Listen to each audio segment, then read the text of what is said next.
And that's why I believe the lizard people should take over. I mean, we do a much better job. I mean, No. I mean, the Amazing Spider-Man 1, I mean, the villain was basically the hero of that story when you think about Yeah. it. He wanted to make Which everybody is lizards. which is weird. It is weird.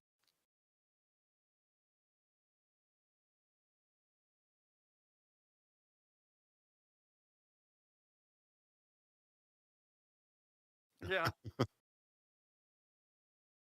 Oh god. I am pretty gosh dang good. What about you guys? Not bad. Pretty well. How about yourself? I just did a 9-hour podcast with EFAP yesterday, so I'm nice and ready. Hopefully, I'm Nice. probably won't do I 9 hours today, but looking forward for a few hours for sure. I was accidentally muted for that part. Damn. I'm unmuted now.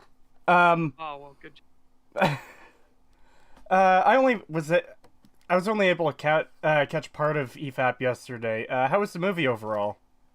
Honestly, surprisingly good. It started out really rough. It had a little bit of that universe breaking. I'm trying to be cryptic, by the way, just so I Yeah. recommend people watch it. But Yeah, had no worries. a bit of universe breaking at the beginning. But man, the payoffs, like payoffs across three Spider-Man franchises that were some of the best of all three, some of the best moments of all three franchises. Pretty damn impressive.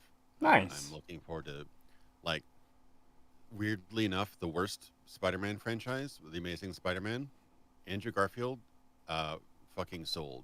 Really, really, really good stuff in this movie. Like he kind of stole the movie for me, Andrew Garfield, surprisingly, considering Yeah. he came from the worst Spider-Man franchise. Yeah, that's kind of what I've been hearing. The guys on Friday Night Tights were going on about how great Andrew Garfield was in the movie. Hmm. Um, so Yeah, he before, was just oh, surprisingly good. Yeah, he actually this movie made the Amazing Spider-Man 2 much better, in my opinion. Hmm. well, that's something to respect at least, because I heard that was even worse than the first one. Uh, I remember at least parts of the great debate that happened on EFAP for that.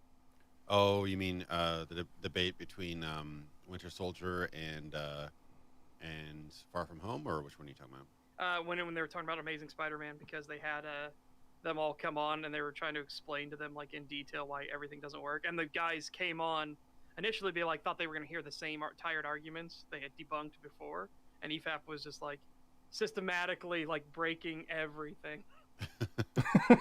As they do. Yeah, I mean, it's definitely not.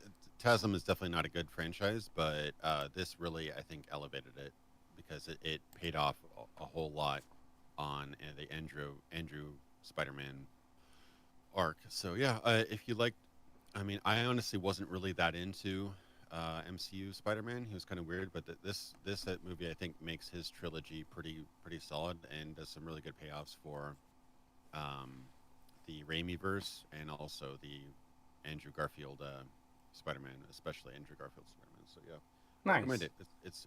it. It got me a few points. I was like, damn, this is working way better than I thought it would.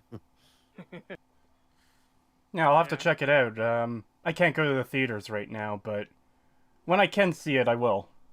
I think they're doing like a delayed digital release in like a month or two, so maybe you can catch that or something. All right. People chat are saying you're a bit quiet, so I'm going to turn you up a bit. Okay, yeah, Hopefully that probably should be better that better. you, yeah, you can probably balance it on your end better than I can on mine. I do need to. I do want to thwap EFAP a little bit for the Dune one they did. So I'm like, oh god, you didn't actually pay attention. No, no. But I hey, think they're everybody's here. I think they were strictly working off of the movie or the They first were. movie. Yeah, so some of the stuff they weren't really accepting because it was not explained in the movie. So that may have been like they, for A example, lot of it, a lot of it though was like when they were talking about like of course their policy would be to stay in it. Are the Harkonnens that evil? It's like, yeah. You even saw at the beginning they saturation bombed their own troops. You know they're this evil. yeah. I mean, to be fair, it was a pretty quick montage at the beginning, so we didn't really see them on screen other than the Atreides, you know, attack. We didn't really see too much on screen evil. We got that they were the bad guys, but yeah. Well, you can kind of infer it too, like when they're forcing their servants to bow down when they just enter the room. And I mean, don't mean like they don't do that bow like a normal courtesy bow. They're fully have to get on their hands and knees and push their head into the ground and everything, so they're not allowed to look at the person coming in. So that kind of reinforces they have high demands. They also say that this is forced. All of these Fremen and all the native peoples are here because they're forced to be here. If they're not, it's mandatory attendance or else. Yeah, yeah, you could infer it. It wasn't as blatant as it could be, but yeah, you can infer a lot of things about the Harkonnen. The one thing I do agree that the movie, at least part one, doesn't explain is the complete lack of computers. Like I know that's part of the universe, but they could. I'm hoping that they band-aid all the lore issues in part two. I think that they could do that really well, and it would make like they're not necessarily problems with part one unless they're not explained in part two. Basically, like I think part two would be a great opportunity to get into the Spacers Guild and I think they will Yeah. because of the conflict between the Emperor, the Spacing Guild, and Arrakis. Oh, Yeah. well, Harkonnen, I should say. But it's Arrakis too because the Fremen are fighting. Yeah, for sure. So I think Villeneuve was very smart to keep it like trim the fat, keep it a very simple story, as simple as you can make Dune, and then get into the thick of it in part two. So we'll see how it works. I'm very hopeful. I think it was a fantastic movie for sure. And I wasn't able to watch all of your previous Stag, and this is a part two of the video, but I did watch Sorcerer Dave's Isn't Dumbing Down. I didn't watch the part two of it because I figured we kind of get our live reaction on here, but Yeah. I had a couple notes. I don't, should I go over the notes here because I wasn't part of the first part? Or Yeah, I say fantastic. Go for it. I was actually going to do a bit of a recap too. So sure, yeah, go ahead. So I guess where we should start is the video that was originally being responded to by Sorcerer Dave. Semiu Online's, I believe that's the channel name. The Elder Scrolls the Dumbing Down of Elder Scrolls or something to that effect. And he has several points to make through the video.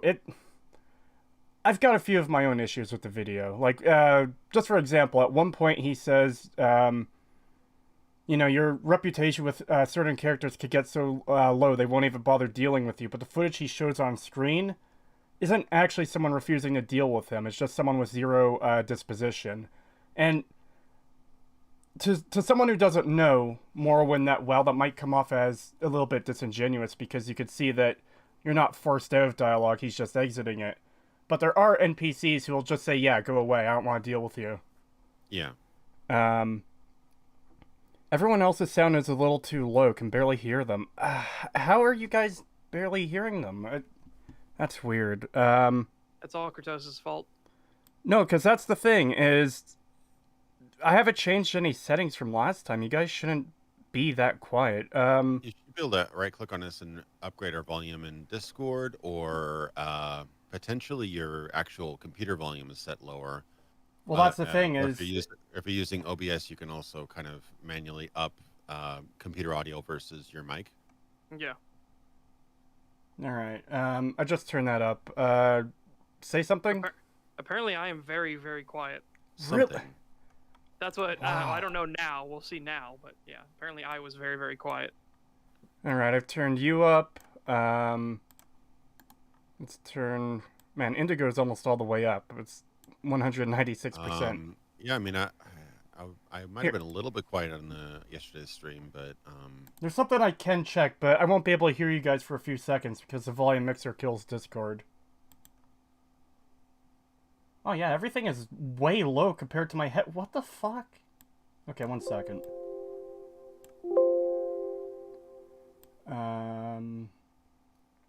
There's Discord, so let's turn that up. And everything else down.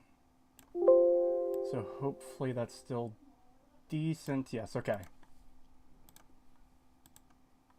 And it was the same thing happening. As Nick Ricada said, there's a statute where the judge can literally, if it's been a long trial and the jury comes back like, we just can't make a decision, judge, the judge can declare that, no, get your ass back in there. You're going to make a fucking decision because I am not sitting through another 3-week long fucking trial. Yeah, I mean, he should have that ability, I guess. Yeah. What the He- hell he- did I miss the 3 seconds it took me to fix the audio? Oh wait, no, we were talking a bit before that too. We're just talking about Germany again in the 30s. Oh. You know. $5 super chat from Dominic the Donkey. Thank you very much. Thank you. Hello, Creetosis, Indigo, Pagan, and such, and chat. Hope everyone is having a great day. I'm doing so well. far, pretty dang good day. Mine could be better. Yeah, Pagan is in the process of dying again. He didn't get any sleep for like the 397th day in a row. Pagan was busy fighting off the lizards that I sent. He got them all, but they'll be coming back. I mean, lizards You're not far are off. lizards are the next step of human evolution. So, I mean, really, you should be a lot more respectful to them. Exactly. Should embrace the lizard. We also missed another super chat here. 20 DKK. Donkey Kong crowns. Danish crown. Donkey Kong currency with a K. From Gangwin47, thank you. Human detected on furry EFAP soil. We are not furry EFAP. I'm not a furry, goddammit! I just got to your super chat, Gangwin. Sorry. It's a Danish krone, by the way. Danish crowns, okay. So as I was starting to get on the recap, yeah, Semi-Online's video had a few issues with it. Some of the arguments I think were a little bit weak. I'd have to go over it again to see what my issues really are with it. But I guess the main thing is Sorcerer Dave's video, which I had a lot of issues with. We took about 3 to 4 hours to cover that last time. And I'm actually blanking for the most part on what was said last time. I just remember at the end it got pretty disingenuous when he was talking about the dialogue. He went into a building and asked everyone about Balmora and got the same dialogue. And he used that as proof that, oh yeah, Morrowind's dialogue is crap. So yeah, I wrote down some notes if you want me to hop on go ahead. this. Sure. So I just want to put out one thing that I noticed, and I'm probably part of this, but it's unfortunate that basically right now it's a lot more popular to hate than to love. I was just looking up the top videos recommended around the kind of discourse about how the Elder Scrolls is dumbing down. Obviously, my video on it's 2.7 million. Hugbox got over 3 million about Bethesda's game design is insulting. Samuel Lyons, Elder Scrolls and dumbing down is 847K. Sorcerer Dave got pretty close with his first part, 800K, but got like 268 for a second part. So like, there's a lot more, I guess. It's a lot easier to get a lot of hate views, I guess. Like when you're like, oh man, Bethesda sucks. They haven't made an Elder Scrolls game in 10 years, and the last one was dumbed down. So, with that said, like, there's a lot of good points, but there's also there's a bit of there's a little bit of incentive to be negative about Elder Scrolls. I mean, I didn't do it for the clicks, but I could see that there might be a little bit of that kind of like, oh, you're just a hater because that gets you attention. But another thing that I think Sorcerer Dave alluded to is that he kind of I don't know if he alluded to this, but it reminded me that basically like every single game, just like every single movie, is basically a completely new production by a completely new crew for the most part.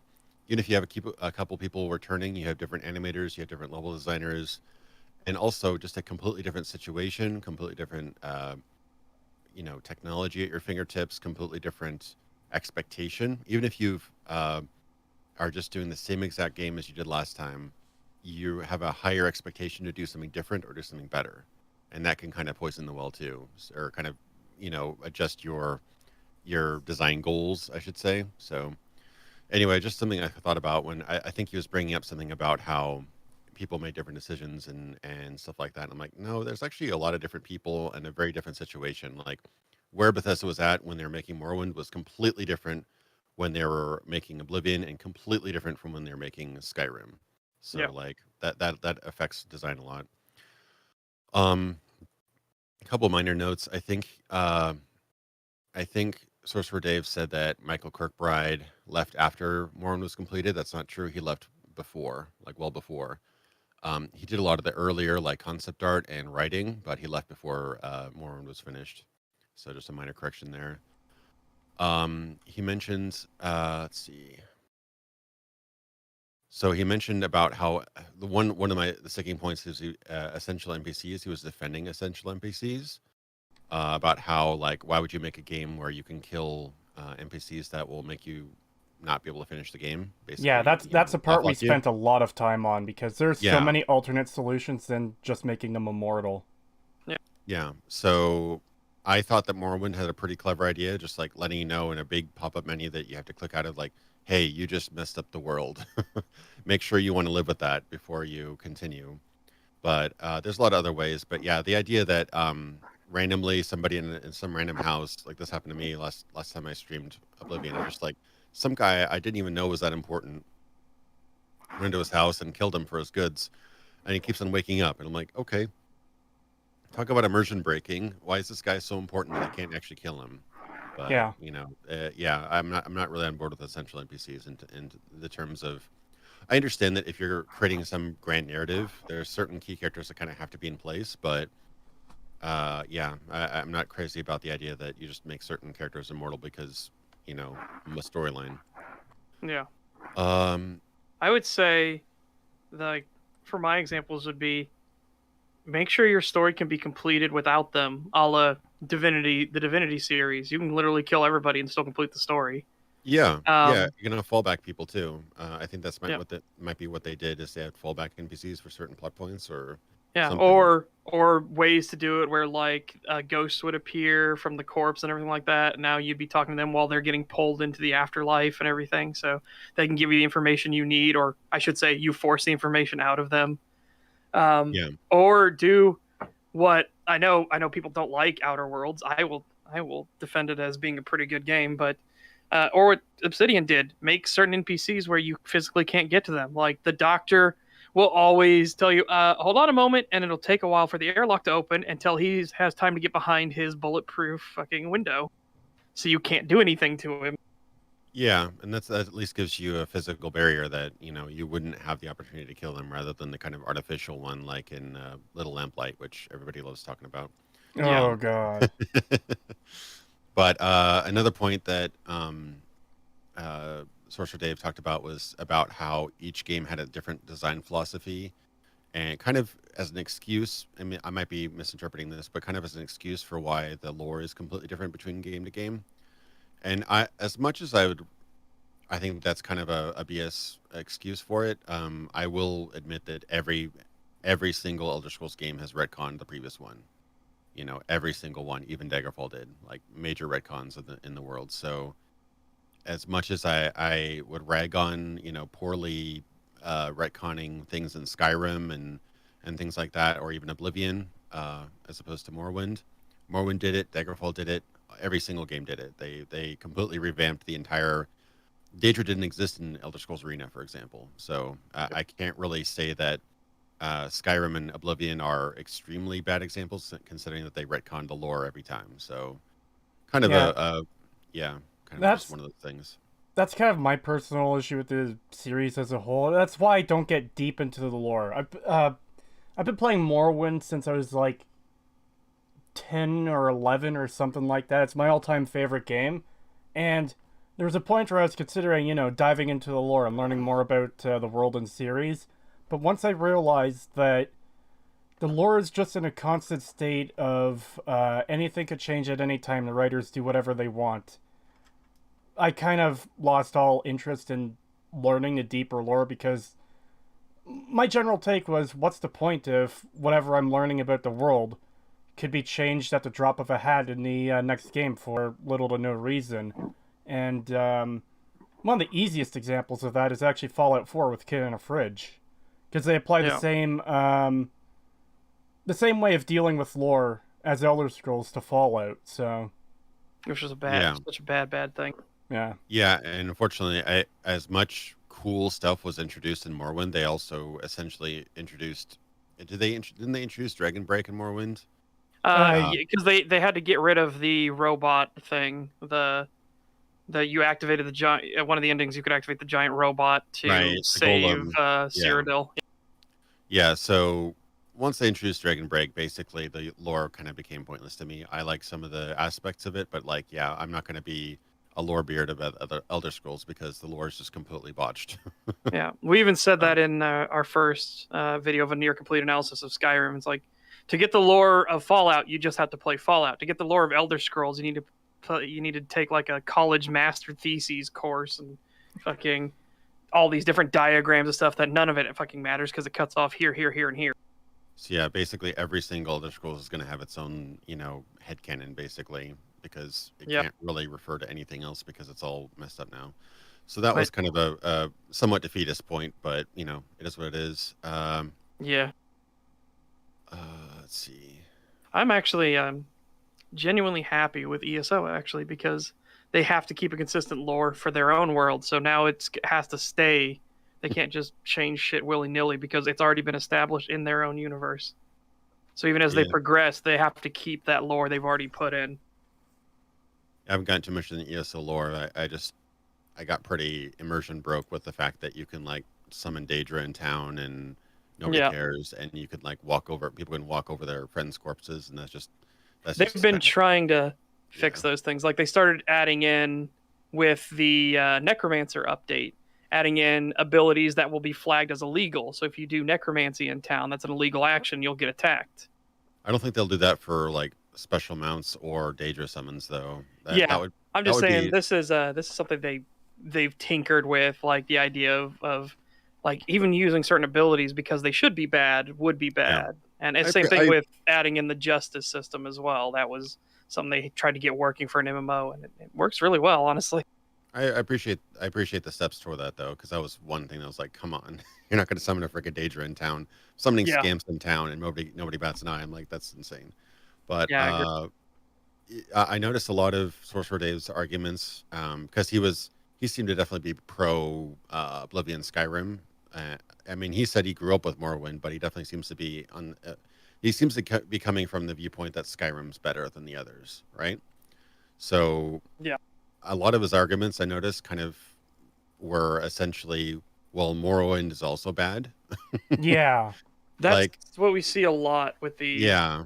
Like, well, Fallout 4 is the bestest because New Vegas is also bad. What? Yeah. And that sums up Miniature Nerds Fallout 3 and 4 videos pretty well. People complain about this in Fallout 3 and 4, but New Vegas... And it's like, yeah, fucking... Make an argument to defend the game without doing whataboutism. Yeah.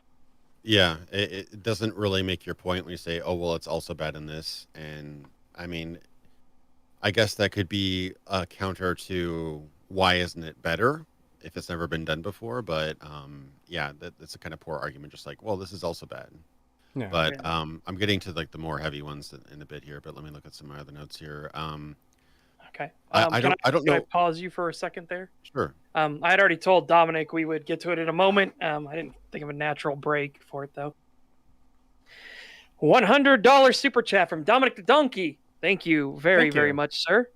Indigo, change your profile pic to a furry for the stream, please. Don't do it. Don't listen to him. Thank you. The only thing I would do is I would change it to Mike because I love Mike. Mike's awesome. No, don't do it. Don't do it. Okay. Something you have to understand about chat, they try to corrupt the guests to get at me. Yes. $5 super chat from Mohad. Thank you very much. Thank you. What do you think an RPG should entail? Can we put a pin in that for a second? Because I think that's going to be a bigger thing, and we can go into it after Indigo does his thing, so we'll put a pin in that for 1 second. That's a really big topic. I started a script for a video talking about what makes an RPG, and that's like a really deep topic. So I don't think that'll be really necessarily something you can answer over super chat, but it's a great concept, great topic, and I do intend on making that video one day. Yeah, like I said, let's put a pin in that because if we do try to go into that, it's going to be a long talk. Yeah, and we've got a 46-minute video to cover. Yes, and which could very well answer some of the questions. Yeah, answer some of it. And the other thing is, there are different types of RPGs, so, like, it depends what kind are you talking about. Are you talking about one more like Morrowind? Are you talking one like Zelda? Are you talking one like Final Fantasy or stuff like that? You know, it's RPG is a very wide genre. Yeah. I'd say. £5 super chat from Kunna. Thank you very much. Thank you. There is a GDC talk where Bethesda, as a policy, hands over design to junior staff to avoid skill drain. This could be why quest design is inconsistent. Actually, we know why quest design is inconsistent. Emil gave it away during his awful, awful speech about writing. Oh God, They literally let anybody do the quests. If you have a quest idea, they put you in charge of the NPC names, the dialogue, the writing, everything. So it's like, yeah, no wonder your fucking quests are all over the place. You literally if the janitor has an idea, you put him in charge. Yeah, very inconsistent that way. I mean, to be fair, the original Fallout games were like that too. Pretty much everybody wrote for the game, but it was also it was a different era. Like different era, yeah. That was the era of almost everybody that was a gamer was a pen and paper player as well. So that was just a totally different a different sort of mentality of designers and everything for RPG. And see, the thing too is I'm not even against everyone in the studio having ideas for quests. It's just you need to quality filter some of that shit. Like, there's no reason we should have gotten Kid in a Fridge or Here Kitty Kitty in Fallout 4, you know? Yeah. So, like, hey, maybe the janitor will have a really cool idea for a quest for, well, not Skyrim, but the next Elder Scrolls or Fallout game. It's like, okay, yeah, we'll put that into the bin and see if we could do something with it. Rather than just, here's a computer, have at it. You know? Yeah. It reminds me of this, it was actually kind of a Diablo clone, but kind of interesting if you ever played Sacred. Yes. Yeah, it was actually pretty cool. It was not a randomized world like Diablo. It was a static world, but it was huge. And what was really cool is that whatever class you picked, you actually started in a different part of the world. You had a different starting position, which was kind of neat. Mm-hmm. And the game had something like 300 quests. It had a ton of quests. Wow. But not all of them were great. I remember like trying to do all of the side quests and things like that, just to kind of get XP and learn stories and whatever. But I remember one, I was just like, fuck off. When I went to a town and there was like, a little girl was like crying. I'm like, what's up, little girl? And she's like, I dropped my dolly down in the sewers. And I'm like, no, I'm not going to do that. Well, see, can you go down into the murder hobo land and get it for me? No. See, that's the thing, is I can excuse quests like that or Here Kitty Kitty in Fallout 4 if it's like a drop in the bucket. When Here Kitty Kitty is 1 out of like 30 quests for Fallout 4, 30 side quests, I should say, that's a bit of an issue. If that's 1 out of 300, then like, yeah, okay, whatever. I don't care about your stupid quest, but it's not a big deal. Yeah, that feels more like you put in all the effort and work, and now you're just trying to come up with something else. Like, this area needs something. That guy beat me up. Go get my stuff back, and then you just get it back. It's like, okay, quest done. It's like, yeah, that's a whatever. Yeah, it's got to be tough thinking of brand new concepts and interesting narratives for each. I probably, for all its faults, I'd say Witcher 3 does really, really good job with the side quests. They're all very interesting. Yes. But they definitely had the quality check on that. But just quickly going through the rest of the points I had here written down. He had a whole argument about how the Morrowind reputation system was kind of broken and was very, very dumb, in that you could basically join every single faction and nobody would care if you're part of these other factions, which are diametrically opposed. Yeah, but the example he used was terrible. Yeah. Yeah, I'll admit that I don't know enough. I've not tested in all those factions and crossovers enough to know whether what he said or not was valid, but I will say that his argument reminds me a lot of what Todd Howard said, where he's more interested in removing superfluous systems rather than fixing or improving them. And I'm like, just because Morwin's faction system and house system wasn't perfect doesn't mean you should just get rid of it. I think that's a pretty poor argument, because that's essentially what they did in Skyrim. Like, yep. I mean, technically you can align with the Imperials or the Stormcloaks, but it didn't really have any meat to it for the most part. So I'd rather have, improve on the very rudimentary system that Morrowind had, and make it so that if you join one faction or allied with one, it would affect the other. It's not too hard to do. So. Yeah, and I've never liked how Bethesda will strip out systems if they're not perfect. To me, it seems like pulling out all of your teeth because one of them has a cavity. you know? Yeah. Yeah. It just they seems did silly. He made the same argument with the exact same argument with, and here is this one NPC I will showcase that has the wrong directions. Therefore, it's a good thing they ripped all directions out. It's like, And replace it with no, the that's quest not. marker, yeah. Yeah, that's not a good thing. Yeah. Yeah. Quest marker should have been an accessibility option. Like, do you want us to show you exactly where everything is with a quest marker? That should have been a yes/no thing. Yeah, or maybe like some sort of magic item that requires a resource, like a divining rod or something like Oh that. yeah, it's a shame they got rid of divination or divination. clairvoyance. Yeah, there you go. It's a shame that they took all that out. And flying is now illegal, so nobody will ever do it, including bandits and criminals and murderers. I may be a horrible necromancer digging up bodies and bringing them back to life. Highly, highly illegal, but goddamn, I'm not good at levitate. That's too hardcore for me. Yeah. Yeah, I think that the levitation was axed in Oblivion for purely It technical was. reasons because Because they didn't want you to be able to see, like, if you actually would have flied in the Imperial City, you would realize of how much stuff was unloaded outside and all these horrible textures and being able to see through walls and everything. Because you had to cut corners to get more detail. You needed to have, like, well, this wall will never be seen, so we'll just cut off the entire face of there. That doesn't need to have a texture on it. Doesn't need to render anything. And and you start noticing all. Yeah, and just the fact that they split the Imperial City, which is already much smaller than lore would suggest it would be, and broke it up into small zones with few NPCs, and then that was further confirmed by when Fallout New Vegas had to break up New Vegas into zones because of, and Josh Sawyer even said that he had to do that for memory reasons and crashing because the engine was buckling under that too much geometry, too many NPCs. So it was obviously a technical reason. I'm sure it could be done at some point, with enough rewriting, with better, engine support, better optimization, whatever. But yeah, I 100% believe that they took that out because it would just break the game too much, where you could fly over the walls and see that there was no city inside. Yeah. So, next point I was going to bring up.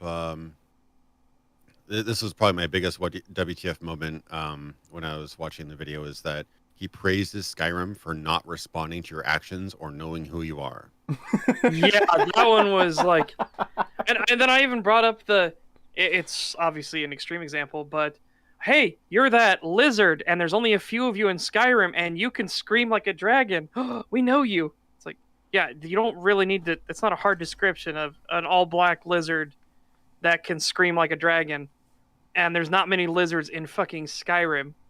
Well, that's one of the things I found incredibly annoying about the game, is you become the leader of all these factions, you defeat the dragons, you could shout like the dragons, you're this legendary figure, and yet people are still treating you like you're, a level 1 starter character who just got out of the starting dungeon. Yeah. I'm sorry, but what you just said reminded me so much of the scene in The Princess Bride where the giant is climbing up the rock wall and is being pursued by the man in black, and he's like, "You're this great legendary thing," and yet he gains. Yes, but I'm carrying multiple people. I do not accept excuses. I'm just going to get myself a new giant, that's all. Oh man, we lost Andre the Giant too soon. Stop this! Yeah. Stop all this rhyming. I mean it. Does anybody want a peanut? Such a great little charming film. It's awesome.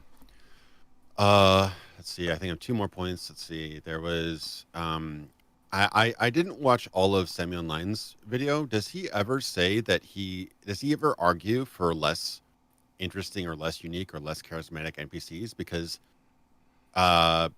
Sorcerer Dave argues that the NPCs are way better in the later games. That they have their own stories, they have their own relationships and stuff like that, which I don't necessarily think that's wrong. I think he's probably right about that. But does Samuel 9 ever argue for boring generic NPCs?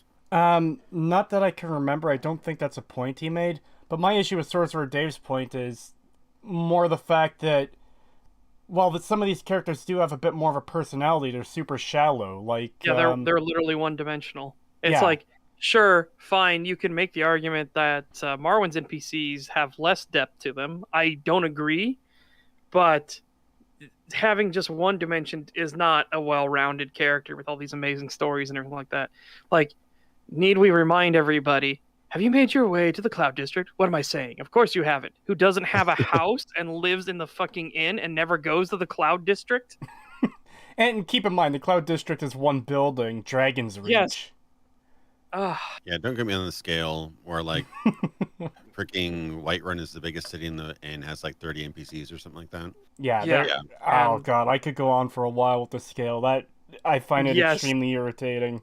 The scale is horrible, especially because people are like, oh, well, it's a scale issue. You're supposed to think of it as 4 times the size.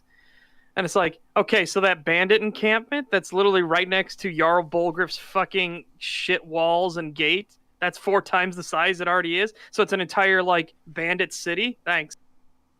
And I actually somehow I think Morrowind worked better because we were only limited to a fairly remote island of Vardenfell. Yeah. I didn't expect Balmora to be gigantic. you Yeah. know, things like that. So like, and for some reason it feels bigger and more expansive in those. Even I don't know. It's Well- probably not bigger than Whiterun, but it just felt Oh, it felt right in there because Vardenfell is just one kind of somewhat rural area of Morrowind. well, So Yeah. in Tribunal, you get to see a big city. I don't remember how big that one is, but I remember it was fairly big. well, that's the thing Yeah. too. Is Balmora is bigger than any city in Skyrim. It has more buildings and more NPCs than I'm pretty sure any city in Skyrim. At least buildings, in terms of buildings, it does because Yeah. on the one side of the river, you've got at least a dozen buildings, and that's like the poor district. Then the other side, you have all the guild halls, the additional houses, the manors, the more, I guess, upper class stores. Like Balmora is huge for what it is. Yeah, I'd have to look at an actual comparison, but yeah, I mean, it made more sense to me because Vardenfell was just one small part of the grander country of Morrowind. What's But- what's funny to me is they actually could have done with their technology and everything that the engine has. They could have done what Dragon Age 2 was trying to do. I like Dragon Age 2 actually more than Origins. The story's weaker, but I like the fact that it all takes place in one city, so the city actually feels big. To an extent, they have a lot of copy paste because it's Dragon Age 2. They fucking rushed everything. But they could have done the same thing. Like, imagine if the entirety of Skyrim took place in just Whiterun, and they made Whiterun an actual massive city, and you just hear about this war that's going on, and maybe there are spies in the city and everything like that. How much more immersive that could have been. So No, you're- weirdly, their obsession with the world being bigger has actually shot them in the foot and made everything else feel so much smaller and insignificant and just off. Yeah, no, you're right. Balmora has 42 structures, and Whiterun has 24. So, Yep. And I mean, Solitude couple of has them are like bigger. 7 or 8. Yeah, and I use Whiterun as an example because that's the biggest city in the game. Yeah. And some of them are like forts. Like one of them, I think, has like 4 houses or something. Yeah, and in So- fairness, Whiterun should probably be the biggest one in Skyrim because that's like the most central like trading city that there is. Yeah. Yep. Maybe So, I Riften mean- because that's With- close to the Morrowind border. That should probably be a decent size too. Which makes Jarl Bolgriff all the more of an incompetent buffoon. Like, holy hell. The more that you learn about Whiterun and Jarl Bolgriff, the more you're like, you are a fucking idiot. You can't deal with your bandit problems anywhere while you're the most central location in Skyrim, so everybody's trade goods are going to come through you. You should be like the richest hold in the entire land, and yet you can't even be bothered to maintain your actually pitiful walls that fucking farms have thicker walls than you. What the hell is wrong with you? Yeah, Whiterun is a little bit sad to look at. Oh, dude, yeah. So, I have to go Yeah. into full detail. yeah, skills. Obviously, I think we all agree on that. It could be more, and like I like the obviously handcrafted 3D environments are going to look better than randomly generated, but even at times Oblivion felt grander. So definitely a step down in scale. I know that they used a little bit of proc gen to generate the terrain and stuff, and then did the manual touch ups on it for Oblivion. That's why they were able to make it so big. But Yeah. I don't know. So I think I got through all these points except for my last point here, which was a lot. Like, there's one segment of part 1 where he talks about essentially, and this is a little bit of a straw man, but essentially he says, just mod it, bro. Yeah, he did that Yeah. with the essential NPCs too, and Yeah. that's one of the points we brought up when covering it is, oh, so just mod it to fix the problems, but here's this huge problem with this one character that doesn't give the right directions, and this is why it's Yeah. good to replace the whole system instead of just getting the patch that fixes it. Yep. You know? It's like it's a double standard. You can't say just mod the problems you have for Skyrim, but you're not allowed to do that for Morrowind. That's verboten. Yeah, and I don't think he remembers, but I don't believe the construction set was either released or supported for a while. I don't remember it being released. Was it released at the time of the game's release, or was it to come out later? I thought it came out later. I vaguely remember hearing that the tools actually accidentally got leaked, and then they were just like, okay, yeah, fuck it, you guys can use the tools to make whatever. I don't have anything to back that up. That's just something I heard at some point, so just want to make that clear. Could be something Okay. worth looking into. According to Fandom, which isn't, I don't like as well as UESP, they said that it came with the actual installation. But regardless, support, especially in 2002 when Morrowind came out, support was not immediate. You did not have all the mods you wanted and all the options you wanted day one. You probably didn't have it for at least 5 years, honestly. So, or even today, there's some things you might want from the previous games that just aren't possible in the later games. So the idea, just mod it, bro. Like, if you don't like something, just mod it out. Either you mod it out or wait for some other fan to mod out your specific desire, or mod in your desire or mod out something that you didn't like. That's an incredibly kind of condescending and honestly not helpful excuse. If you're a consumer of a product and the creator of your product doesn't removes a feature you loved, you have the right to complain about it. I want that feature in my product. That's perfectly valid. Everybody does. iPhone takes out The headphone jacks. Yeah, the headphone jack. You have a right to complain about it, and you can choose not to buy that product if you feel that you want to speak with your wallet. But the idea is like, oh, well, just rootkit your just root your phone and solder on a new thing and blah blah blah, and then just do that, man. It's fine. It's like, no, that's a pretty poor replacement for just having those features in there.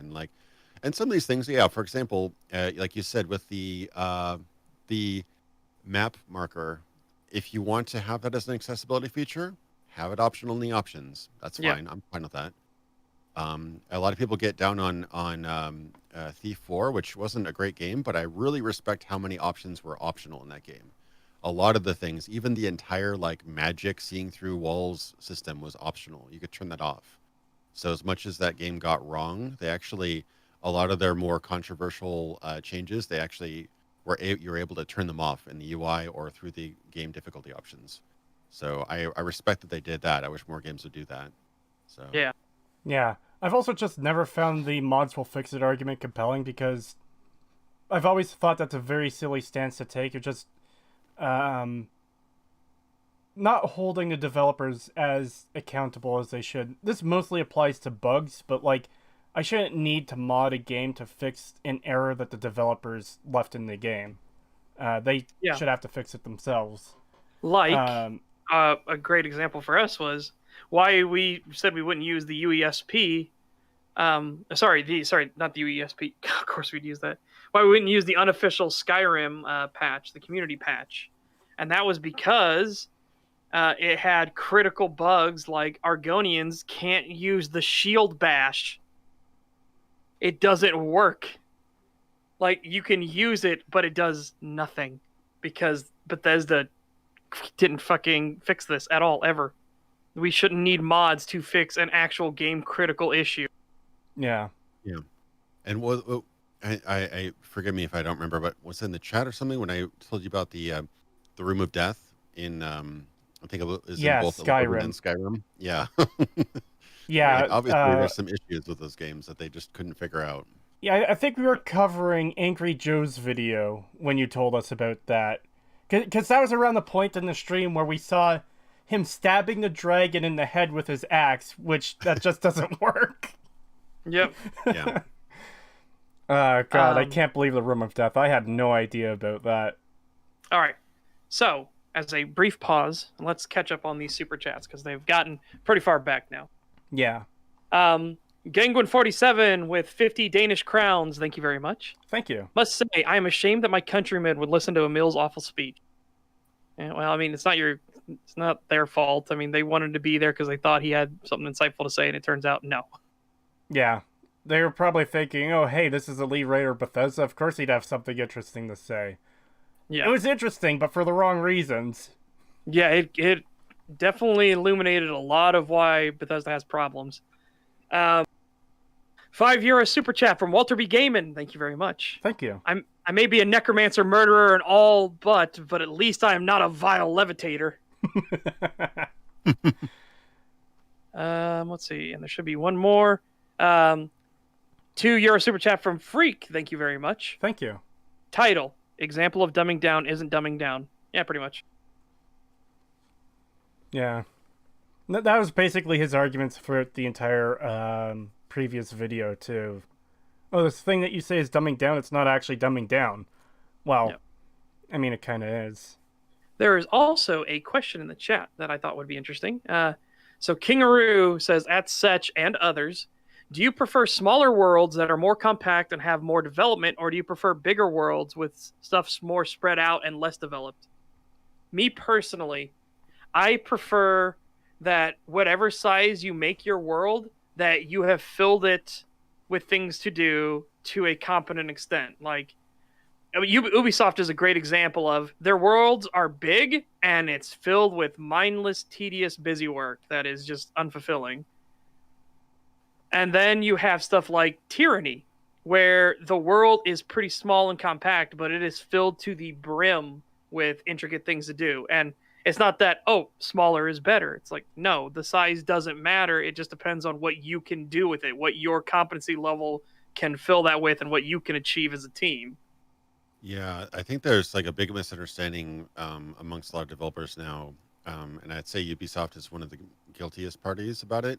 Occasionally they'll do something interesting, but open world doesn't matter if all it is the same exact scenarios in any sequence. Yeah, like, I noticed a lot of Far Cry games do this, where it's like doesn't matter what you do. It's like everything. It's basically you just take all the missions and you can play them in any order.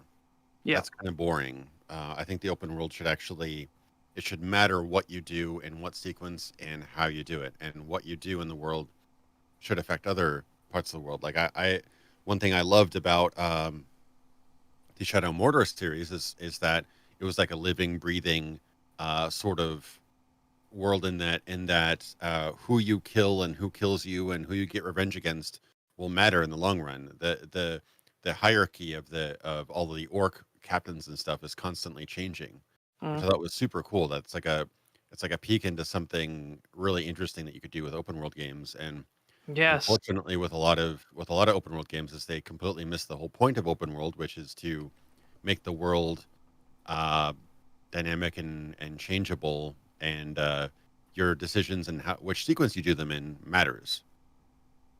If you're just making a game where you can do the same missions in a different sequence, why bother, you know? And that actually highlights on a thing that's even more interesting about Shadow of Mordor is your ability to influence those orcs as you go through, too. Like, being able to give this orc, because you constantly attack him with fire, and then you let him run away. Now suddenly he has a phobia of fire. That is a built-in weakness he has. So now if you let him rise up in the ranks, you now have a guaranteed weakness you can use against him.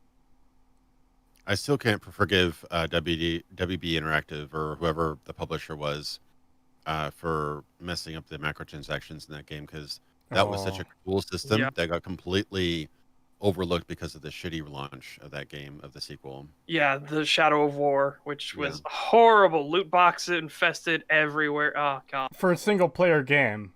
Yeah.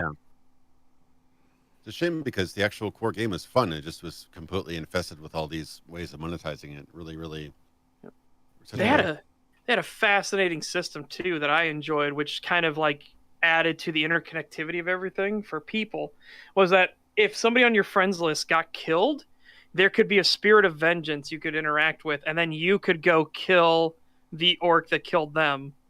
Yeah, that's awesome. And I was like, that was interesting to me. That was very fun. But yeah, shame about the sequel and everything else. They did that a little bit in the Diablo 3 console release, I think, or it was a console release, or I believe it was, where if someone on your friends list died, like by a blue group or a legendary enemy or whatever they call it, Yeah. That they could then like invade somebody else's like one of your friends' games randomly, and then if you killed them, you get a special reward, and yet I think your friend would get a reward too. So it's like a cool way of avenging your friend's death or something. Yeah, that's what happened. I've had somebody that avenged me in one of mine, and I got something. In Shadow of Mordor, I should say. They avenged me, and I got stuff for it as well. So I was like, that was nice. I like that. That's a system that exists. Yeah, and as one of the commenters said, yeah, they fixed the systems eventually, but it was already too late. They really just ruined the reputation of the game so early on with all that publisher interference. But anyway, yeah, those are all my notes for part 1. So I'm willing to dig into part 2 whenever you guys are. All right, so right before then $5 super chat from the Dwarfcast Noah. Thank you very much. Thank you. How's it going, Stag? Haven't been able to listen for about 2.5 months because of Air Force basic training. You joined the chair force. What's wrong with you? The chair force. Yeah, that's what Marine Corps. That's what the Marine and Army would always call the Air Force. We call them the chair force. And even better was if you look at the mess halls between the Air Force and then the Army and the Marines. Everybody makes fun of that where they'll have TikToks even of like enlisted soldiers go like, the Marine walks into the Air Force mess hall and his eyes go wide. He goes, holy shit. And he starts calling everybody over and you see Army guy come in and everything. And he's like, oh! And then they show like somebody's Thanksgiving dinner as like an example of what you see in the Air Force mess hall. And then you look over to what is a usual typical thing for the Marines and the Army. And it's this horrible like high school kitchen slop that they're putting together. And it's fucking true, by the way. I will tell you, from the Marine Corps perspective at least, it's fucking true. The mess halls for the Marines are awful. I toured an Air Force base once, and they had amazing food. I remember that. Yes. Yeah. That's why the Marines and the Army will always try to find convenient ways to sneak into the Air Force mess hall. I can see that for sure. $5 for peace was never an option. Thank you. Chair force detected. Go eat your 5-star steak and lobster MRE somewhere else.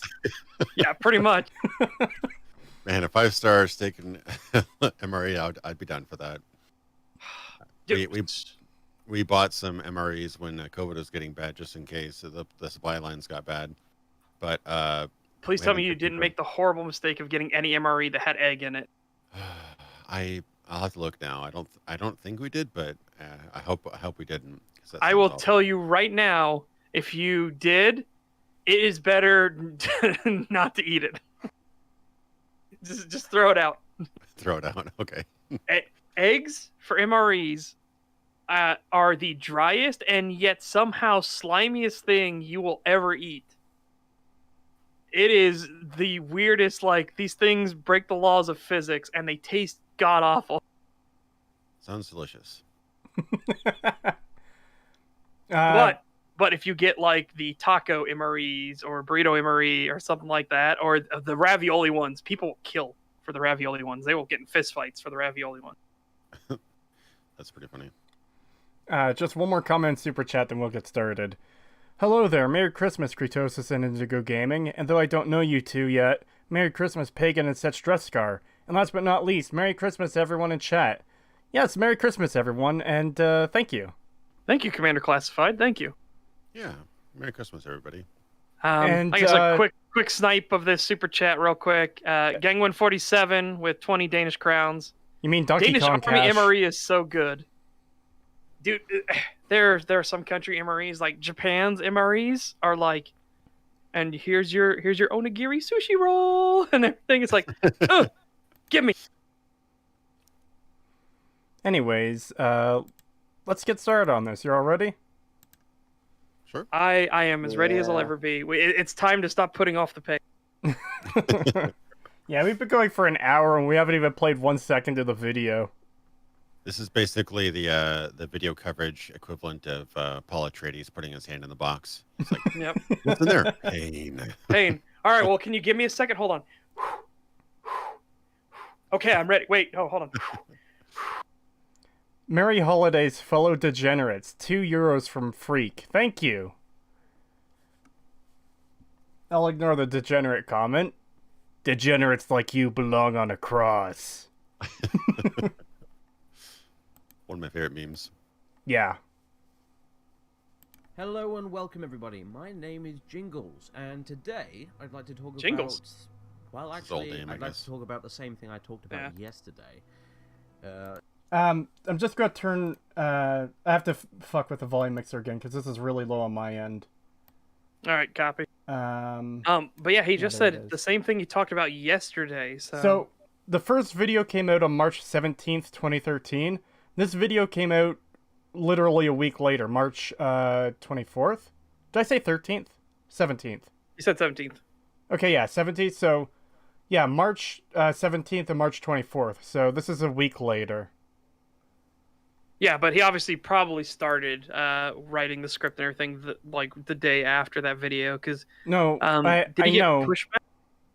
I don't know if he got pushback or not, but the point I'm trying to make is even if you're scripting it like the day after and you release it a week later, you still should change that to... Yeah, he obviously recorded it back to back. He recorded it. He wrote the script. He recorded one, and they recorded the next one the next day, Yeah. and didn't really account for the fact that they were releasing separately. This seems to be more like if he got that thrown together in a week, maybe he's really fast at editing. My guess is he back then it wasn't. There was like this conception that you should make shorter videos, so maybe that was his reasoning behind it. I don't know. Well, Yeah, probably. maybe. But it's this slight, very short tangent. But it's also something I realized back then is, my God, how much better games media was in general just back then. I mean, yeah, they fell for the fucking hype trains and everything like that, but they actually seemed genuinely like passionate and interested. And doing the Dark Souls research streams and everything like that, going through all those videos, I was shocked how good GameSpot's review of Dark Souls was. Not because I agreed with it, I certainly did, but that their editing was fucking tight. Every time they made a claim, they had that thing that they were claiming exactly on screen and showed multiple examples of it every single time. I was like, this is really fucking good. What happened? Yeah, I have some theories about it. I don't have any proof about it, but I think that ad revenue and stuff has gone down dramatically. Yeah, And it had. a lot of these are based in San Francisco, which has just constantly increasing cost of living. So I'm thinking they're paying their staff more while making less money. And so Yeah. they dedicate less budget, less time to their videos. They have to do them quicker. And also journalism as a whole has gotten into the idea of just adding a slant to everything. Where you can't To just get clicks. You gotta get Yeah. clicks. Got to get your clicks. You got to have some sort of thing. And I noticed GameSpot in particular is getting into the hot takes recently. So I don't know what their deal is, but yeah, GameSpot was my go-to for years and years. Even back in the 90s, they were my go-to website for reviews. But I lost interest pretty much right around the time where they fired a guy over a bad review. Yes, over the Kane and Lynch. Kane and Lynch. Kane Yep. and Lynch, yeah. And he went on to make Giant Bomb. Bomb, which was Yeah. fucking great for a while, though. Now it's kind of, well, it still gets its wiki updated. The wiki on Giant Bomb is amazing. I don't use the website at all, but the wiki is great. So Some of it is like, you're like, oh, here's this video game. Oh, Giant Bomb's got a thing on it. Well, let's look at that. So they might have some information I need on who did what, and it's like, oh, no, nothing. Okay, well, this Yeah, game is the game that everyone forgot. yeah, I'll preface that with the fact that they occasionally have really, really obscure imagery and data that no other website will have.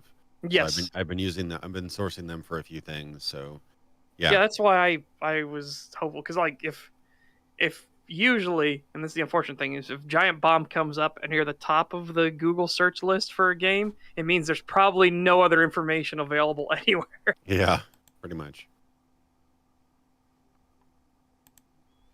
$5 super chat from Peace was never an option. Thank you. Stag. Stalling the agonizing G experience. I couldn't think of anything good for G. Don't judge me. And take my money for dino nuggets. How fucked up is that? That Yeah. chickens are made into food in the shape of their long lost ancestors. Who knew dinos were so delicious?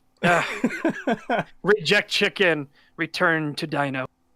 $5 from Superheated Saturnite. Thank you.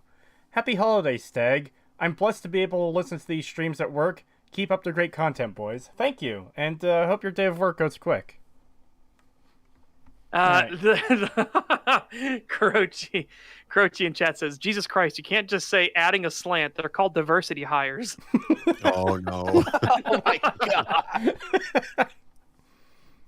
Oh shit. Now do you see why I want Croce to come on as a guest? He's a friend of yours, right? Yes, he is a moderator for my Discord, my Twitch stream, and my YouTube stream. My YouTube channel in general. He is, by the way, he is great as being the devil's advocate, like, and actually being able to argue competently as being devil's advocate. It helps that he's going through law school, so that really helped. Ah. Yeah, you basically have to be the devil's advocate in that damn industry because you sometimes defend people that you're absolutely obligated to be the advocate for, but may not Yes, agree you with them must morally at be. all. It's a very specific terming, but you must be a zealous advocate for your client. I read that. Yeah, it's interesting. It really makes a lot of sense because everybody deserves, Everybody deserves representation. their fair shot. Everybody Yeah. deserves their day in court, their chance to face their accusers and everything. Everybody deserves that right. Yeah.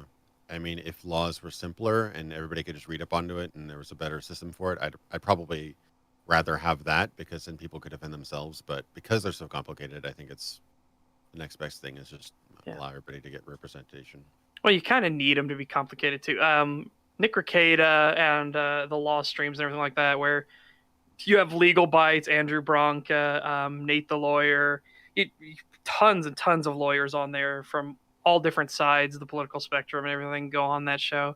And they explain, like, you need these laws to be complicated because something as simple as if someone's on your property threatening you, you can shoot them. Well, then it gets incredibly vague of, oh, well, isn't my car my property? And they are in my car now, or they're on the back of the truck and I can shoot them. And so it gets into that thing of like, fine, we mean where you physically reside, and then it starts getting down that slope of you have to keep doing this, which is why things get so much more complicated and everything. That It also, sorry, go ahead. That actually reminds me of the Simpsons episode where Chief Wiggum is like, yeah, if someone is in your home, you could shoot them. And Homer's like, hey, Flanders, come over here. And Wiggum's like, you can't invite them in. And Flanders shows up, go away, Flanders. Yeah. That's pretty funny. But it's the same basic concept of stuff like that. And it's like, okay, no, it has to be that they are threatening you and stuff like that. Well, what is a threat constitute as? Is yelling a threat? Do I have to feel threatened? It's like, okay, you have to be in fear of great bodily harm and stuff like that. It's like, well, what if they ball a fist? That's gonna hurt. No, you're gonna be a cripple. It's like, okay. You know what I mean? There are people that just do that, so that's why the laws get so much more fucking complicated because they have to be very specific in a lot of instances. Yeah, it's interesting, and yeah, there's also the kind of unfortunate side effect is that if you did not have representation, that would basically create a very, very unfair disadvantage to people that aren't bright. You might be completely innocent, but if you're not bright, you're not going to be able to figure out the laws as well, and you're not going to be able to defend yourself. Whereas a lawyer will be able to say, hey, you can use this defense. This is your best legal defense. Let's use that. So Yeah.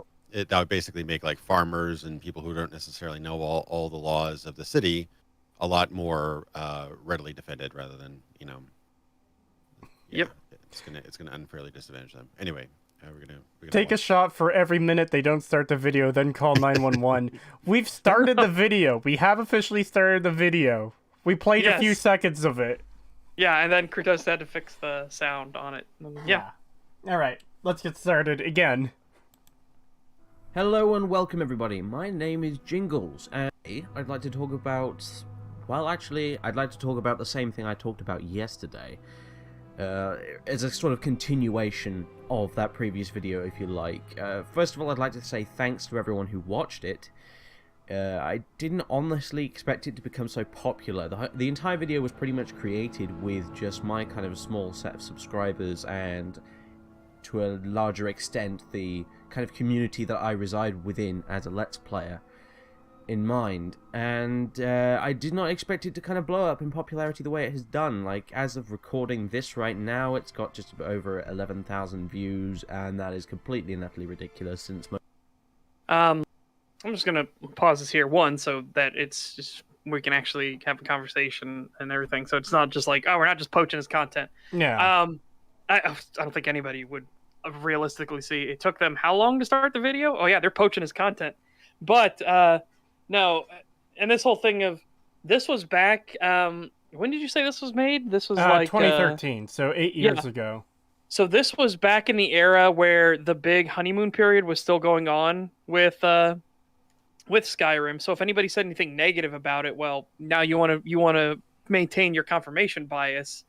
So I'm not saying he intentionally played to that crowd, but I'm saying this is why the videos like that would get so many views so quickly, because you have that whole, oh, they're saying a negative thing against the game. I like, well, here's this thing that debunks them. I'll watch that right now. And that just happens for everybody. It's human nature. The honeymoon period is a real thing for pretty much everybody, and you just have to be conscious of it whenever you do critique, review, anything like that. Yeah, I had that period with Skyrim where I thought it was pretty good, but then like the veneer started peeling away. I'm like, wait a second, something isn't right here. Wow. El Descarito says, okay, Hassan, nice cover. Wow. Well, see, that's the thing. We didn't just say true and then move on. True. Yeah. Or what is this guy saying and move on. Yeah. And also, I can't. Or we didn't just leave it running while we left and had our chair sitting there the entire fucking time. I can't speak for anyone else in the call, but I don't have nuggies, so there's that too. Commander of Classified says, shit, I have to go do an emergency fix. Mechanic by trade, 35 plus years. Damn. You got tenure, boy. But I'll leave the stream running. I'll share it too before I go. And could everyone here please take the time to give a thumbs up? Oh, that's sweet of thank you. Yes, listen to this man. I'm clearly not shilling for this stream. Listen to this man right now. We get to continue, or did you have? I just want to make a minor critique. Just if anybody's going to become a YouTuber in chat or whatever, don't date your videos like this. Don't say you did something yesterday when you actually did it a week ago, and don't say, oh, well, it's gotten 11,000 views when it'll undoubtedly get more.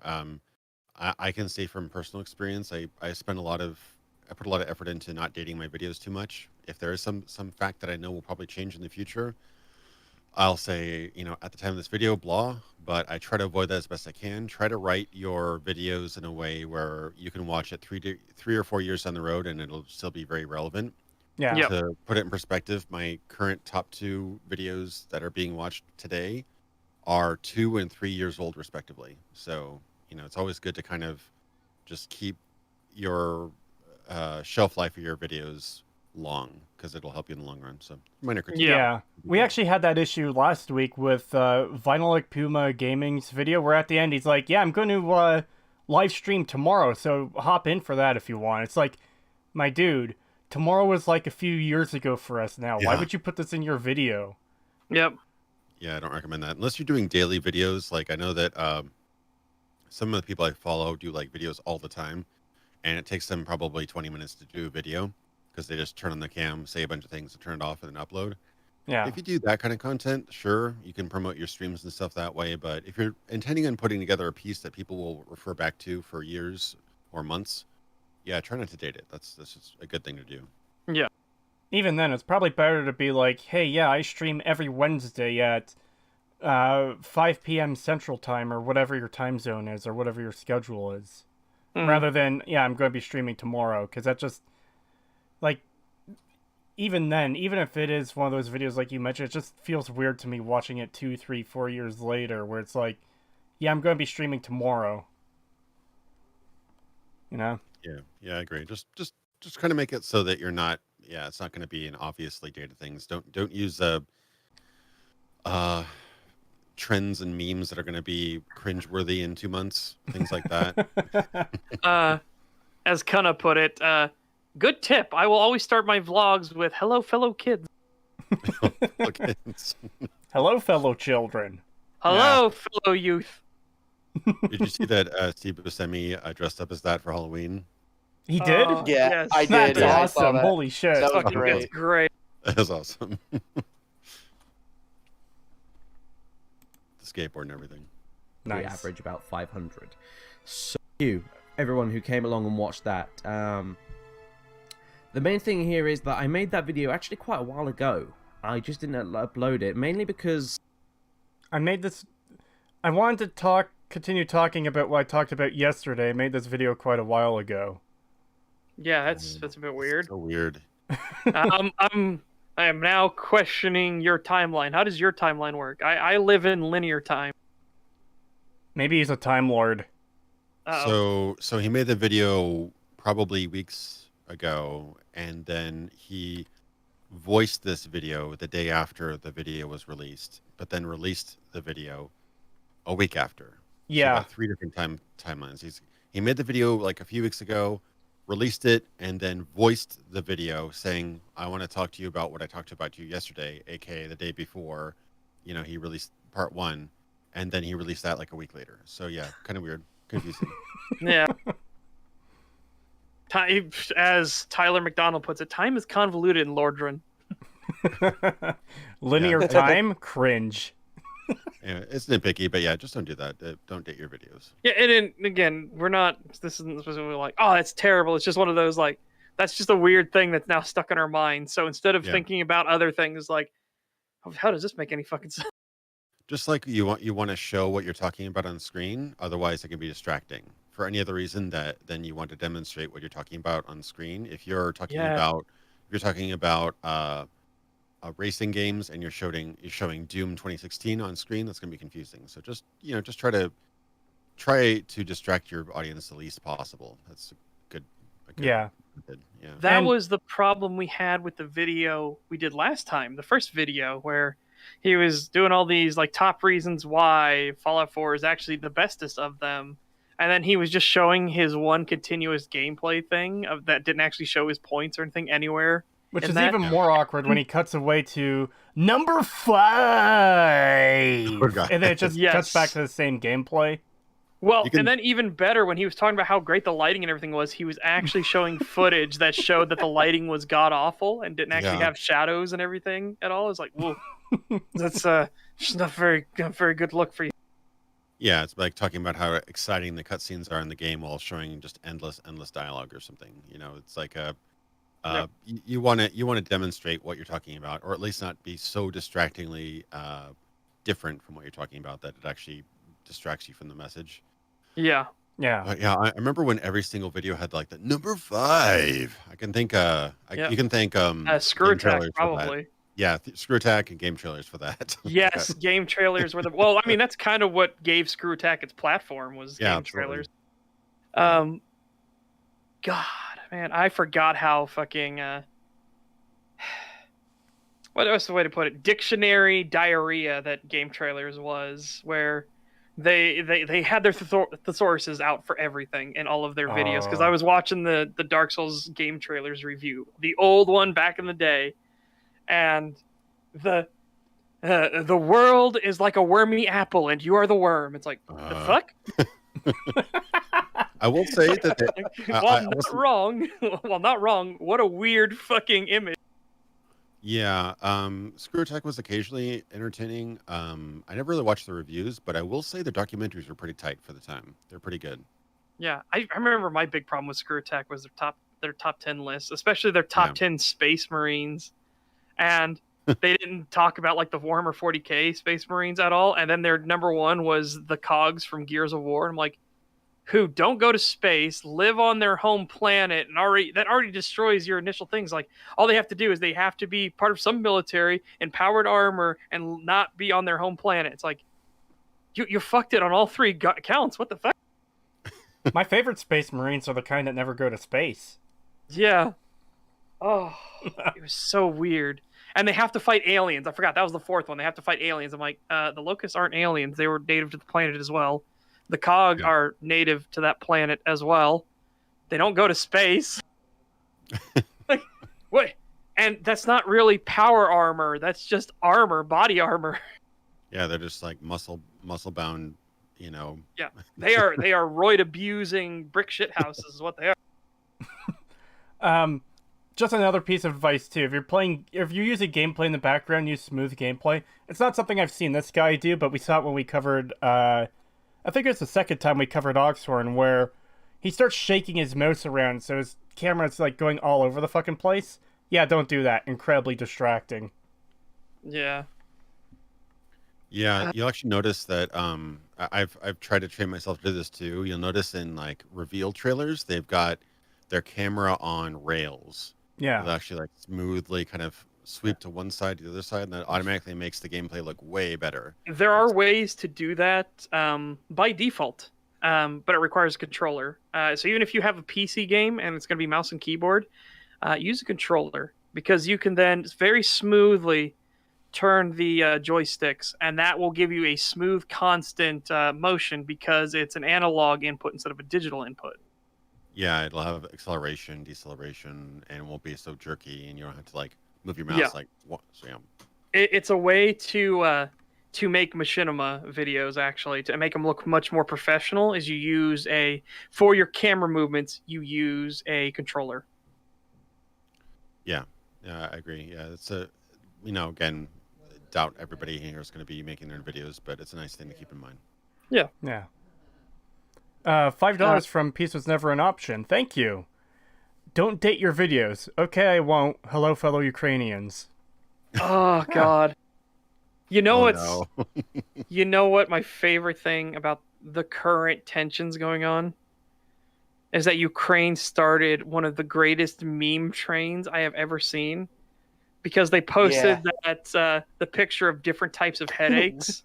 They're like living next to headache, Russia. stress headache, the headache from living next to Russia, and then it's the entire like upper head and everything covered in.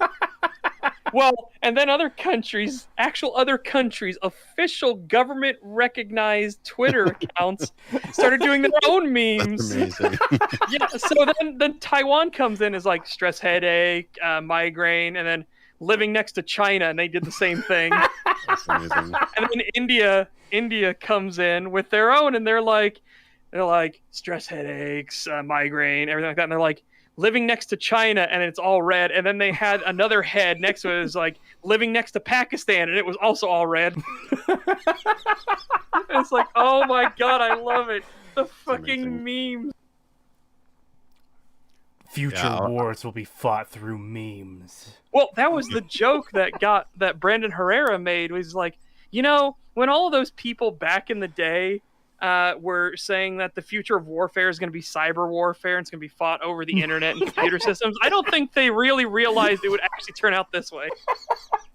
Yeah, they probably imagined like hacking, shutting down power plants and other like vital systems of society. Yes. Not, your country makes my entire head have headache.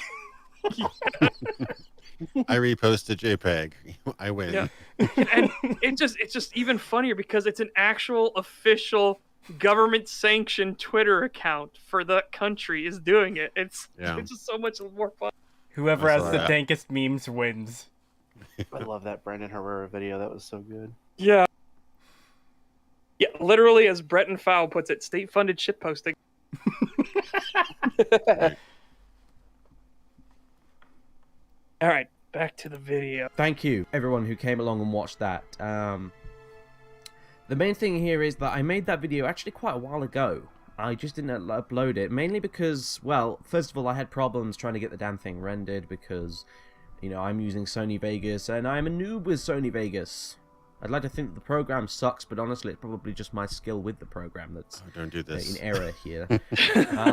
And also, I just kind of chicken out from. Also, I will tell you, it is 100% user error. There are things that Sony Vegas can't do, absolutely, like auto tracking. Fuck. Okay, small tangent. Sony Vegas, why the fuck do you not have auto tracking? Jesus. They do, I think they added tracking later on. I haven't tried to use it. Not auto tracking. No, unfortunately, as I have discovered every time I have tried. And I'm like, does the new one have it? No. Why the fuck not? Yeah, I have a love-hate relationship with Vegas. I love the interface, but I freaking hate the software. Yeah, and now I'm stuck with like memorizing all these fucking button inputs for Sony Vegas. So it's like now if I even try, I tried to look at DaVinci, which is a workflow-based video editor, and I'm like, me caveman, what bump rocks together. How do work? Yeah, and I know I think Mueller did this too, where he would kind of preface his videos a lot with like just random things like happenings at the time, you know, social media issues and stuff like that. That's cool, but he eventually he recut his videos to take all that stuff out because it really just bogs your whole point down. So yes, again, if you want to have a nice concise video that people will come back to years later, try not to do this kind of stuff. And again, we're looking at it from a 2021 perspective. I forget when this video was made, but it was a while ago. 2013. Oh yeah, that was a long time ago. Okay, so yeah, probably wouldn't do this now, but yeah, just try to keep it concise and oh my god, people drop off at the beginning of your videos to make it interesting. Yeah. Like you gotta have some kind of hook near the start of the video to get them to watch the rest of. Indeed. Just my skill with the program that's in error here. And also, I just kind of chickened out from uploading it for a while. I really did. I didn't know what the response to it would be. I was a bit nervous about putting my honest opinion out there, and in hindsight, I'm glad I did finally decide to do it. But yeah, the video itself was actually recorded quite some time ago, and in hindsight, I think I could have explained some things better. There are things I'd like to expand upon, and I'd like to address the topic perhaps in a more general sense. Okay, so you've now said you've had the video for quite a while, so you didn't think about before you released it going back and touching up these points, because you made a lot of terrible argumentation and a lot of awful points, and were very condescending and everything through it. So, yeah, you said you had it for a while. This is stuff you should have fixed then before you actually pushed it out. Yeah. And again, just the whole like same thing we were talking about yesterday. It's like, that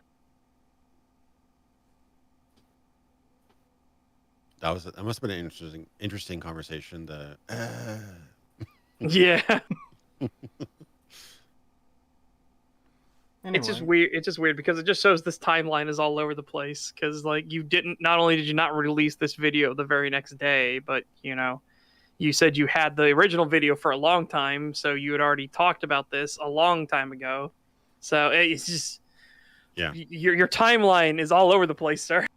Yeah, it's just confusing, and honestly, nobody needs to know about any of this stuff. Just exactly. Yeah. You just say, in my previous video. That's all you had to say. In my previous video about the topic of Elder Scrolls isn't dumbing down. That's all you need to say.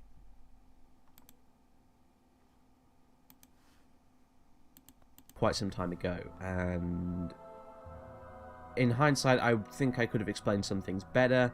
There are things I'd like to expand upon, and I'd like to address the topic perhaps in a more general sense. What I am glad, though, is that it created a sort of discussion. I think that's good. What I don't like is when people kind of watch one video about a subject and they like it, but they therefore take everything that's in it as read. and don't question it. And hopefully my video, as a kind of response to Samuel Online's video about the dumbing down of the Elder Scrolls and so on and so forth, created a kind of discussion between people. You know, hopefully some of my counterpoints opened some people's eyes and made them start to hopefully think for themselves. I think that's the most important thing here. Nothing annoys me more than people who just parrot what they've seen elsewhere on the internet. You know, you have all these big kind of gaming... Oh shit, sorry Acer Thorn. Yeah, I realize this is why this is irritating me so much is because he followed up a scripted video, or apparently scripted video, with a, or at least an edited video with a commentary video. So that's why it's so different. Yeah. And also, like this whole thing of like thinking for yourself and everything like that. Well, there's a lot of stuff you were very disingenuous about. So you put out a lot of misinformation and everything in your video too. So you're talking about you want people to think for themselves, but you have already stacked the deck for your community and the people that have engaged with your video and everything. Yeah. Now has Yeah. the wrong information. Or just really disingenuous points, like the whole this one character has wrong directions, or everyone in Balmora has the same thing to say about Balmora. This is why Morrowind's dialogue isn't good. I'm going to click Solstheim and latest rumors over and over and over and over again, but I'm not going to actually dig into any of the quest dialogue or any of the more interesting dialogue in the game. Or as somebody pointed out, I'm not going to just ask what somebody's opinion on foreigners are. Yeah. Almost every single NPC has a different dialogue for talking about Inwas or foreigners or anything. So one of my irritations here is I see this actually a lot, where it's the whole I'm starting the conversation sort of defense. I'm not going to get into like usually these kind of examples are pretty political, so I'm going to stay out of that. I'm just going to come up with a fake example. It's like, oh, I was punched by the CEO of EA, and a bunch of people are outraged. EA sucks. Let's look into it. Oh, in fact, that didn't happen at all. Yeah. Oh, but at least we started the conversation about how, you know, executives EA at companies sucks. use I hate that shit. Yeah. It's like, no, you suck. That didn't happen. You didn't, you know, the conversation, it's like moving the goalposts. Like, Yeah. and obviously what Sorcerer Dave said wasn't nearly that bad, obviously, but like, you know, it's kind of moving the goalposts. Like, oh, I wasn't actually making points. I was just starting a conversation or something like that. And that's not what he said, but it's a little bit of a way to soften your points and make it seem like you're less adamant about what you said. But he was pretty, like I've watched a couple of his streams and a couple of his other videos, and he's usually fairly, I think he's mellowed out, but he was pretty harsh in his criticism in the last video, I noticed. Yeah, So. and that is a thing to keep in mind, that this is coming from a 2013 perspective. Again, the honeymoon period is still likely going for a lot of people when it comes to Skyrim. So it gets in that whole thing of you want the thing that you're currently experiencing the honeymoon period to last forever. You don't want to notice the flaws in it, and you want to notice how it's better than the things that came before, because that's just what you want. People in general want, I want the next thing to be better than the thing I had before. So I feel like that the money that hopefully I earned through hard work or whatever went to something worthwhile. So it just feeds into itself.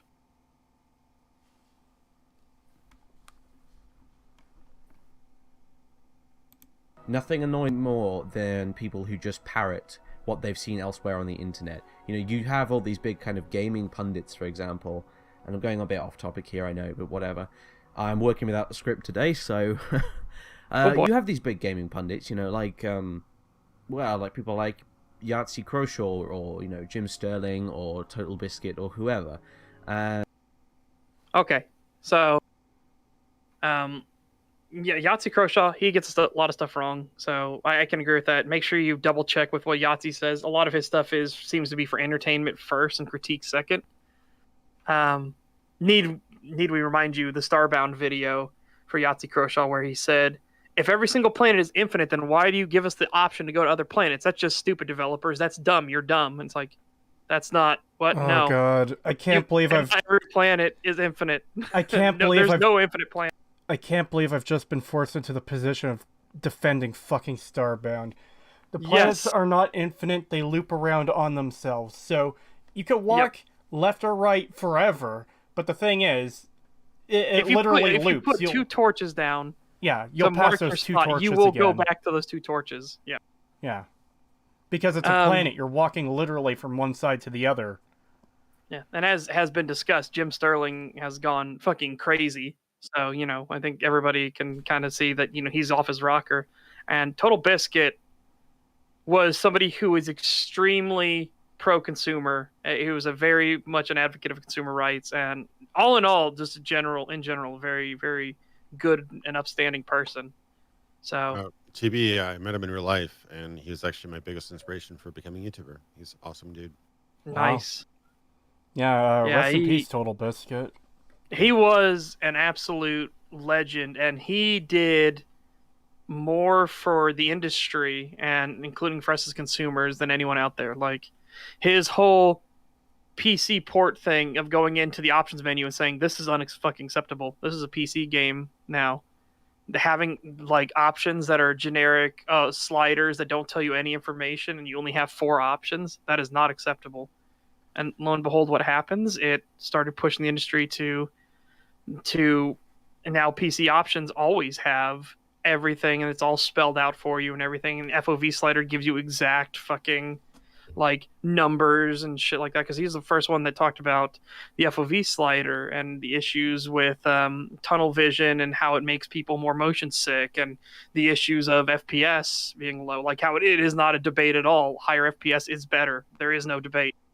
Yeah, he demanded standards, whether it was journalistic standards or consumer-friendly standards in terms of, accessibility. He was obviously making a meme about the FOV sliders and frame rate and stuff like that. But there were times where they would port a game. I remember I really liked the game on console, but the PC port time locked the game to 30 FPS. So if you ran it any higher than 30 FPS, the game would run at double speed. Yeah, or triple speed or whatever. It was a racing game, and it's just like, come on, this is not acceptable. I had a similar issue with Grand Theft Auto 4, where I couldn't complete the final quest because the FPS was too high, so I couldn't click the button fast enough to stay on the helicopter. I actually had to go into the settings, or I can't remember how I had to fix it, but I had to limit the FPS somehow, so I wouldn't automatically fail that part of the quest, so I could complete the game. I remember playing Far Cry 2 not too long ago, and I couldn't get past like one of the first rooms because apparently if you run it any higher than like 60 FPS, just the quest trigger won't work. So I had to like manually set my computer to run it 60 FPS locked for it to be able to actually work. So like these kind of things happen, and most people wouldn't even notice or call it out. So yeah, no, he improved the industry of gaming commentary and journalism, and he was just a dude who yelled at StarCraft and stuff like that, but he did so much. I really respect what he did. Obviously, he got kind of a little bitter at the end and things like that, but well, I mean, obviously he had some problems, Yeah, and the industry was currently devolving to the shill media that we unfortunately know today. So he was one of the first people that was fighting back against that. I believe he was one of the first people that also said the reason that people are going to start turning more and more to YouTubers is it's much easier to hold a single person accountable than it is these faceless corporations that are just jumping through hoops for access. Yeah, absolutely. He'd go after developers, publishers, other journalists, other YouTubers, other IGN, whatever. Like if they screwed up, but he'd also engage in conversation. He would talk to like Ben Kuchera and things like that. Like, yeah, I respect him a lot. He was a good dude. Yeah. $2 from Guy Under a Bridge. Thank you very much. Sorry, but I'm glad he didn't live to see this new bullshit. Well, that's the thing too. Is obviously you don't want someone to have to live and deal with the fucking nightmare scenario we're in for gaming. But at the same time, I think we'd be better off if he was still here. Number one, because he would still be a zealous advocate for us. Well, not just that. Number one, losing anyone like that is horrible. Like, regardless of consumer advocacy or anything. And also, he had a wife and son. He had a wife and son. I'd rather have him take care of his wife and son. That's kind of what I'm getting at. Is like, regardless of any of his YouTube stuff, he's a person who is alive and now isn't, and that alone is unfortunate. But Yeah, if we consider all the consumer advocacy and stuff, I do think we would be better off if he was still around. Yes, I agree. Then it wouldn't be Jason Schreier or Schreier, however you say his name, who I hate. I hate Jason Schreier. He is a piece of shit. It wouldn't be him that people have to turn to. It'd be, TB still. People could turn to TB to break the stories, and developers would go to him and talk with him in confidence, knowing that he would respect their identities and he would get the story out there. Yeah, I was always irritated by Schreier, but when the whole Activision story broke, and then he immediately tweeted, "Oh, I've been actually investigating and collecting evidence about this for 3 years." I'm like, "You what?" You knew this. That was the thing. It was like, I don't think he to normal people they're like, oh, wow, so you've been working on this for a while. You're our hero. And I saw that and I immediately like, you knew and you covered it up. You piece of shit. Yeah. No, that I don't know what his entire.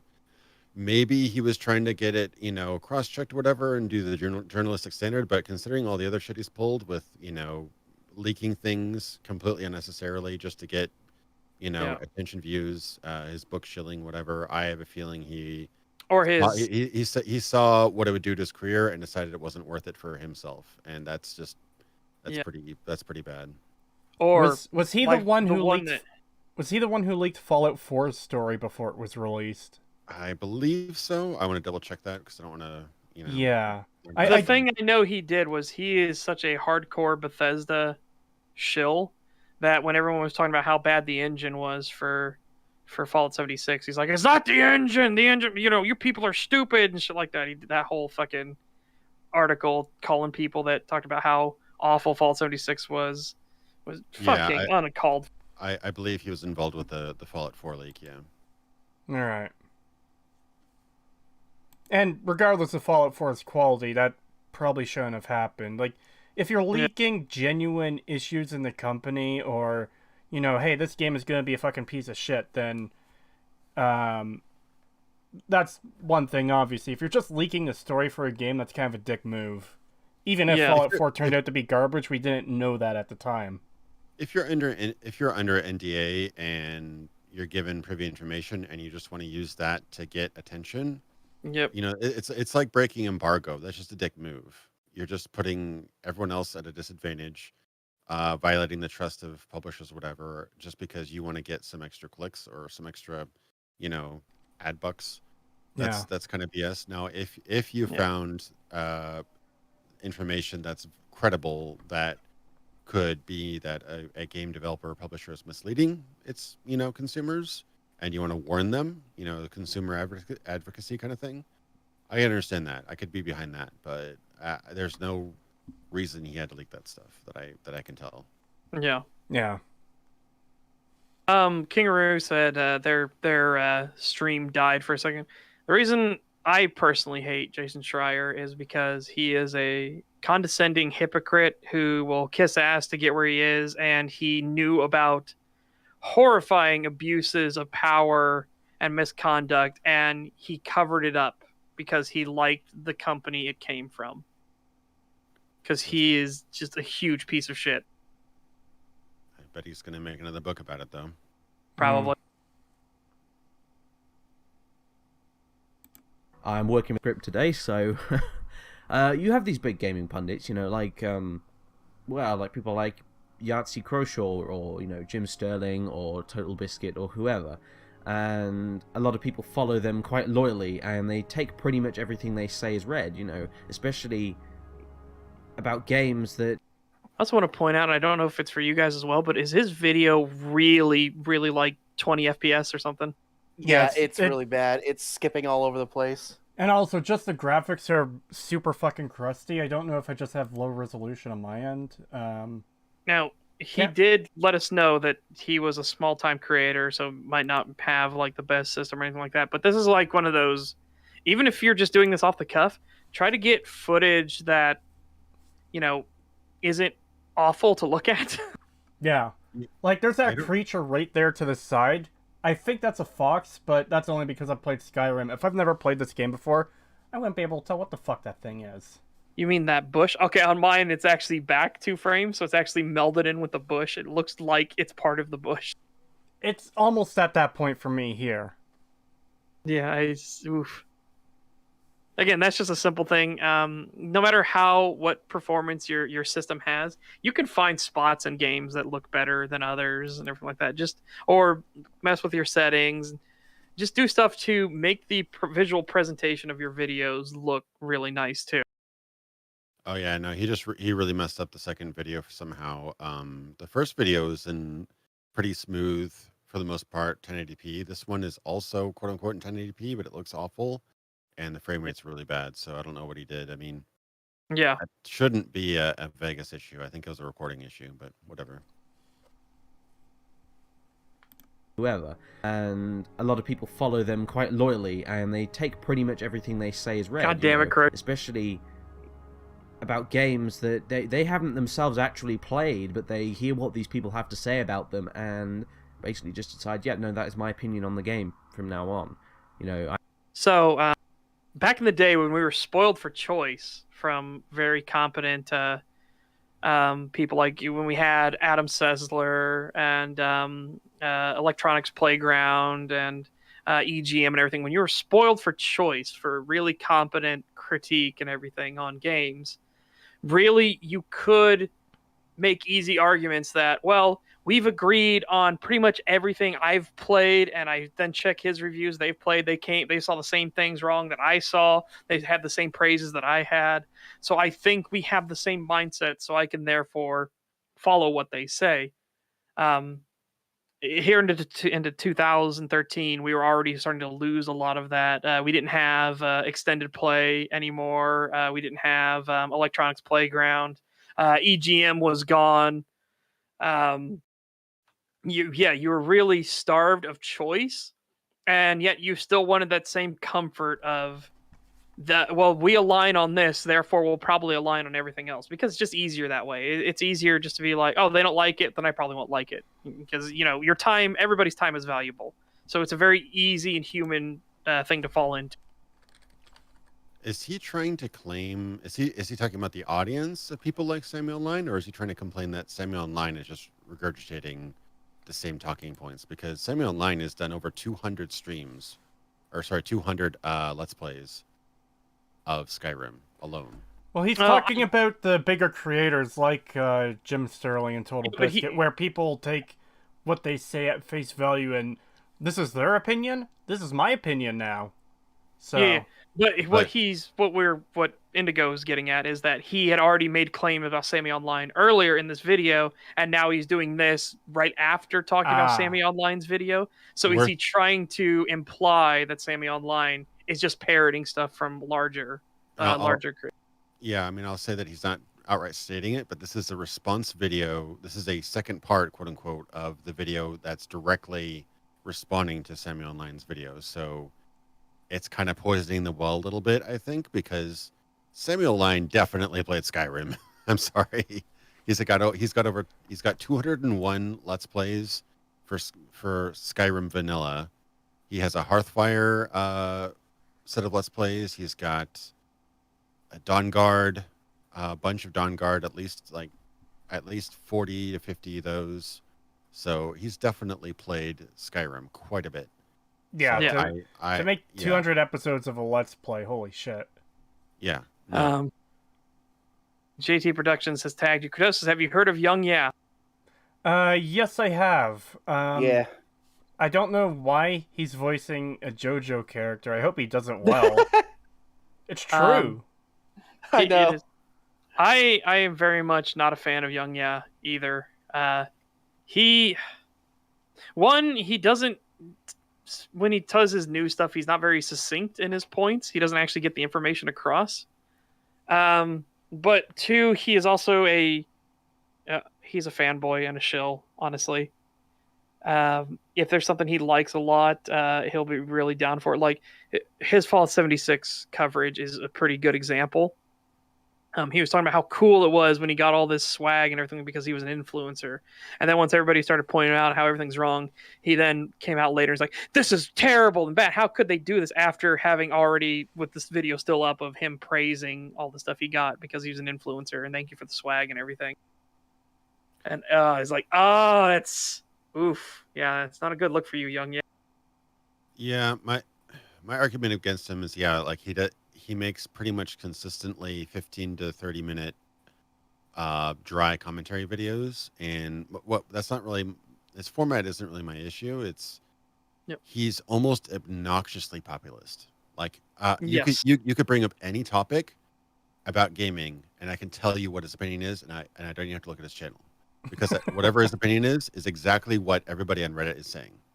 So it's a little irritating that he never has any like mildly differing opinion than what the majority of people are already saying. So it's just a little irritating. That's all. Yeah, and again, he can be a totally good person. It's just that what we've seen of him, what we have experienced through his channel and through his content, has not been good. Yeah, and I'm not really a fan of his format particularly. I wish there was another commentary channel that kind of had the same sort of format as Total Biscuit. There's been a couple people who've kind of tried. I forget his name now, but one guy kind of tried to do the same thing. He even had the same outro blurb or whatever. But yeah, I might as well just go to Gaming Circle Jerk r/Gaming Circle Jerk, and I get the same opinions. So Yeah.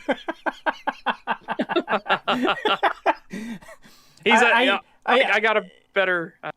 Sorry, Tyler, that's just like go a ahead. super brutal way to take him down. I'm really personally against the guy. I just find it really kind of unnecessary. That's all. Yeah, I watched his videos for a little while. I was just like, I'm not getting much of value from you, so I stopped listening. Yeah. Yeah, same. I haven't watched one of his videos in a long time. Yeah. As Tyler McDonald put it, he's a cold take movie. Yeah, pretty much. Yeah, that's a good way. He's a cold cold takes. He Not doesn't that you have them. He Sorry? doesn't have them spicy hot takes like I do, where I say Doom 2016 is better than Doom Eternal. Fight me.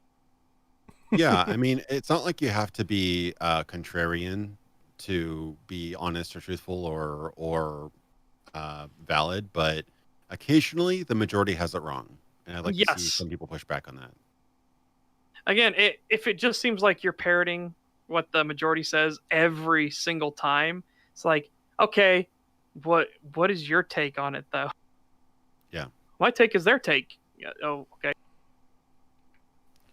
That's why everyone in chat's like, hell, anyone's like, I mean, that's just facts. Doom 16 was better. It I was. thought Eternal was great, but I haven't finished Eternal yet, but I couldn't put Doom 2016 down, so I guess that kind of speaks for itself. Yeah, as I told people, it's like, I think Doom Eternal is a good game. I can't even say I'd go back and play it. Doom Eternal is a good game, but I feel like I got what I wanted out of it the first time through, and I don't really feel the need to go back. Doom 2016, I'll just boot it up and play it again if I feel like it. And I've probably done 4 or 5 playthroughs of it now, and that's me being stupidly Souls obsessed as I am. Yeah, I mean, I'm a PC gamer, obviously, so complication kind of comes to the territory, but there's something about Doom Eternal. I haven't done any sort of really scripting or anything about this, so it's completely off the cuff, but there's something about Doom Eternal that's exhausting. That isn't in 2016. There's too many abilities and so many things like that. You have to grapple this, you have to switch, you have to flame belch this guy, you have to freeze those guys, switch to freeze those guys, and then you have to switch back, and then you have to switch your weapon 5 times to kill this guy, and then swing again. And Doom 2016 was just a little bit more streamlined, and generally I'd say that's like a bad thing, but I think 2016 just it was a lot more fun to play because you had to do less of the switching, the less of the micromanagement to get enemies dead, I guess. I don't know. Yeah, I remember on my stream, I had that moment because people were watching me do the playthrough on Ultraviolence, and I beat Doom Eternal, and then we started the Ancient Gods on Ultraviolence, which is a huge fucking mistake because the Ancient Gods is just every problem with Doom Eternal ramped up, and enemy spam is a big one. And as I said, when I finally stopped, it was the cube bosses and the ancient gods. I did one cube boss and it was fucking exhausting. And then there's like, oh, but we're not done. Now there's 2 cube bosses. And I remember I stopped the game and I said, developers, have some fucking restraint, for God's sakes. Especially because that was the DLC that added in the fucking possession mechanic, which is now you have an enemy that will possess other enemies and make them 10 times more dangerous. And when you kill that enemy, oh, this enemy's out here and can't be hurt unless you use this one particular add-on from this one particular fucking gun. So you got to switch to that in the midst of combat to make sure they don't possess somebody else. That is so fucking infuriating. Yeah, I mean, it appeals to like the super hardcore, really into the micromanagement of all your weapons and add-ons and side abilities. But I'm not saying it's bad. It just I would play the game like, oh man, I love this game. It runs so good. It's so beautiful. HDR, 4K, 120 hertz. This is an immensely enjoyable game. And I'd go through like one of the later arena battles and I would be fucking exhausted after I finished that one. I'm like, I had to put the game down and go to something else because there's just so much energy goes into just one fight sometimes. And in the Ancient Gods, that was every fucking fight. You would come into a new room and it would be a 7-minute long slug match. Yeah. And you'd just be at the end of it, just be like, oh my God. And then you realize you have the entire rest of the level to go. And it's every room that's like that. And it's like, Jesus, I'm just... Ugh. Yeah, I mean, they definitely offer a lot of really advanced challenge options for sure. So if you wanted Doom 16, but more complicated and more difficult, then Eternal is a great follow-up. And I enjoyed a lot of Eternal. I just toward the end, I'm like, I just want to play a game that kind of get my mind off things. It was like work. It was like work. Yeah. If you wanted to do master levels of Doom, if you wanted to have that true mastery, because when you get in the zone, in Eternal, you have that beautiful moment of switch to the rifle with the sniper scope, blow off the limb and everything like that, switch back over. It feels good for a time, but it's just the fact that you have to do that multiple times for 7 minutes straight is when it's just like, it's too much for me. I just get exhausted. I'm like, I know I have to do this like 15 more times for this level. And, oh, you spawned in 4 tyrants for me to fight? Great, thanks. Not to get an old tangent about Doom, but yeah, a good game. Just sometimes you just want to kind of shoot some fools and not to switch your weapons up 20 times to do it. And just, different type of game. They're both good, but for different reasons. Yeah, like I said, I would still say Doom Eternal is like a 6 out of 10. And I actually use the full scale, by the way, guys. So 5 is average, 6 is good. So, I'm using the entire scale here. I'm not the crazy 7 to 10 scale. I'd say it's good. I just think Doom 2016 is a 7 out of 10. I think it's better. And I will go back and play that over and over again. $5 from Zikos. Thank you. Speaking of Eternal, Archviles are so annoying. He corrected himself. I saw that. Yeah. So I haven't seen the Archviles, and I haven't played either of the new Doom games. All I'm familiar with for the Archviles is Joel from Vinesauce was playing Doom 2, and he did a community map project, and everyone is putting in Archviles into their maps because they knew he hated them. Yeah, they are awful. Archviles have always been that enemy. It was the Plutonia experiment that was like, you know what? Chain gunners and Archviles. It's like, no. Fucking Archviles. Plutonia, and that's what I mean. If you were somebody that liked that style, the Plutonia experiment, constant enemy spam, really like every fight is like a knockout, drag out, slugging match, then Doom Eternal is definitely right up your alley. 100%. It's not for me, though. I like a certain flow to the combat where you get in that zone, that beautiful zone. You get in that beautiful zone of just like, I hit that weapon swap and bam, bam, bam, knocked out all of their plasma guns, and now I've jumped over them with the meat hook and blasted them away. And, you just get that beautiful bliss, and then it starts to taper off. You can only be in the zone for so long before it gets mentally taxing. And like I said, when the fights are 7 minutes fucking long, it's exhausting. You feel like I can't keep doing this, and then you realize that was the first room in the level, and it's just like, okay, yeah, that's stupid. I think pacing has a big thing to do with it too. This is actually a criticism I had of Diablo 3. And the first and second Diablo didn't really have this issue where there was there's quiet moments. There was like, kind of ramped up to exciting moments and kind of died down, and there was sort of pace to it. Where I noticed toward the end of Diablo 3, it's like a constant noise. You're just constantly breaking, destroying, area affecting monster after monster after monster after monster. And just like in an action movie, you don't really want to have a constant level of tension or excitement. You want to kind of break it down, build it up again, break it down, get higher peaks this time, go even more exciting next time. And that's way more fulfilling than just a constant level of action and noise and tension, because there's only so much of that you can take before you're just kind of either numbed to it or just exhausted. Yeah, So. and that's a good way for me to talk about my experience with Doom Eternal. Was at the end of it, I was numb and exhausted. I loved the final fight with the Icon of Sin, but that's because you constantly are being refilled with powerful weapons. So, you're literally in the this is the power fantasy. I have the insta kill sword and the super chainsaw, and I'm just going through everything. That feels great, because it feels like I don't have to worry about the enemy spam anymore. I am literally like the living god. I am the Doomslayer again. Yeah. Before we get back to the video, $5 from Superheated Saturnite. Thank you. I prefer Eternal, but I can see where you guys are coming from. Personally, I thought Doom 2016 was too easy, even on Nightmare, and I used a PlayStation 4 controller. RIP. Yeah, that's fine. Again, like I said, it's a different thing. I still think Doom Eternal is a good game. I would still recommend it to people, but I would have that caveat of like, what do you want out of your Doom experience? What kind of player are you? Because I could recommend Doom 2016 to pretty much everybody except for the most hardcore. Like if they want master levels of Doom, that'd be like, well, Doom Eternal is much more up your alley. That would definitely be the way to go. Oh, hang on, Creetosis. I think What? I just noticed something.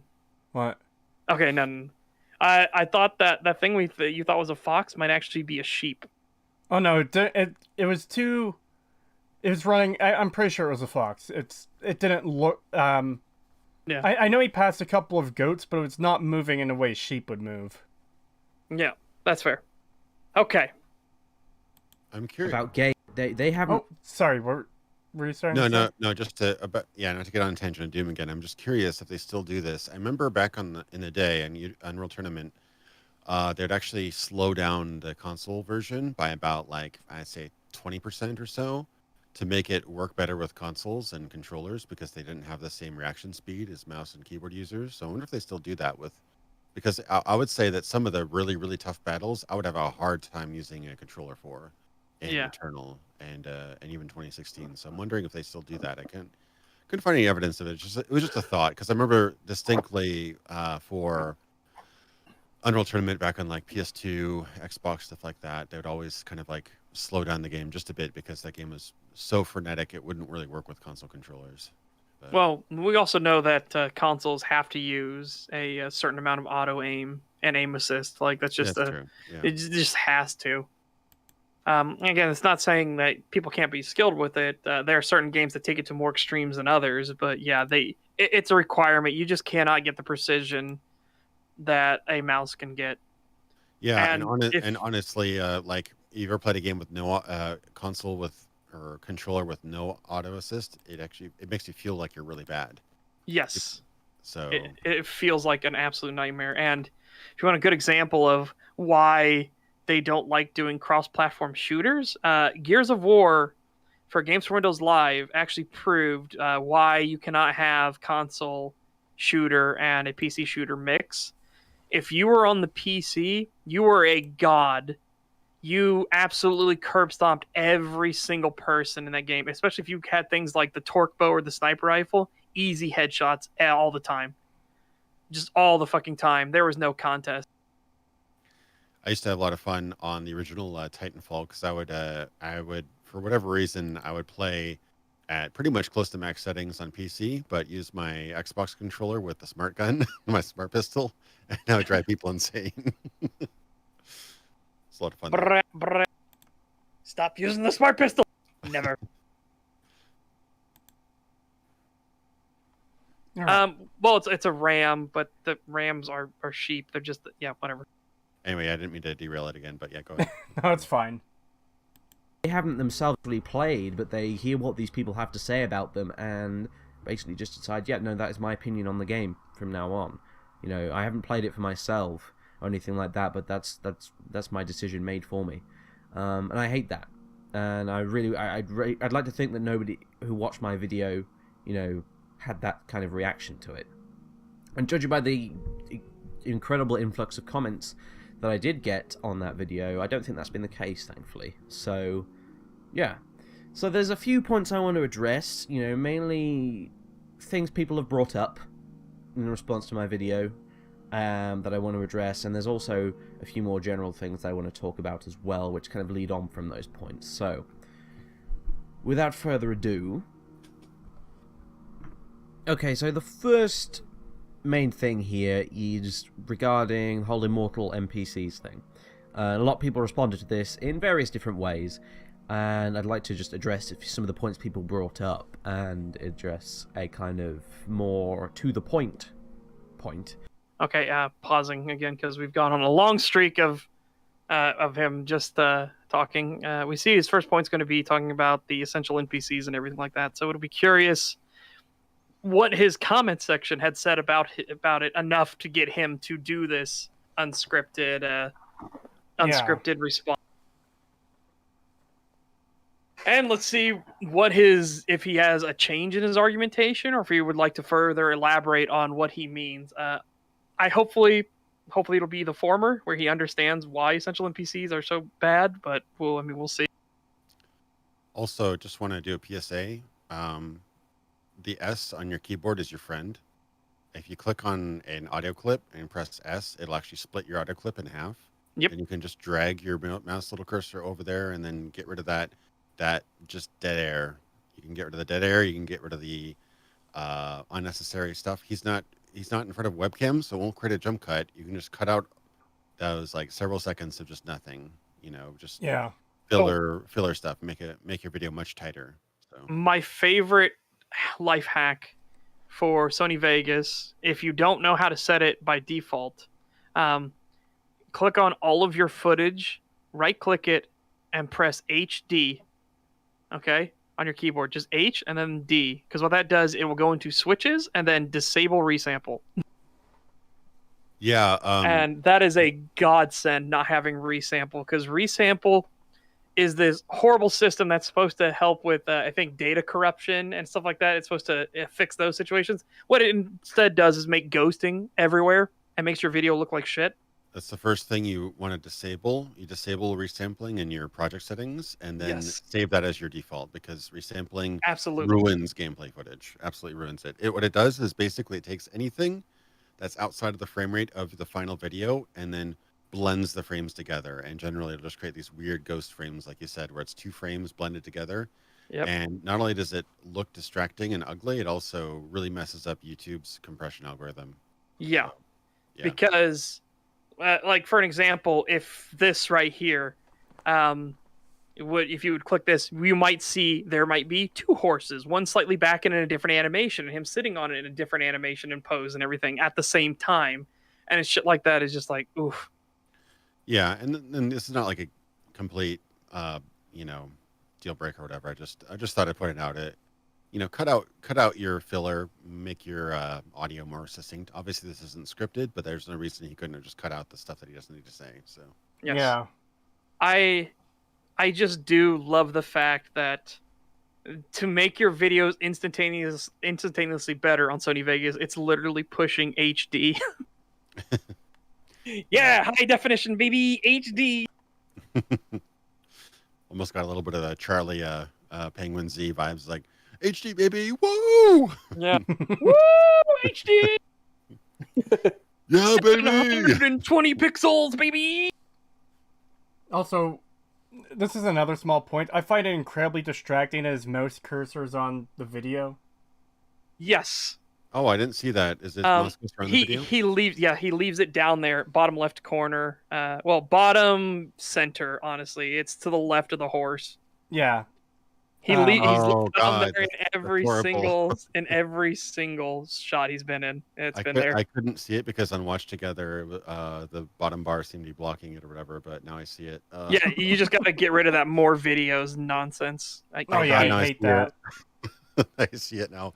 Is he? How do you even do that? If you have your cursor over, oh my God, He probably has. Is he off-screen recording? Is he recording like a video? Oh, maybe. Maybe.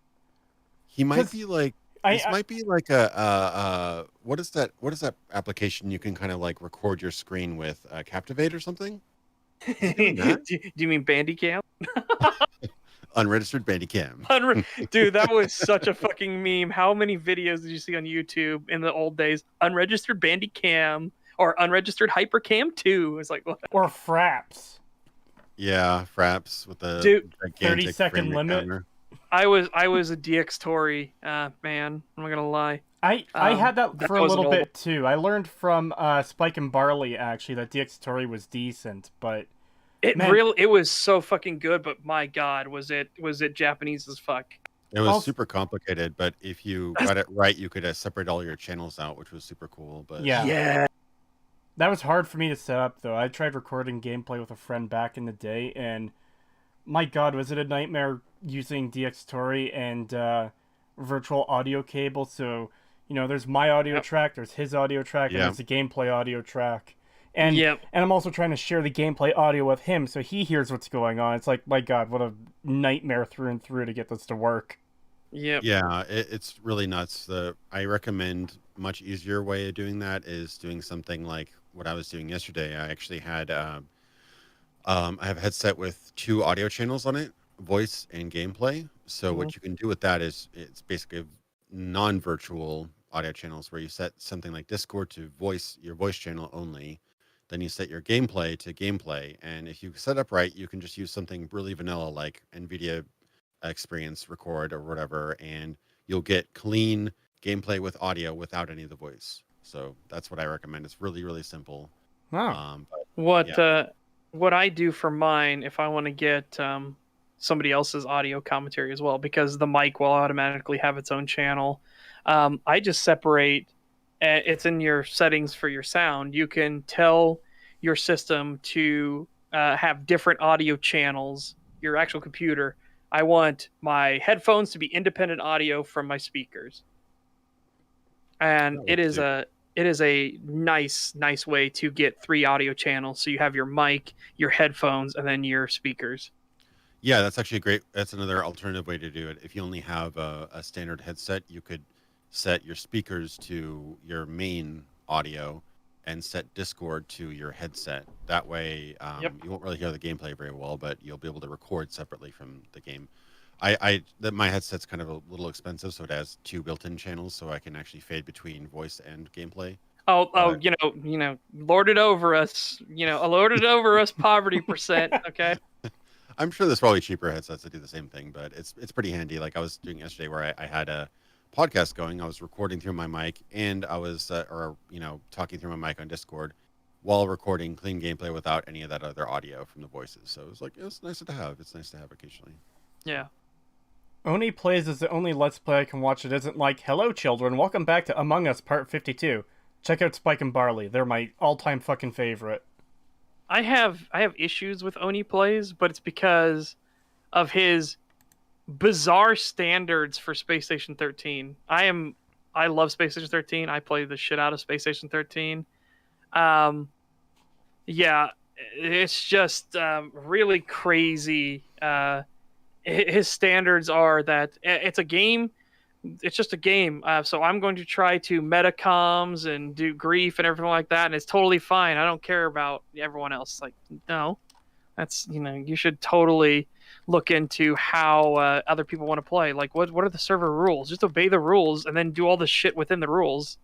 So, That's the thing I just don't like about Oni plays when it comes to that. Like, it's fine to ruin and destroy other communities, and I don't agree with that. My least favorite thing about Let's Plays are like, hello, welcome everybody, blah, blah, blah, blah, blah, blah, blah, blah, blah. It's like right at the beginning of the video. I'll immediately click off of that. Yeah, that's like current day everything. So Yeah. my nephew, when he starts watching videos on it, and every single he gets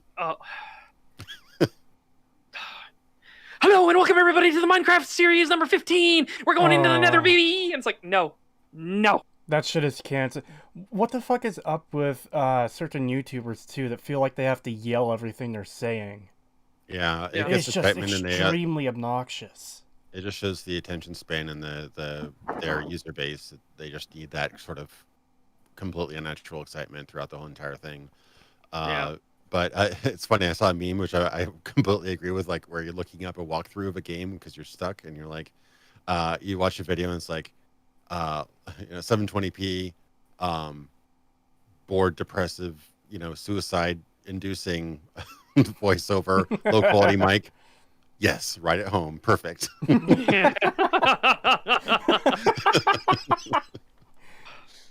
God, man, it's like yes, these are my people. One of the funniest moments of Oni Plays though is when they were doing Cuphead and they were mocking the fucking tutorial guy who couldn't get past it, and then they actually glitched through the wall and they just all fucking start dying laughing. Yeah. It's pretty great. Anyway, we have like another 43 minutes left in this video. We should probably pick it up. Yes. Nah, it's fucking. Don't you know STAG is some tangents are guaranteed? Come on. A lot of people read this in various different ways, and I'd like to just address some of the points people brought up and address a kind of more to the point that underlines all of them. Now, a lot of people said, well, it's just Bethesda being lazy. Why can't they program better AI so that... Okay, this is unrelated. This is actually related to video quality. Just cut that stuff out. It's like the Noah Gervais syndrome or whatever it is, where he doesn't cut out anything. Yeah, and it's like that's fine if you're on a live stream. That's people are gonna be fucking reasonable. But when it's a video, even if it's an unscripted video, just do basic stuff like cut out your breaths and everything like that. Yeah, I try to cut that stuff out unless it like sounds more natural. I listen and judge it case by case. So if there's sometimes where I'm talking and the breath in flows naturally, it's not like if only I never do something that extreme, but it's just an example.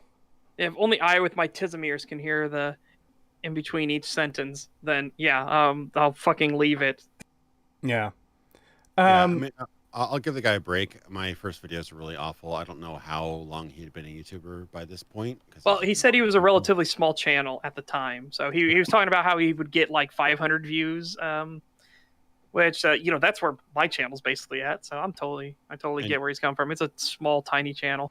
And that's why I jumped onto this, because it got 11,000 views in a day. So I was like, yes. Whoa, where'd this come from? So, okay. Yeah, that's fine. I mean, and, it took me years to get decent audio. So I'm not really going to fault him on that. But yeah, eventually when you've edited enough hours of audio, you can tell exactly what in the waveform, exactly where your breaths are, where your pops and clicks are, what you can cut out, what you don't cut out. You can read. It's like looking at the Matrix, like Cypher looking at the Matrix. You can read the waves and the code and everything and tell exactly what's there. So yeah, just cut out the dead parts. That's all.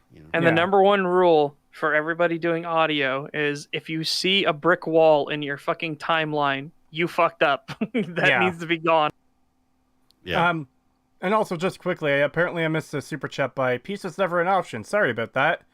$5. Smart pistol enjoyers rise up. We've been oppressed for too long.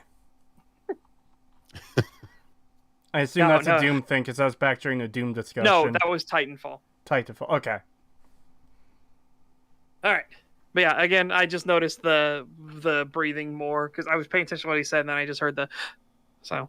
Yeah. Again, that is not a criticism, particularly of him. That is just a note for anybody doing audio. Cut out your breathings if you can. Yeah. Especially if they're very noticeable. Some of them you could get away with, but for the most part, yeah, get rid of them. Yep. Lines all of them. Now, a lot See, of that was people a said, significant one. well, it's just Bethesda being lazy. Why can't they program better AI so that the NPCs don't randomly end up getting killed and stuff like that? And I'm sorry, but while I did provide that one very extreme example of an NPC walking into a pool of lava, you know, that's not really the bulk of the problem. That was just one very... No, I'm sorry, but that is the bulk of the problem. And we talked about it during your first video on this. The random blacksmith and children should not run at a dragon with their bare fists trying to punch it in the snoot, okay? Yeah, that is absurd.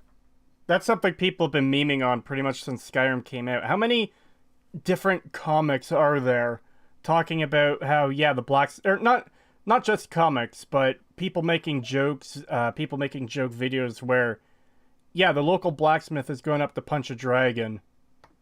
Dude, the Prold, as Creetosis now knows, his Dark Souls misadventure videos are fantastic. He did one about Skyrim when Skyrim got released, and he did one where it was all these Argonians talking about them, and a dragon landed, and the dragon was like, "Ciao, I'm a dragon."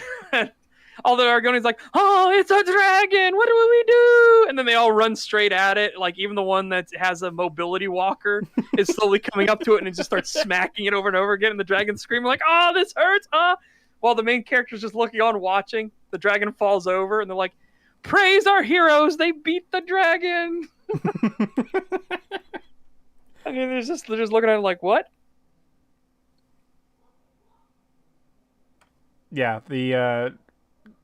there's definitely a lot of laziness in Bethesda's AI. I think that's pretty safe to say. Absolutely. There's laziness all over Bethesda's AI. So yes, I know that you said this is unscripted, but this is absolutely a case of Bethesda needs to program better AI. And it isn't even difficult. You can have it programmed when in danger, if true, no weapon equipped or Available. non-combatant. You just even have a non-combatant thing, then return to home. Yeah. And they'll just run into their house or something like that. That makes way more sense and is not very difficult to add.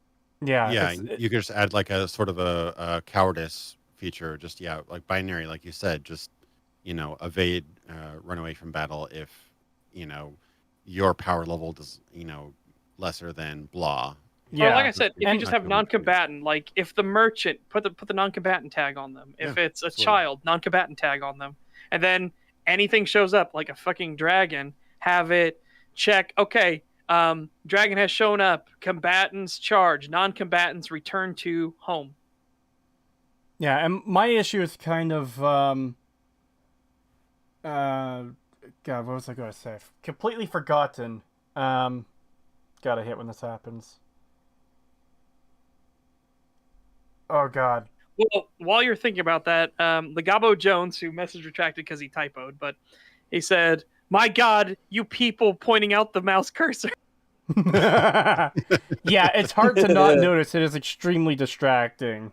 Yes. I can only think because this is a game where it has the mouse functionality. So like when you have focus on this window, the mouse will be taken away because you have to aim with your mouse, right? So how is this possible that he's playing the game with a mouse cursor? This has to be footage he's recorded, and that would actually explain the frame rate. If you ever record with Camtasia or Captivate or something like that, you're going to get a terrible frame rate. So did he pull open a recording of his and then just lazily stick his mouse cursor over and record on top of that? Is that what he did because he was having issues with Vegas? Well, here's That the would other thing explain lack of too. editing. There is a glitch with Skyrim where if you tab out and tab back in, you can have both mouse cursors at once. So, Oh, really? Yes. Yeah, I've I have experienced that plenty received of that. times, and it is Yes. absurdly fucking obnoxious. To the point where I have to immediately close the game and reopen it to get rid of it because it is that distracting because the two mouse cursors aren't even lined up.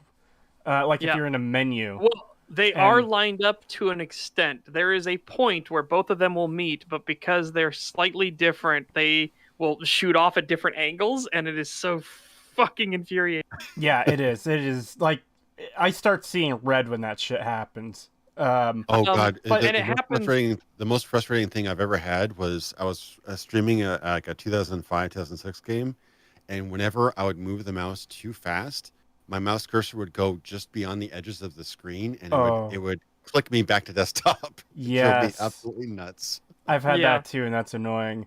But that glitch isn't what's happening here. It's because he's moving around the camera and the mouse is staying in place, so it does have to be recording of the thing. Yeah, go ahead. I did remember the thing I wanted to say too. There is a cowardice function to an extent, and you'll especially see this in Fallout 3, where if you start fighting, characters will run and cower in a corner with their hands over their head, but it's like the most pathetic version you could have of this system, because they run like 20 feet away and hide in a room, or just in a corner. It's like, there is still an active shooter in Moriarty's Saloon, or Tenpenny Tower, or Rivet City, or wherever you are, and they're just hiding in the next room over. They aren't like trying to... They're not like hiding in cover or anything like that. They can literally stop in the middle of the open and just crouch down, and it's just like, no, that's not, no. Yeah, and that's why the flee function should be a little bit stronger than what we've got. Yeah. And I can't really. I have a hard time getting really down on this point because this is from 2013. It's 2 years after the game came out. So with that in mind, I'm not really criticizing his take on it from this point, but I was watching. I literally, this is the freakiest thing that's happened to me recently. I randomly saw Patrician TV streaming. He does his live streams. I think that was the Acer Thorn stream. Yes. That led into the whole thing. I literally clicked on his video and saw he was watching a video with my lower thirds design on it, and I was like, "What the fuck?" I literally clicked into his video, and it was Acer Thorns using my a clip from, I think it might have been Game Informer or whatever, but I put my lower thirds design on top, so I knew it was from my video. So he clipped the section from my video to use this for his. I guess he didn't realize that was freely available on the internet. But anyway, I just thought it was fun. I was like, "What the hell? Those are my lower thirds." I thought he was looking at my video for a second, but then I realized he was covering somebody else who had clipped a section of my video from a segment that Todd Howard was talking about, something or other. But anyway, more on topic, he later on in one of his later streams, Patrician TV, that is, which he actually started a sort of podcast thing I'm going to be on next week. That's kind of cool. Yep. Oh, nice. Called LARP. Oh God. he joked about it during the first podcast thing. He's like, yeah, so it's going to be LARP, and our community sucks. Oh, nice. Because they couldn't come up with anything better. It's like, yeah, now you know how we feel, like trying to go through STAG. And I even think STAG, it's okay.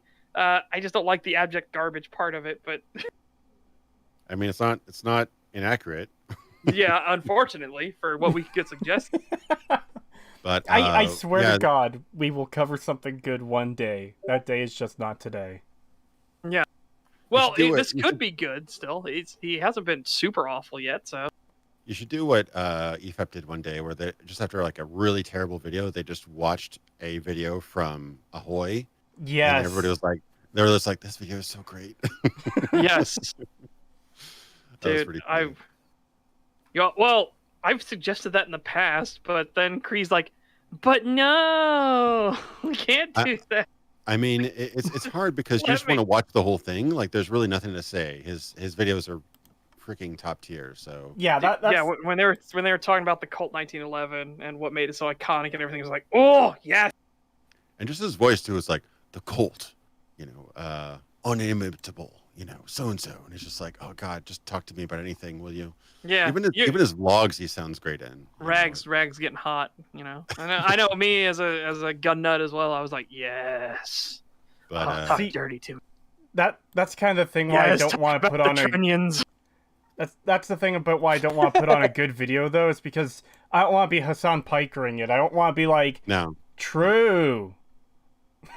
I think honestly we could totally do that as long as we explain why, especially if we had it where we did an awful video first, then we show this and we can explain, hey, this is why this is so much better. Like, look, he's made his claim about the legendary iconic status of the cult, and now he's showing why, because it had this long of a military service and the design just stands out against everything else when you had these designs like Yeah. the C96 broom handle and the when you had revolvers and shit like that, and stuff that, like, look how archaic and awful these other guns looked compared to it when it came out. This is a World War I gun that is so revolutionary and good that it continued to be used afterwards, which is not a lot of World War guns got to say that, because they were pretty fucking jank.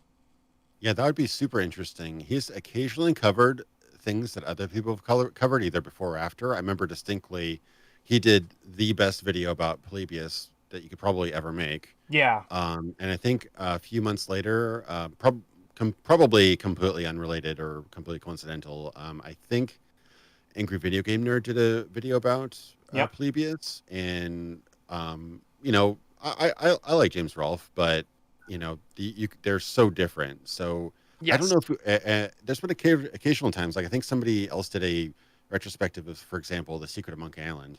It'd be super interesting to compare his video to somebody else's video on the same topic and dissect what makes his video better or worse. You know, maybe more information, better delivery, whatever. I'm sure that he probably wins the delivery front, but it'd be super interesting to kind of dissect like the same topic, two different creators. That'd be really interesting, actually.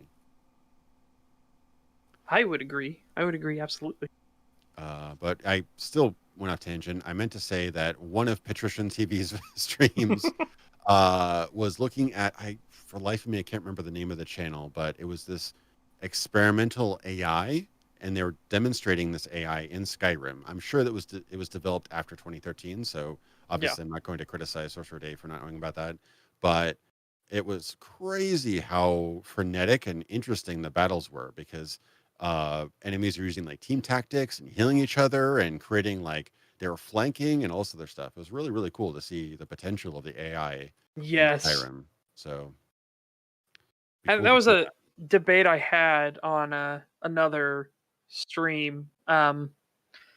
People were talking about how the Unreal Engine, so it was Back 4 Blood, and I think Back 4 Blood's not a very good game. But I don't think it's a ripoff. I will stand my ground on that. It is not a ripoff. That is their own fucking mechanics. They can't rip themselves off. But their whole thing was like, because they put it on the Unreal Engine instead of the Source Engine, it was a failure from the start. It was dead on arrival. I'm like, I don't agree with that. The Unreal Engine is entirely capable of doing a Left 4 Dead style co-op horde shooter. It is entirely capable. In fact, the shooting mechanics will probably be even better. It just is your time and effort you put into the engine. Same thing as, you know, now when we go to the creation engine for Skyrim and everything like that, it's just your time and effort you put into it. Okay, the people that made that AI put in the time and effort to make that AI work, and it works. Yeah, I just posted in chat. Ether Dynamics is the channel. I just found it again. I don't remember which video exactly I think it might have been with their most recent video on Skyrim or whatever. But yeah, it looks like a different game. It's amazing how AI can make such a huge difference. Like, you know, factions, and they actually use team tactics and stuff. It feels like you're actually fighting against real entities. It's crazy stuff. Really recommend that channel. It's only got like 2,000 subscribers, so I can't post things in chat because I don't have a link. My link posts get killed, but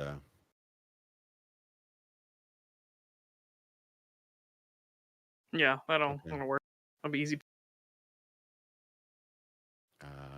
Non-link thing there.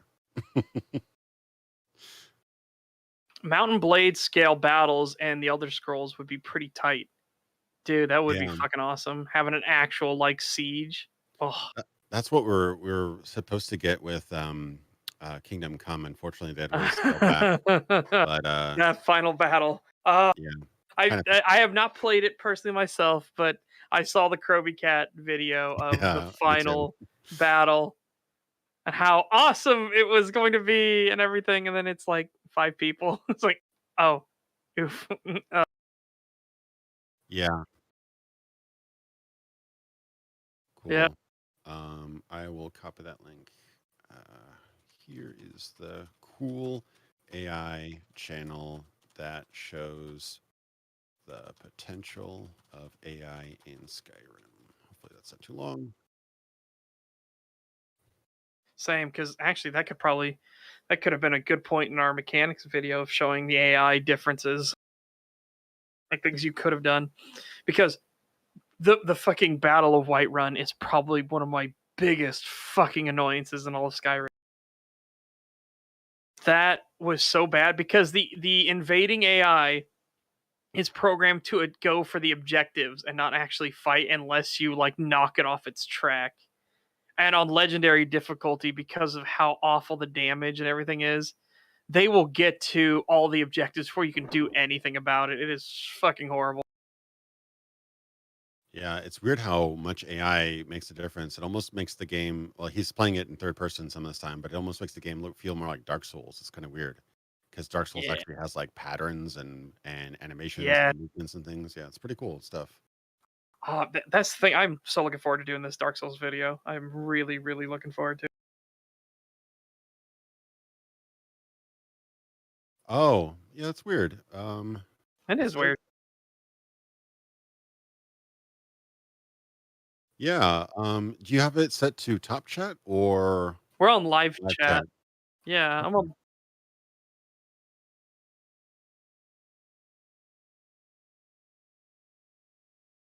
Hmm.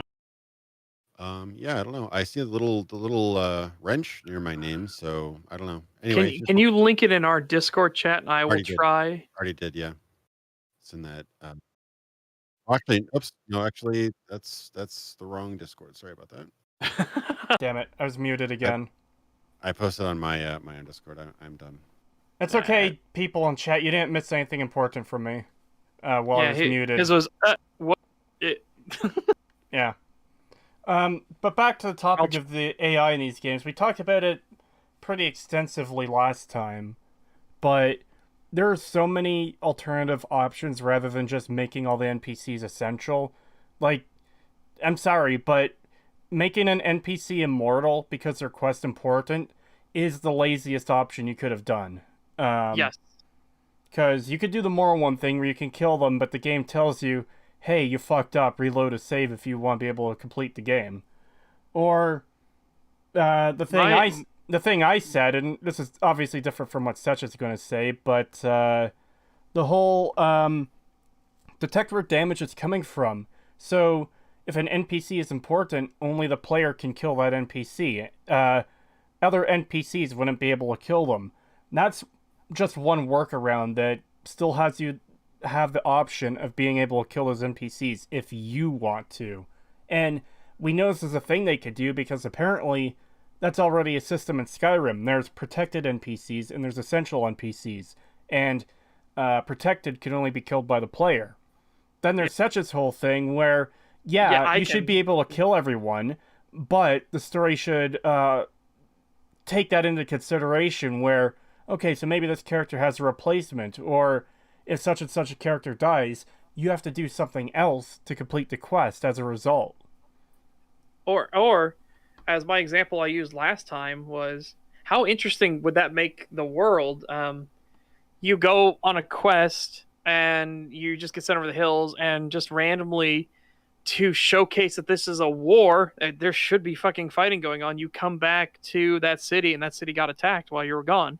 And it was just a random chance thing that the quest giver that was there is dead now. It pulls up the thing like, it can say failed or whatever.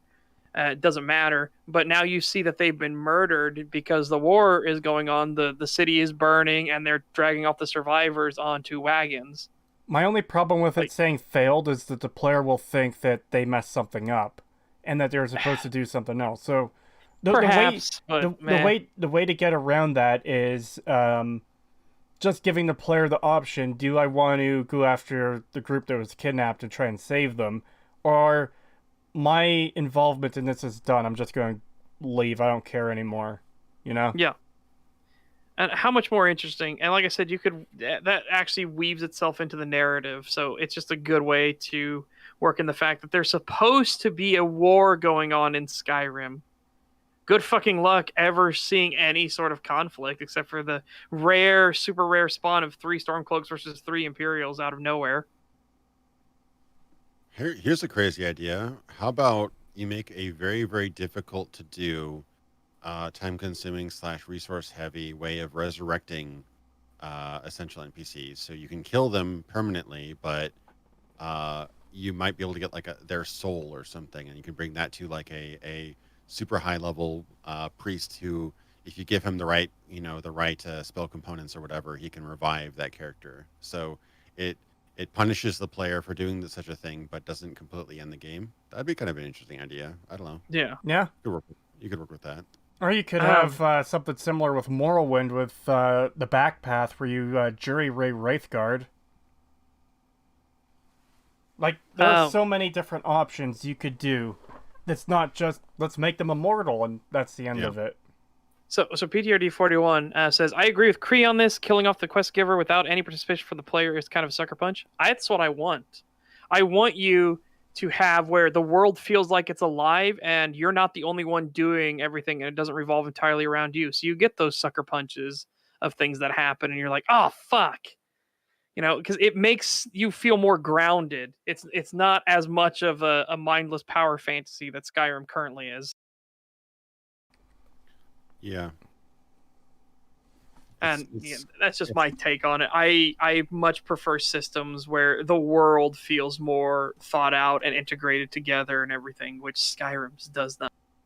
Yeah. Yeah. It's kind of interesting because I think even I saw you covered it, the terrible story conference that Emil Pagliarulo did a while back. Yeah. I cited that in my video as well, way back in the day. He talks in there like how they were frustrated at players' decisions and like how they just skipped through dialogue, some of them, and they didn't really care. They just wanted to do things, and that kind of influenced directly their lack of choice and lack of meaningful conversation options and stuff in Fallout 4. Yep. That's kind of like it's like responding to player feedback, but in like the worst way possible. It's like they're like, oh, well, you guys don't have the attention span for our amazing characters and our amazing dialogue. So the paper airplane speech. Oh. Yeah, just like, so we're gonna remove choice because that's easier for the player or whatever. And I'm more of the idea like, give choice, but provide consequences or I had a better point to this and it kind of slipped my mind just now. But my issue is kind of the fact that there is generally very little choice that matters in Elder Scrolls. And the one game where Bethesda did do a game with choice, Fallout 3, that choice was insanely shallow. Insanely stupid. And stupid, yeah. Oh yeah. I just remembered what I was about to say. Sorry, I didn't want to cut you off. No, that's fine. I just recalled. Game designers nowadays, or at least probably it seems to be more so nowadays, is that they hate the idea of players skipping their content. They hate the idea of players not every player getting to see all of their content. And yeah, that's an issue I have, and it's very clear with Bethesda after Morrowind, because you could join every faction in Oblivion and Skyrim, and you could do all the quests in Fallout 3 and 4 without being locked out of any other content.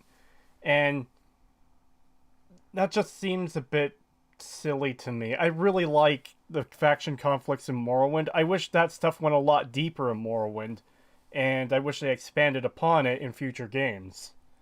But yeah, it's been super obvious that they've been trending towards you could do everything in a single playthrough. There's no chance to miss anything. I have 2 things on this. First off, Emil, if you wrote more compelling and interesting choices and characterizations and dialogue, people wouldn't be trying to fucking skip through it constantly. Yeah. Like sorry, that's on you as failing as a writer. Yeah. There's like 2 to 3 choices in the main story of Fallout 3. Only 2 of them are significant. Do you want to torture the people of Tranquility Lane, or do you want to put them out of their misery? The other choice is... Do you want to poison the purifier, or do you want to...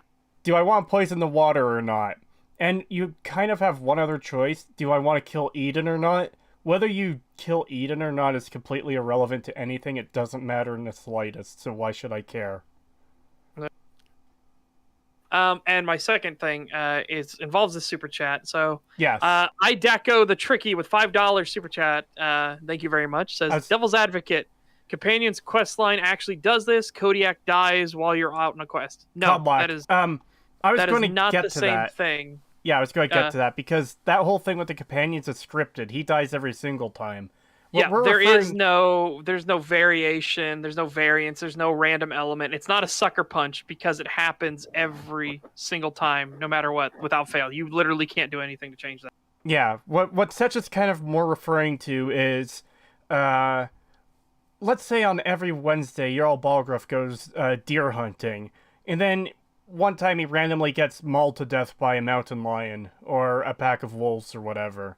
Or a bear or something. Yeah. Or maybe he gets assassinated or something like that. Because, again, there's so many options you could have that could happen. Yeah, and then it just spirals into this whole, like, he's dead now. We've got the new Jarl here, and things are in panic and stuff like that. There are things you can do with stuff like that happening, and it being totally random. I didn't mean Kodiak, guys. I meant Kodlak. It's just my brain, for whatever reason, saw it as a capital I, and I just went with it, okay? The real thing I think that game designers have to kind of contend with is who's the story about? Is this about your story? Is this your story, or is this the player's story? And I think that's kind of the thing that a lot of people are missing. And it can be completely by choice. Like you play a game like Last of Us. It's obviously not the player's story; it's the designer's story. Yeah, and fine. That's fine. I like the first game quite a bit, but if you're doing an RPG and it's not a predefined character like, Geralt or, I don't know, what another example. Or as people have now claimed in defense of Cyberpunk 2077, V. Like, no. He's absolutely a character. No. Yeah, no, I'm fine with it. It's two different styles of gameplay. Like Geralt's I was about to say Riviera. Geralt of Rivia. He's a character. He's got a story. He's got a history and everything like that. You're now partaking in his story. So, of course, there's going to be certain guidelines to that story because that's within his character. Yeah. If you create generic RPG or, 526 in Skyrim, it's your story.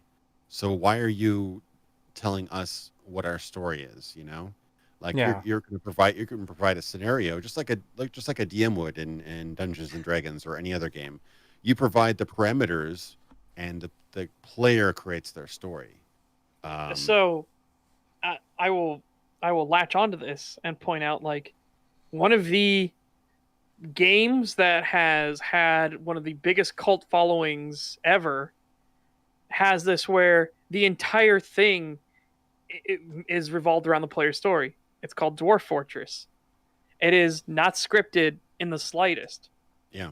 Things happen, and that makes it all the more special and memorable where Sir Jacobs of the Fallen Hammers or whatever will recount the story of how his kingdom, his fortress, and his people fell to the cat menace or something like that. And goes into this intricate detail about how they had a rat problem, so they brought cats in, and suddenly the cats were overbreeding, and they couldn't get rid of the cats, and now the cats have eaten all the food and everything and have starved out the people, so they tried to march out to a new fortress and got cut down by goblins or whatever.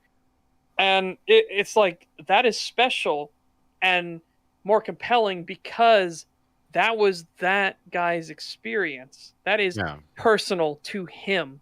That is his, and no one else had that experience. God, who is?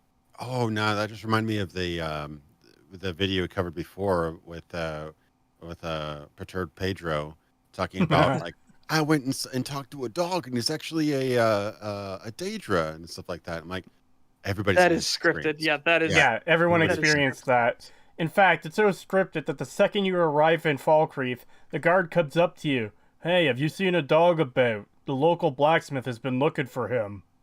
Yep. It's like, that Yeah. is so far away from being a random encounter, it's not even funny. Yeah. Yeah, and unfortunately, I was involved in a failed project.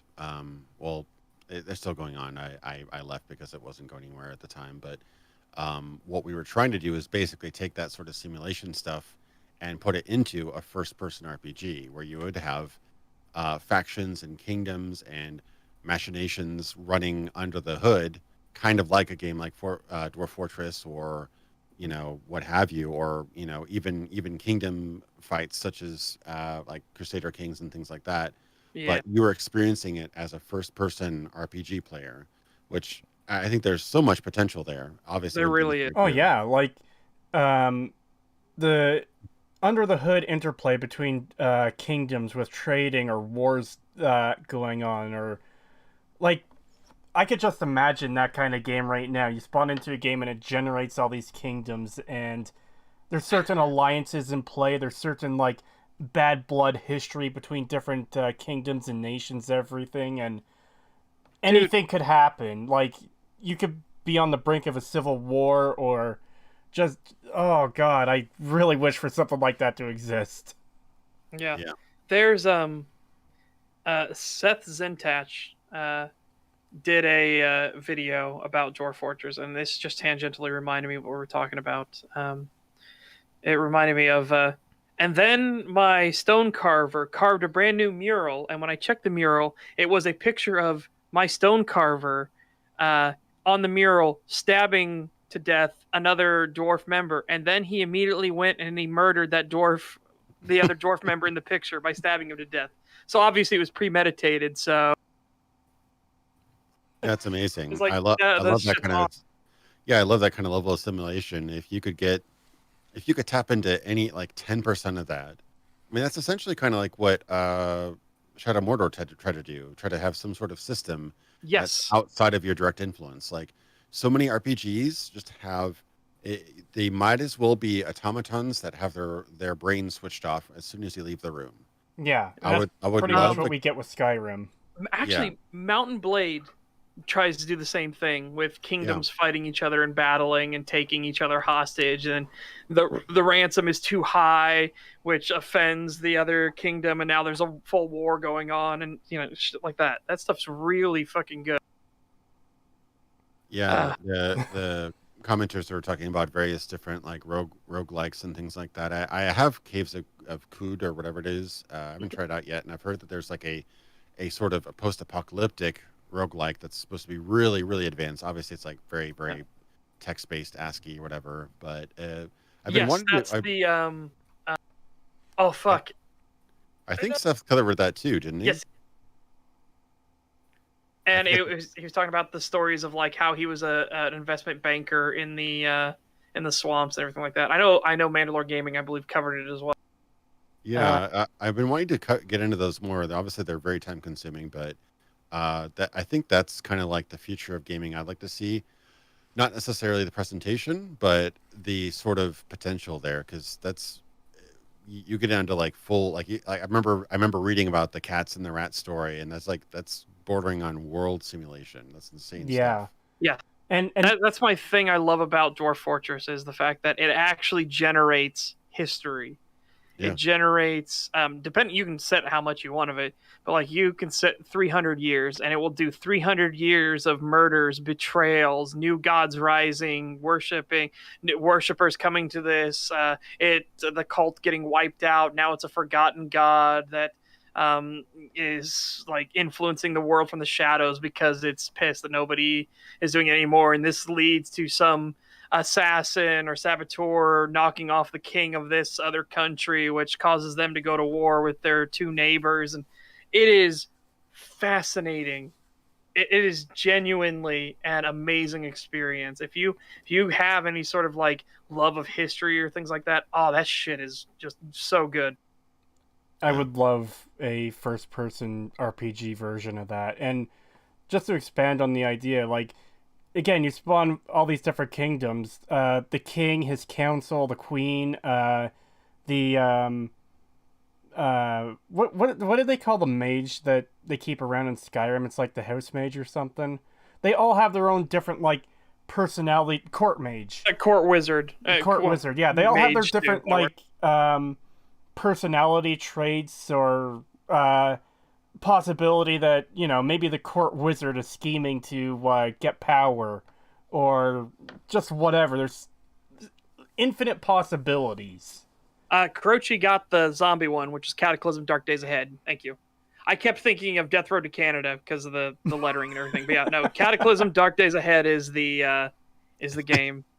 Highly recommend Cataclysm Dark Days Ahead. It is fantastic. And the game I was talking about, Neanderthal, was Dwarf Fortress. Yeah, Cataclysm. That's the one I was thinking of too. Yeah, I've been wanting to dig into that. Maybe I could do that like live stream and do some kind of research on it. I've been wanting to do some Oh, sort absolutely. of roguelike video because it's actually a genre I really enjoy. Yeah, Just same.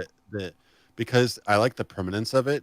Like, there's so many times where I just, because the game will pull a fast one on me, I'll kind of inadvertently save scum a bit. And what I love about games like, Darkest Dungeon or things like that, where you have the kind of RPG experience, but when you're screwed over and one of your guys dies, he's gone forever. And I just kind of like Yeah. that. I like the permanence of that. So I've been getting into those a lot more. That's one thing I love about Dwarf Fortress is you can have like a kindly old dwarf, and he's been your go-to guy there for the whole time, and then suddenly lava crabs come up from your lava forges, so somebody has to fight, and he's the one that decides to save the children, pushes everyone out of the room, and then he runs in and using his own sacrifice throws them back in the lava pit and dies as well. And it's like that just hits so much harder because he's gone forever and he had been a staple of your hold for however many years through. Yeah, it's wild stuff. Obviously, this video by Sorcerer Dave is super fascinating. That's why we couldn't get enough of it. Well, when you got good tangents, okay. Well, when you don't want to kill the conversation. hold on. We are just doing the exact thing he wanted out of his video. He has started conversations by That's us not talking about him or his video at all. Yeah.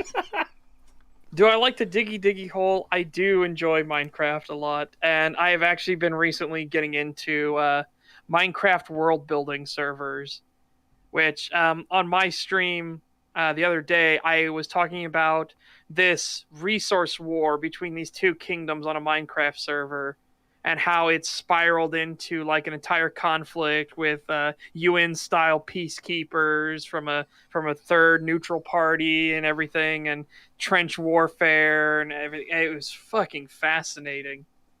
I have been here I for love like that shit. I have been here for like 10 minutes. I haven't seen a single second of the video. You're seeing a frame of it on screen right now. That's close That is a enough, isn't single it? sec- You've There you seen, you've seen 10 minutes of that frame on the video. Come on. Yes. We should move it along so that image of the horse running doesn't get burned into my monitor and everyone watching. I mean, fair. Good stuff. But yeah, that was definitely a good tangent. Yeah. And plus it was spiraled off of his point about the AI, and yeah, the AI is a problem in Skyrim. We were just explaining how things could be so much better. So Skyrim and there you go for Oblivion. everybody to try to figure out how we got on the tangents we were. Yeah. And stuff like that. And I'm sorry, but while I did provide that one very extreme example of an NPC walking into a pool of lava, that's not really the bulk of the problem. That was just one very extreme, random, unlikely. By the way, you should be able to set up areas where NPCs just don't go at all. And Yes. you would naturally set the lava pool to be one of them. Yeah. Like, don't swim in lava should be pretty fucking easy. Technically, it's 1/24th of a second, at least at the current frame rate. Fair. It's Well, more the current frame cinematic. rate, talking it's about. more like 1/5 of a second. Yeah. Walking into a pool of lava, that's not really the bulk of the problem. That was just one very extreme, random, unlikely example of what I was talking about. If I go back to talking about Delphine, when you take away her essential status, like I did with a mod, myself, Delphine getting ambushed by a Spriggan halfway to Kynesgrove and getting killed, that's not an AI pathing problem at all. That's the game trying. That's the game trying to fix itself. Yes. Just like, we got to get rid of Delphine. But no, that is absolutely an AI pathing problem. If she's literally she's running as the crow flies to get to the objective, so she's running right through fucking dangers and shit to get there.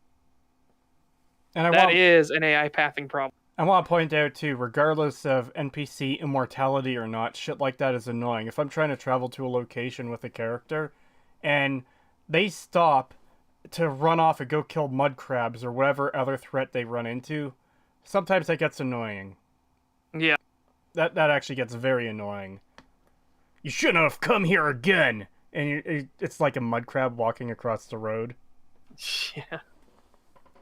Oh, God. You know what would be great is if that one NPC said, I fought mud crabs more fearsome than you, and he was talking to a mud crab. Yeah. I'm pretty sure I've seen that in Oblivion. It has happened. It has happened.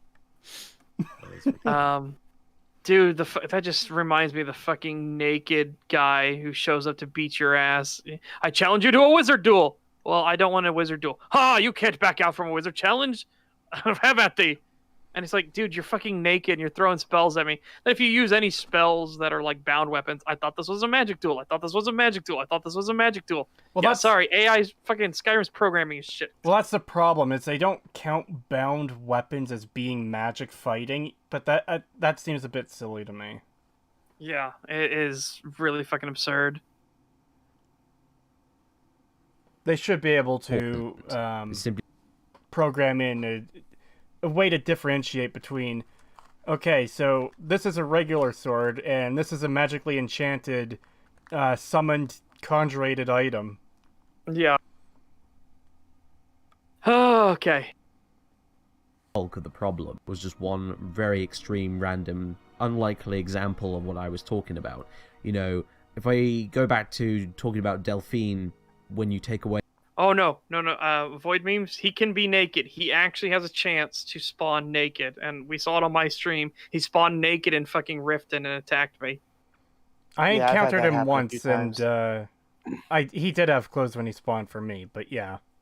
And mine, I have encountered him 17 fucking times.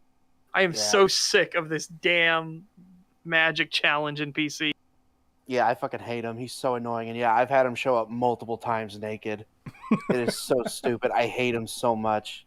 Yeah, he showed up in fucking Riften naked, so I literally unequipped everything, and I literally punched him to death. I was just beating his shit in, and I got the suplex death animation. I was like, fucking deserved. Nice. And I know Croce was there for that stream.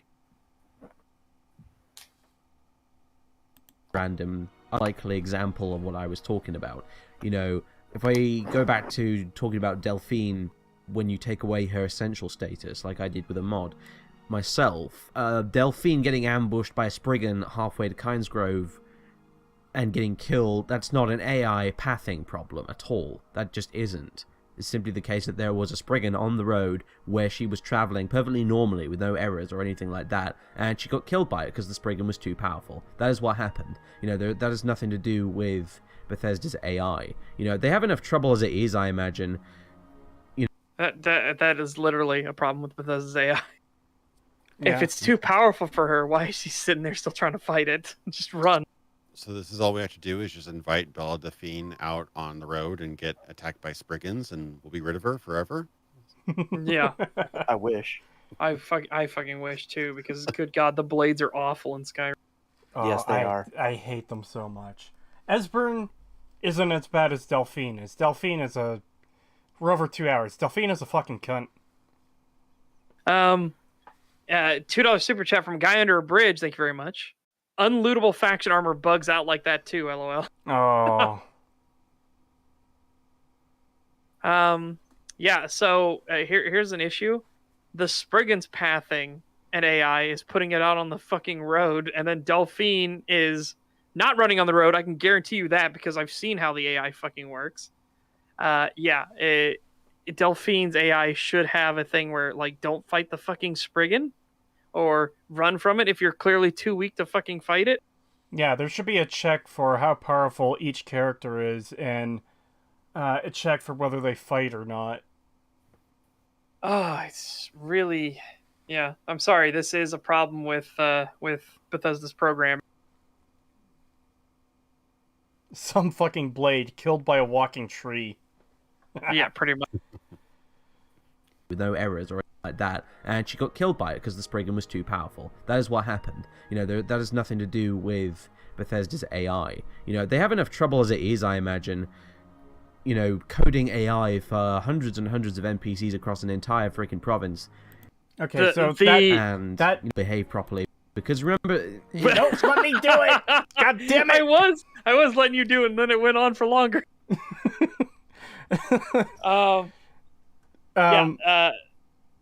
Once you get to that level of quantity, it's not a problem anymore. There is a lot of shortcuts on how to do AI once you get to that level. You should be, if you are a competent programmer, be coding in these shortcuts of like, well, you're a citizen, so follow table like average day or whatever, or schedule whatever.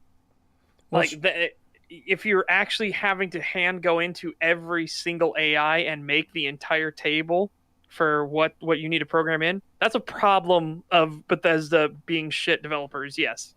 Well, I think such a thing already kind of exists. It does. So, yeah. So, yeah, as Tyler McDonald puts it, 90% or so of them are going to use the same AI package, yeah. The quantity of AI does not fucking matter in this argument. The other thing is, you could hire like a dozen interns to be like, okay, these random citizens, just set up patterns for them for their day-to-day life, They go to the market on Tuesday. They go over to their friend's place for dinner on Thursday. Fucking whatever, Yeah. On Mondas, they go and they praise Talos or whatever. Yeah. Yeah, that should be obviously a time-consuming thing for them to do, but it should be within the realm of possibility. Again, with like a dozen interns, they're just learning how to do this stuff.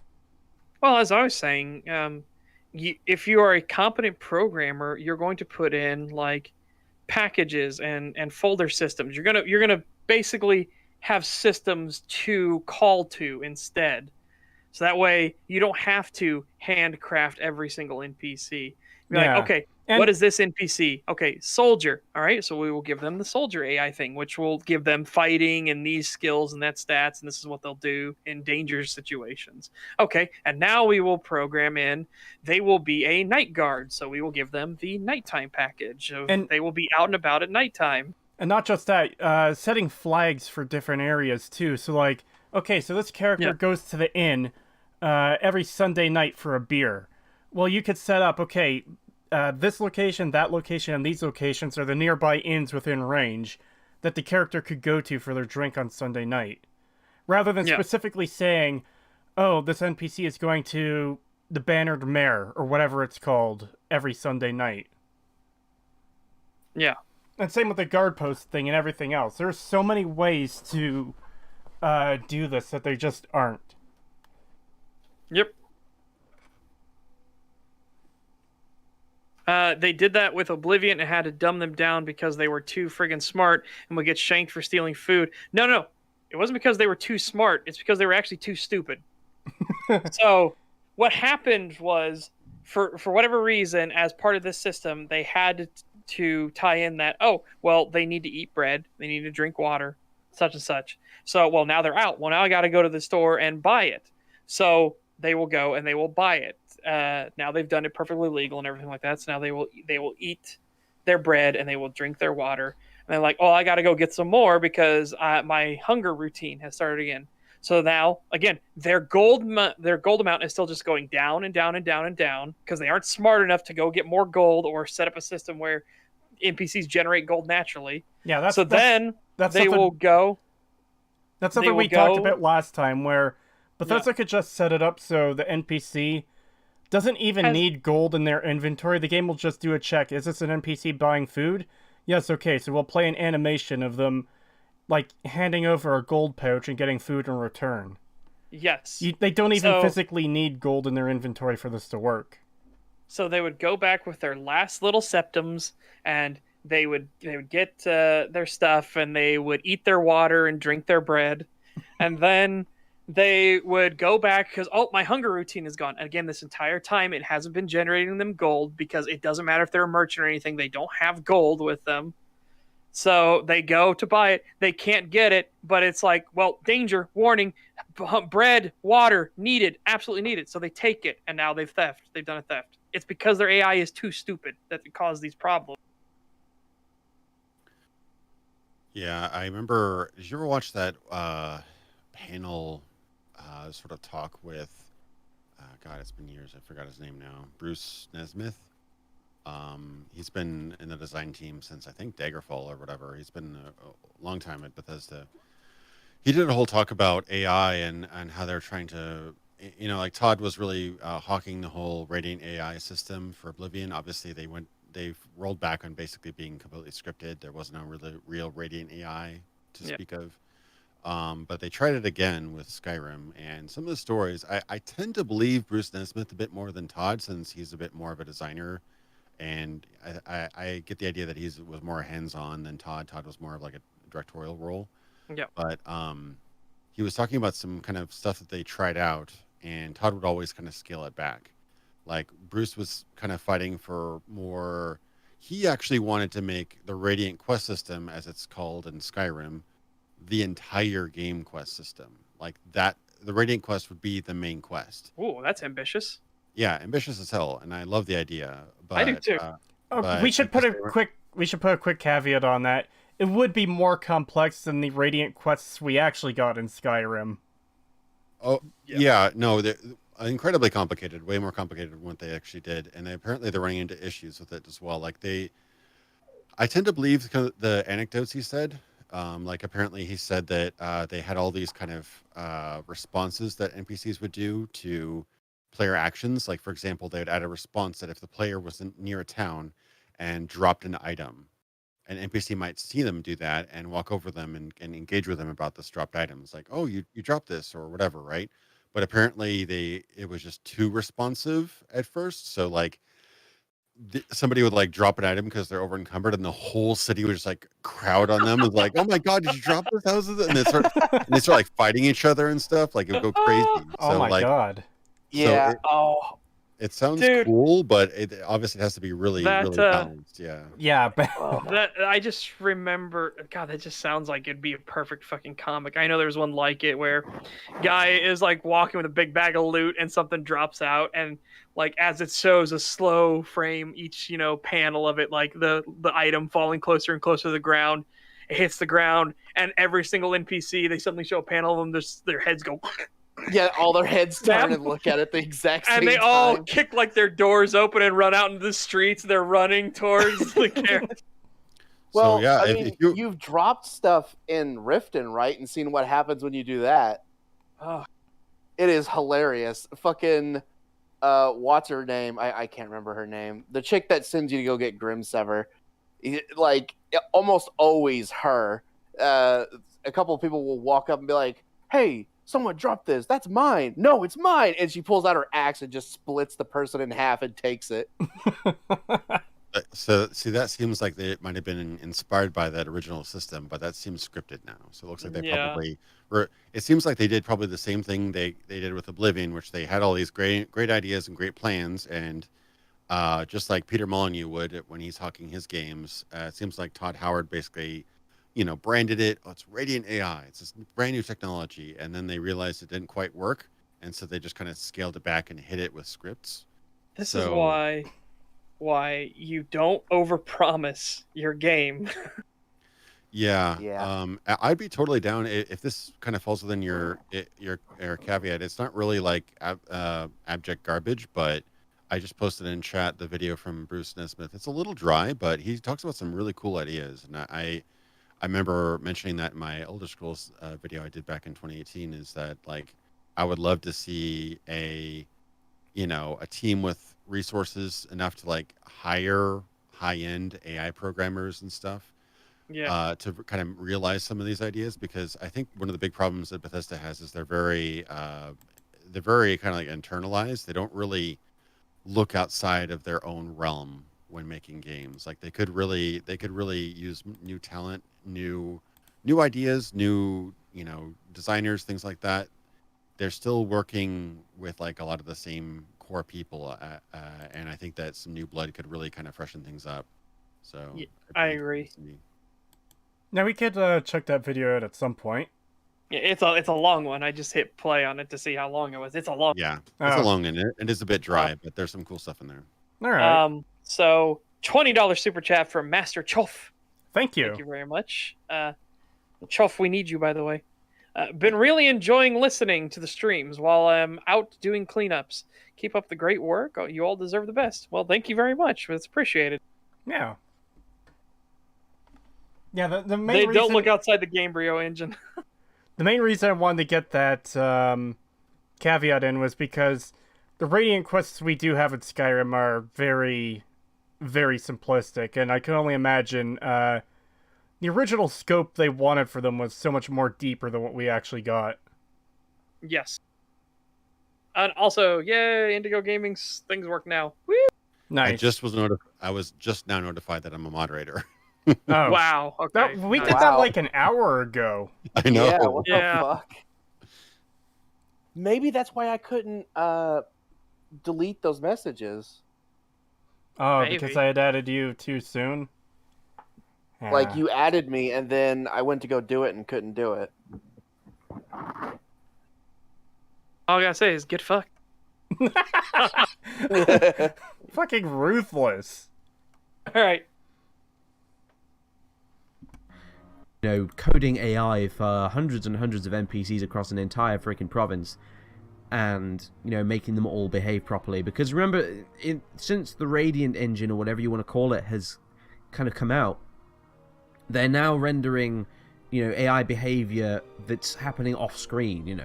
People are moving around and going from place to place while the player isn't there. So all that's going on as well in the background. And I think on top of all that, to kind of say Bethesda's being too lazy and should add more things, more routines into the AI to try and fix things like that, should in a more general sort of abstract sense simply make it better, as so many people are fond of saying, is asking a bit much. No, No, it no. really is not asking a bit much. We're asking him to work smarter, not harder. Yeah. Yeah. Also, sorry, just for me personally, I was getting distracted by that gameplay there. He was killing each of those soldiers in one hit. Yep. That's not like critical of like how he's playing the game. It's just very noticeable when they die in one hit. Folding like tissue paper. As a high-level character or something like that. But I think he has a misunderstanding. I think that what you were saying, Satch, earlier about like standard AI set, like you can clone an NPC easily. Yeah. Even change their appearance. They're probably going to act very similar. I'm sure there's behaviors and waypoints and stuff like that to kind of keep them moving, giving them appearancy of a day-to-day operation, stuff like that. But it's not like you have to individually program every single NPC from scratch. You've got presets, you've got tools, I'm sure. So it's not as crazy as he might think, especially if they actually dipped into systems that already exist, or again dipped into new talent or whatever. But you can buy AI. You can buy AI systems and Yes. yeah, all that kind of stuff. I don't know how compatible it is with their engine, but maybe they should look at that. I don't know. I mean, they already use a lot of third-party systems like SpeedTree and a bunch of other things for their engine that aren't part of their what do you call it? Part of the base engine. Yeah, it's not part of their proprietary engine. So they have used external stuff, and a lot of the stuff is in the code, not the engine. So you can utilize a separate engine as long as it can communicate to your render or whatever. I'm not using the right terminology, but you get what I mean. Yeah. So yeah, it's not impossible to think that they could tap into something exterior about it, because it's kind of like I remember this conversation when Fallout 4 came out, and I think Todd Howard was talking about like how the concept of replacing people with AI synthetics was like such a new concept that's never been just thought about before or done before. And I'm like, I was thinking of like trying to figure out what rock he was living under the last 200 years. It's like that's a really tired concept. I'm not saying it couldn't be done incredibly, but it's definitely been done before. Yes. So, it seems like they don't like as condescending as this sound. It doesn't seem like they get out much. I'll put it that way. Well, Like, yeah. that's the thing. Is there's ancient like folklore of creatures replacing people as like body doubles. Not like obviously Skinwalkers goes and stuff, beyond robots, but still, the idea of people being replaced has been around for a long time. Yeah. In Navajo culture, a skinwalker is a type of harmful witch who has the ability to turn into, possess, or disguise themselves as an animal. Yeah. Yeah. I think Yes. I think that also basically could replace other humans. You'd like notice one of your friends become different, and they could be a skinwalker or whatever. So yeah, it's been around for a long time. So. Yeah. You got skinwalkers. There's changelings. There's all kinds of shit. So yeah, I mean, you could even argue that like Terminator and all the long history of sci-fi that predated Terminator also discuss those kind of ideas too. So like, yeah, there's plenty of previous examples of that. I'm not saying that it could never be done. I'm 100% a believer in that. Ideas are easy, execution is everything. Like Yeah. you can have the same idea and execute it so much better. And a tired idea doesn't necessarily have to be bad. It could be great. So Yeah. yeah, no. My point was, I think my point was is that basically, like, I think he's kind of through his lack of knowledge of game development, kind of like trying to think, oh, we got to program thousands of NPCs. There's not really that thousands of NPCs in Skyrim. There's hundreds, but the fact that you don't have to individually program each one. There are templates. There are behaviors. You can modify settings. I believe I even saw the window in one of the promo videos of Oblivion where they had like aggression, things like that. Like you can easily create tools like that can easily create a somewhat unique personality. Guards would obviously be way more aggressive. Townspeople would be less aggressive. Things like that. Yeah. Yeah. So, Hello, Patrician. How are Yeah. you? Also, remember that ML is a born journalist. He'll take credit for inventing toilet paper if he thinks he could get away with it. Fucking probably. Yeah. that's right. He was a journalist. Actually, I tripped across one of his earliest reviews on Adrenaline Vault. I found an archive of that completely by accident because I was trying to find a 1997 review of the Blade Runner game that came out that year. He was a journalist. He got hired by Looking Glass Studios, and then he got, I think when Looking Glass Studios closed down, he was friends with somebody who got him into Bethesda or something like that. It was very weird. Making me sad remembering Looking Glass Studios. Yeah. I've heard I missed you guys. I've heard that he was actually a friend of Todd Howard. Apparently, they went to school together, but obviously, Yeah. I don't have the factual information behind that. It's just what I heard. And again, a whole lot of this stuff too is I think Todd gets unfairly. He's called Todd the Liar Howard, which is still a statement that I personally find true. I find it as a true nickname, but he gets a lot more undue flack than he deserves. When really Emil is the really one of the biggest problems Bethesda has. Well, Yeah. Todd Howard's main problem with the whole liar thing is that he's basically a salesman. He's trying to sell Yes. something as being so great and wonderful to people when it just doesn't live up to the hype he's building. He's falling into the Peter Molyneux trap, which is Yeah, and I traced that. I did a really long documentary. I mean, not long compared to some of these videos, obviously, but a feature-length documentary about God games and stuff. And I actually traced through a lot of his. He was what's his name? Peter Molyneux was talking about. He would talk to interviewers in like the early 90s. And the interviewer would say like, "Oh, can you do blah in this game?" And Peter Molyneux would be like, "Yeah," and that was a new idea. He had never even thought about it before. He would say, "Yeah," and then after the interview, go to his guys in the developer studio and say, "Hey, can we do this?" So he would brand new ideas would come to him during press interviews, and then he would then take those and try to put them in his game. So that's why there was such a disconnect between that. But a lot of his earlier games were great. I love Dungeon Keeper. I love Populous, and everything like that. And what had happened though is the more hands-on he is with development, the better his games were. When he started becoming the face man, the executive, the salesman, that's when his games started to suck, because he would promise things that his development team could not fulfill.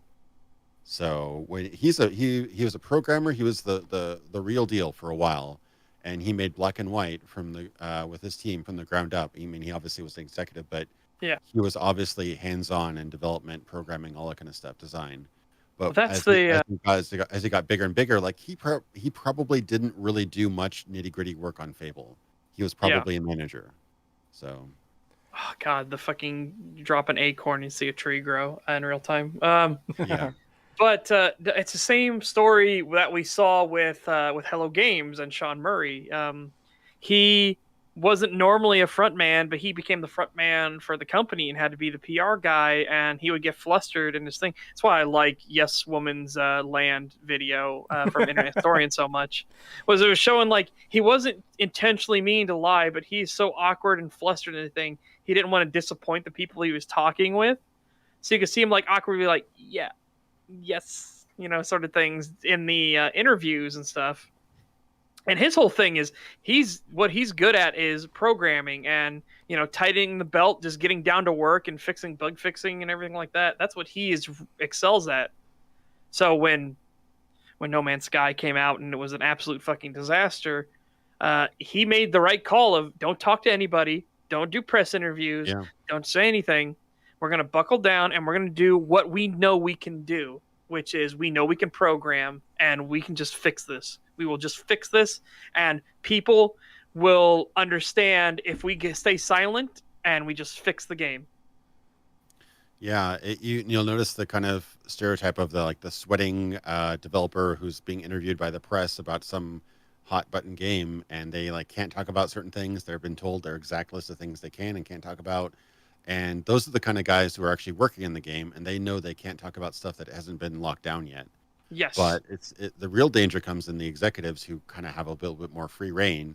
They get a little bit more future think. They're like, oh yeah, we are planning on doing this in the future, or this hasn't been fully dialed in yet, but we are planning on having flying vehicles in Cyberpunk 2077 or whatever, Yeah. all these kind of things. So yeah, it's difficult. And eventually what happened with Sean Murray was kind of tragic, because it just became such a huge beast, where you have freaking Steven Spielberg hyping up your game, and it became the number one hyped game for a while, and it was just some indie project by a couple dudes, I remember those panels of people where one guy on this panel was like the last sane man. He's like, yeah, but what do you do in No Man's Sky? And then the other members of the panel were screaming at him, and this was, I think, a game trailers panel. This was a game journalist panel for sure. And they were screaming how dare you question No Man's Sky? It's it can do anything you want. And he goes, yeah, but what does that mean? Yeah, you always need to ask those questions. You need somebody like that. He was a saint, and I am so sorry you got screamed at so fucking much in that. It's even shown in Inner Historian's video. He got fucking they literally tried to grill his balls. They were so fucking mad at him for daring to ask questions about No Man's Sky. I was like, oh my god, dude, no, calm the fuck down. He's being totally sensible and rational here. They haven't shown us any actual gameplay. What do you do in this game? Yeah, for a double feature, watch Joseph Anderson's video where he tears it limb from limb, and then watch Internet Historian's video, which shows kind of more of the development side behind it. Yes. Obviously, Internet Historian's video is more positive, but I'll say that there was absolutely deception during the marketing of that game and the original pitching of the game, but they handled the post-launch eventually fantastically. The best, the one of the best success stories of a botched launch, other than say Final Fantasy 14 maybe. Yeah. Yes. So. Yeah, and like I said, No Man's Sky is by no means not a perfect game right now, not by any stretch, but my god, the amount of work and effort Hello Games put into it, after how disastrous of the launch was so bad, it would have been totally understandable. I don't think it's hyperbole to say that any lesser developer would have just Dropped it. Yeah. dropped their hand, clap their hands together and be like, "Well, fuck it, we're out. Let's take that money and do something else." I've been noticing that actually, Patrician. I've been seeing your posts on Twitter about how much trouble you're having with the game. That's so weird because I played it like a few years ago and it's pretty damn stable. So. Oh no! Did it break? It's breaking for him like constantly. That's the weirdest thing. I wonder if it's just some hardware issue or whatever. Because. Or it's it's just PC gaming in general. PC gaming in general. I mean, it was a custom engine, so who knows what kind of weird issues it may have on certain hardware setups. But 2019 it worked amazing. I haven't played it a ton this year, so maybe a new patch kind of messed it up. I'm not discounting your experience. I'm just trying to figure out why that is because I've played it a lot in around 2019 or so. 2019. Yeah, now I am. I played it in February 9th, 2020, and it was totally fine. But now I'm curious. I remember I did have one incident where it spawned me on a radioactive super death planet to start with, and I died during the cutscene of my character standing up. I was like, yeah, this is intolerable. Oh, yeah, if you do the hardcore version where they don't start you off on an easy planet. Yeah, I did that once, and I'm like, I lasted 5 seconds. Yeah, I was like, that was a mistake. Okay, I didn't even get past my guy standing up. He fell over dead. That's amazing. Okay. And also, I wanted to read Patricia's other comment here.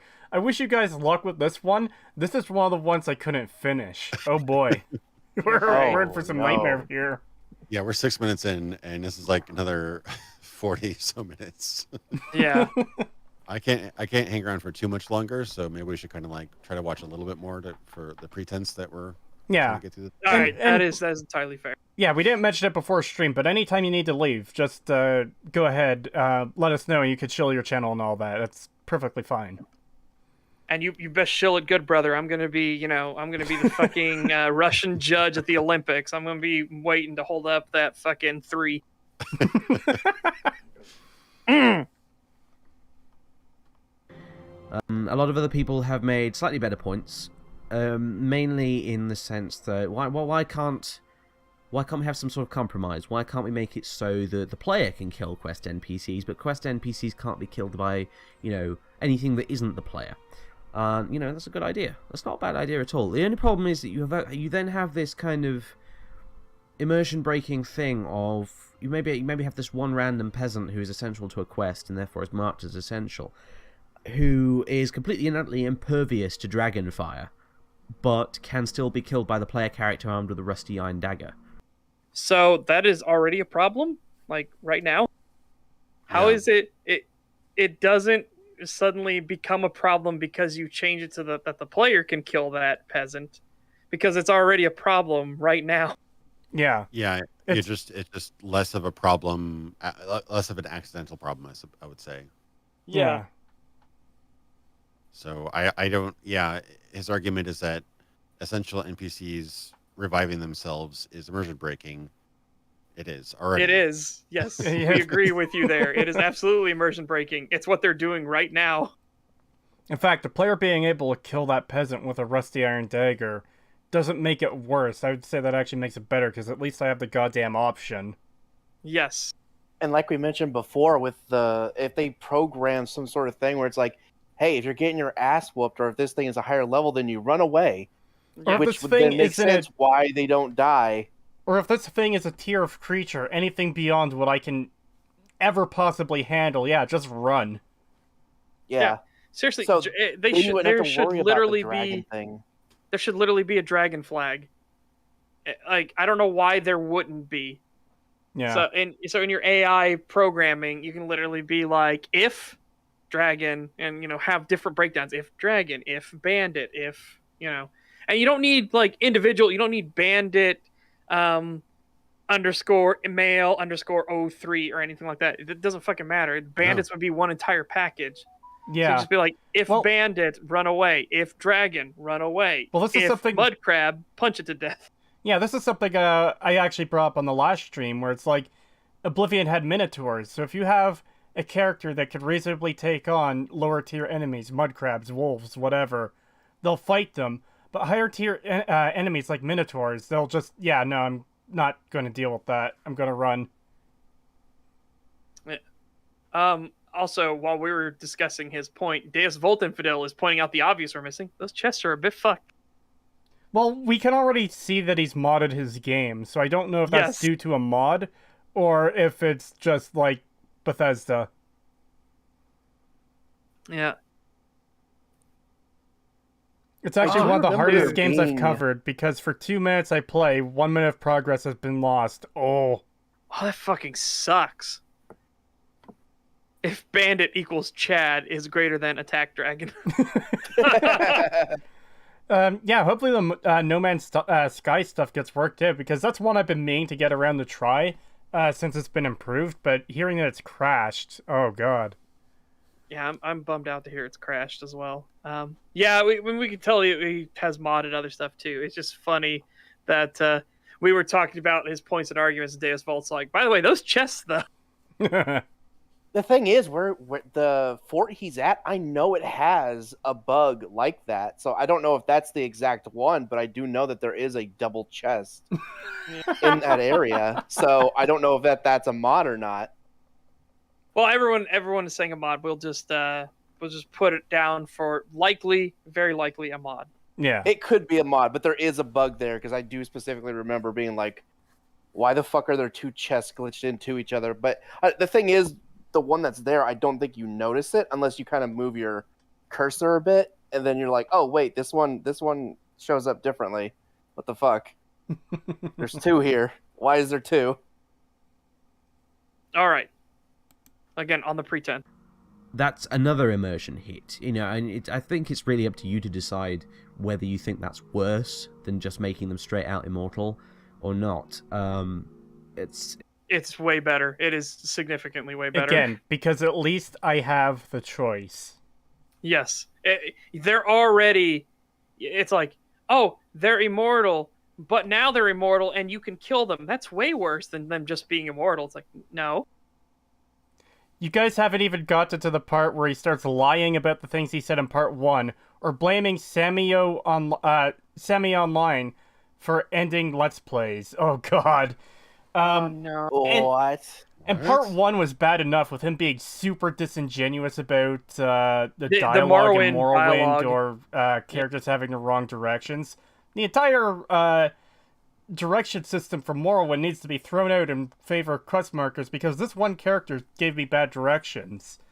Like, I know there's at least 2 characters in Morrowind that give bad directions. He couldn't even bring up that other example to show that it's more than once. He just has the literal one he argues on that the entire system should be thrown out. My god. Deus Volt Infidel doing it again. Wait, what the hell is going on with that alchemy table? It's the armor even bench have and what the it alchemy was. table. That's what it was. Yeah, that's the thing I was talking about. It's not a chest, it's that shit. Yeah, that's actually in the game. I knew there was something, but I was like, was it a chest or was it something? I know there's something clipped into one another, and yeah, that's what it was. As Patricia TV says, make it better is not an option. It's always get rid of it. That's the thing we hate about it. It's like it would have been so much better if they had kept directions like they did in Morrowind, and then give you the option of, hey, we've got this new accessibility feature of waypoints. Would you like to use our waypoint markers? And be just like, no, I don't want to. I like talking with NPCs and them to give me directions where to go. Yeah, immortal. There are different types. I've always used ageless as the ones that can't die from aging. Immortal as the ones that can't die from natural causes, and God, there's another one. No, immortal is the one that can't die at all, and ageless are the ones that can't die of natural causes. Yeah. That's kind of how I use it too. Yeah.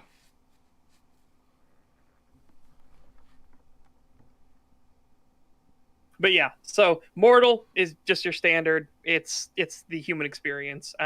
Ageless are you can live forever, disease and everything won't kill you, age will never kill you or anything like that. But if somebody sticks a dagger in your heart, you're dead. So And the immortal Nerevarine at are the end of ones- Morrowind. Yeah, and immortals are the ones that they live through everything. Unless under certain circumstances, of course. And Daniel K says, "Oh, there's Eternal. I guess Eternal would be another level up. Yeah, can't die at all unless a god wills it."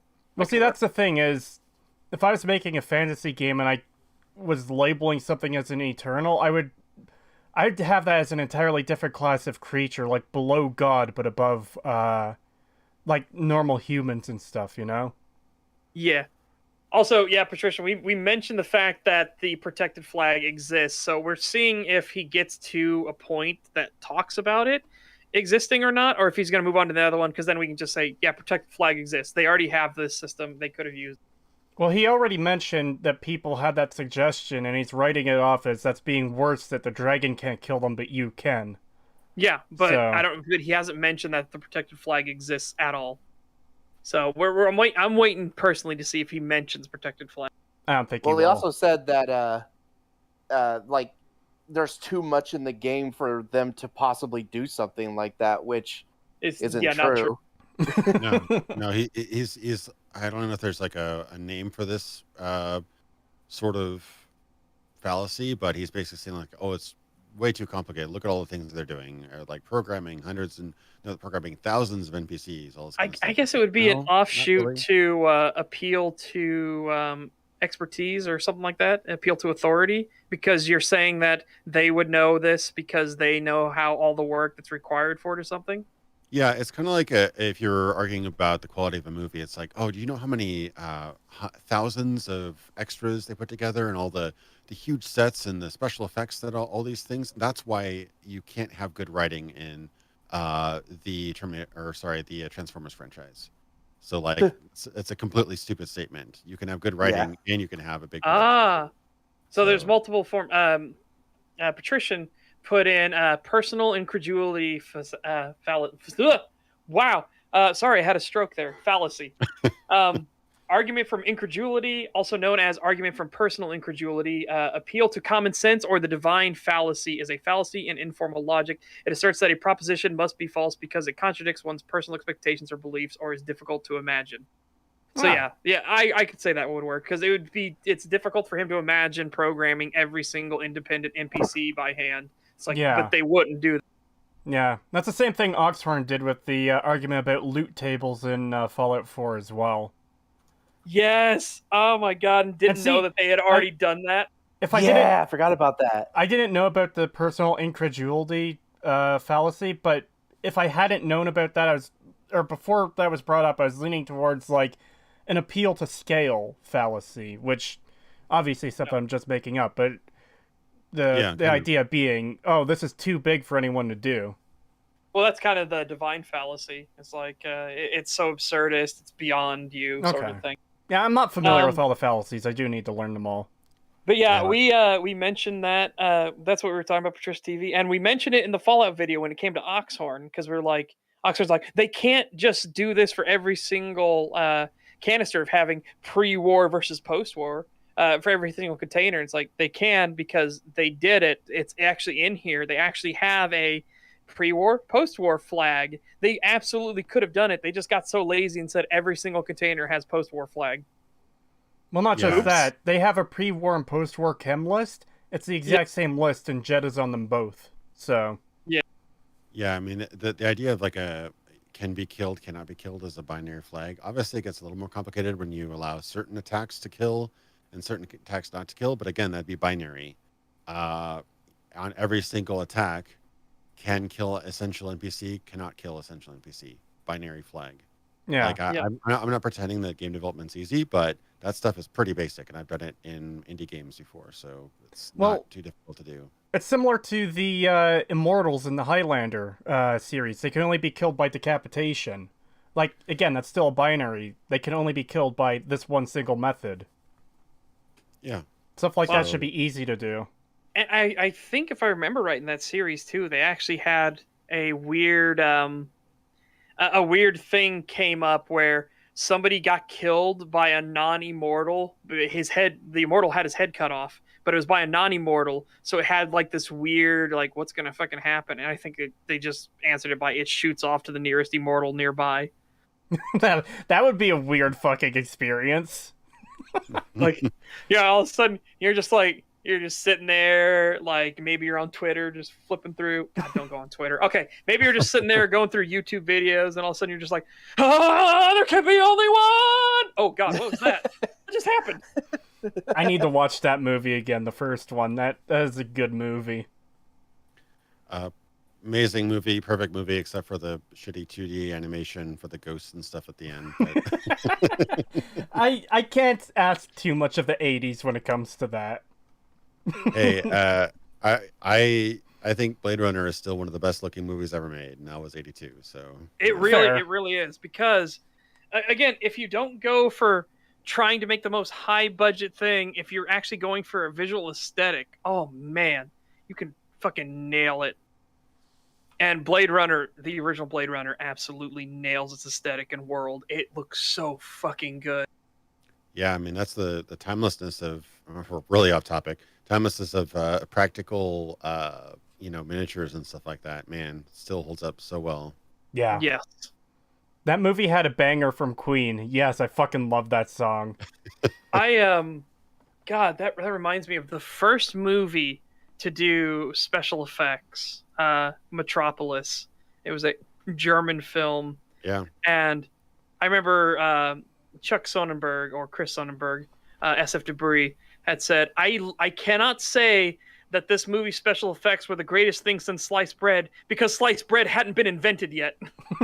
Oh God, is that true?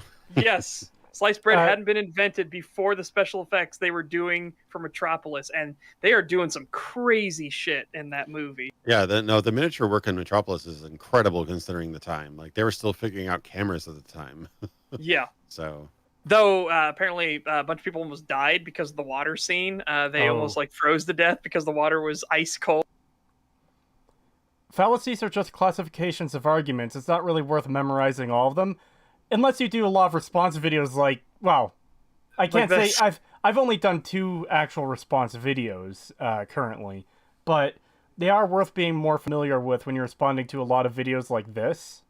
Yeah. Because it's just, you could point out, okay, here's why this is a fallacy and this argument just doesn't work. Yep. Like the appeal to authority is one that happens a lot.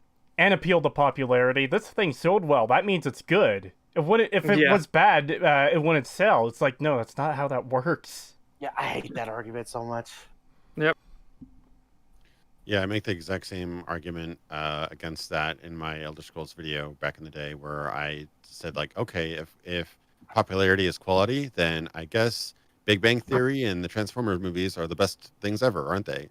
Yeah, like... and I did the same thing where it's like, so every single restaurant should just be McDonald's then, because it's the thing that sells the most. When we really know, it should all be Taco Bell. Absolutely. Actually, I've got to lie. I have to deconvert from the Taco Bell bandwagon because there is a new Mexican fast food restaurant that opened up in my town, and it's the first one. It's called Mexican Bites, and oh my God, actual authentic Mexican food. But you go in like it's a Subway, and you actually like hand build your food that way, and they cook it in front of you. Oh, it's so good. I was making a reference to Demolition Man, where after the franchise wars, all restaurants were Taco Bell. Yeah. But I agree with you. If you can, try Pastor tacos. They are the bomb. They're really, really good. When you get some Al Pastor tacos, they're like a sort of a marinated pork. But if you get like some of their kind of sweet onions and cilantro, and even with, I don't like it generally, but even with the corn tortillas, and lime and I love corn tortillas. I really do. They're excellent. Try them out sometime. But yeah, that just reminds me. Cilantro is a great fucking thing. If you say it's bad, you're wrong. There's actually I'm just kidding. I know people like it tastes like soap, and I'm like, yeah, it does, and it's delicious. There's actually a genetic predisposition toward not liking cilantro, which I find weird, because everyone I've said that hates everybody that tells me they hate cilantro, and they're like, it tastes like soap, and I'm like, it does, but it's amazing. To me, it vaguely tastes like how dead insects smell. As weird as that sounds, but I still like it. I don't know if that makes me crazy or not, but I still like it. Well, that's the same thing with people like, yeah, it tastes like soap, and I'm like, I agree. So why do you eat it? Because it's delicious. Do you want to eat the soap? No, because it's disgusting. Yeah. Sure, but a mistake people make is in assuming fallacies are taboo arguments. I guess some I people can make see that that. mistake, but for me, it's less that it's a taboo argument and more that just those arguments are inaccurate or don't work for what they're trying to prove. And the example I keep going to, and it's one of my favorite examples because it's such an easy one to reference, is Many a True Nerd's Fallout 3 video, where he actually references Indigo Gaming's video on Fallout, where he says, Indigo says that choice is removed in that section. You don't have the option to intimidate or kill. And then Many a True Nerd takes that and uses I believe it's a false equivalence fallacy, where he's like, yeah, but not every game is going to be realistic. And he's just like completely goes way off from what Indigo is even talking about. And it's like, okay, so the things you're saying that, yeah, it's not realistic that you can't kill them. And it makes sense that you can't kill them because the game had to be censored or else people would lose their shit that you could kill children in a video game. That has nothing to do with the point Indigo made. Yeah. And again, hopefully we don't ever get to the point where we're just saying, "Oh, you made a fallacious argument. You lose." Hopefully we never get to that point. We usually try to bring up, "This is the fallacy. Here's what." Yeah, here's why the argument doesn't Here's work. why it's the fallacy and why the argument doesn't work. Yeah. Yeah. Hopefully we don't ever get to that point where, "Oh, that's a fallacy. Move on." We're not trying to be fucking Cinema Sins, Cinema Wins, mindless. Ding. By the way, Yeah, has Cinema Sins and Cinema Wins released their Dune video yet? Because we, boy, I cannot wait to tear both of them apart.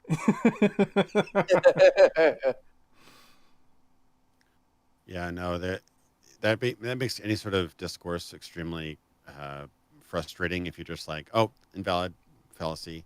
Because occasionally a fallacy might be slipped in just as a weird, like an accidental figure of speech. Like I've caught myself saying, begs the question. And it's like, oh, that's a fallacy. And it's like, okay, well, I wasn't actually making any definitive statement. I was just kind of using it as an idiom, as an expression. But, if you like ask somebody to clarify something or say like, okay, I give them, like there's straw manning, but then there's also this kind of thing that some people have kind of coined, like steel manning, where you want to kind of give them the benefit of the doubt and argue on the strongest for their side as well. yeah. And sometimes that's a bit more fair than just saying, oh, you're dumb, you used a fallacy, because that isn't very helpful. Also, no, Cinema Sins and Cinema Wins have not released a Dune, the new Dune movie. They both did David Lynch's Dune. Well, yeah, that movie could go fuck itself. At the same time, mind you. But yeah, both of those channels are awful. Yeah, Man, they're both slacking. Cinema Sins and Cinema Wins are awful. They are slacking. I really want to cover their Dune videos. I watched the only Cinema Wins video I saw was actually a live reaction on EFAP a few months ago. Yes. It was the most. We saw that. Yes. Yeah, we all sat through that independently from one another. It's just, I was losing my mind by the end. Here's the thing. Ding. Yeah. They were calling it cinema things. Like after I said cinema things, they were calling that for hours because it's literally what it was. Like it started out as wins, and it was like, and they mentioned things that were actually flaws and dinged it, and then they mentioned just like, aha, this is kind of like that other thing from the other movie, ding, and I'm like, what? What are you talking about? Yeah, that was frustrating to go through. That was the Black Widow one, wasn't it? Yeah. Yes, it was Black Widow, and he's like, oh, and he was an actor in this movie, and he also, people will know him from Stranger Things. Ding. Wait, no, that's not a win. I'm getting Vietnam flashbacks to watching that fucking stream.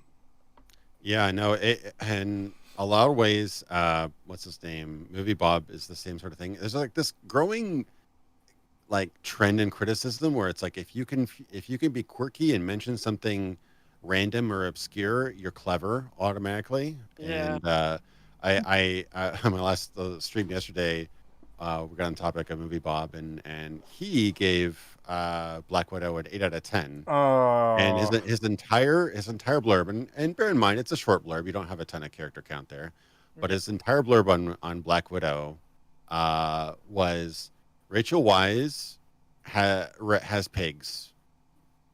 8 out of 10. I guess he dude. feels a kinship to his own kind. Yeah. Dude, well, you saw that fucking picture where he's like, "Yeah, that's a normally average meal for a small person," and it's like showing like 4 or 5 McDonald's meals in one. There was 4 full McDonald's meals with large drinks. That's Yeah. a small amount of food for the average person. Yeah, Yeah, and I was like, "What? Okay, Blob, what the fuck?" yeah, like you can't really get mad at people for making fun of you when you just hand them a meme that beautiful and then defend it. Like, When I you don't give know. somebody a hammer and it says the smack me hammer, and then they hit you, you're not allowed to be mad at that. Yeah, like I'm sorry, like that was 4 entire sodas, 4 entire burgers, and an extra large helping of nuggets. Yes. That's a lot of food. That's a lot of calories. Yeah. Yeah, even if the nutritional value is low, that's a lot of stuff to cram into your mouth. Holy shit. Yeah. Yeah, and like, as much as it can be kind of poor form to make fun of people about their weight, that's just like handing jokes on a platter to people. I'm sorry. Yeah. Again, and that's the thing we always try to do here too. We try to attack the arguments and not the person. But my God, once it gets to a certain point, or they keep doing something, or they literally hand you like a nuke that says "fuck me up, fam," it's just like, okay, Yeah. Like, we're not... okay, this is too good. It's too good to resist. Yeah, like, generally we won't start off insulting people unless we already have bad experiences with them. We're not going to... It takes quite a bit for us to get to the point of, okay, people like this or why there are labels on bleach to not drink it. Yes. Yeah. Yeah. Thank you, Indigo. Yes, that. Uh-oh. Yeah. Yeah, I wonder if I can get the full picture because he retweeted somebody. Here you go. Here's a better version that shows the full thing. But if you want to put that on stream, it's not. Oh, I forgot about the double helping of nuggets and two things of fries, and the burgers are double cheeseburgers. Yeah. There's no way in any universe that is not a ton of food for one person. Yeah. Yeah, that's insane. 1 second here. The image is... All right. Well, when really you do tall. that, I will run and use the water room. So I'll be right. There we go. Oh, there's an iFunny watermark on it. You betrayed me. Well, here's just the image if you want to. No, it's fine. It's fine. I'm not gonna make an issue of that. It's just the best version I could find of a wide crop. But yeah, I found a better one if you want. It's fine. It's just a meme of, oh my god, it's iFunny. $2 from Scootmeister. Thank you. Case in point, Acerthorn. Yeah, that's exactly what I was referencing. Yeah. Somebody clipped one of my tweets and put it on iFunny. I was insulted. Ah, rip. Man, I will say though, after fucking what happened yesterday, I absolutely have no guilt or sympathy for Acerthorn after like all the shit we said about him. Absolutely nothing. Like even that insult that he did to me, I was just kind of like whatever. But what he did yesterday, he can actually go fuck himself after that shit. Holy fuck. So that thing with Enclave Emily, yeah, that was absolutely disgusting. What a piece of shit. Fuck him. Anyways, yeah. 3 double cheeseburgers, 1 normal cheeseburger, 2 fries, 2 nuggets, and 4 large drinks. This reminds me of the San Andreas Big Smoke order.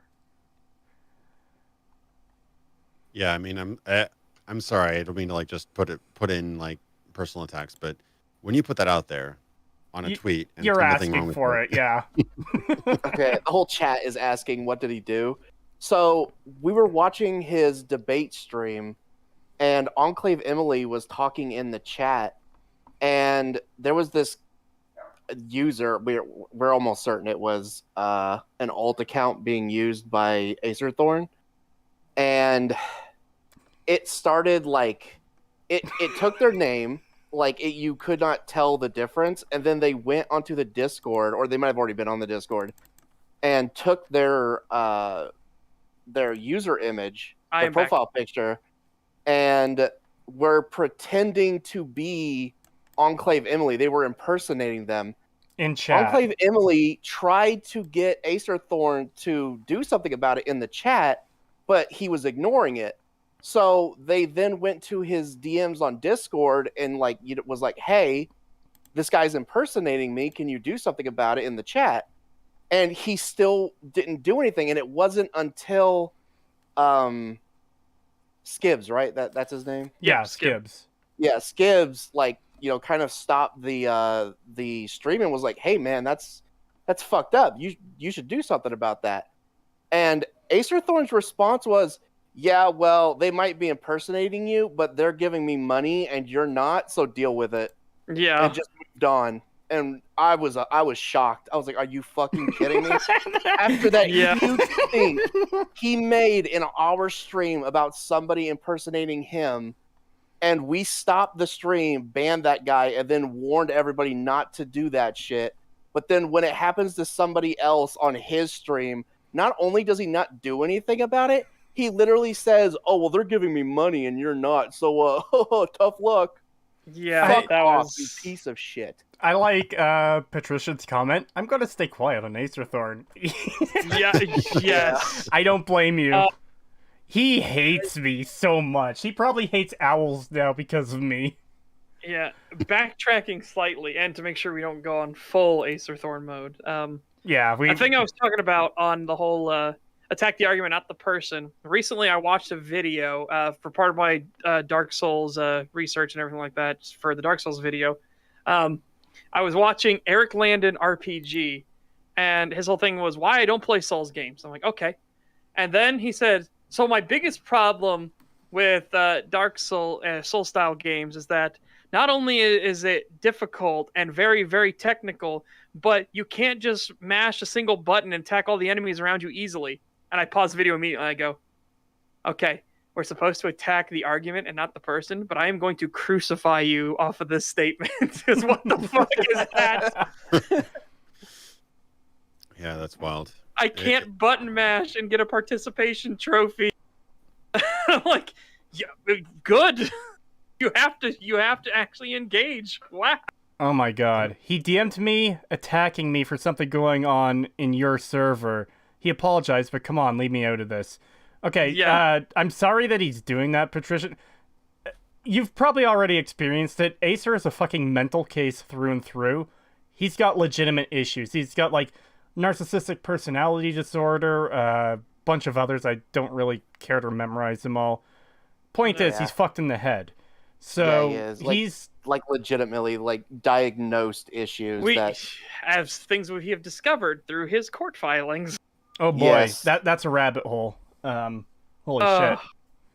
Yes, but yeah, so it spirals. There is some it's a rabbit hole. This guy, everyone in chat who knows about Acerthorn, you are witnessing the blossoming of the lolcow.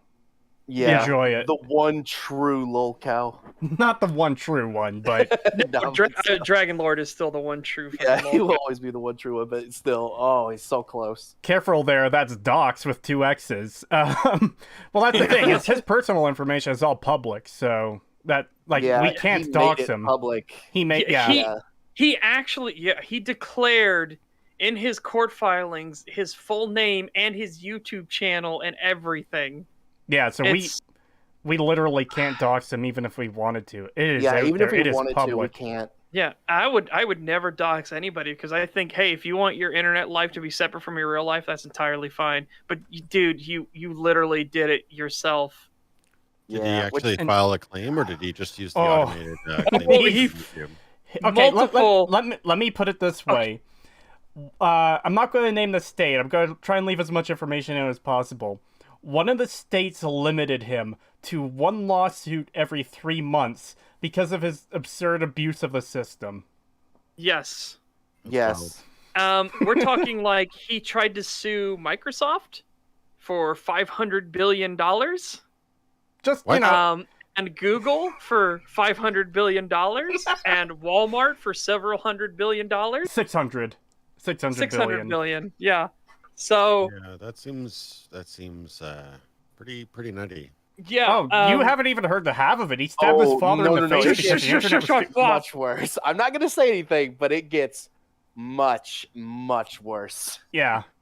Yes. So again, he did it to himself. So, yeah. When you look further into this, you realize like, yeah, we found a lolcow. I am washing my hands of this. I'm backing up. Yeah. Internet, have fun. I don't know how you get that much of a crazy ego and attitude with 2,000 subs. I'm sorry. Like, I know that, like not everybody in this call probably has 2,000 subs, but that's not in the grand scheme of things. I'm a small channel, so yeah, that's a bit nuts. Yeah. You're just bullying me, okay? You just. I know that not everybody had 2,000 subs, but like, you know, I don't even have 250. But like in the grand scheme of things, I'm puny compared to somebody like Mr. Beast. I'm nothing. Yes. So yeah, no, it's yeah. There's a big world out there. He should go look at it sometimes. Well, that's the thing. We know he can't accept when he's wrong. We saw a 7-hour debate against him yesterday. And yeah. just every time something is brought up against him, he deflects or finds some way out of it where, you know, it's not my fault, it's everyone else's. So, yeah. Let's just move on and get back to the video. Yeah, we definitely need to. We've had our daily Acer Thorn tangent for now. But it isn't really a daily thing. It just comes up out of the blue, and then you're like, "Oh God!" and remember all this stuff. It's well, like, see, yeah. that's the thing, though. It's same with the Many a True Nerd video. I don't want to keep bringing it up. It's just a good example. Acer Thorn is a good example of a crazy person we have to deal with. Yeah, it seems like you don't want to deal with them, but at least No. The state knows that all these claims are particularly valid. Patricia TV, who hosts a debate at 8:30 a.m. Eastern Standard Time? What is this, college? Dude, it went on for 7.5 hours? Something like that, with an hour-long lunch break, by the way.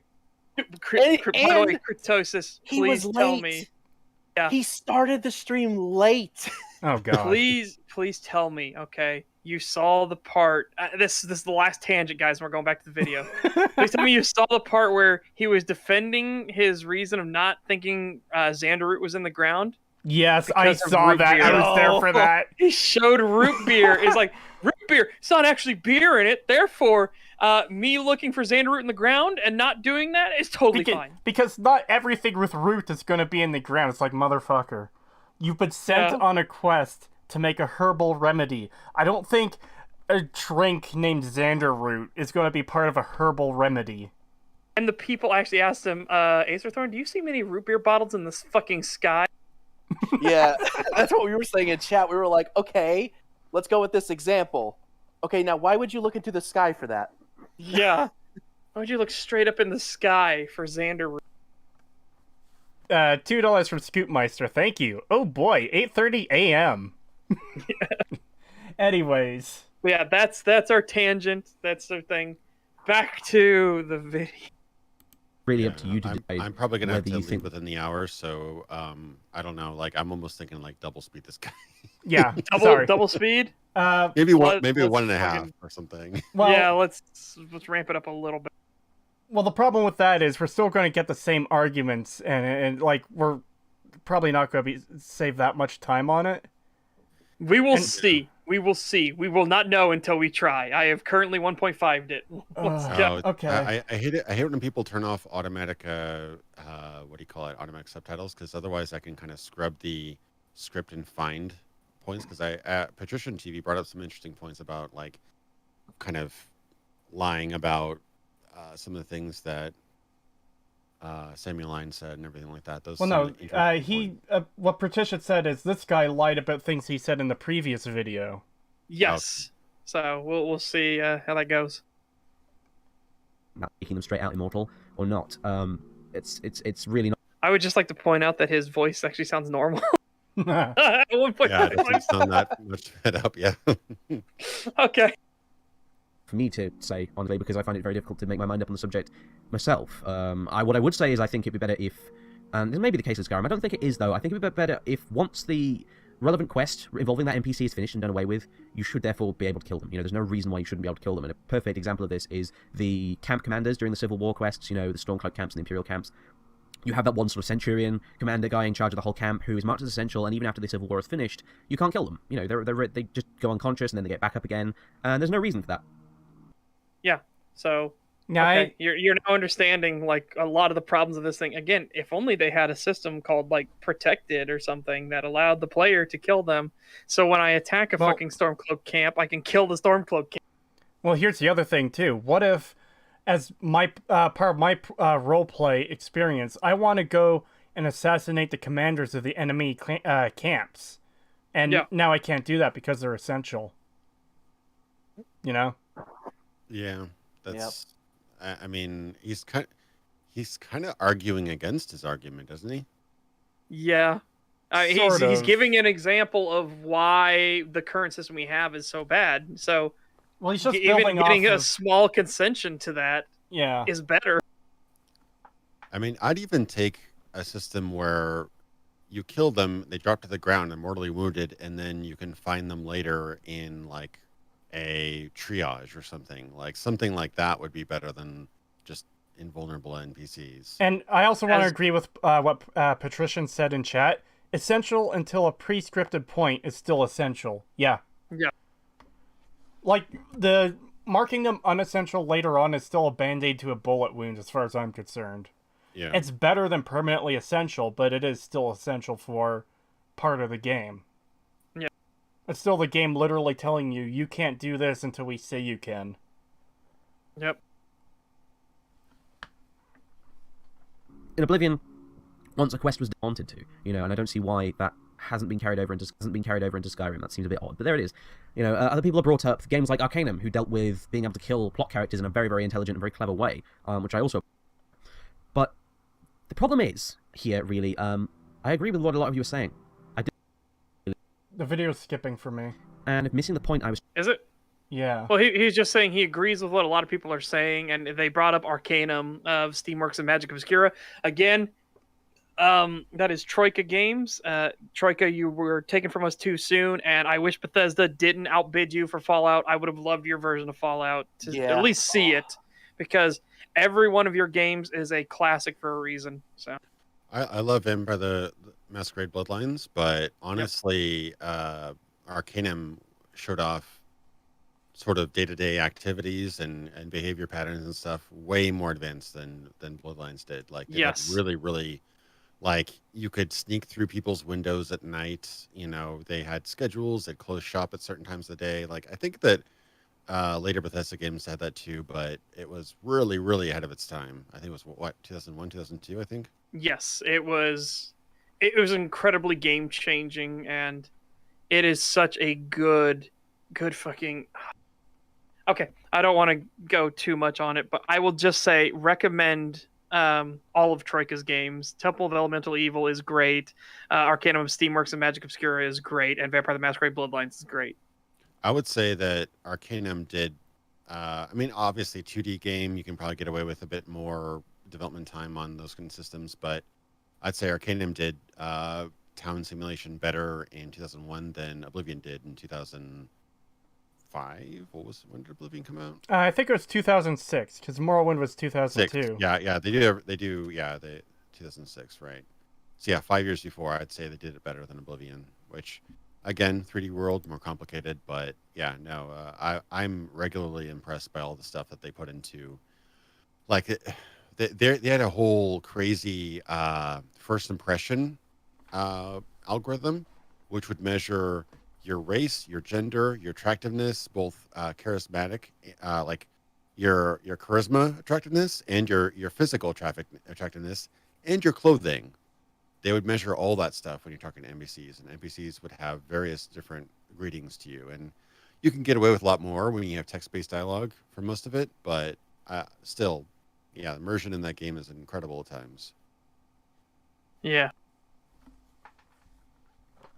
Big fan. Definitely. Like I said, I don't want to go too much into it because I don't want to get into a, just Another massive tangent. gush mode. Yeah, exactly. So let's just say 2 thumbs up, highly recommended. Is here really, I agree with what a lot of you are saying. I do. And a lot of you, unfortunately, seem to be kind of missing the point I was trying to make in the video itself. And this kind of applies to a lot of the other things I'm going to discuss as well. You kind of replied to it as if I was saying that making all the NPCs immortal was a good thing and a perfect solution, and there was no room for improvement and shouldn't be changed. I wasn't saying that at all. I wasn't even saying whether or not it was necessarily a good thing to begin with. Yes, you were. You were defending... No. You were absolutely saying it's a good thing because here are all these problems with it, so they had to do it. It's a good thing. You actually said that. And again, there are literally dozens of alternatives, at least. Yeah.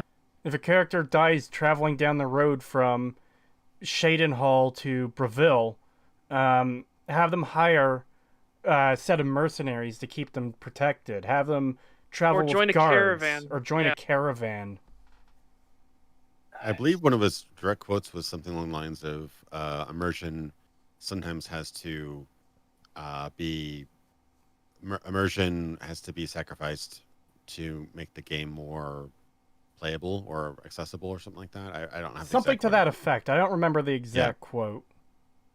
But yeah, and his whole argument was like the unkillable NPCs and things like that. And yeah, this seems to me that he had his first big video blow up with a lot of criticism, and this is his band-aid basically over it. I mean, again, this is almost 10 years ago, so I'm not going to judge him today on this. Is obviously he's probably has a lot more nuanced viewpoint on it all by now, because it's like 10 years after the game released. But at this time, it seems pretty much like damage control. So. Yeah.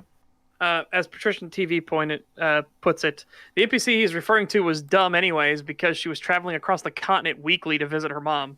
Yeah. Yeah. I said, that was my whole thing of like the Radiant AI system in Oblivion. It wasn't scrubbed out because they were too smart. It's because they were too dumb. Well, so that's the thing too, is the character shouldn't be traveling across the entire country weekly. That should be like once a month or once every 2 months type thing. Yeah, let's make it something special. Yeah. I know which... Yeah.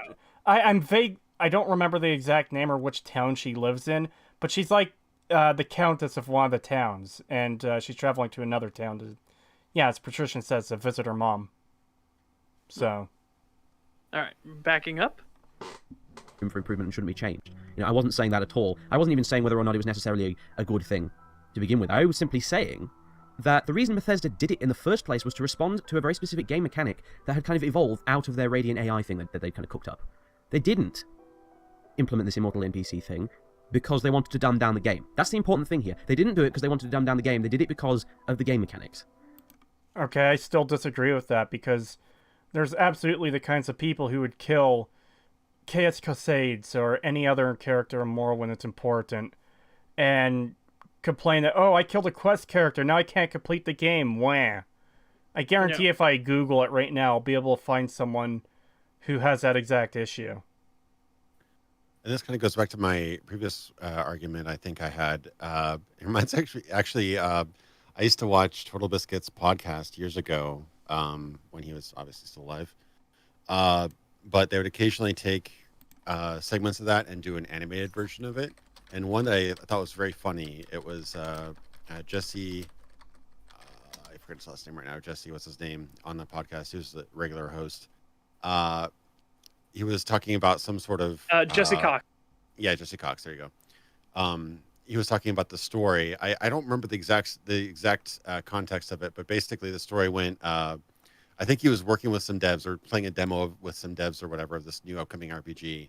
And then Jesse goes in and kills some NPC, and then the developers are like, he was a quest giver. And then he goes and kills all these other NPCs, and he's like, but they're all quest givers. He went to Larian Studios and his Divinity Original Sin 1, and he's like watching them like go on a massacre on the town, and like, no, they had a really good story. And just like, fine. But it reminded me, it's like, is it your story or is it their story? Like, if you're going to make a game where you're supposed to be the storyteller, who cares why you want to kill Caius Cosades? Like, Yeah. who cares? You should be able to kill him if he's mortal. You should be able to kill him. I don't know. And I think they put in a few. I think they put in a couple backup NPCs for certain quests in Skyrim, didn't they? Or at least maybe that was what they were talking about in that chat I shared with you with what's his name, Bruce Nesmith. But Yeah. I thought they were going to. He was discussing in that backup NPCs. So if you killed NPC A, NPC B would provide that quest. If you killed NPC B, NPC C would provide that quest. Obviously, that becomes a whole huge amount of logistics about more dialogue, more voiceover, or more voice acting, I should say. But I don't know. Like, you don't really need to give a reason why. Sometimes a player wants to be bad, and you can Yep. counteract that by having pretty brutal and unforgiving justice systems too. You killed this very important person. You now are being chased by the guards now. That's a really interesting RPG scenario. Yeah. I liked Larian's solution to that because when they realized that somebody would do that, I mean, they in the back of their minds, they had to obviously realize somebody would do this. So what they did was they didn't make essential NPCs. Instead, they'd be like, okay, well, on his body will be his journal talking about the strange noises he found, and he's curious what's in there. So now you know to go to that cave. Or his spirit is there; he hasn't been taken away to the Hall of Echoes yet, so you can talk to his spirit and ask him questions and stuff like that. He'll be mad at you, but now you can do that. So instead of realizing that people would do this, or maybe the orcs would actually break into the town and kill everybody, it didn't matter because there were other ways to progress that. They had backups in place and things that were hard coded in that couldn't be like, haha, yeah, the person died, but their journal's there on their body, or haha, the person died, but their soul is there waiting to be taken to the Hall of Echoes, so you can talk with them. Yeah, I remember that now. Now that I remember it in Divinity Original Sin 2, Yep. they divorced the quests from the quest givers. The quests were their own entities you could discover, like you said, through journals, through logs, through people. And you could actually finish a quest without knowing that you actually started the quest, and then later find out that, oh my God, that was a whole story, and you actually did it, and you found it. Like they made it so you could learn about quests backwards, forwards, sideways. Yeah, and Yes. I think that's probably the best solution, because that way you don't need to keep these people alive in the first place. Like the Yarrow quest. The Yarrow quest is a really good one to start with. If you're just a little loot goblin, you've been picking up stuff everywhere. You probably picked up a Yarrow flower. Well, then you go through Fort Joy and you meet this monster on the beach, and he said, "Yarrow, Yarrow, little Yarrow," and then you can hand him the flower, without even knowing that that's what he wanted, or you needed it, or that there was a quest, and he'd tell you, "Oh, my little Yarrow girl." And there's no other thing indicating that there's more to this. But if you then happen to wander near a guard later on, you realize that this guard is named Yarrow. And then you talk with her, and she's talking about how she can't find her father or anything like that. She doesn't know where he is, and she's worried. And you can say, "Hey, yeah, I met him before. There was a guy who was in pain. He was at the beach." And she's like, "Really? How do you know it was him?" "Well, here's his ring that he gave me." And instead of having to start the quest from her and find the father and find the flower and maybe kill the father because he attacks you, well, now you went on this entire thing. You did the entire quest without realizing it. You've reunited these two. And and that's just good writing, because that means that the entire quest and all of the connecting points of it was already in place. I have a Yeah. feeling a lot of these quests are generated upon you talking to the person. In a lot of games, they literally are. So, like, I don't know if in a Bethesda game necessarily if every single quest, all of those people and all those items are in place by the time you start the quest. Maybe they are, maybe they're not. But I love the idea that you can kind of come at it sideways. You met the objective before you met the quest giver. That's cool. I love that. Yeah. And I love that. And again, that's just me giving an example. That's every single quest in Divinity Original Sin 2.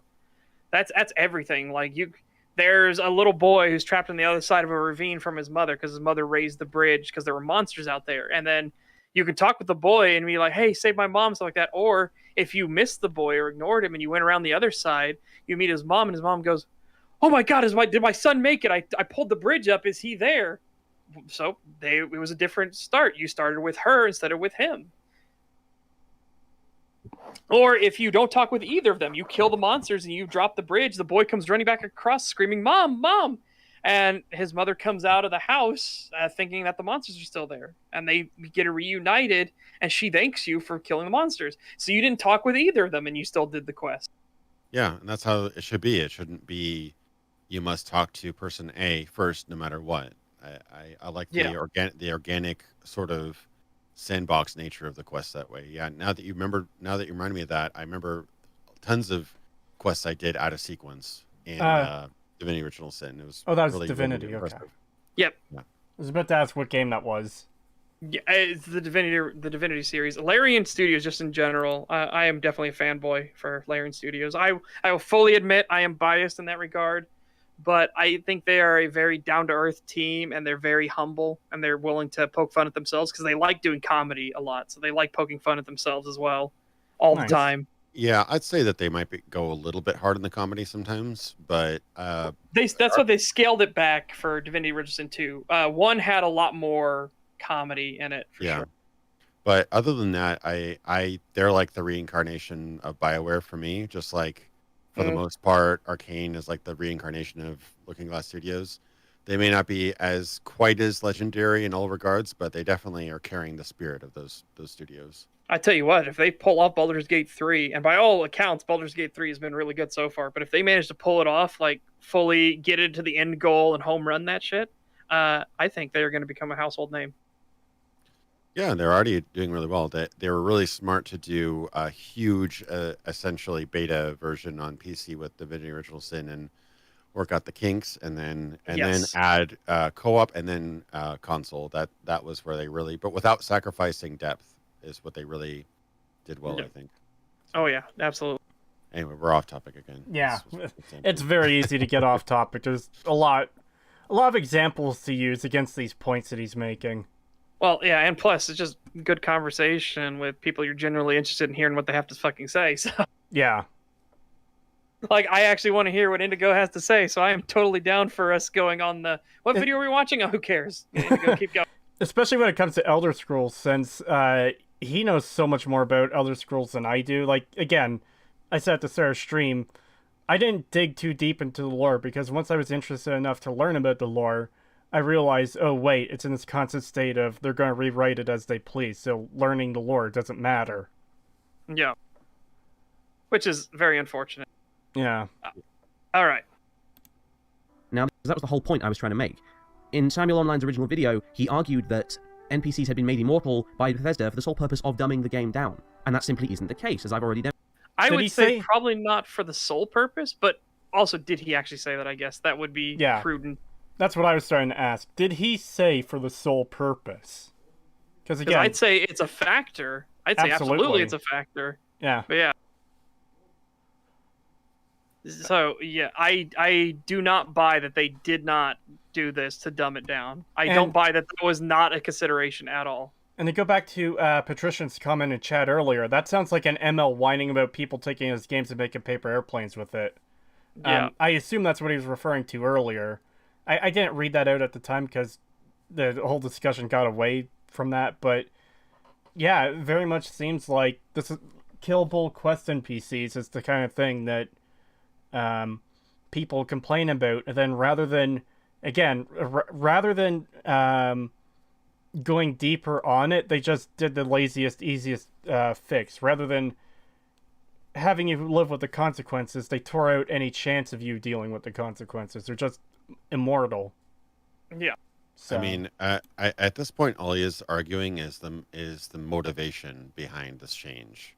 Yeah. Who cares? Really, what the motivation was? That the end result is less choice, and therefore it's less advanced. And yep. I don't know. I mean, maybe that doesn't technically. Maybe that you could find a definition of dumbed down that fits that or doesn't fit that. But I consider less choice, less options, less advanced to be simplified, streamlined, and therefore dumbed down. Less challenged, i.e., less challenging, i.e., dumbed down.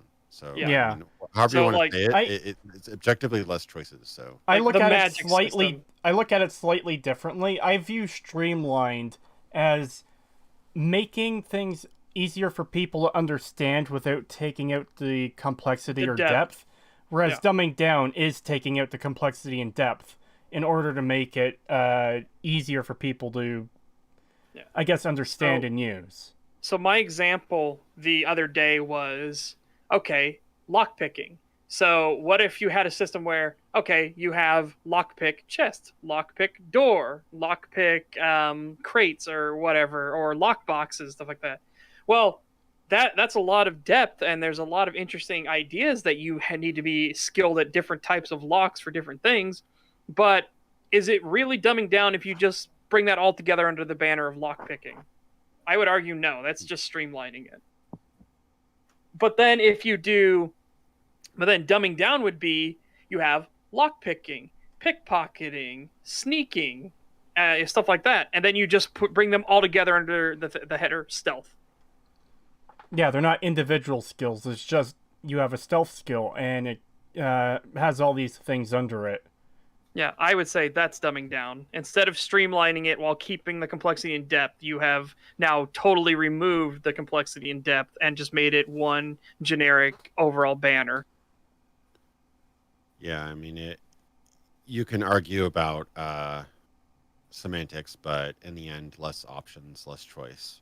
If that sounds better to you, then Yeah. I don't really care about the motivation. They took away choice. That's the only thing that objectively happened is they took away choice. So Yeah, I can agree with that.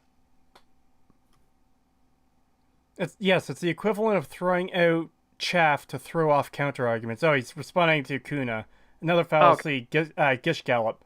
Bring up loads of unrelated points to make it more difficult to counter easily. Yeah. That's fair. All right. The whole point I was trying. In Samuel Online's original video, he argued that NPCs had been made immortal by Bethesda for the sole purpose of dumbing the game down, and that simply isn't the case, as I've already demonstrated. Well, as far as I think I've demonstrated to you clearly enough. And unfortunately, people seem to miss that point. So I feel it necessary, to make that a little bit more explicit here, because it wasn't just a few people who were commenting on that. It was a hell of a lot of people. My inbox was full with this stuff. So there it is. Anyway, I'm glad I've had a chance to clear that up. Hopefully, some of the people who did complain about that have actually watched this. But anyway. You're still wrong. Unfortunately, you didn't clear that up, and you are incorrect. Yeah, you're still wrong. Box was full with this stuff. So there it is. Anyway, I'm glad I've had a chance to clear that up. Hopefully, some of the people who did complain about that have actually watched this. But anyway. Okay, so the second thing is that a lot of people kind of accuse me of saying that people only like Morrowind because of nostalgia. Now, that's just You Okay. did. You started off the video saying, "Oh, the nostalgia glasses, the nostalgia goggles." And even Yeah. highlighted a picture of it. You absolutely said that the reason people think Morrowind is good is because of nostalgia. Yeah. This video Like, is frustrating to watch from an editing perspective. It is. Yeah, It's just generic we gameplay. He's talked not about backing anything up with footage. Yes, and the fact that he has his mouse cursor on screen the entire time, Oh. he hasn't gotten rid of any of his any breathings, any pops, nothing like that. His frame rate is all over the place, which Yeah. thankfully you don't notice near as much at 1.5 times speed.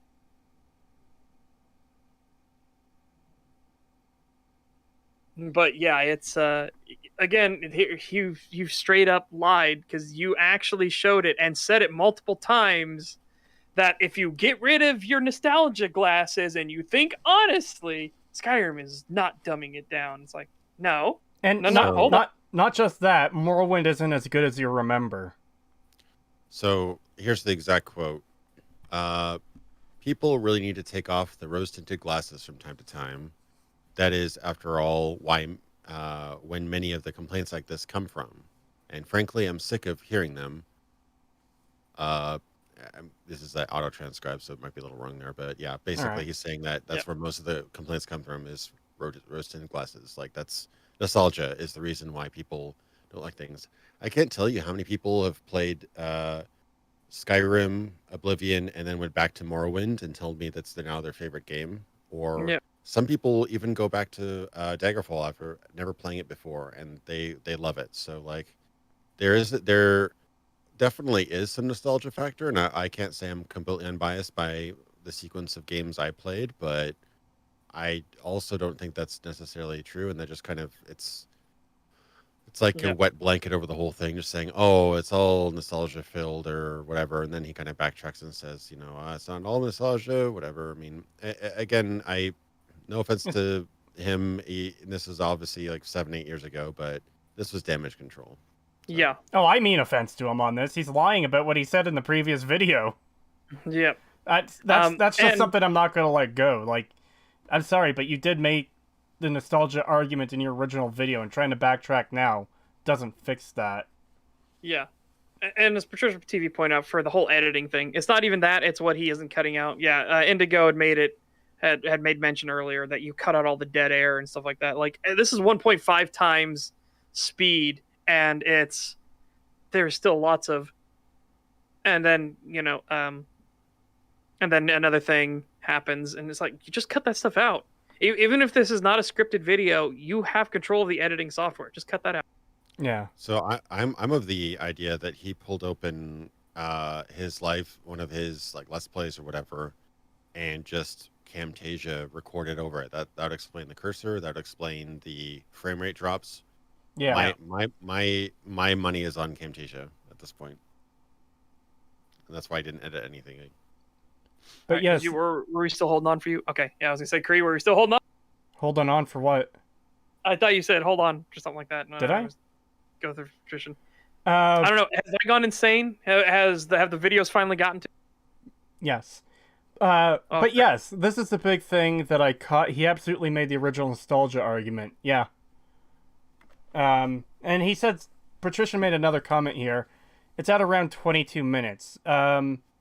I know the last video was about 22 minutes. Do you mean the nostalgia argument as well, or?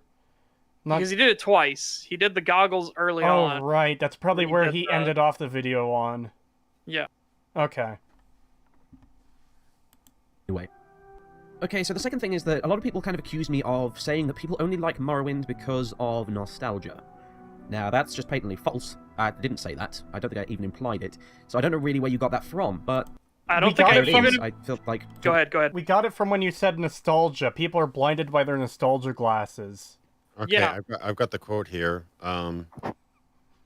In my mind, that's a very simplistic view. That's heavily okay. Let me get the full quote here. Yes, he was walking through Black Reef when he said it. It's one of his last I think points. It's a big his- part of his argument. At Yeah. 23 seconds, he says, I think his video is by all means a very good one. In fact, I agree with a lot of the points he made and the clarity with which he made them. There's a case to be made for the apparent casualization of the Elder Scrolls series, certainly, but in my mind, that's a very simplistic view that's heavily influenced by gaming nostalgia rather than honest facts. Yeah.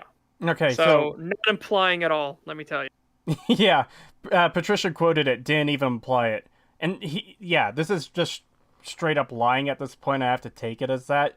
Unless this guy he said he recorded the first video like a while back. A long time before this, yeah. A long time before this, which, what is a long time to you? Because for some YouTubers, a week is a long time. For some people, 5 years is a long time. Obviously, it's not that long, but you know what I'm getting at. A long time doesn't tell me how long ago it was made. So, between the time of making it and the time of releasing it, I guess you just didn't watch it, and you don't remember that you said nostalgia. You brought up the nostalgia argument twice, and now you're saying, oh, I didn't even imply it. Yeah, and not to mention the fact that his entire first video, I just saw this chat. Don't forget the cabal of evil casuals straw man. Yeah, Oh, his yeah, argument that it was conspiracy theory the entire way through. Yeah. And it's like, it's not a conspiracy theory. They said absolutely with Emil's speech and everything. We know they are dumbing these down to appeal to casuals. Yeah, They've told us that. Just because ML and Bethesda don't literally use the words dumbing down, that doesn't mean it's not what they're doing. Yeah, they said they're making it more appealing to a wider audience of casual players. That's dumbing it down. Yeah, I mean, I'm just another citation at a minute or just straight up 1 minute mark of his first video. I do feel that when it comes to Morrowind, far too many people have the nostalgia goggles so firmly in place. It's a typo, obviously, from the Yeah. automatic. far too many people have the nostalgia goggles so firmly in place that they overlook the many flaws the game possessed, and in some cases go as far as to compare their idealized version of the game to later titles like Oblivion and more recently Skyrim. So the argument So is, I'm misremembering Morrowind to be better than it is, and comparing that to the later games, which maybe some people are doing that. I don't think. Well, you will always have, again, as we always say, you will have that crazy person. Yeah, there's always a crazy in the whole person. in the whole Dark Souls research thing I'm doing, you have like yeah, and then like I hate the people that play Dark Souls because they say you're not a real gamer unless you beat Dark Souls. You're not allowed to critique video games unless you beat Dark Souls. Like, that's a crazy person. Why are you listening to a crazy person? You know he's a crazy person. Also, I want to point out Patrician's comment here. He would have to be badly remembering what he said. Yeah, the video that he released the day before he recorded this one, which is my whole issue with him trying to back away from the nostalgia thing now. He absolutely fucking said it. There's no getting around it. At least 4 times. Here's the last 2 times at a minute, about 22 minutes. Okay. Well, he said, well, that's all I have to say about Samuel Online's video. What I would like to say is, in a more general sense, though, is that people really need to take off the rose-tinted glasses from time to time. That is, after all, what many of the complaints like this come from. And frankly, I'm sick of hearing them. Well, Yeah, that's all for me today. I hope you enjoyed this video, and I hope it convinced 1 or 2 people to put their nostalgia goggles aside and more closely examine their treasured titles like Morrowind with a more mature and critical eye. And if not, well, I hope you were at least entertained. So yeah, at least 4 distinct references to nostalgia, rose-tinted glasses. Yeah. That was pretty clear. I don't see how people misunderstood that. And similar to how he was, and not how he ended the video, but the argument about dialogue in Morrowind, he was being insanely disingenuous to that part, to the point I think he said he was lying, because he was very clearly, like, heavily misrepresenting the dialogue in Morrowind to try and make his point. He is just straight up lying here. Unless we're to believe that he forgot what was in the video he uploaded it the day before he recorded this one. So did you just not rewatch his video, his 22-minute video? I guess back in 2013 that was long, but I don't know. Yeah. I don't know, 22 minutes in 2013, it's 22 minutes in 2021. So you didn't get like what Indigo is, I guess. I know what he's saying. I'm just we didn't have the Lord Longington of Usually Abbey or anything like that going on. No, I know, but I'm just being an asshole to Sorcerer Dave here. It's like, watch your fucking shit before you upload it. We didn't have Patrician TV quick analysis like we have today. Yes. Oh god, I love the fact that you call them quick too. That's that's the best.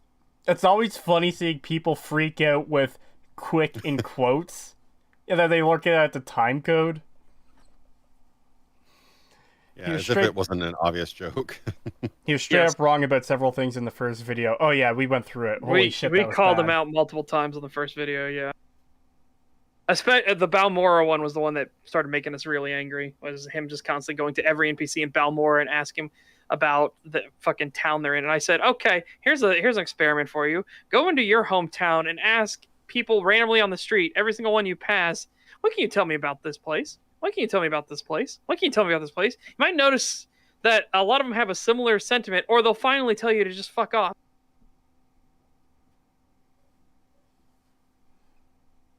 Yeah, it's a bit wild. Yeah. I would at least, if I was going to do a response video, like I don't generally do response videos to my content. I don't think I ever have, actually, because I figure like whatever I said in my video, I'm going to stand by it, even if my like if my video is so flawed that I can't stand by it, I'll take it down. Yeah. That's my attitude. Like if I wouldn't say my videos are factually perfect. There's some like weird not completely deal breaking errors, but minor errors throughout a lot of my videos. I researched them, I double checked them, but I missed some things. I grew up in Washington State and misremembered the mountain range up there as the the Rocky Mountains rather than the Cascade Mountains. And just like memory just sometimes just completely skips. Your memory just kind of fucks up sometimes. So Yeah. sometimes that happens. I try to source things. I try to like double check things on walkthroughs, wikis, information hubs, because sometimes I misremember stuff. Sometimes I was like, was that a Fallout 2 thing or Fallout 1 thing? I don't remember. So but we all make mistakes. But That's why it's just good to go through and do the whole research thing. Is it feels good to, hey, I remember this being a thing, and then you do the research, like, yes, I got that right. I knew that was a thing. It's just a fun little moments of joy of just like when you're starting on these projects. At least speaking from my experience now, though, since I'm working on the Dark Souls analysis, it's just fun to be like, this is what I remember, these are what I know about it, and this is how it works, and everything like that. And then you do the research, and everything's like lining up. It's like, yes, I haven't become senile yet. Dementia hasn't set in. Yeah. It just in this case, he released a video, and a week later he went back and completely kind of rewrote history about some of the statements he made. And I'm like, yeah, if I would just go back and rewatch your video and compare it to the complaints people had and say, hey, let me clarify let me try to restate in more clear terms what I was intending to say, because what I said obviously wasn't communicating. Here's what I really think, or here's what my more nuanced opinion is now that I've gotten a bunch of blowback.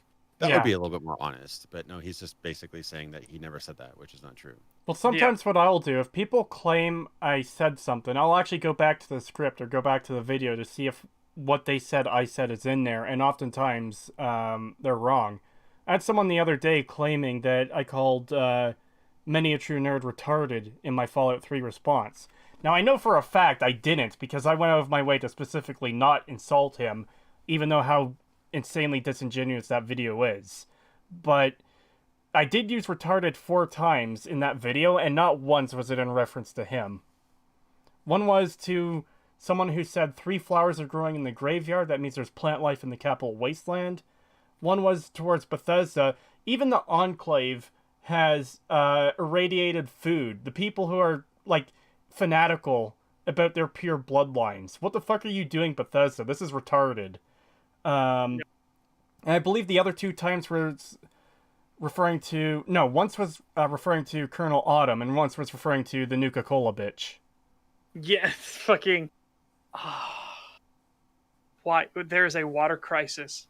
Nuka-Cola, Nuka-Cola, Nuka... There's a water crisis, stop it! Yeah, the lore is just kind of whatever. Yeah, there's... I still could not believe that was real, that somebody said, yeah, there's plant life all over the capital wasteland, and clearly they can grow crops because of these 3 little flowers in the graveyard. It's like, what? Yeah. Hold on. I need you to help me here. So, because we see 3 little flowers in the graveyard, that means that they could grow them everywhere, but they just don't. Well, here's another argument that's come up since then. The grass in Fallout 3 isn't dead. It's just a lot of grass will go brown and they're still alive. It's like trying to survive in like poor conditions. But you have to take into consideration, this is 200 years later. You telling me the grass has barely been surviving for 200 years straight? I'm not buying that. Yeah. Yeah, doesn't grass go dormant during the winter, even under the snow, and it regrows? Yeah, because like you don't get a brand new set of grass every year. That grass is still there, just very, very dormant. Yeah. God, imagine that, all fucking like winter countries. Is it finally, is winter over yet? Well, we're in the brown season because everything's dirt. And then all of a sudden new grass goes. Well, it's more that the low nutrient, low water situation that they're surviving in the capital wasteland. Again, 200 years without rain, and I have to take it as 200 years without rain because that's what the game shows me. It doesn't rain at all in the capital wasteland. So how is this grass surviving? It physically can't. Kjar 18 with 20 Norwegian crowns. Thank you very much. Thank you. Christmas greetings. You guys feeling jolly? Fuck no. Yes. I generally am. I also made myself a bit sad because I told these guys I started watching Joyeux Noel again, which is a great Christmas movie, by the way. If you have not seen it, Joyeux Noel is the French name for it. It is a film that was released in 2005, 2006 in the United States, and it is about the World War I Christmas truce. It is a fantastic Christmas movie. I highly, highly recommend watching it. If you get emotional, though, it's going to punch you right in the feels, for sure. I also want to point out 200 years without rain on the East Coast. Yeah, that's what Fallout 3 shows us. And we know they can get rain in that engine on those systems when it released because there's rain in Oblivion and there's rain in Honest Hearts. So there's rain in Morrowind. There's rain in Morrowind. Yeah, so like I think would be much more interesting and more realistic because you have to do some pretty life devastating things to the world to completely remove its water system, precipitation system. Yeah. There's a thing called rainout, which is basically when radiation gets taken in by rain and falls to the ground. Yep. And that's like really, really bad for people and crops and things like that, obviously. Yeah. I think it's more of a thing that happens shortly after a nuclear explosion would happen. So yes, I don't know because if it'd be happening after 200 years, but the still. particulate matter and everything would still, the radiation would be clinging to particulate matter, dust, everything like that, which is what gets brought up into the air, and then it's what forms the condensation around it, which makes it freeze and then fall as rain. So yeah, it would have the radiation with it. Same thing with acid rain. It's how acid rain works. It picks up the chemicals on the particulate matter. Every time I hear the words acid rain, I can't help but remember that Simpsons episode where Willie is singing in the rain, and then his umbrella melts away and he starts getting burned by the acid. Oh, God. every time I think of acid rain, my brain immediately jumps to the obvious fucking meme, chocolate rain. Oh, God. No. Brain, don't go. Tangent time for tiny tangent. Very, very tiny tangent. He actually got contracted to do voice work for Black Desert Online. Really? And yeah. And it was about as, I could not take this serious as you could imagine. Oh. Just to hear Chocolate Rain guy narrating an Asian MMO in broken English. Not his fault, by the way. He's reading the script as is presented to him. But yeah, oh boy. Also, Patrician pointed out here, I didn't realize that Fallout 3 and Skyrim don't have heavy rain until his recent Skyrim playthrough. It doesn't really rain in Skyrim either. I never noticed that, I'll be honest. That's something that I kind of glossed over, I guess. Wow. There's PNW style rain in Skyrim, but heavy rain came back in Fallout 4. PNW? I guess it's just light rain or something, but yeah. I would have liked to have had some sort of like acid rain system or something like that in the Fallout games. If it does rain, like it's actually something dangerous, you have to get indoors, or else you're going to take damage or something, or take radiation. That'd be Imagine Stalker. Oh man, Stalker is a better Fallout game in every regard. Oh, dude, Stalker's blowouts are like legendary for that. The first time you experience a blowout, especially if you happen to be near Zoltan or something like that, and you see them fire up the flare in the sky, and then all the air raid sirens go off. You're like, what the fuck is happening? And then your PDA chips in with like, get to cover immediately, emergency, get to cover. And it's like, oh yeah. You ever played the Stalker games and gone through a blowout, guys? Oh my God, blowouts are amazing. Ooh, it's so good. I've clicked the executable and the game's been running, but I'm not sure if I've actually ever played the Stalker games because I don't know if you can actually play them. Really unstable. At least when I try to mod it, have to try that again. Don't mod it. Get Stalker Anomaly instead. It's a standalone mod that you don't need anything else for. Just get Stalker Anomaly. I will link you to that directly.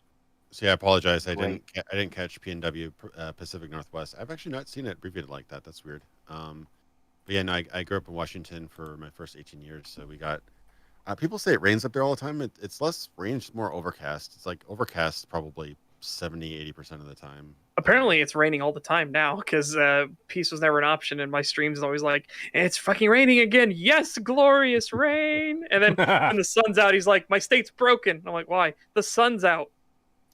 Yeah, I'd say Washington is gorgeous for like 2 months of the year, like maybe 3 months of the year, and then the rest is just kind of overcast most of the time. It does rain a lot. Oh, but sounds like I'd love it then. Oh, if you like overcast. Yeah, hell yeah. Fuck the sun. All right, yeah, Washington's your place then. Doesn't get too cold most of the time, but we usually have they usually have 4 seasons. It rains the same amount in Washington as most places. It just does it all the time, so it's light most days. That's fair. Yeah, I mean, it's Here in stuff. It's very different when I moved to Florida. Like, Florida is like literally no clouds in the sky. 10 minutes later, monsoon, and then 30 minutes later, clear skies again. Like Florida gets it done. Washington weather kind of like decides to kind of move in. Like, you might actually tell it's going to rain tomorrow by just like a drizzle today. Like it takes its time in Washington State because I guess just the clouds are a lot more spread out, and so rain is a lot more like progressive, kind of progresses slower than the rain in Florida. But like, I've literally seen in Florida one side of the sidewalk, like one sidewalk dry, the other side of the sidewalk wet. Like sometimes you get like ripples of rain. It's super weird. We here in the Hoosier state, our weather is vastly known as the just wait 5 minutes, it'll change. Yeah. But usually not for the better, by the way. No, never for the better. Yeah, horror, like ice storms especially are a thing. Like, we had one ice storm already this year. We'll probably get another one as the temperature plummets again. It's weird to see the temperature go back up, and then it's going to probably plummet again. That's why we're getting that's why we're having some really bad storms here. Not tornadoes. Tornadoes have always existed in this time. But thank God we didn't get our tornadoes, because we are one of the states that can be hit by tornadoes pretty frequently. I think Patricia nailed it. This video is impossible to talk about. It's not very good. Yeah, because he's responding to what David Banner said. That's why I started chuckling. Is it rude to ask why it takes 11 hours to review a 40-minute video?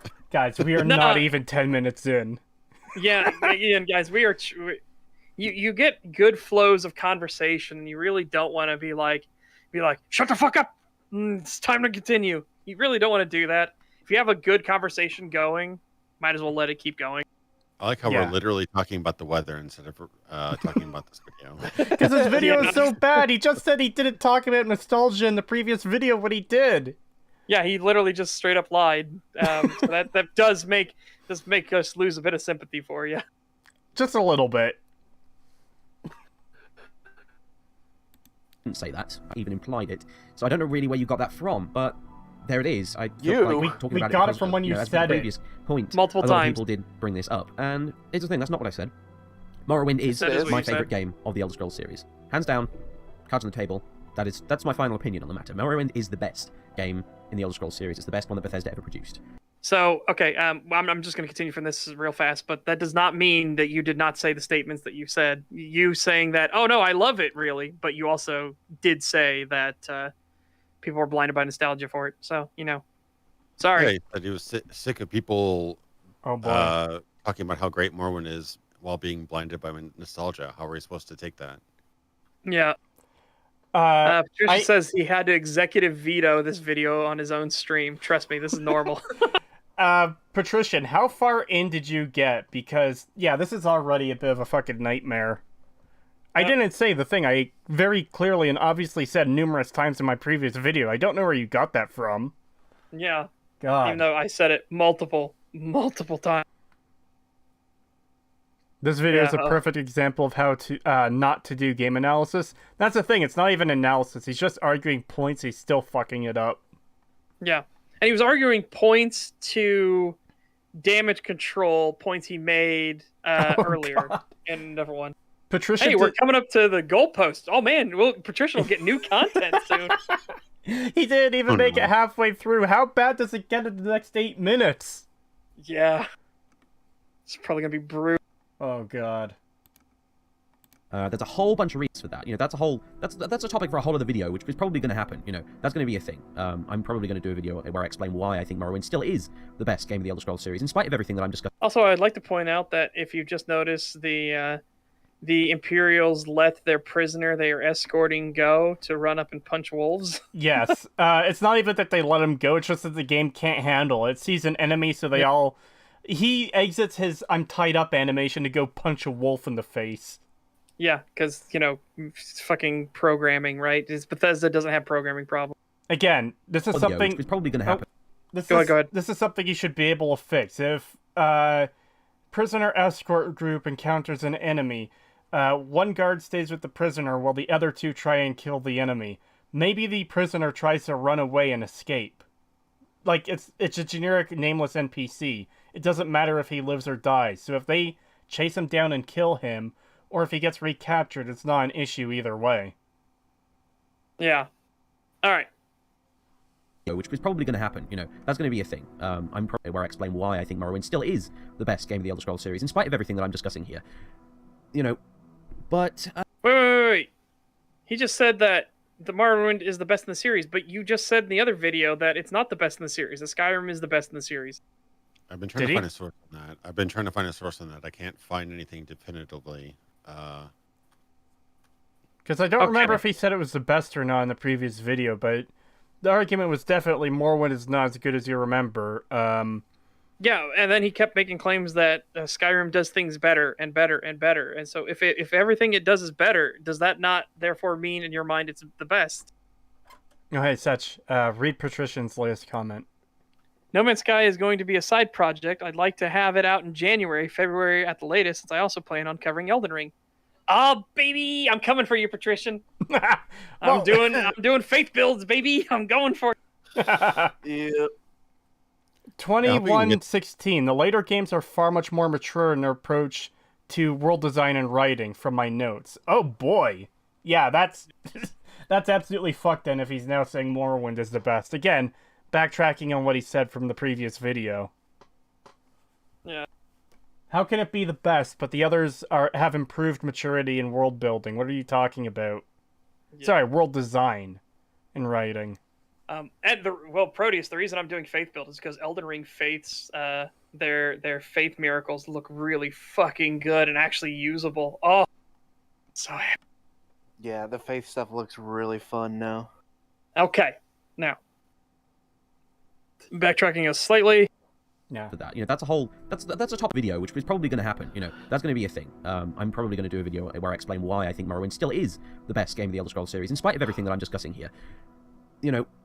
But let's not kid ourselves here. Nostalgia is a big issue when it comes to people. You can't make this shit up. I never implied that nostalgia was an issue in the previous video, but let's be honest here. Nostalgia is a big issue. Oh, dude. You fucking idiot. Yeah. Oh my god. I didn't even imply it. I don't know where you got that from. But anyways, yeah, nostalgia is shit. Yep, okay. Well, fucking fantastic. But let's not kid ourselves here. Nostalgia is a big issue when it comes to people discussing old games in relation to new games. If you look in the dictionary, nostalgia itself is defined by being a sentimental longing, and I quote here, a sentimental longing for the past, typically for a period or place with happy personal associations. Now, when you've got things like Samuel Online in his video discussing what he calls the fabled Morrowind 2, that everybody was supposedly looking forward to after Morrowind, that is nothing but nostalgia. That is pure nostalgia right there. Not necessarily. Again, it doesn't need to be nostalgia because you want something of a similar quality to something you have. That doesn't have to be nostalgia. If it's what people wanted at the time, that is not nostalgia. That is people like, oh yeah, we got this. I can't wait to see what better they do in the future. There are plenty of videos on Morrowind. I think even Patrician in his video, I might be wrong. If I'm quoting you wrong, let me know. But I think Patrician said we never got a sequel to Morrowind. We got Oblivion, the next Elder Scrolls game, or something to that effect. And again, there's a lot of videos that say there'll never be another game like Morrowind because it's so unique in its world and everything, you know? And Yeah. I think it's completely understandable that people would want another Morrowind. I absolutely want another game like Morrowind. I want it to be an Elder Scrolls game. That's probably not going to happen. Yeah.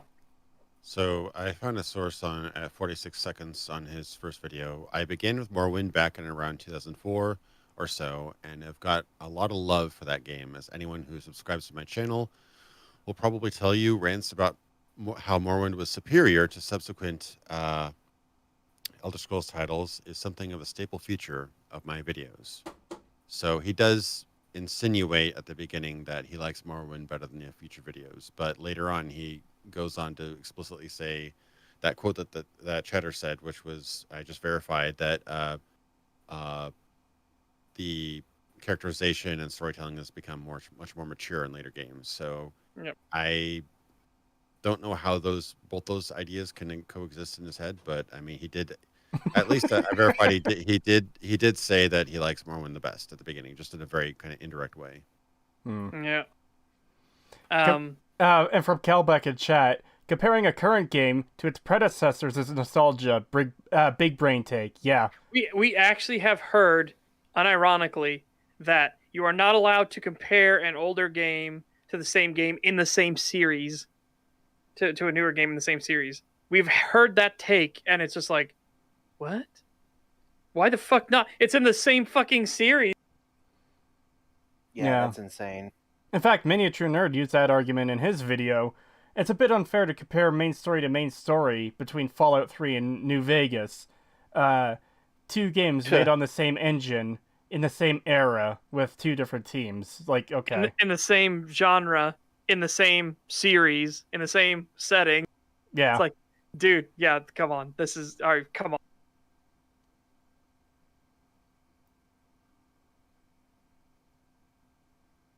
Like, I am totally down if you had made the argument, you can't compare Skyrim to Dark Souls. It's like, sure.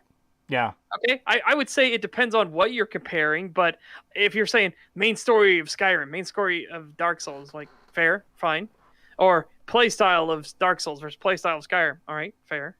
But I can still, as we even showed, we could in the near complete analysis of Skyrim videos, like, but I will show in Dark Souls where if I use a sword on some skeletons, it doesn't do much. If I pull out a club, I knock the skeletons apart, and they have to spend time putting themselves back together.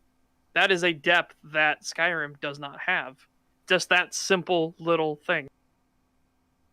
Yeah, I mean, I guess you could compare anything, but at the same time, you could compare something like Diablo 3 with, say, Skyrim, and I would say that, well, in terms of, character interaction, role-playing choices and whatnot, Skyrim is way, way far and beyond more dynamic as an RPG than Diablo 3 is. But I'd say Diablo 3 has a much more advanced combat system with way more replayable combat and dungeon scenarios, which, they're very different. One's very much an action RPG, one's more so story role-playing, at least it's trying to be. So they're very different on their face, but I could say that one sports a lot more polish in one area, whereas another, has the same in another area. Like Dark Souls is pretty minimal in terms of story, but has a ton of interesting lore just underneath the surface. And obviously, it's most well known for its devious and extremely meticulous combat. So yeah. This is what I agree with Ben, specifically because of the Dark Souls Skyrim thing. Trish TV says the issue people have is saying put X mechanic in Y game, like simply saying you should put skill checks in Skyrim without proposing how the hell that would even work. I agree. Yeah. And that's the thing too, is you probably could make an argument for how skill checks would make Skyrim better. You just need to make a better argument than just put that system in this game. Yeah. Like I said, when we've showed the example between Dark Souls and Skyrim, it's like we're legitimately saying, like, imagine the weapon variety, because we went on this whole thing about how the weapon variety in Skyrim is terrible. Do you want to potentially bleed your target? Do you want to do a little bit of armor penetration? Do you want to do more critical hits? How lame is that to distinguish between axes, maces, swords? And then when we showed Skyrim, it's like, Dark Souls, I use a sword. Oh, I'm not doing much damage to these skeletons. Let me pull out a club. Oh, I smack them. They fall to pieces. They have to take time putting themselves back together. Yeah, and you could demonstrate that visually and audially. Like you could have like sort of like a clinging and clanging noise if you're not doing much damage, or like a bash, like a really loud thump or bash if you're doing more damage. That would be enough for most people to tell that this one's really hitting them hard. They get knocked back, they recoil. There's like a big smack animation or something like that. Yeah, it like hits the ground and the dust flies up and stuff, like with the great swords in Dark Souls and Yeah. Or there's so much good imagine stuff Dark Souls does. imagine in Skyrim if we just keep, so we have axe, sword, mace. What if you have your sword out and the guy suddenly pulls out a shield and he starts blocking? So you put your sword away and you pull out a mace and you crack the shield hard and you break his arm, because that's what they were supposed to do. Yeah, that's what they were made for. And then all of a sudden you have already, with that simple change, you have made a reason why somebody would want to diversify between swords, maces, and axes, instead of just for, oh, it's just aesthetics. They all kind of do the same thing. Yeah. Now, are people arguing to put attack skill checks in Skyrim, or No. He was using skill checks as in like medicine skills, stuff like that. I assume, Patrician, sorry if I'm wrong. I was the one that specifically said with X mechanic in Y game, I was using the mechanics in Dark Souls into Skyrim, and I was explaining how you would do them. So, sorry, I kind of co-opted Patrician's point to make my own. Yeah. Yeah, because I remember the first 3 games have percentage chance to hit, and first person that can be pretty unsatisfying. But I think Morrowind actually did it the worst, to be honest, because they it's a little rant on my side, sorry, but they don't actually have a different sound effect between connecting and not successfully hitting, the percentage chance hitting, and an actual just not connecting at all. Like, for example, if you swipe at somebody and it connects, but you don't get like a 65% or chance higher to hit, it'll just make the whiff sound. And that just drives people crazy. Whereas in Daggerfall, what they did is they actually had a clang noise, means you connected, but you didn't hit. It's kind of like how Dungeons and Dragons armor is supposed to work too, because like dodge is your AC, but also your armor is your AC. So you can, even if you don't deal damage, some of those hits are probably hits. They just deflected off their armor or whatever. So yeah, Morrowind could use a bit better system of feedback to show, again, whether you're hitting or not. I'd say that's probably the biggest issue with the combat for Morrowind.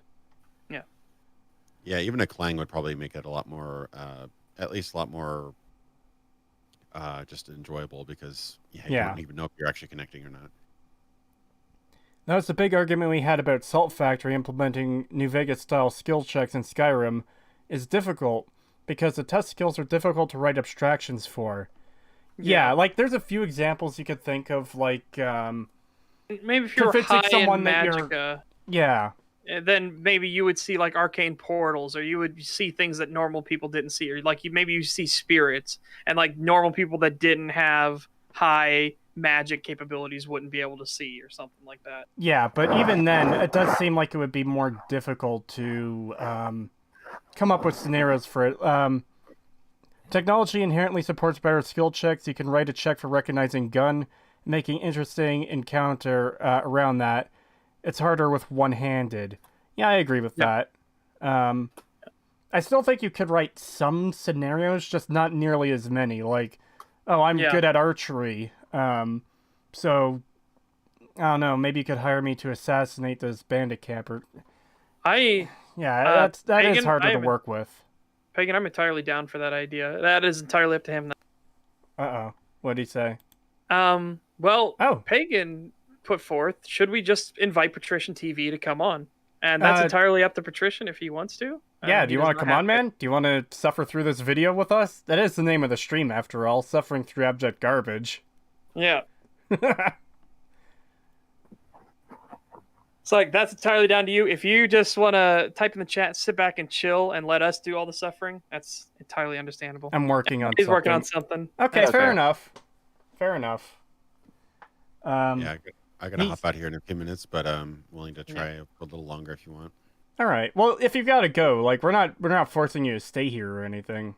I mean, like... I am. Little did you know, I'm actually beside him right now, and there is currently a Walther PP9 aimed at him. I thought you were going to go with the lizards. There's just a bunch of like geckos I didn't on say his I wall. was the one that was holding it. Okay, I got the lizard army all around. You should A really bunch of little geckos with guns pointed at them. You should really hit up Mark Zuckerberg and Meta and keep it on your plan of turning everybody into lizards. Great. Mark is not one of ours. Musk is though, but you didn't hear that from. Anyways, let's get back to this. Supposedly, everybody was supposedly looking forward to after Morrowind. That is nothing but nostalgia. That is pure nostalgia right there. He is literally saying, "Oh, I look back at Morrowind, and I think it was the best game for a whole bunch of different reasons, and I really wish they'd made more games that were just like that, because that was the one I liked the most." That is nostalgia right there. That's the very definition of it. Okay. So No, it isn't. No. Again, if to opine for it now, way down the line, if he had said like this would have been a guaranteed success, fair. You could start going into nostalgia thing by picking apart his things. But him saying that, hey, this game that was really good and that I liked, I wish we had gotten more like that, but we didn't. That's not nostalgia. That's him just being remorseful and mourning of what could have been. He's not saying automatically that, oh, therefore Oblivion is shit, therefore Skyrim is shit. He just wanted something different. Nice fucking shot, laughing my fucking ass off. Almost got him. Yeah, Firing from 10 miles away, with a bow. Yeah, I love how he's going into this too. Like literally he said, "Oh, I never made a nostalgia argument," and then immediately goes, "Okay, but I didn't do it before, but I will do it now." Yeah. I mean, like I said, I think it's like the 1 or 2 minute mark. He says nostalgia once or twice, and then at the end he says it twice, right at the 22 mark. So yeah, he opened and closed with a nostalgia argument. I don't get. Oh, it only this. goes back 2 seconds. Why even defend, or why even say that? Why even lie about saying that you didn't use the nostalgia argument if you're literally just going to make it again? Power through. You're almost to the good part. Oh god. All right, we will let this go for a little bit. I just want to see if we can get. I just want to expand on that one point quickly. God forbid you want an extension iteration on what you liked. Yeah, most of us who liked Morrowind wanted to see the following game take what it did and build upon it, improve upon it. That's what people mean when they say they want a new a Morrowind 2. That's what people say when they want a New Vegas 2. It's not literally, hey, this is Morrowind again, or New Vegas again. They want improvements on what was done before. It's literally the same for these people. It's the same argument as they want a Skyrim 2. You want, because you liked it and you enjoyed it, you want to see that expanded upon. It's the same fucking argument. Yeah. All right. They've made more games just like that. Let's keep this going for like a couple minutes. That's the very definition of it. Okay, so that's what I'm kind of referring to here. There are plenty of logical reasons, why Morrowind is a great game and why it is demonstrably the best game they've made so far. As I've said, that's something I'm going to discuss in the future. But when I talk about gaming nostalgia, the nostalgia goggles, the rose-tinted spectacles, stuff like what I just mentioned with the whole Morrowind 2 thing, and people just generally speaking, comparing every Elder Scrolls game they played since Morrowind to Morrowind. The first thing they do, when they get into one of these games, like when Skyrim came out, when Oblivion came out, is how does it measure up to Morrowind? They're making instantly in their head constant comparisons. Okay, so when I played these games, I didn't constantly compare it to Morrowind immediately. Yeah. I was excited for games in a series that I love, and then after playing it for a while, I was like, okay, yeah, this thing over here, that's not quite as, not quite as good as it was in Morrowind, but I still like these other things. Yeah. Again, as we discussed it already on this stream too, there is such thing as a honeymoon period. Everybody goes through it, and it comes down to you, if you're in critique or anything like that, to acknowledge that you are going through a honeymoon period because it's something new. It's new stimulation, new information. Your brain is eating it up, and you're just getting that lovely dopamine hit because it's new, it's shiny. Every single person on the planet goes through it. Everyone goes through that honeymoon period, and it lasts different sets of lengths of time for different people. Some people, they will continue on to that honeymoon period, and then they will entirely shut down, and they will not allow any deviation from it whatsoever.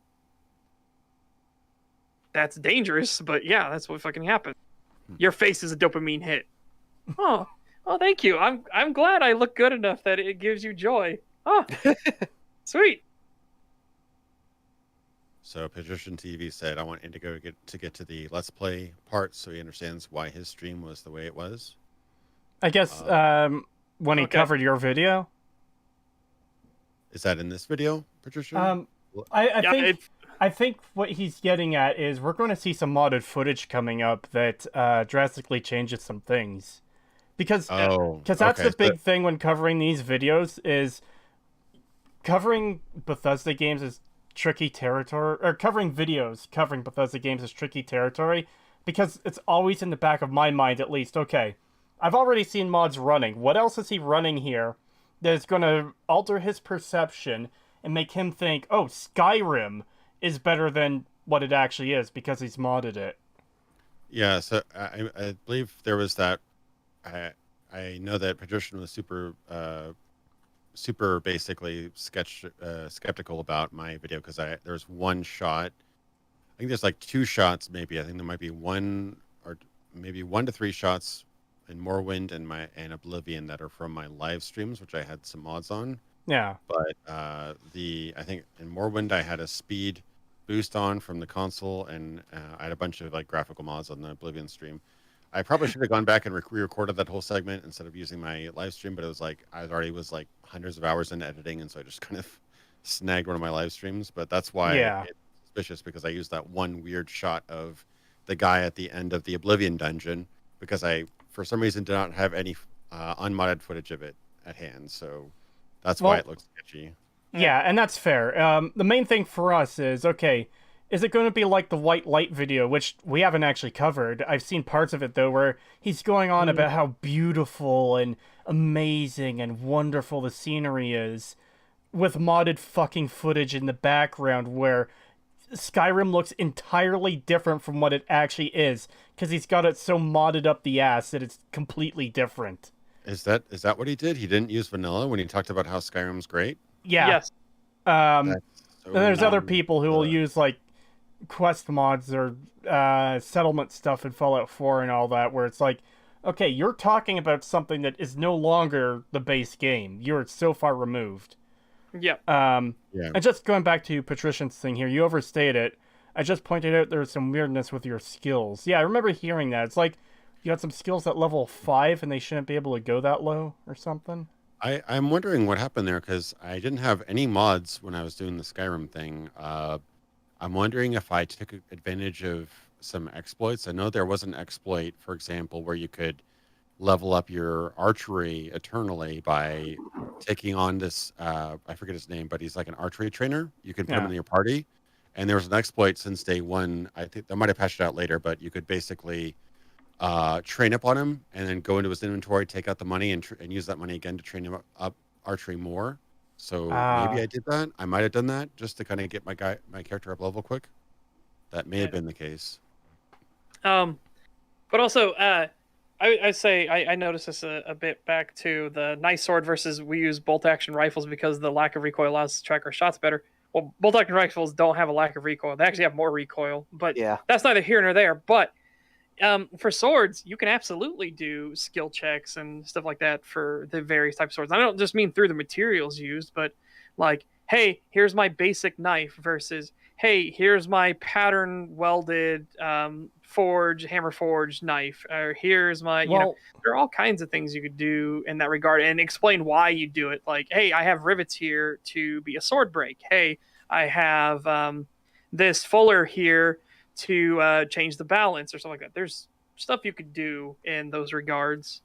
That gets into crazy like depths for how varied you can make swords. You could also do something of like a sort of reputation system. You see a little bit of this where guards will acknowledge, hey, you're an alchemist, why don't you whip me up a potion? But that's like useless the way they put it in. You could do something where it's like Jaime Lannister is the best swordsman of the land. So it's like, okay, so if you're very talented with certain weapon types, people will recognize that, and you could use that to influence your way through conversation. It still ends up being a skill check because it's checking to see if your skill is high enough, but it's not like you have to prove your skill is that good. It's just your reputation of being that good precedes you. Yeah, I'll agree. It is definitely pretty off topic, but there are things I could think of doing for like one-handed and stuff like that of you being that skilled, and even as you showed in Morrowind and everything like that, just being able to knock people off their feet, easy peasy. Yeah. Not to deflect, but Sorcerer Dave doesn't make it this far.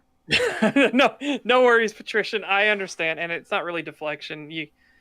It's just a thing. That's an entire conversation we can have at another point, and we need to get to the point where Indigo Gaming needs to see. So yeah, apparently there's only 6 minutes left until that, so let's see. Yeah. Or probably so less. Let's let this go for as much 4X? as we possibly can.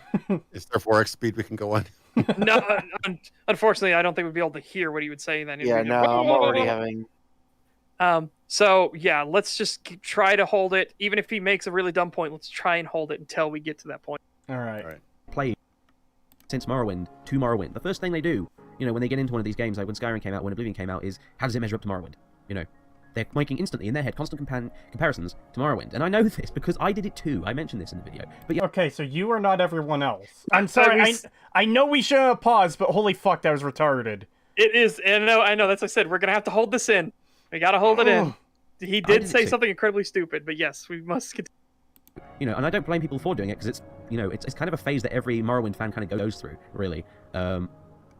But, people need to learn to stop doing that. Think more critically about it. Think more maturely about it. Oh. A game is just a game at the end of the day, and Morrowind is not a perfect game. Bethesda have never made a perfect game. In fact, on the contrary, Bethesda are remarkable for their ability to make what are actually, in many ways, incredibly flawed games that still manage to sell like crazy. Like, they make loads of money, Bethesda, off the Elder Scrolls series, in spite of the fact that, in many ways, they're not terribly amazing games. It's just they've got a really good formula that works very well, that suspends people's disbelief and makes them overlook a lot of the flaws that games have.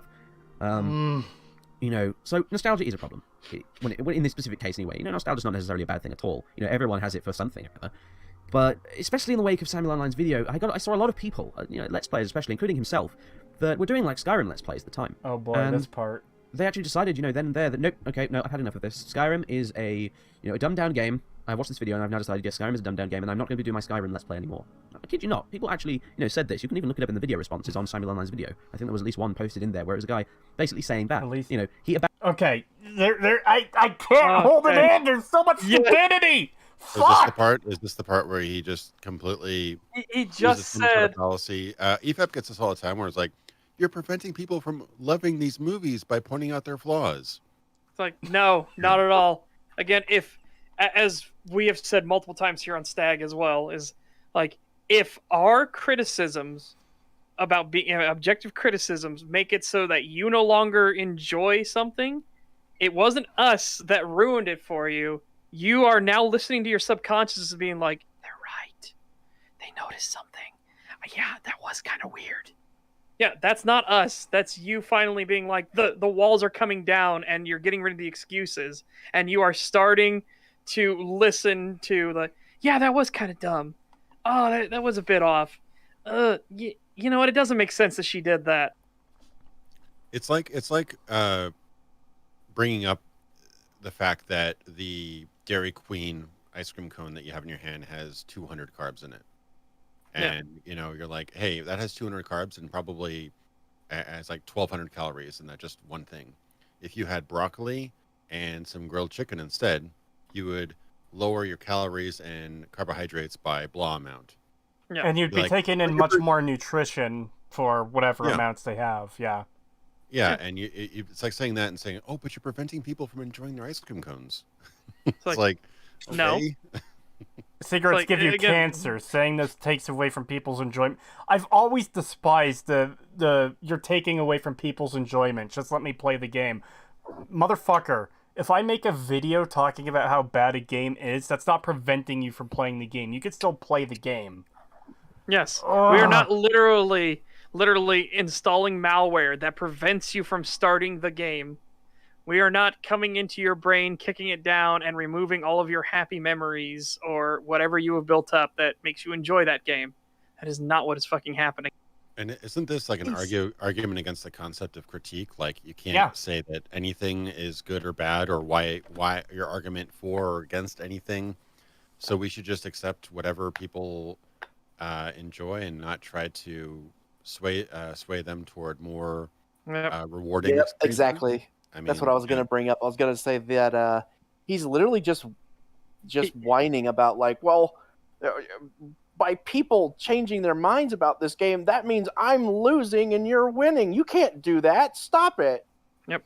It's And literally what it is. he just made the argument that this is super bad because he has proof. He has the documents, people. That Sammy's video caused Let's Players to stop playing Skyrim. Again, this was a problem in Sorcerer Dave's first video. Using a plural for a singular, I found one guy who stopped his Let's Play. You ended a Let's Play by covering that game. It's like, okay, like, okay. That's not Sammy's fault. It's not. Yeah. Has And proof we not deal- going to post it. That too. That is a common issue. Holy shit.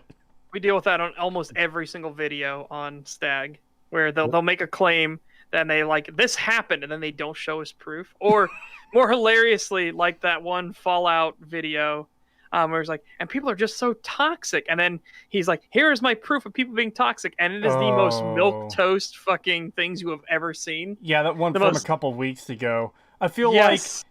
I had a divorce with Bethesda and they took the kid Fallout and now they're beating it. It's like, Yeah, and then suddenly, oh, That- that's super toxic. That's evil. It's like, no, Yeah. what? That is not toxic at all. Oh yeah, That reminds me of something else from yesterday, but I won't get into it. oh boy. I think you know what I'm talking about. There are Definitely so know many what you're things you could be referencing. The fucking bad example. Keep scrolling. Oh, yeah, no, yeah, that. not that one. Yeah. All right, Yeah. go ahead. I'm gonna go. Sorry.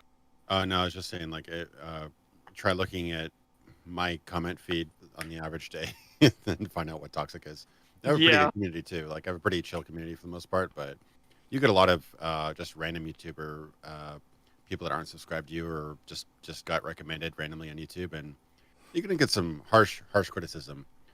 Yeah. But yeah, no, this is just a really dumb, honestly, just really dumb argument. It serves no purpose, and also, like, he has proof of this person. They stopped Let's Playing Skyrim, and will he explain what they did instead? Did they end up checking out Morrowind instead? Did they find another game that they loved but even better, or did they ruin? Did that they person's start? life? Did they start a new Let's Play for anything else? Yeah, Yeah, that's a a good question to bring up too. But look, here's the other thing too. If I'm doing a Let's Play series and I watch someone's video critiquing a game and that makes me realize all the issues that game has and it makes me not want to play it anymore, like, I shouldn't be forced to continue playing it because it's something I genuinely don't enjoy anymore. And it's obviously, this applies to any Let's Player. I don't think anyone should be forced to do anything that they don't like. That was actually a fascinating discussion between Rurikon and a guy who I can't remember the guy's name. I apologize, Chad. I'm not trying to hide this.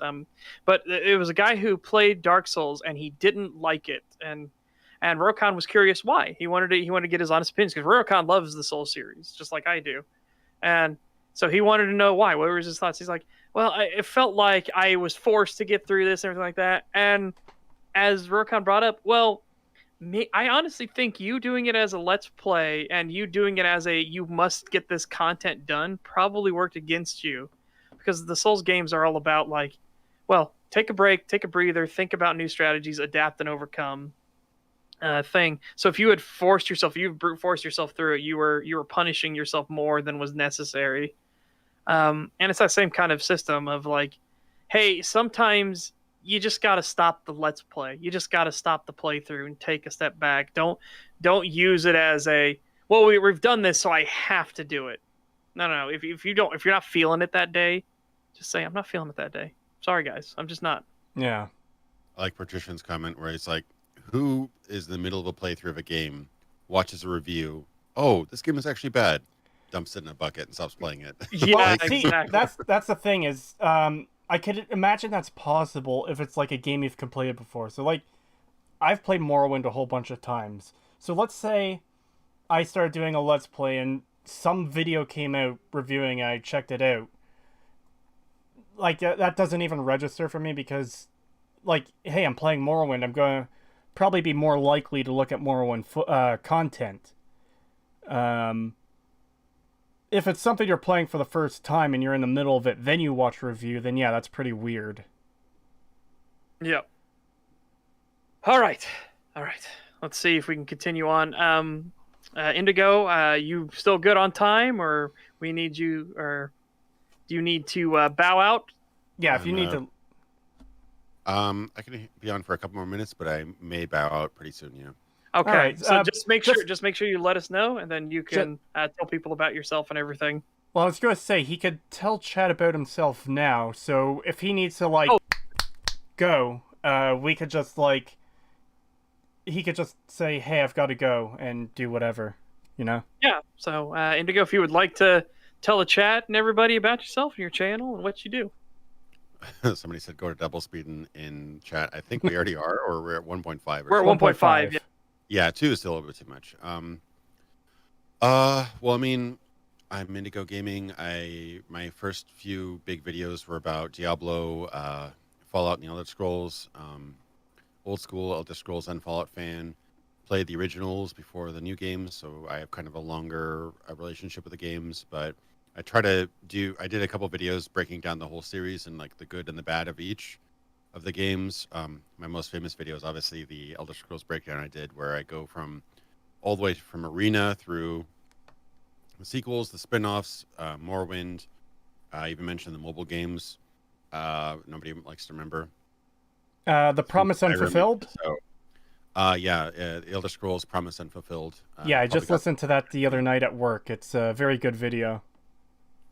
And more recently, like I've kind of not really, I try not to kind of be too pigeonholed into one topic, but more recently I've gotten into the cyberpunk genre. So I've actually delved into movies and books and TV shows, animation, anime, all sorts of stuff, not just gaming. So I've now done about 4.5 hours of that series over 3 parts. So far, basically the origins of cyberpunk, back in like the 40s through the 60s, all the way through the 90s. The next episode will come out at some point that'll dig into the 2000s, but anything from Blade Runner to Neuromancer to The Matrix, Ghost in the Shell, Battle Angel Alita. I've probably covered almost 100 titles already. Wow. There's so much to cover, so it's a lot. So pretty much anything in the 80s or 90s. Dark City, which was really fucking. Yeah, Dark City. Yeah, Dark City, Existence. I forget half the things I've covered already, but yeah, 13th Floor. Even some obscure stuff like the Wild Palms TV show. Serial Experiments Lane, the anime, all sorts of stuff. Like there's so many things I cover. But the last episode came out last month. So if you're into the cyberpunk genre, if you like to, it's kind of a documentarian sort of, it's like edutainment. So it's like, it's kind of flashy. It's got like, fun music and visuals, but also digs into the culture behind a lot of not only the science fiction part of cyberpunk, but also kind of how it reflected in reality, like hacker culture and things like that. So if that sounds interesting, check it out. The third part came out. It's over 2 hours and I think 15 minutes. So overall, I think it's about 4.5 hours of tightly edited, scripted stuff that's available for that. And my next video is going to be about really old SNES RPGs, mostly from a little-known Japanese developer called Quintet. So it'll be completely different, but I try to mix it up a bit. Yep. Nice. And also, as a tangent on with this, Indigo Gaming will be appearing on the lovely LARP podcast, which is hosted by Patrician TV. So absolutely go check that out when that happens as well. Yeah. What day is that? I believe it, Patrician could correct me, but I believe it's Thursday at, I want to say 10 p.m. EST. I could be wrong about that. Let me double check. Thursday at 10. So next Thursday at 10 p.m. EST. Yeah. unless that changes. But yeah, we're going to be probably covering because he's doing a big bunch of research for Skyrim. So I think he was looking at my video that I did back in 2018 and kind of comparing notes and clarifying things and stuff like that. So it's going to be pretty meta, but should be interesting. So I'm looking forward to it. I tripped across Patrician's videos a while back, and then I jumped into a stream, and it kind of blew my mind because, like I said earlier in this podcast, I opened up his live stream tab just out of curiosity and saw my lower thirds immediately on screen. I'm like, what the hell? So it was actually a certain person with the letter A in his name reusing a clip from my video. It's just fine. I don't really care, but it's just funny. Yeah. So yeah, it's pretty coincidental. And Patricia said it's not live, so it'll probably be after Christmas. So, okay. Yeah, check out Indigo, check out Patrician TV and his podcast. Yeah. And Mihawk asking Indigo, have you played the Witcher games? Senpai noticed me. Yeah. I played all three of them. I haven't played the spin-offs. I played all three of them. I don't think I've actually beaten any of them. I kind of like the weird-ass rhythm combat of the first one. Yes. I like... Fucking high-five me right now. It's very weird. What I really like about the original was how much they hyped up monster hunting. Like, you having to find the right oils and everything like that. I think they captured the sense of monster hunting the best in the first one. Second one was a huge upgrade in terms of presentation. Really, really cool, but also like a monster to run at the time. But my God, I bought the $40 small box version. That's the best $40 I've ever spent. I don't know if you ever bought that one. It came with the game. It came with a physical metal coin, a letter with like a map in it or something like that, a player's guide, a separate DVD with like I think extra footage and stuff like that, a soundtrack CD, and a bunch of other crap. That was like an extremely high value purchase. Really interesting game. I could never really get behind the combat. It was kind of a weird mix of other games. I had a hard time with the combat. There is, and apologies for jumping in here. Sure. I had the same experience with the combat of 2, especially because it take 8 hours before you got a parry. What the fuck? Anyways, there is a developer approved. One of the developers from CD Projekt Red actually created his own mod that entirely overhauls and fixes the combat, so Geralt isn't some weirdo who doesn't remember how to use a sword. So, highly recommend getting that mod if you do want to experience it. It is a developer approved. It's an official modification, the developer combat overhaul mod. So it isn't the base game, so you'd have to take that into account, but it does dramatically fix the combat. Yeah, I liked what I played of it. I didn't get that far in Witcher 2, but it has the line "Plow the King," which is one of my favorite things ever. So, Witcher 3 is definitely the most accessible of the three. Open world, like incredible environments, really, really well written and enjoyable side quest content. But again, combat a little funky if you're not used to that particular type of game. It's not really like any other game. You kind of almost expect it to work like a Shadow of Mordor or like Batman a little bit, but it isn't. It's kind of weird. I don't know. But overall, really, really, really good story content, but not a whole lot of meaningful main quest choice that I've noticed. And obviously, it doesn't quite scratch the itch that Elder Scrolls games has, where it's just do whatever you want simulator. The Elder Scrolls games kind of you can like pick up any object, you can steal things like that. You don't quite get the same level of freedom in the Witcher games, but I'd say that the Witcher 3 side quests are a lot more.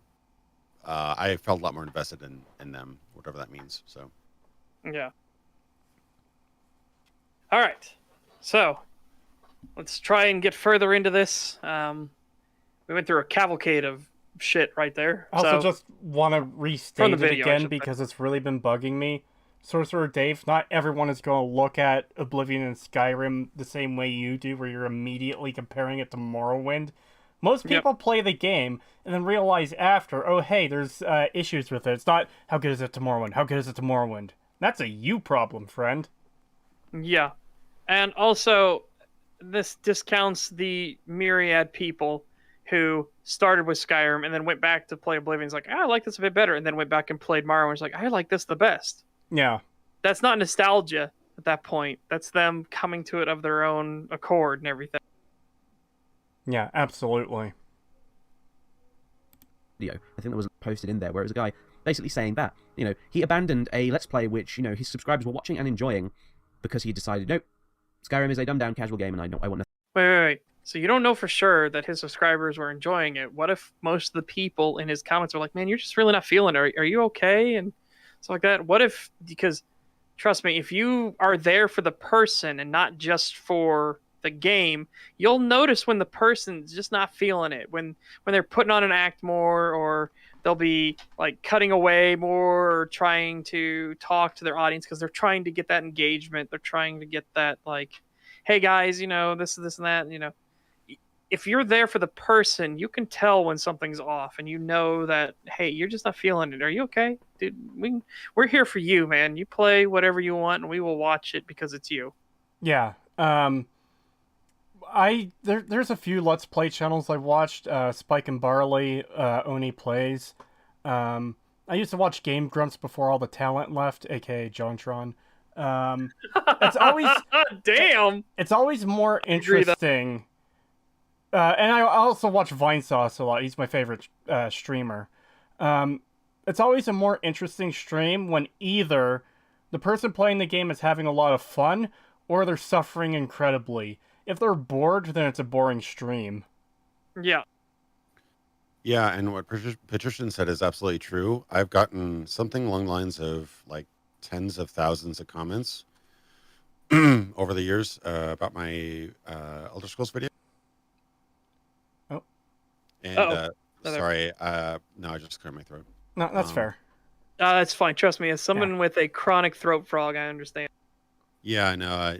It's weird, like constant sinus thing, whatever. But I'll just look it up right now. Actually, I think I have something like 40 or more thousand comments on my Elder Scrolls video. Not to brag, just saying that of those, I've gotten hundreds and hundreds and hundreds of people saying that because of my video, they've gone checked out the older games. They were introduced with Skyrim or Oblivion.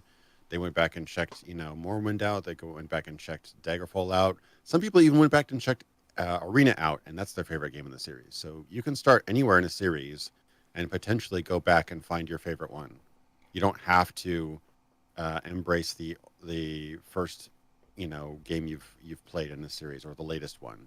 So as someone who's played all those games, you see there's a huge variety of games in there. Like the experience you get in Morrowind and Oblivion are very different, let alone the experience between Arena and Skyrim. So you might find that the right balance there might be Morrowind, might be Oblivion. For most people, it's probably Skyrim, but that's probably because it's most recent and most accessible too. But it doesn't. You don't have to stick with the game you first started with. It's not at all true, Yeah, and it's just in general a silly assumption to make. Like, even I've gotten comments with my small channel and the few videos I've made from people saying, yeah, I've gone back to play Fallout 1 and 2 or New Vegas, or I've gone back to play Morrowind because of things you say about it, and I'm really enjoying these games. Sorry? No, I overblew it. It was 11,000, not tens of thousands, but still a lot of comments. Yeah. Yeah. I fucking that just tangentially reminds me of what Daggerfall impercent is what I call it, because you make a character, you start to go out the cave, and if that imp decided to wander towards the door, he's gonna come out and kill you instantly. Fucking imp. That imp in Daggerfall gives me PTSD. Oh yeah, the one that you can't hit unless you have I think a silver or a greater weapon. Yeah. Yes. People forget about the. Yeah, he's right there at the start, in the door that's right next to the path out of the very beginning of the game. If he's right next to that door, he will open that door and come and whoop your ass. One of my favorite clips from that video that I got, and I was so happy I got, was me trying to hit a a scamp in Morrowind and Yeah. not being able to do it, and then I just throw my weapon away and just punch him and he dies. Yeah, I love Morrowind. I love the idea of iron weapons not affecting certain enemies, but that is silly as fuck that you can punch them to death.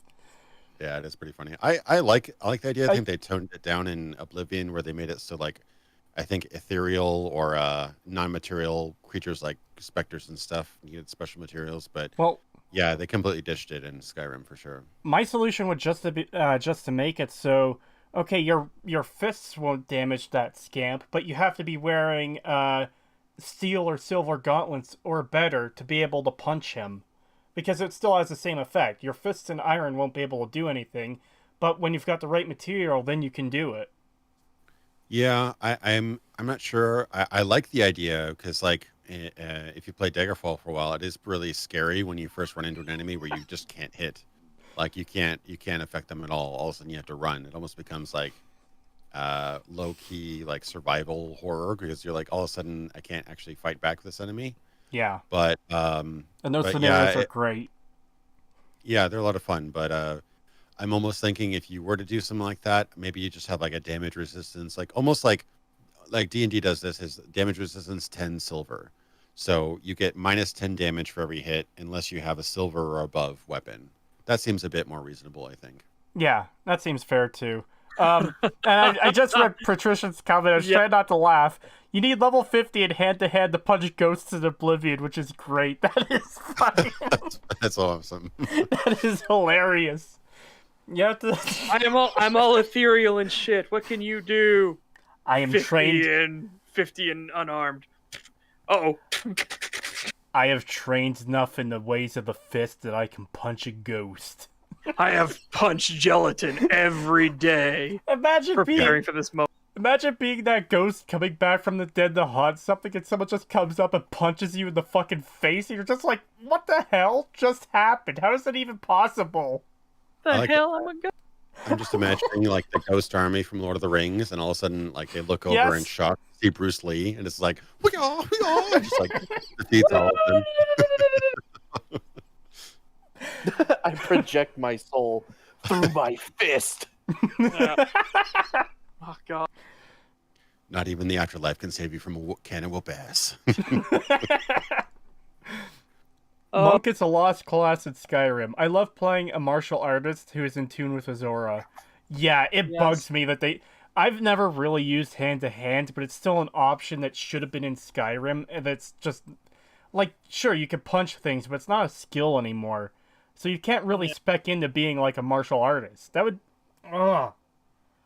Oh yeah, they took out that tree, didn't they? They don't have a Yes, tree. they growing did. on them, We actually, and I loved that. I still love my edit in the fucking A Near Complete Analysis of Skyrim, Part 1. Fucking, Yeah. you did the one of being shot in the ditch and everything like that, and I did the one of the fucking ninja. That movie, by the way, Enter the Ninja, is gold for being as cheesy as fucking possible, and that over the top death at the end is so great. After talking all this talk about punching ghosts, I legitimately want a kung fu movie where it's just like a kung fu master punching the shit out of ghosts for 2.5 hours. Well, I channel my chakra to fight ghosts. It's actually intense because in D&D, depending on which version of D&D or Pathfinder you play, like monks are like actually kind of OP because Monks are scary as fuck, yeah. they get like so many attacks and they get magic damage added to their fists. Their fists become magic weapons.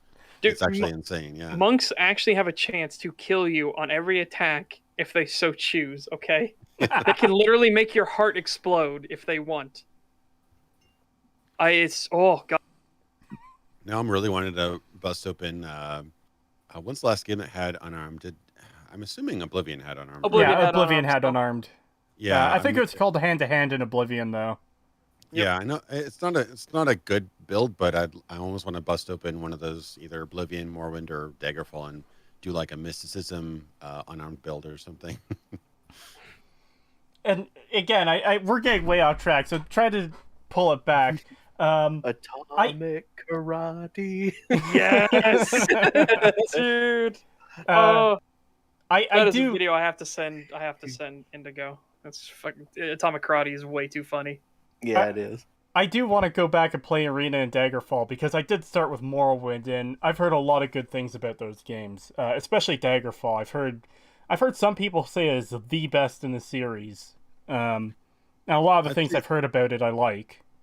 I'd say it's the most ambitious. I think I even mentioned this in my video where, like, obviously some jumping to fully 3D models made a huge difference in terms of the jump between Daggerfall and Morrowind, especially when it comes to stealth, because you can actually see when people are turned around and stuff like that. Yeah. Stealth in Daggerfall is more of an idea than a system, but uh, I love the ambition. Like it's the one of the biggest RPGs in ever. Like it's just freaking huge. I recommend you can kind of play like the vanilla game, you know, in DOS, or I recommend doing the Unity rebuild. The guy Gavin who led that project has done incredible work, fixed a lot of the bugs and instabilities, and he has like a retro mode to make it look like as it did back in the day, which it's kind of like you ever seen those Twitter accounts, whatever, which compare pixel art as it was back in the day versus as it like pixel art on a sharp LCD screen versus as it does on a CRT monitor? Yeah, If I you've ever have seen seen that. some of those. Yeah, and it's a completely different look. Yeah. Somehow the kind of retro look kind of complements the game better, in my opinion. But you can mod it, you can replace a lot of things. People even started rebuilding parts of the game in 3D models that look pretty sharp. But yeah, there's some mods that like I actually want to do eventually once the game build is like 1.0. I want to do a video about like how you can basically take Daggerfall to the next level because there's some really cool ideas. Like because the world is so huge, you generally use fast travel, right? Yeah. But there's a mod that lets you actually in like 20x or 50x speed see how much you travel through the world, and doing that mod shows you just how gigantic the world is. It's just like endless wilderness, which is pretty fun because uh you really get the sense of scope. Like the biggest city is just in the games, or even the medium sized cities like make dwarf the cities in Skyrim in terms of just how many shops and stores and houses and stuff there are. And yeah, they're pretty blocky and modest looking, but you really get the sense of scale that they're going for in the game. So Yeah. although I'd say a lot of systems were, made a lot more visual, or some systems just straight up improved, like stealth, for example. I like the ambition of the game, even though it's very rough on its edges. So yeah, if you want to do that, just hit me up. I'll can recommend you some things. All right. Yeah, I have heard of the Unity rebuild before. For me, it's mostly been a matter of getting around to it rather than like delaying or anything. I have a huge backlog of games I need to play, especially does. especially now that I have a YouTube channel and everyone is like, "You need to play this game. You need to play this series." Hey, Cree, what's your thoughts on Yakuza? Which one? All of them. Yeah, dude. Yeah, Oh. no. Hey, I'm still pushing to get you to play Zero. So we got to get you into that because that is a series that I absolutely adore. Because the main character literally carries the series. That's just how it is. He's perfect. I make the joke that I have a gaming YouTube channel, therefore I have no time to play games. Yes. That's almost the fucking truth, honestly. It is. You get stuck with like, I got this project to do, but you should do these games. So I can't. I got no time. Yeah, we still need to get him past the undead parish in Dark Souls. Yes. No, he's past the Undead Parish. He is?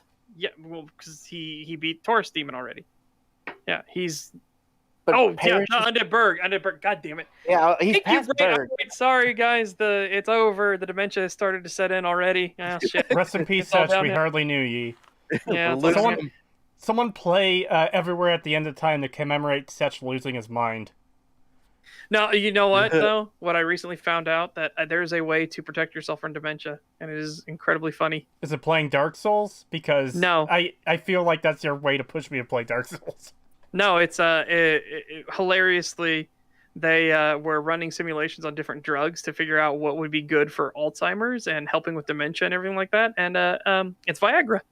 Oh yeah, I What? remember seeing that. It is Yeah, it is Viagra. actually Viagra because it stops the buildup of the proteins in your brain that will cause Alzheimer's and dementia. Yeah, I had a female friend get prescribed Viagra, and she's like, what? Yeah, It's like and helps that's with what it's for. blood flow and stuff. Yeah. Yeah. It does all kinds of crazy things, even though the obvious thing is what people think of for it. But no, it actually stops the buildup of the platelets and everything that would just start destroying your brain. Wow. Getting hard is how you stop dementia, apparently. Yeah. So, so what we need to do is we need to get hard with Andrew Bronca. Anyways. Dude, seriously, Andrew Bronca, you are a legend, my dude. And you are the funniest fucking thing on the law tube when you get a bit tipsy. It is hilarious. And ruthless, holy shit. Absolutely ruthless. No chill. I'm sorry, Nick, but you mispronounced the word bitch when he's talking about this. He's talking about the witness on the stand, or he's talking about the lawyer doing the cross-examination. It's like, holy shit, Bronca is rude. I can't wait for that video of them delivering the law of self-defense books to fucking Binger and those other dipshits. Oh, I can't wait either. Jesus. Anyways, we just had another 2.5 hour long tangent. Yeah, boy. All right, let's go. We're never gonna finish this video. Anymore, based purely on the fact that they had compared it, with Morrowind and decided it didn't measure up to the original game. The guy even said that he was quitting Skyrim and he was going to start doing a Morrowind Let's Play. So, there it is. So what's the problem? Yeah, so he's continuing Let's Plays. He's just going to a different series. I swear I didn't watch this video before I called it. I'm like, did he stop playing Skyrim and start playing Morrowind because he liked that better? Hold on. Did you see the dragon sliding across the ground? Yeah, he was pushing it with the horse. Oh god. Horse beats dragon. $2 super chat from Nightmare X123. Thank you very much. How do you guys feel about Wayward Realms? Well, they haven't released anything yet. I mean, they've released a bunch of teasers, but they haven't released a game yet. I can't really comment on it. Yeah, we can't comment on that's the one that we were talking about on stream before that looks pretty decent, right? It was from a lot of developers from Morrowind and everything like that, and they're going for that style again. Yeah, so hopefully it turns out good. I would love, even if it doesn't quite reach the heights of Morrowind, I would still love another game like that doesn't suffer from the issues of particularly Skyrim. Okay, Mihawk, you've done that multiple times now. Can you stop with the capitalization? Trying to get an answer about your question. Yeah, come on, man. We got shit to go through. I know we go on tangents all the time, but we are legitimately trying to go through this. Also, I just realized horse is stronger than a dragon. Pagan might be the most powerful one on the fucking podcast. I'd fucking disagree. Yeah. Excuse me? You want to go? It's time to go. Or time to go? All right. I'm going to meet you in Santa Claus, Indiana. Let's... $2 from Nightmare X123. Thank you. Not Morrowind, Daggerfall. The developers of Daggerfall are doing Wayward sorry, Realm. the developers of Daggerfall. My apologies. That's what I meant. All right. Still, I hope it's good. I'm not getting excited for it because I can't muster the ability to be excited about anything anymore. Yeah, they've just done teasers, so once they release it, we will absolutely check it out. We can't admit we'll check it out day one. Sorry. Wayward Realms, I'm very interested in you, but you ain't an Elden Ring to me. So I'm telling you right now, I'm dropping everything and Elden Ringing the shit out of my life. And God, I hope it won't be bad, but everything I've seen so far has been really good, so... Yeah. From Software's got a pretty good track record. Even their worst games like Dark Souls 2 are still pretty decent. Yep. Well, there's one that people forget. They forget the Steel Commander game. Well, the video just died for me. Did it? Yeah, it went back to the thumbnail. My time code still says 1425 though. Yeah. Okay. Day 27. Creetosis is now talking about the mechanics of nail clippers with Setch. The video's progressed 2 minutes since day 20. We'll update tomorrow. Pretty much. Yeah, pretty much. That's how it goes. Yeah. All right. Let's get back to this. Morrowind measure up to the original game. The guy even said that he was quitting Skyrim and he was going to start doing Morrowind Let's Play. So, there it is. Oh wait, did it start you off at the beginning? I heard hello everyone, my name is Jingles, and I'm like, oh no, it's like it's like a Groundhog backward. Day. So I just want to make sure we're all at 1433 now, right? I see 1433, Yes. but I heard the beginning. All right. That's weird. Let's see what happens if we hit play. Let's find out. Which brings me on to another point, actually, and I'm Okay, Oh okay. God. All right, I gotta pause this though. Patricia TV, I have mixed feelings on Sekiro. I did as well until I started really getting into the combat system, and then all of a sudden it was like, oh my god, I think this might actually be the best of the Souls games. Oh shit. I haven't gotten around to playing Sekiro, but I want them to make Tenchu again. Tenchu was my jam back in the day. Yeah, no, there's a hope they'll do that, and they'll do Shadow Tower again, and Kingsfield. I would love a Kingsfield remake. Oh my god, there's so many cool things that can be done. Yeah. I played still need to Kingsfield back in play. the day. That was a weird game. Nope. Yeah, I still need to play Bloodborne and Sekiro. I need to play all of them. Yeah. we do. Oh, all right. Anyways, yeah. going on a bit of a tangent here, but as I said, not using a script today, and therefore things are going to be a lot less concise. I shudder to think how long this video is going to be when by the time I'm done with it, but anyway. Okay. Again, the whole pushing the dragon thing, you have to understand how insane and ridiculous that looks. Yeah. That makes the game look pathetic. I'm sorry. $5 super chat from Peace is never an option. Accurate description of today's stream. Side tangent go brrr. Yeah. Yeah, the dragon was even off to the side. Yeah, that's a bit ridiculous. That's why I'm thinking this was very off the cuff. I think he just grabbed a decent long clip without any perhaps any save game pauses or anything like that, and just recorded over it without realizing that part of the clip demonstrated how janky Skyrim can be. So Yeah. I think it was just a very, very imprecise and lazy recording format. My money's honestly still on Camtasia. That's what it seems like to me. Yeah, I'm still Yeah. seeing that mouse cursor down there, and it's like bugging the fuck out of me. I Yeah, can't it's so unsee it. annoying. Oh, I hate it. $5 super chat from Zykos. Alfather is the best boss, hands down. Thank you. And he's already my He favorite is- because he's an owl. He's really fucking good. Not gonna lie, he is genuinely really fucking good. But who is Alfather? Woo-hoo, woo-hoo. Yeah. I don't want to spoil anything for Sekiro, but he's a very good boss fight. I guarantee we he didn't gonna realize get- this would be a follow up. Probably. Are we gonna get a dragon push off between Setch and Pagan? I'm gonna push you. I won't push you.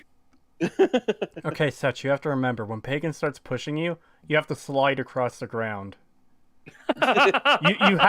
You have to disable friction and just slide like it's I was made gonna of say, ice. well, he's gonna have to commit a small crime and levitate at least a couple centimeters off the ground. Yeah, I'm gonna have to. Yeah, the fucking college will come after me, but that's fine. All right, I'm probably gonna have to hop off. I meant to only do 4 hours. I did 6, so Yeah, Yeah, sorry about is that. totally fine. We Yeah. appreciate every second with you. It was precious. Yeah. this wasn't all a surprise because I expected us to really go to snail's pace, but it's a surprisingly long video. So Yeah, you know what? Covering 15 minutes and 6 hours is like pretty much normal. So I'm gonna chat doesn't seem to be too happy with us going this slow. I'm gonna say we made good progress. Yeah. this 15 minutes felt like 2 days for me. So Yes. Let's see if Um, we can finally reach that Acer Thorn line of can we get past 11 hours? Oh, no, God, no. But again, thank you for coming out, Indigo. Obviously, you're welcome back on in the future for covering something you're interested in. Absolutely. If you feel like suffering through Cinema since it's Cinema wins, we will be covering their Dune videos when those come out. Whenever they make them, 'cause trust me, I'm waiting with bated breath to rip both of them apart. yeah, I know I crashed your stream earlier with the Dune thing. Dune thing. I really want to talk about it more. If that aligns to my schedule, I'd be happy to. Just I would Of love to course. do that because Well, that's I the would thing. I actually want to talk about the things that EFAP fucked up on the Dune coverage. I really do, really bad. Well, that's the thing too, is we don't have to cover their Dune videos, the Sins and Wins Dune videos, the second they come out. So Yeah. we could probably plan it around your schedule when that happens. Absolutely. But it just should be easy peasy. And we'll probably end up just talking about the weather and the Dune movie itself rather than the video anyway. So. Probably. All right, guys. That was a lot of fun. Thanks for having me on, and I'll see you later. Yeah, All right. appreciate you being here. Fun having you It's good on. to see you. Have a good one. See you guys. Yep. See ya. So Patricia says he made it to 1630. Oh boy, we are not far from that.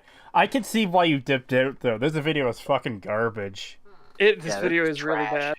When is the 10K stream? I'm not sure yet. It comes at kind of an awkward time with Christmas and all.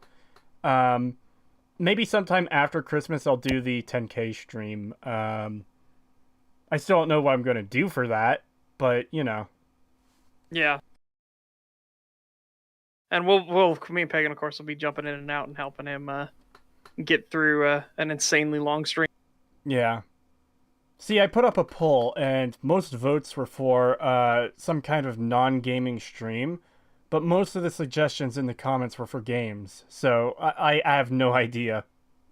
I would say just do chunks. 3 hours of one game, 3 hours of another game, so you can keep some variety, because that's going to help you keep your sanity. That's what I did in previous streams. For the 1,000 subscriber stream, I played Morrowind, Breath of Fire 3, Legend of Dragoon, half an hour of Monstrum, which, holy shit, I love that game, and a bit of Oddworld, which got copyright claimed because someone used part of the intro in their fucking song. And then for the 5K stream, I played Morrowind, New Vegas, Skyrim, and Oblivion. So yeah. Yeah, I could probably do something similar for the 10K stream whenever I get around to it. Alright. Let's do this. Yeah. Skyrim is not a casual game. It's not. It's not by any stretch. It is! Holy fuck! Skyrim is not a casual game. It's not by any stretch of the definition. Yes, it is. It is absolutely a casual game. We didn't even make it a second. This is so bad. Skyrim isn't a casual game by any stretch. What the fuck is wrong with you? Setch, have we ever paused so fucking fast after pressing play? Besides our, like, Jesus fighting Christ. over the button? No, we have never paused that fast after pressing. Ah! Oh, God. Skyrim... Okay. I'm sorry if anyone finds this offensive. Skyrim is Babby's first RPG. Yes, like, it really is. There are parts of it that do get a bit complex, like very, very, very deep. And that's not saying the game is deep. I'm saying like certain algorithms under the hood are a bit more complex than maybe I would give it credit for just looking at it. But that does not mean it's not a casual game. It fucking absolutely is. Holy shit. The fact that attributes have been stripped out is and replaced with 3-colored bars is like obvious casualization and dumbing down. The fact that weapon types were reduced to one-handed, two-handed, and bows, that's removing complexity from the game that is not necessary to remove. Yeah. Skills don't even do anything. You just use them to buy perks. Well, skills do stuff. It's just they seem less impactful than they do before. I would say, okay. With what Patricia had just said, Skyrim is not a casual game by any definition. It's so easy that it tricks YouTubers into thinking it'll be easy to make a video about it. I'd say that's fair. Like people think, and then you start digging into it, and you got to realize all the stuff you got to talk about. That's why that was the whole for near complete analysis of Skyrim. Was originally there wasn't going to be a mechanics part. We were just going to focus on the story and everything like that. So, and I argued to Creetosis that we need to talk mechanics, even at least a little bit, to show, because this is going to influence everything. When they tell us to go attack that fort, you need to understand that we are using the combat system in this game to attack said fort. So it's going to have a knock-on effect. And that's the thing for me is I can even ignore a lot of the mechanical issues with Skyrim if at least like the storylines and quests were good. They're not. Yeah. There's so many issues. But hey, remember, as Pete Hines told us, if we burn down the mill in Riverwood, we will increase the price of furniture all throughout the Skyrim. So, yeah, I'll take another 1,000 for things that's a fucking lie. $5 for peace was never an option. Thank you. We're going to be trapped in this video longer than I was trapped in Creetosis' tabs. Motherfucker, you do not fuck with my tabs. It's already been fucked with Creetosis. I have at least 15 lizard assassins in your tabs. No, you don't. What is this heresy? You do not close my tabs. You will not find them. You will not find. I will open 200 more in response. Don't fuck with my tabs. I will do it. Oh god, your obsession with tabs is awful, man. We need to break you. No. All right. Not using a script, and therefore things are going to be a lot less concise. You know, I shudder to think how long this video by the time I'm done with it, but anyway. Skyrim is not a casual game. It's not. It's not by any stretch of the definition a casual game. You know, I don't care how much people say that the Elder Scrolls has been dumbed down for casual gamers. Skyrim is not a casual game, okay? Angry Birds is a casual... Oh my god, fuck off. Holy shit. So... Is Watch Together fucking up for you guys? It's like skipping around for me. It's not for me. That was actually smooth, which is surprising, but yeah. Let me refresh. Yeah, so... He already just said he doesn't want to think about this rationally. He's already made his stance. He will die on this, that it has not been dumbed down for the casuals, which, again, Emil and Pete Hines and everyone already confirmed it 100% is. Yeah. Yeah, so it's a hill to die on. And then he's saying, like, a casual game is Angry Birds. It's like, fucking, do you not understand? There are different levels of casual. Angry Birds is a fucking phone game. It's meant to be simple. Not so simple as that you don't need to buy microtransactions, mind you, but it's like a spectrum. It's like autism. There are different forms of it. My favorite comment about autism being on a spectrum is like, if it's a spectrum, we're all on it, because some of us, you know. Yeah. If it's a spectrum, that means everybody's on. But that's kind of what I'm getting at, is like, yeah, Skyrim isn't as simple as Angry Birds. It doesn't mean it's not simplified and dumbed down from what the series used to be. Yeah. It doesn't mean the game hasn't been casualized compared to Oblivion, compared to Morrowind, compared to Daggerfall. And again, if you take Fallout into the equation, you could see steady progression of things get simpler from Morrowind to Oblivion, from Oblivion to Fallout 3, from Fallout 3 to Skyrim, from Skyrim to Fallout 4. There's a very clear pattern of things getting stripped out or simplified. You can't tell me they're not dumbing down. They factually are. Yeah. All right, so we got 2 super chats real quick. $5 super chat for Peace is never an option. Thank you very much. Don't worry, I didn't close them. I just managed to escape them, and I'm free now. Thank you. You must respect the tabs. Kiar18 with 20 Norwegian crowns. Thank you very much. It's 2 a.m. Good night, everybody. Tabs for life. Thank you. Do not encourage him. Support for my tabs grow every day. You cannot fight it. Yes, I can. You will not win. Sure I will. We just gotta knock out Canada's power. I like how it's all of Canada and not just my town or my house. Well, yeah, because we can't let them know where you live. Only the lizard assassins are supposed to know that. All right. How much people say that the Elder Scrolls has been dumbed down. Skyrim is not a casual game, okay? Angry Birds is a casual game.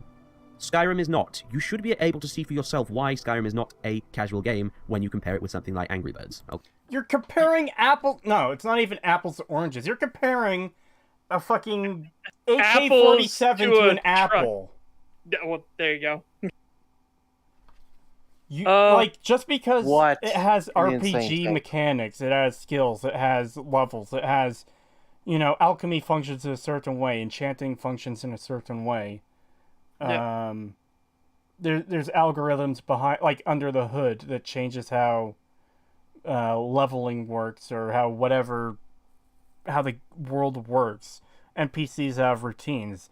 That doesn't mean that it's going to be Angry Birds simple. They're not even fucking comparable. This is why people compare it to Morrowind. It's That's why people Nice. compare it to Morrowind or Oblivion, because they're games in the same series, and you can show where things have been simplified from one to the other.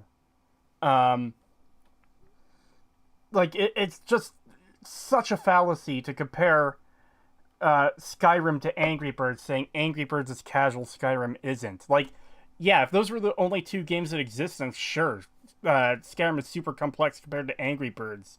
I mean, it still is super complex compared to Angry Birds. It doesn't mean it's not more simplified than what came before it. What a Yep. stupid fucking argument. Holy shit.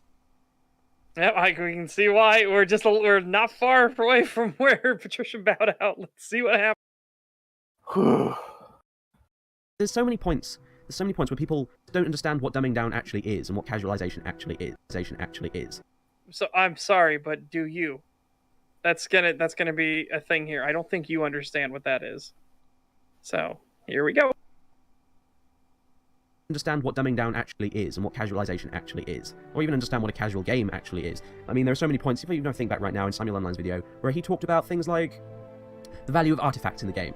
He basically, as you probably all of you may know, the various magical artifacts in the game, the unique ones, like the Daedric artifacts, in Morrowind they were worth a heck of a lot of money. They were worth huge amounts of money, like hundreds of thousands of gold, and you couldn't sell them to any merchant anywhere for their full value. Yes, you could. You could sell them to Creeper and do the item shuffle. So, first of all, you're fucking wrong. Yeah. Number two, you're picking probably the weakest point in Sammy Online's video. Items are worth less gold than they were in previous games. That doesn't matter. That is an argument he made, and it was kind of a bad one. The bigger point he was making is that artifacts had less overall value in terms of what they do for the player and how common they are. Yeah. And how easy it is to get them. And as Patrician TV points out, he's more attacking the terms. He's not attacking the arguments. Yeah. Yeah. And cause that's why I said, do you know what it means to be a casual game? Do you know what dumbing down means and simplifying, and who a casual audience even is? And it's like, yeah, but yeah. All right. And you couldn't sell them to any merchant anywhere for their full value. And then in Oblivion, the value of these items was reduced a bit, and in Skyrim they were reduced further. So you had items that were previously worth in Morrowind about 200,000 gold, now in Skyrim are worth 2,000 gold. And Samuel Online basically said, yeah, that's dumbing down, because casual players want to be able to sell every item they get. And I'm sorry, but that is not dumbing down. That is simply a different approach to game design. That's literally all it is. If they wanted to dumb down the artifacts, they wouldn't have made the artifacts worth less money. They would have made it so the merchants had unlimited gold or something. Okay, because again, obviously... Go ahead. Again, he's taking the weakest point from his video and he's misrepresenting it. He's leaving out the substance of the argument for a smaller point Samio Online made. Yeah. I keep fucking up his name. I'm just going to call him Sammy. Yeah. So, this is already, super fucking disingenuous. To, again, ignore the substance of the argument to attack a smaller point he made within that section of his video. He didn't say it was dumbing down because the items are worth less gold. The point was, as I've already stated, the artifacts are far more common, easier to get, and their effects are a lot way weaker less than valuable. they were before. Yeah, a lot less value to the player than they were before. There's less benefits to having these than there is anything else. Like one of the weird fringe benefits to these artifacts is that they don't have scaling, which is so fucking nice if you want to do I don't want my game to turn into a tedious slog. Oh, $5 super chat from Peace is Never an Option. He says, I did leave some Willy Pete traps in those tabs, so be careful. I have no idea what that is, but how dare you fuck with my tabs? Willy Pete is the nickname or moniker for white phosphorus. Oh. Yeah. Pretty horrifying, devastating stuff. Jesus. Anyways, I can't answer that at the moment, Mihawk, because we do need to try and get through this. We're going to start showing Patricia new content he hasn't seen before. You know, if you're really going to appeal to that, why change how much the artifact is worth when you could simply, remove the cap on how much gold a merchant has in the first place? All this is simply, just a different design decision by Bethesda with regards to the artifacts and value of items, on the whole. I mean, it's not just those specific artifacts where things have changed. I mean, if you look at the value of things like just mundane crap like gems and books, going from Morrowind through Oblivion through to Skyrim, it's changed a great deal, huge amount.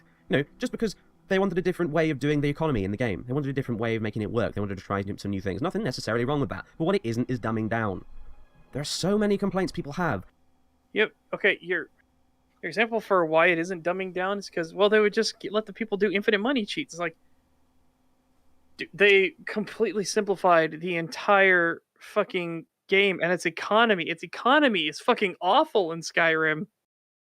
Like, the economy is broken if you do the most mundane thing. If you literally just sell all your crap, you absolutely curb stomp the entire economy, and it doesn't make any fucking sense. What value does a single gold septum have?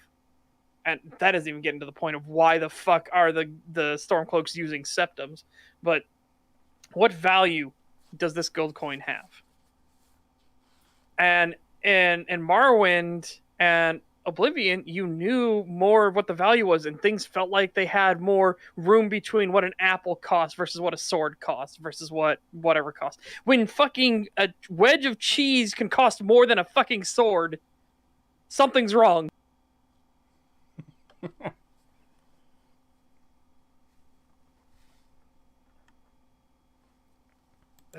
Which are legit complaints, don't get me wrong. You're perfectly right to make them, and in many cases I actually agree that the way they did it in Morrowind maybe was better, or whatever. But don't say things are examples of dumbing down when they're not. That's basically all I'm saying here. Okay, Again, so... you don't know what dumbing down is, then. Yeah, don't use fucking disingenuous arguments to... Yeah. Get the point that the person is actually making. Don't represent their argument incorrectly. Yeah, because if you had never seen Sammy Online's video, and you just saw this, well, the point that he's just told everyone that hasn't seen that video is, oh, he's saying the game is dumbing down because items aren't worth as much gold as they were previously. What a stupid fucking video that must be. Well, no, he makes some good points in his video. Like, I still have issues with this video. Yeah. But...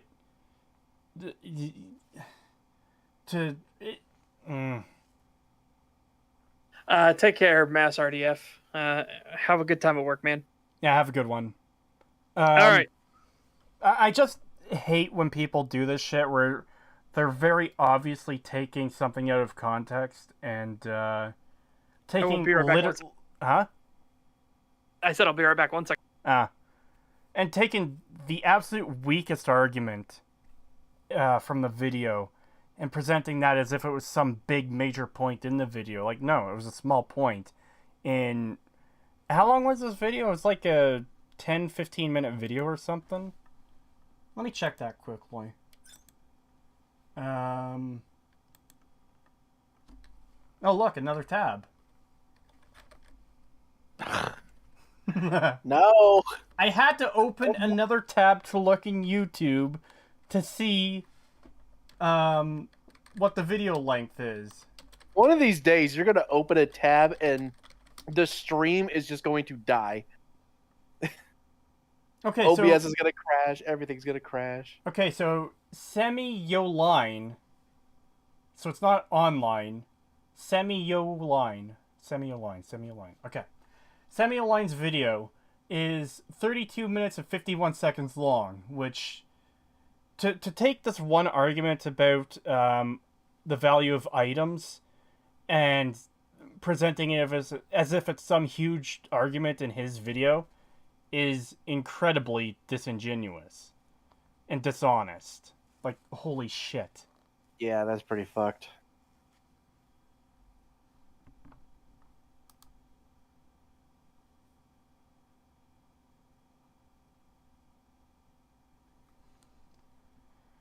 How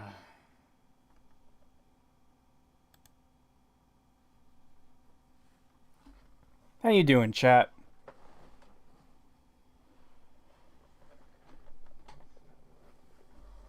Such has gone longer than I thought he was. Maybe the lizards got him. Well, no, they're on his side. They ain't gotta touch him. Maybe they betrayed him. Or that would be like a lizard, wouldn't it?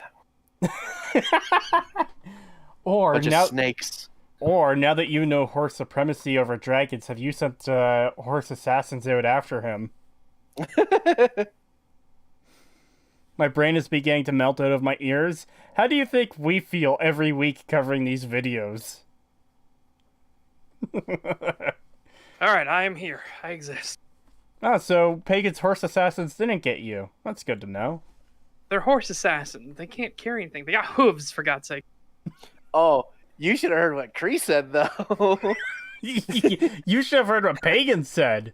I mean, I made it way see worse. what this is. I see how it is. Both of you are like, he said it worse, but he said something worse. Yeah, okay. I'll smack So he both was of you. like, so he said maybe the lizards got him. I said, but no, they wouldn't.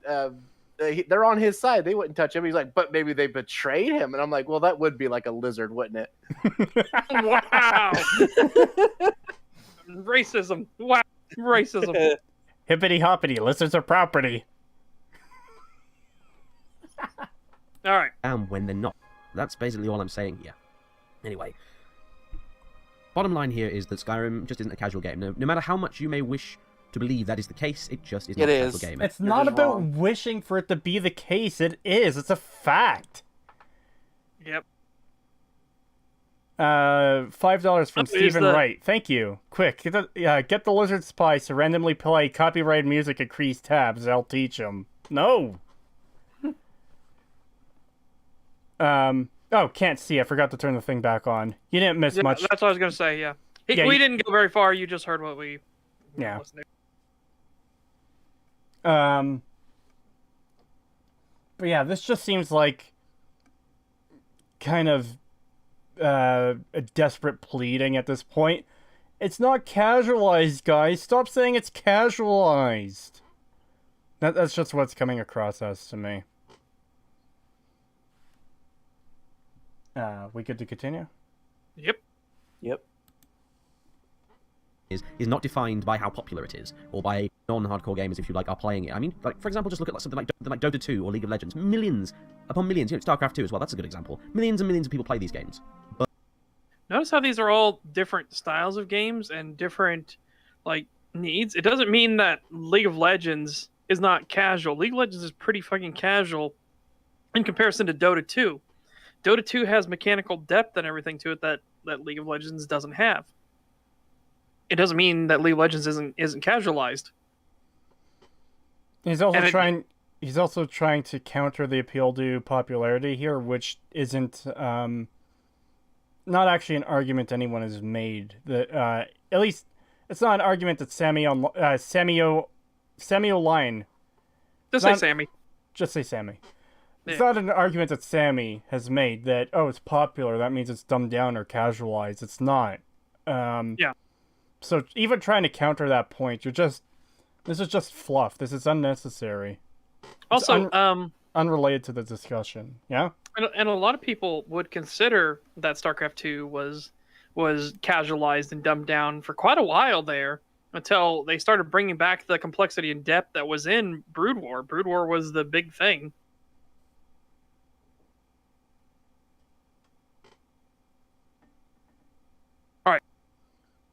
Oh, and I want to read out this comment quickly. Casual games can theoretically still have depth for more hardcore players to uncover. Yeah, that's possible. Yeah. All right. Welcome, Rapar. And here we go.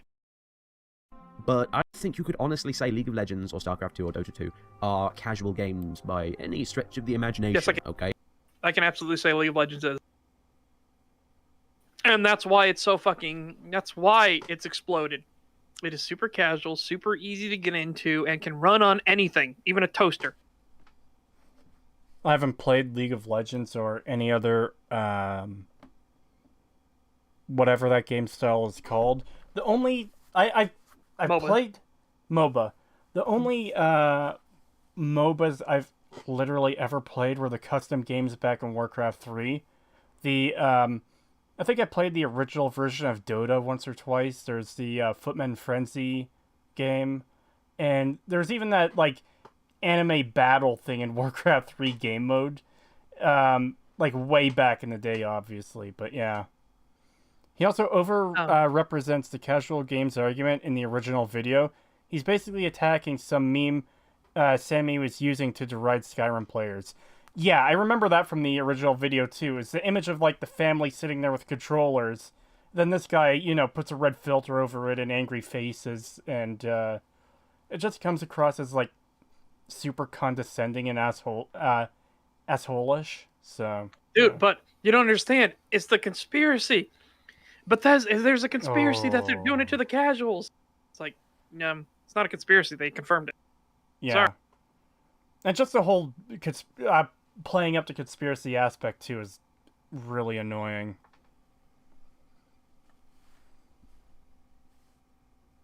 So, you know, just for God's sake, remember that make it casual. Makes it maybe mainstream if you like.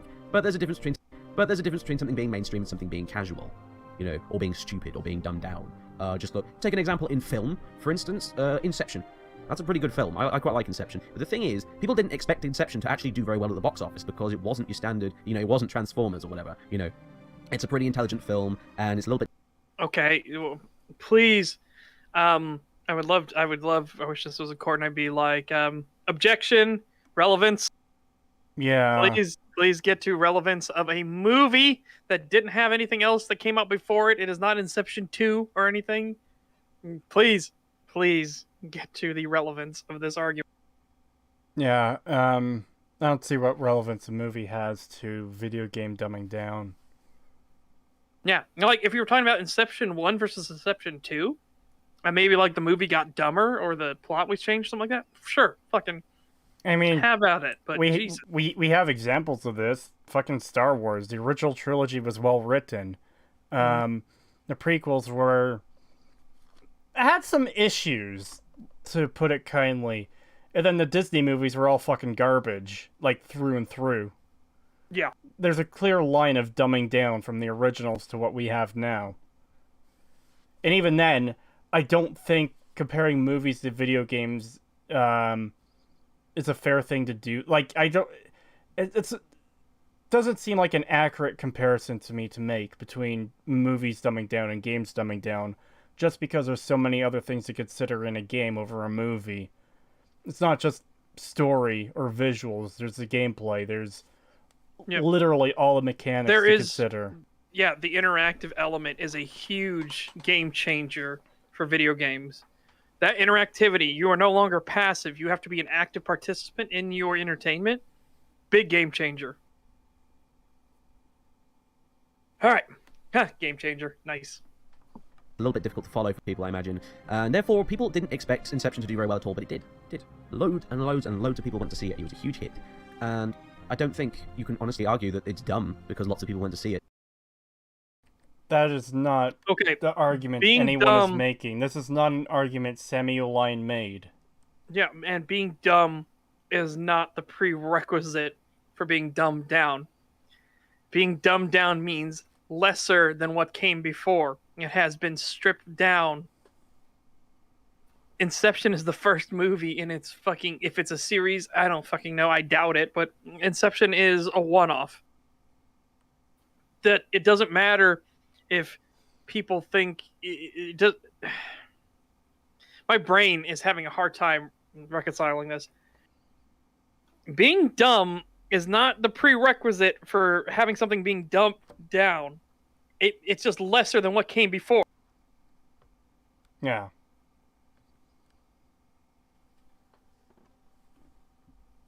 Like, this is an entirely different argument than he thinks he's making here. The argument is some people thought Inception wouldn't do well because it's such a complex idea, I guess. And, okay, so something...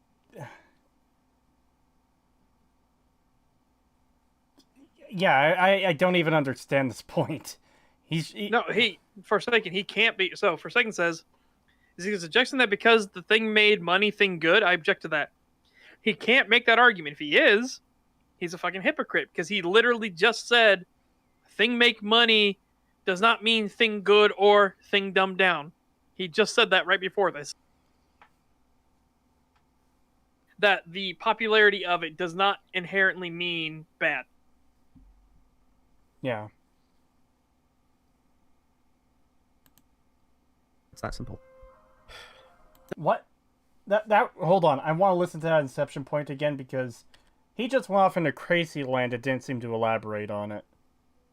Example in film, for instance, Inception. That's a pretty good film. I quite like Inception. But the thing is, people didn't expect Inception to actually do very well at the box office because it wasn't your standard, it wasn't Transformers or whatever, It's a pretty intelligent film, and it's a little bit difficult to follow for some people, I imagine. And therefore, people didn't expect Inception to do very well at all, but it did. It did. Loads and loads and loads of people went to see it. It was a huge hit. And I don't think you can honestly argue that it's dumb because lots of people went to see it. And the same thing applies here. It's that simple. Okay, so... this is actually just straight up fucking strawmanning now because Samuel Line's video didn't say game popular, that means it's dumb. That's not something he said in his video. Yeah, nobody, as far as I know, nobody has said, because Skyrim sold so much, Skyrim sold 30 million copies. I know it didn't. It actually sold less than that. Skyrim sold 30 million copies. Therefore, it's dumb. Nobody has said that. Not that I've seen. And yeah, Patrician in chat, he's saying Sammy made an appeal to popularity. I don't recall that he did in his video. Like, I'm pretty sure that would have stood out to me if he did. Maybe I missed it. I'm like 95% sure he didn't make that fallacy in his video, though. So,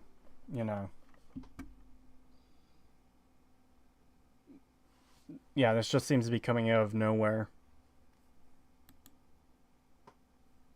Dumbing down's a really difficult subject to approach, really. To have their game simplified any more than it needs to be. And from series, from title to title throughout a series, it gets irritating. I can understand it gets irritating when things change and are simplified in a manner that seems almost needless.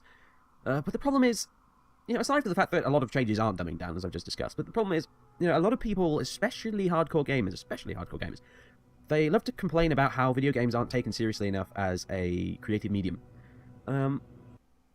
What does this have to do with anything in Samuel Line's video?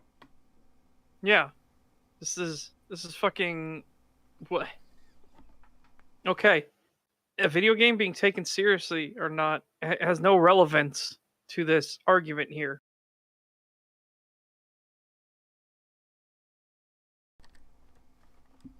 Lizard Assassin's keeping the owl likes down. That must be it. No. So yeah, it seems like he's just diving deeper and deeper into crazy land here. Yeah. And he didn't even talk deeply about how the mechanics have changed. He referenced the gold thing, which isn't even isn't even a big argument in Samuel Line's 30-minute fucking video. That's a very small point. Not even that, but his whole thing here was that nobody, people don't, nobody likes their stuff to be simplified at all. Hardcore ones especially. He's like, you already admitted that nobody likes their stuff being dumbed down. You use the word simplified, but it's dumbed down. I'm sorry. Yeah, nobody likes it. So it's not just this conspiracy from the hardcore that are like, Skyrim's dumbed down. There are plenty of people that started with fucking Skyrim like, this is pretty like weak. Total Biscuit himself. What is Skyrim? vast as an ocean, as deep as a puddle. Yeah. Which was disappointing to him because we had a lot more depth and complexity in Oblivion and Morrowind before. Oh. Wasn't this video to respond to the people who took issues with the original video responding to Sammy's video? Yes, it was. And as Patrician points out, yes, it's called cope. Yeah, it's full copium. All right. Changes aren't something just discussed, but the problem is, you know, a lot of people, especially hardcore gamers, they love to complain about how video games aren't taken seriously enough as a creative medium. And here's the thing, you want to know why books and films are taken seriously as creative mediums? Well, there's two reasons, really, two big reasons. The first being that they've simply been around for longer, so, you know, that's fair enough, there's nothing we can do about that, we just have to kind of sit around and wait, really. But the other big reason is because everybody reads books. You know, everybody... No, that's just false. That is 100% false. Let me tell you something. If you're saying everybody does X, and it's not breathing, has blood circulation, has a heart pumping blood through their brain, has a functioning brain, you're a fucking idiot. Because not everyone is going to do everything you think. There's people who can't walk, so not everyone walks. Not everyone is going to read a book. Blind people have Braille, but that's kind of besides the point. Not everyone is going to do something. The only thing everyone can do is live, and even then they stop at some point. Yep. And even then, there's tons of people who just don't like to read. I know lots of people who, at most, the only way that they would ever partake of a book is through, like, audio, and, like, an audio book. But even then, I know people who are just like, nah, even that's fucking boring. There's people in this world who are still illiterate. It happens. Yep. Yes.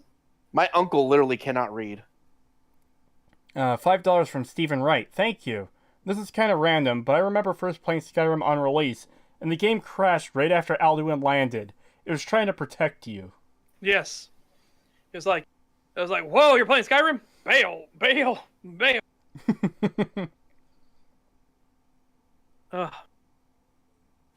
Yeah, that's fucking insane logic. Holy. All right. They've simply been around, so, you know, that's fair enough. There's nothing we can do about that. We just have to kind of sit around and wait, really. But the other big reason is because everybody reads books. You know, everybody watches films. It's a thing. Again, not true. Yeah. Oh, I'm sure the fucking tribals in Africa are reading books and watching films. The tribe on North Sentinel Island are, they can't wait for their next MCU movie. Like, holy shit. Their hype cannot be contained.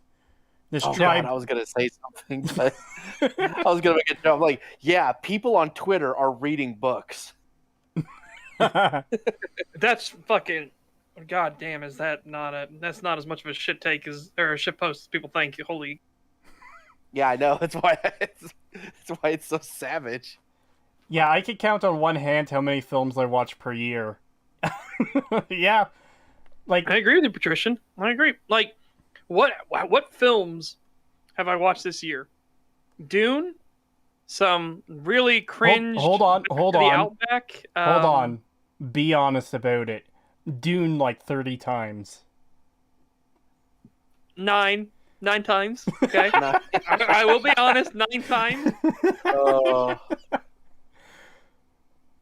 I have watched, I think, just 2 this year.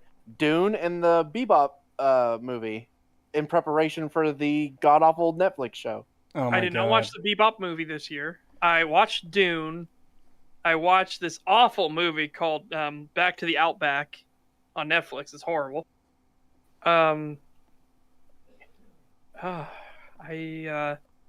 there anything fucking else I watched? Any movie? Oh, I started watching Joy and Noel. But that was today because I was feeling kind of in a Christmassy mood, and I don't know. I guess I wanted to make myself sad. I rewatched Spider-Man 3 and No Country for Old Men this year. That's it, LOL. Yeah, there's a lot of people who don't watch many movies or don't watch movies at all. Oh, wait. That's right. I watched the new My Little Pony movie, and it sucked. It was so boring, I forgot I watched it. Those kinds of movies are always fun. The ones that are so boring, you just forget they exist. Yeah. This year I saw Spider-Man: Homecoming and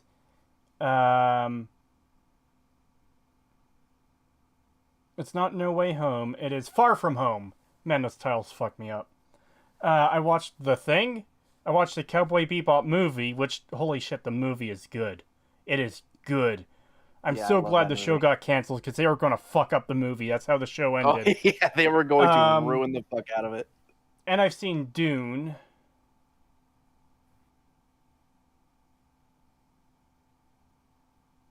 So that's 5 movies there. I can't remember if I've seen any more or not this year. I think we made the point clear, though. This Yeah. guy is fucking insane. He's gone... He didn't just go in the crazy land. He dove fucking right in. He is deep in the He crazy didn't- land. He didn't go to Crazy Land, all right? He got his passport, work visa, and proof of residency. You merely adapted to the crazy. I was born in it, molded by it. I didn't see sanity until I was a man grown. Yeah, pretty much. All right.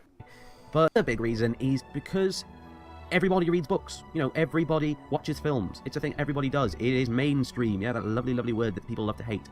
It's mainstream. That's why it's taken seriously, because everybody sees it and everybody has an opinion on it. You know, that video game. Look, okay, he has weapons that are like super powerful, like one-shot things. He gets killed at, what is that, 80% health? It's Yeah. fucking instant dead. Nice. Nice. Also, mainstream can absolutely be a dirty word. It depends on the context. Like, if Space Station 13 ever went mainstream, I think everybody would have a fucking riot. Because, no, that is something that does not need to be made mainstream. Like, it all depends. Mainstream can absolutely be wrong for multiple different reasons. Well, it goes back to that meme, too. There's no room for you here. Okay, we'll make our own space. Hey, we want in your space. Oh no, there's no room for us in here anymore. It's the whole Yep. idea where, you know, you have sort of a niche thing, and then it becomes popular, and then the reason it was so beloved in the first place by that niche group is destroyed, and that niche group can't enjoy it anymore. Patricia TV, SS13 doesn't have the capacity to go mainstream. I would agree with you in that regard. I'm saying, I'm using it as a hypothetical. Like, if Space Station 13 ever went mainstream and we got the fucking normies in it, I know I would be pissed. And I'm one of the more tolerant people in the SS13 community. I ain't mailing people cum rags in their mailbox for talking about Space Station 13. What? That was a threat that got made of if big YouTubers started talking about Space Station 13, people would come down and be like, "I am going to mail cum into your mailbox if you talk about this game," because they want to keep it. Because they don't want to bring in the fucking normies. We survived the recent normie storm of the fucking Seth Tide, which was awful. But yeah, Didn't he make a thing like in his own video about not wanting it to become mainstream? Yeah. 10 out of 10, best game ever. Don't play it. Yeah. Love Seth, it. Seth said something like, and if this game goes mainstream because of my video, they'll come and break my legs, or something to that effect. I don't remember the exact quote, but yeah. They'll come in my mailbox. He literally says they will come in my mailbox.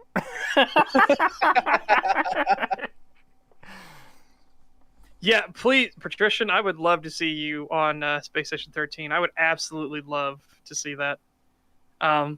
If you have any questions, you can ask my fucking psychotic self. I will tell you all about Space Station 13. He will. You don't know how much Space Station 13 I've had to hear by being in calls with this guy. Yep. It is my if you have one game and you're allowed an internet connection, it is my one desert island game that I could take forever. It is the one true game that I could take and only have to play that. Somebody's like, you can only play one game for an entire year. That's it. You can never look at any other games. It'd be Space Station 13.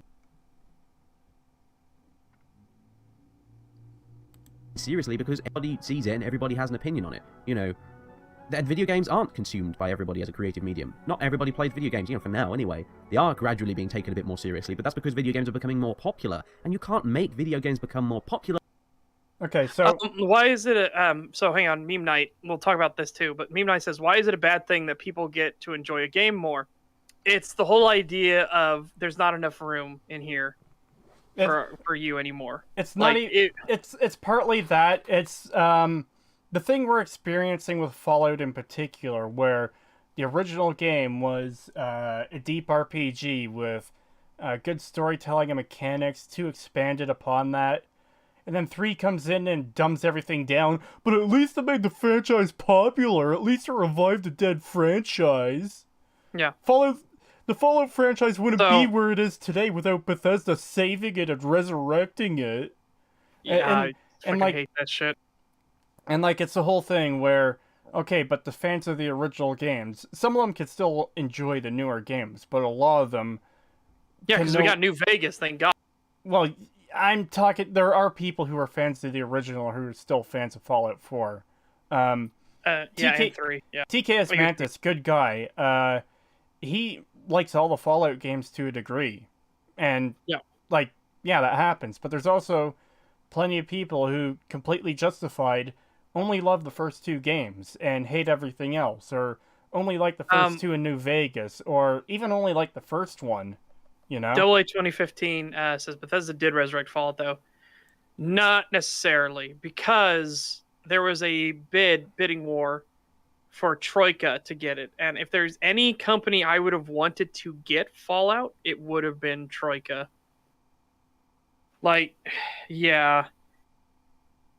Bethesda recreated Fallout, but it was a shallow corpse of what it used to be. It was incredibly dumbed down. Yeah, plus we don't know what we would have gotten with Van Buren. For all we know, it could have revived the series. Yeah, so Mihawk, we had this discussion earlier about what is the difference between dumbing down and what is the difference between streamlining. So Mihawk says, Setch, wouldn't you say the New Vegas has more noob and casual-friendly approach to their systems while still retaining complexity? Yeah. Yeah. And I would say it has been streamlined. The process in New Vegas has been streamlined, but they made sure not to remove the complexities of it. Yeah. And again, I'm totally fine for I am totally fine if Troika had gotten its chance and then it died, then it died. We don't live in that timeline. We don't know what would have happened. We just know that Troika would have made it in a different timeline.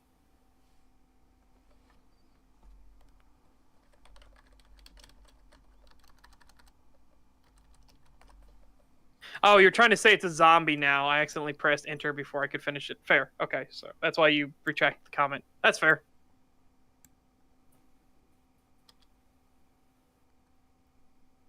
Yep, exactly. And that's the other thing, too, is we can still enjoy bad games. There are games that are objectively shit, or movies that are objectively shit, like fucking Birdemic. I'll still watch Birdemic because it's so bad. It's like, oh my god, are we really getting a lesson about how trees work, an actual biology lesson on trees in the middle of a movie about birds that have gone insane and people are attacking them with coat hangers? Oh. Yeah, that was fucked. Yeah. But it's just annoying. It's just bullshit to have, you're in this niche thing that you enjoy, then it becomes mainstream and a bunch of new people come in to the point where the new fans outnumber the old fans, and then they start dumbing the series down, and then if you say anything about it, you are fucking vilified for the longest time. No, I mean, it's starting to change now, but for the longest time, back when Skyrim first came out, hell, even not too long after Fallout 3 came out, if you had criticisms of these games, you were fucking vilified by the community. Yeah. Meme Night, I'll explain. So, the reason I'm using Space Station 13 as an example is because Space Station 13 is entirely dependent on the community and systems within that community to function as a game. It is entirely dependent on other people playing the game as well with you to do their jobs, to play in specific ways, depending on the servers and everything like that. It is entirely dependent on that to function. if it were to become mainstream, it immediately collapses and the game just doesn't work anymore. It falls apart. As got seen by the Unity Station tests on Steam, it just falls apart. The people are like, ooh, I heard about this on Seth's video, and I don't have to go through Beyond and do all this bullshit to play the game. Yeah, I'm gonna play it. And then they would just destroy the station over and over and over and over and over and over and over again. And because like, oh, that was dumb, I'm leaving. Well, it also ruined everybody who was genuinely trying to enjoy the game and play it like normally. No, it's not even that it's multiplayer. It's that it's multiplayer, but it is so intricately tied to the multiplayer, to the social aspect. Yeah, you because cannot divorce it from it. Because if you get a role, you have to play that role. Yeah.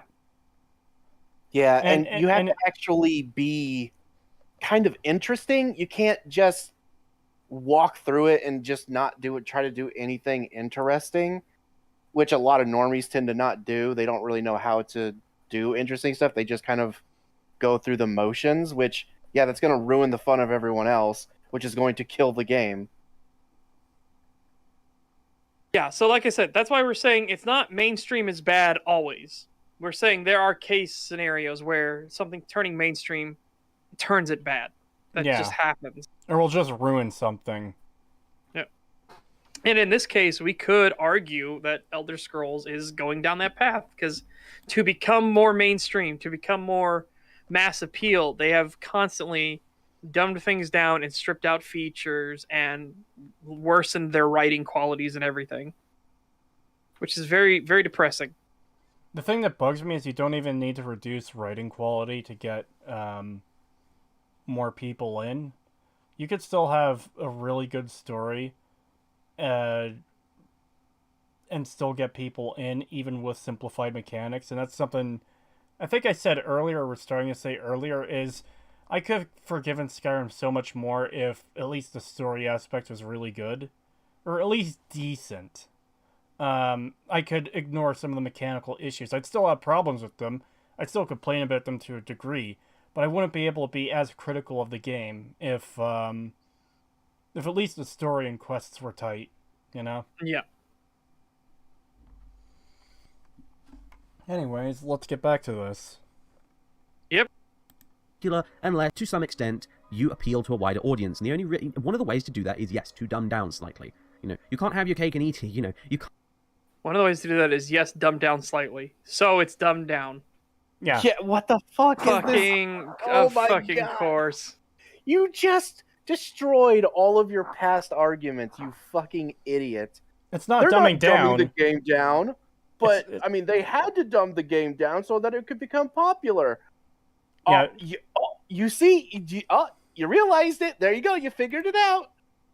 Yeah, dumbing down is still dumbing down, even if it's slightly, but let's be honest, it's not slightly, it's a lot. It's significantly. Yeah. You had the right starting letter there with S. You messed everything else up, though. Yeah. Okay. Well, here we go.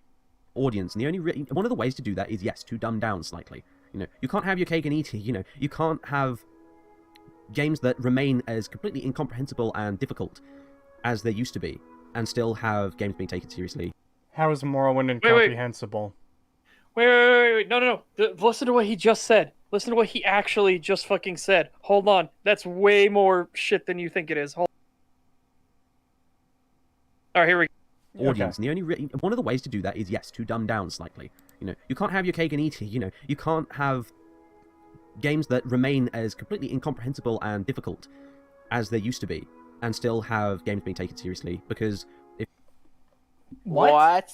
You can't have games as difficult and incomprehensible as they were before and have them taken seriously as an art form. I'm sorry, fucking what? That makes no goddamn sense. None. Yeah. Zero. When I heard him say, and taken seriously, right before you paused it, I was like, no, he did not.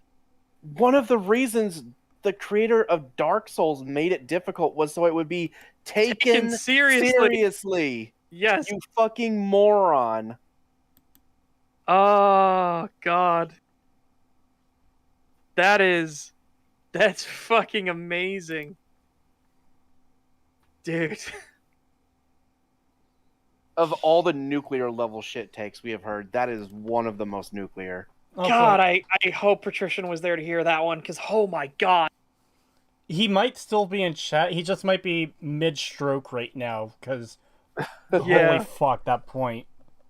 Games being too complex and deep means they can't be taken seriously. Holy shit. Well, it's not just that. It's a disingenuous, it's incomprehensible. So, back to what I was saying before, how is Morrowind incomprehensible? It's only incomprehensible if you're trying to make it sound, like, crazier and, whatever than it actually is. And by the way, the whole people not taking games seriously as an art form goes back to the whole Roger Ebert stupid fucking quote of not viewing them as an art form because there's something you can win. Which, again... Holy shit, what a retarded fucking take. Yeah, that's just stupid. To be fair, into Roger Ebert's thing, he shouldn't have made it, but he had old people think. As the same thing with George R.R. Martin. He has the same thing. He recognizes he has it.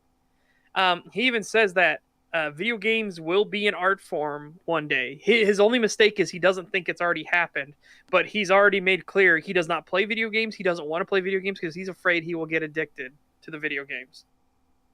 And again, it's old people think, and he fully admits that it's old people think. Yeah, and George doesn't need a fucking addiction right now when he's got a goddamn book to finish. Yes. Yeah. Finish Winds of Winter. Finish Winds of Winter.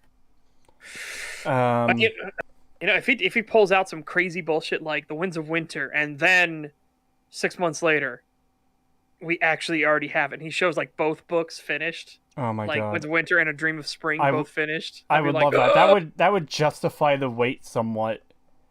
It would. It would absolutely. But yeah. That's the thing. George did a big boomer moment for sure, but he is self-aware enough to be like, it's a boomer moment. I fucking know. Trust me. I'm just, don't worry. Yeah. And again, there's a lot of issues with the whole games arts and art form take. It's a stupid take by people who don't know what the fuck they're talking about. Yeah, and he fully admits he doesn't know anything about video games, so that's why I'm like, I don't see it as a shit take when George says it, because he literally doesn't know anything about games. He purposely says he avoids it. And it's also just such a dumb thing now, because most people have changed their view on this, especially after BioShock came out.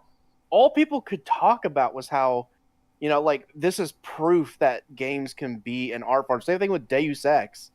They were like, people pointed at these games and said, this is proof that they can be, and a lot of people accepted that. I don't know anything. I don't know what Razorfist might have said, but yeah. George as well. I don't think it's procrastination that's getting George down. I think it was the fact that he was working with a project that was going really well, Game of Thrones, and that people were listening to him and great things were happening. The show was taking off and he was inspired by that, which is why more and more Winds of Winter preview chapters are coming out. And then suddenly the project was taken from him. And not kindly either. And that just kind of defeated him. And when he gave his notes for how it was supposed to end, and people hated it. Absolutely fucking hated it. And it's not because of George. George isn't the one. He didn't lay down the train tracks. He said, this is the destination. You got to get there. And fucking Dumb and Dumber were like, all aboard the crayon train. Doo-doo! So, and then now Game of Thrones is almost universally mocked. Yeah. So that has to play on you as a creator. It'd be hard not to have that. To have something you worked on be held in high esteem by pretty much everyone. Yeah, and Game of Thrones had it getting shafted everywhere. Well, I heard an interview with one of the actors way back where they're signing up for, it's a fantasy series. It's not going to win any awards. You're not going to win all right, any awards for being a part of a fantasy TV show. Then it fucking did. It was like, there was a few years where Game of Thrones was the darling of the fucking world, where everyone was talking about. Not literally everyone, okay? I'm not pulling a fucking retard move like Dave did here. But there were a lot of people talking about Game of Thrones and how great it was. There was there's that famous video clip of people in a bar doing a watch party, and then the title comes on and everyone loses their fucking shit. Yep. And all Yeah. of that disappeared fucking overnight. There were shows that referenced it, and I don't just mean like, oh, you know, like they made a reference, like a phrase or something. No, I mean like they literally named the show and were like, oh man, yeah, we got to get this over with. Game of Thrones is going to be on soon, like that kind of shit. Yeah. So I need to talk about this 1 second. All right.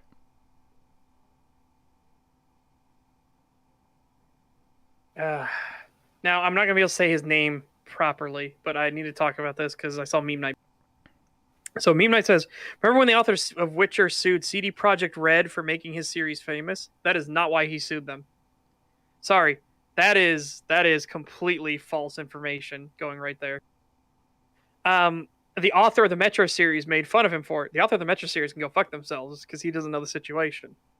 So, what happened was the author, Andrzej Sapkowski, was constantly getting harassed by people that we want to make your game. We want to make your game. We want to make your game. We want to make your game. And so he finally relented and he decided it'd be a Polish developer. Let's get a Polish developer to do it because, you know, no language barriers, no nothing. They know it. So we'll have them make the game. But he didn't trust that the game was going to go well. This was a nothing developer. Nobody had ever heard of before. So he put in for a contract to get paid a flat fee because he figured that the game was going to fail, that Witcher 1 was going to fail. And he was right. Witcher 1 failed miserably. The company was going under. It was going bankrupt. They were desperate. And yeah, that's the end of where the Witcher series would have gone. People forget that CD Projekt Red was broke. Witcher 1 sold terribly. It didn't move hardly anything. And then what happened was they put out stuff for Witcher 2. Like, hey, if we can get an angel investor, Witcher 2, look what we've done with Witcher 2. Please look at this. And it looked like all hope was lost. And then an angel investor literally came in and saved the company.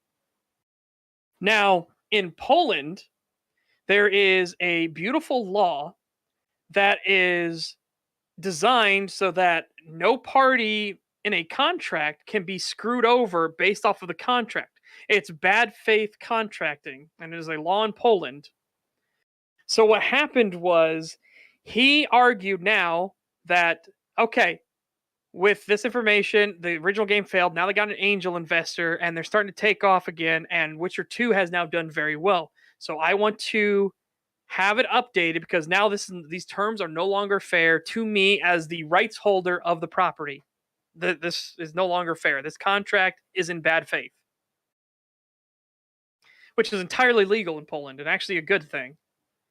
So he has to take CD Projekt Red to court, and CD Projekt Red are constantly like, but we tried to give him more. We tried to give him money. We tried to send him royalties, and he refused them because if he accepted them, he can no longer make his legal claim.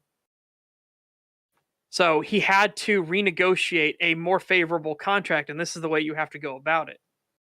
Because, guys, he was right the first time. Witcher 1 failed.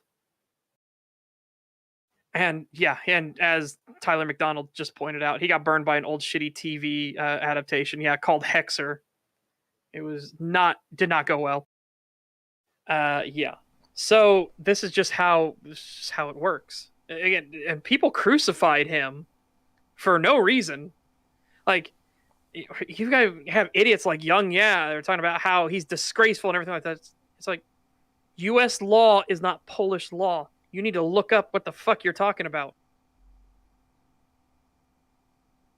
I didn't know about that part of it.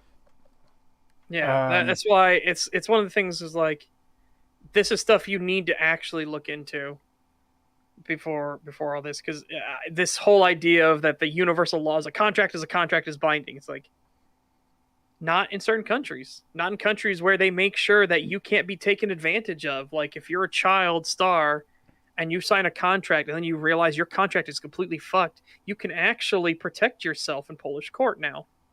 Huh. So that's what it's there for. It's the same thing with here in the United States. I'm a nothing. I am a nothing record. I'm a nothing artist, and I make a record that goes platinum, and I signed off this thing. It's like, yeah, cool. And then you realize years later, you literally signed off 99.9% of your royalties, your assets, to the record label. You're fucked in the U.S. You literally can't do anything. In Poland, you can fight back against that and be like, hey, this is completely unfair.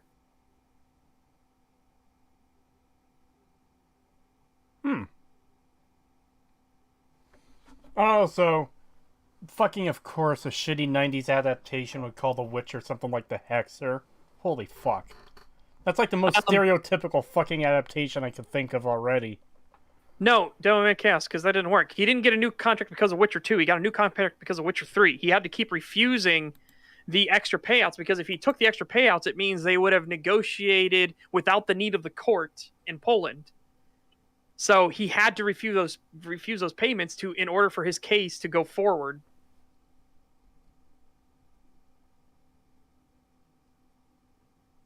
Yes, not even similar circumstances, but this kind of reminds me of the woman who got horribly burned by McDonald's coffee and sued, but now most people think it was a frivolous claim due to McDonald's lying. Yeah.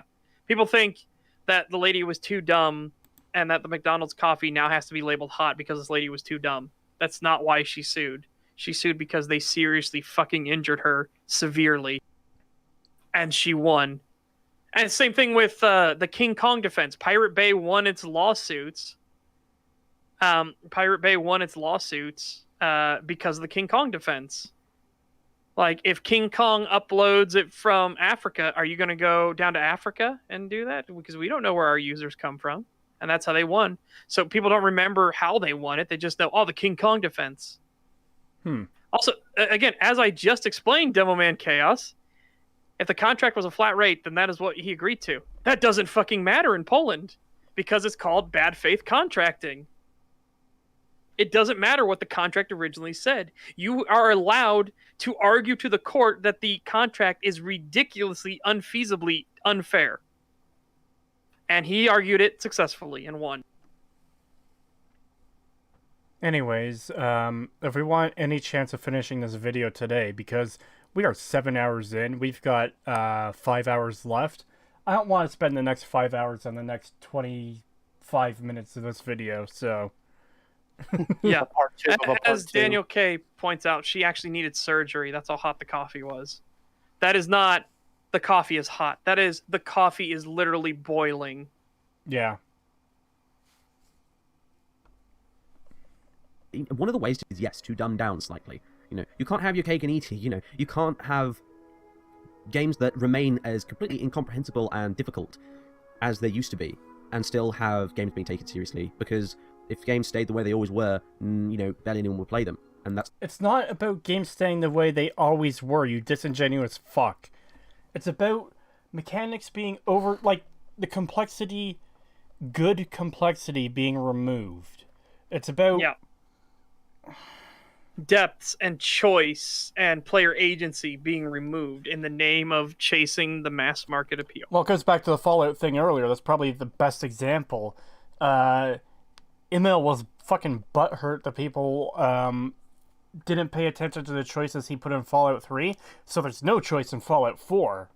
Yep. There's one choice in Fallout 4, and that's which faction you want to join.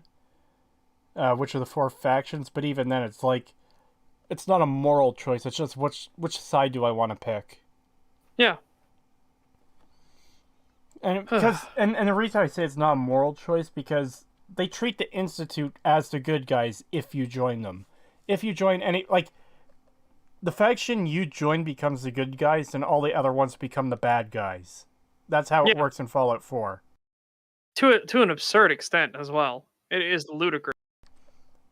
And that's part of what I find so annoying about it, is it treats them as black and white, even though pretty much very little is should be black and white. The fact that their black and white status changes depending on who you join is absurd. If you're going to make a faction evil like the Institute, fucking keep them evil if you join them. Don't suddenly turn them into the misunderstood good guys who, by the way, are still kidnapping and killing people fucking en masse to replace them with simps and to turn them into super mutants. Don't just ignore that. But they're the totally misunderstood good guys, and yeah, that's fucked. Creetosis, please notice how bad the butts of horses in Skyrim are too fat and unrealistically big. I don't know how fat a horse butt should look. I don't look at horse butts. We need to ask the expert, Pagan. Oh my god. The worst part is I could actually answer this because I raised horses. Okay. That's because you live on a farm and you raise horses. It's not because you like a certain cartoon. Yes. So, well, the thing That is... you know of. Yeah. The thing is, with these type of horses, these are basically draft horses, and they do tend to be fairly large horses. They're chunky. Yeah, they're very chunky, and if you feed them very well, they get fat. And yeah, some of it goes to their rear. They do get pretty big. And you can tell by the hooves, like that these are not like these aren't sleek runners. These aren't Mustangs or anything like that. You can tell this is a fucking workhorse. All right then. The question. The only reason I knew that was because of the Budweiser draft horse thing. The question of the horse butt has been answered. Let's move on. Yep. If you want to look at somewhere that is a place where video games are taken a lot more seriously, look at Japan. In Japan, pretty much since video games started becoming a big deal, people over there have been taking video games very seriously. Do you Okay, this is gonna get kind of dark, unfortunately, but Japan was wallowing in being a victim of the end of World War II. It's where kawaii culture even came from. Because if they could just pretend that nothing bad happened, if they could just escape from what the reality of what they did and what happened to them, then everything was fine. That's the birth of kawaii culture. Yeah, And literally the inventor of anime, the guy who made like Astro Boy and Kimba the White Lion, he made it after World War II as a way to try and get people happy again. yes. And obviously, that's a bit of a reductive way for me to explain it, but that's the best I remember it right now. Yeah. There's so much more to it. There is an amazing anime that I highly recommend watching if you haven't seen it. I think Funimation, as much as I hate them, I believe they have it for free to watch. But it's called Paranoia Agent, and it's dealing with this exact thing. It is 100%. It actually references this exact incident of happening. So games was just an obvious, easy escape into Japan. It's a way to get away from what had happened. Also, as Proteus in chat says, yeah, because Japan doesn't make complex games. Yeah. Yeah, I think some Japanese gamers would disagree with you heavily there, Exactly. Sorcerer Dave. But also in the fact that it wasn't because they made games dumber or simpler that games took off and became serious there. That's not why that happened. It goes into a whole other really dark and depressing thing. Okay. Yeah, so How it is here in the West. Oh, go on. yeah. Sorry, Nuva DT said, so that's more or less the birth of kawaii culture. Damn, no wonder modern anime is just a bunch of escapism and indulgence and degeneracy. Pretty much. Well, my favorite part is in ER's video about fucking... Was it ER who did the One Punch Man video? Yeah, he did. He compared One Punch Man to Deadpool. And he was making a joke how, in a lot of anime, you'll have the characters' training sequences. And even in One Punch Man, 100 push-ups and sit-ups per day was considered minimal effort because that was a joke that Yes. Saitama got so powerful from doing that. and he compares it to superheroes in the Western world, where it's like, yeah, I just got my powers, or I was born with them. Yeah, and the whole point, it goes deeper than that. Okay, Saitama originally was so weak and pathetic that doing those actually killed him, but he refused to die because his drive to help people was that strong. So he did the Gandhi thing where he did a negative integer and it wrapped around, and he is now infinitely powerful. That's legitimately what happened. But There is a guy who, in order to save the world, he will become the ultimate evil to rally all nations, all people, all creeds against him so that they will live a better, more utopian life. So he will grow and become more and more evil on purpose. And when he faces Saitama, he explodes in power and gets more and more and more powerful, but Saitama is just stronger and stronger and stronger. And he finally relents and says, it's not fair. It's not fair. This shouldn't happen. I was supposed to unite it's okay, guys. One Punch Man and Mob Psycho 100 are actually very, very deep and well written, and there's a lot of sadness in them. So I highly recommend looking into these. By the way, Yes. I've only seen the first season of One Punch Man, but that was a very, very, very good fucking season.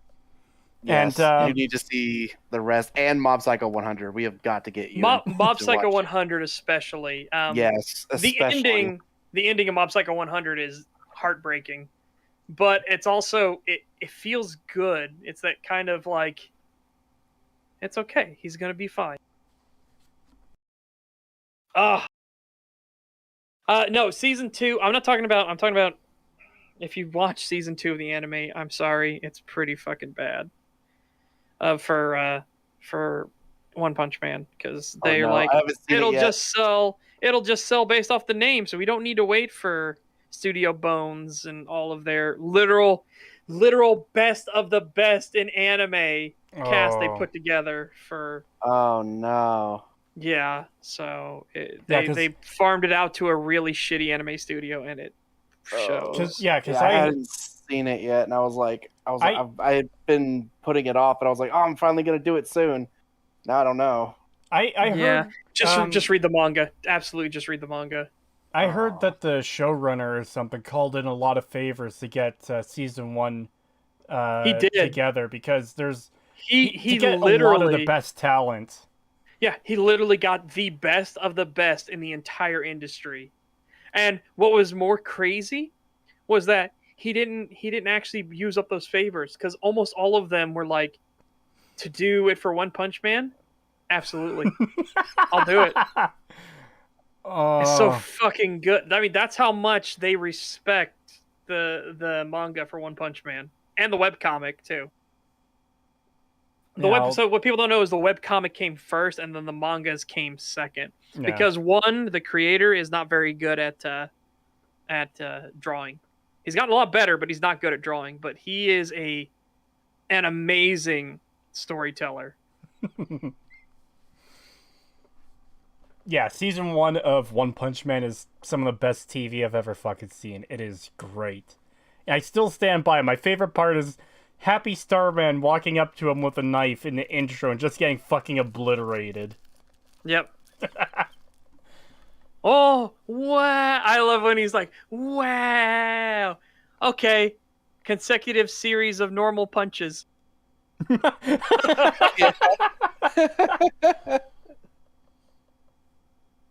I found you. Oh, yes. That was good, too. The mole escaping, and he just digs straight underground away, that just like out of nowhere. Yep. Oh, that was so good. That is a place where video games are taken a lot more seriously. Look at Japan. I will say, I doubt season 2 story would have been fucked up that bad, because again, the story of One Punch Man is genuinely really, really fucking good. It's just when you come from the high that is that level of animation prowess, and then you go to season 2, and most of the substance complaints is great, but my god, the they need to put up new curtains because everything looks fugly. Yeah, most of the complaints I've heard about season 2 are related to the animation and how there's just a lot of laziness in there, where still Yeah. frames sliding across the screen and stuff. And now you broke the limiting factor on my power. I'll become even more stronger. Okay. Yeah, okay. I fucking love that. Okay. He does not give a shit. Guys, chat, if you haven't seen it, watch season 1 of One Punch Man. All the build up and then the final fight is I love that ending. It is good. Oh, it's so good. It's where video games are taken a lot more seriously. Look at Japan. In Japan, pretty much since video games started becoming a big deal, people over there have been taking video games very seriously in comparison to how it is here in the West. Anyway, and the reason for that is loads of people in Japan play games. Loads of people. As a kind of percentage of the population that plays video games in Japan, is much higher than it is here. In fact, no other single country on the planet spends more on video games than Japan does. I don't know if that's strictly true because of South Korea. I don't know if that's true. Or China with all buying into microtransactions and shit. Well, this was before China really went hardcore into that. True. Yeah. $2 super chat from Scootmeister. Who's this lost child? Well, wasn't it? Who's this lost and sassy child? Yeah, there are different translations for it, but like, who's this lost little girl? Who's this lost child? Who's this lost and sassy child? Yeah. And all of them work. All of them work from the webcomic to the manga, everything. They all fucking work. Oh, God. Yourselves, if you want to, just put it into Google. Go ahead. Japan spends more than any other single country, including the United States. Including the entirety of Europe, in fact. They spend more than anyone else. I doubt they spend more. They probably spend percentage-wise more. I think, again, this is one of those things Also, like you need to have the nuance here. Yeah, just But flat numbers are they don't tell us much. So yeah, someone spending more on video games doesn't necessarily mean they play video games more either. You could have someone who buys every new game that comes out and only plays them for like 2 or 3 hours. yeah, And that's all they have to play for, of each and every game they get. Where you have someone who plays 23 hours a day. Mhm. You know? And again, this is the whole like, you have in Japan a culture that is desperate to escape. Desperate. Because not only from what happened, what they did, and what then happened to them as a result of what they did in World War II, but their society is so built on the idea of perfection. You must be perfect in all things. Showing any deviation at all is considered a sin. A societal sin, not like an actual sin to your gods. But yeah. Like, so you have this, and that level of tension. I mean, there's a reason fucking Japan has such a high suicide rate too. But that level of tension, you gotta get rid of it somehow. And video games are a very easy escape. Like, it's not hard to understand. Like, oh God, this happened during the war. We got nuked, and our entire society is all based around the idea of absolute perfection to a T, nothing wrong, no mistakes whatsoever. And that level of pressure just gets to people. So yeah, they escape, and video games are easy escapism.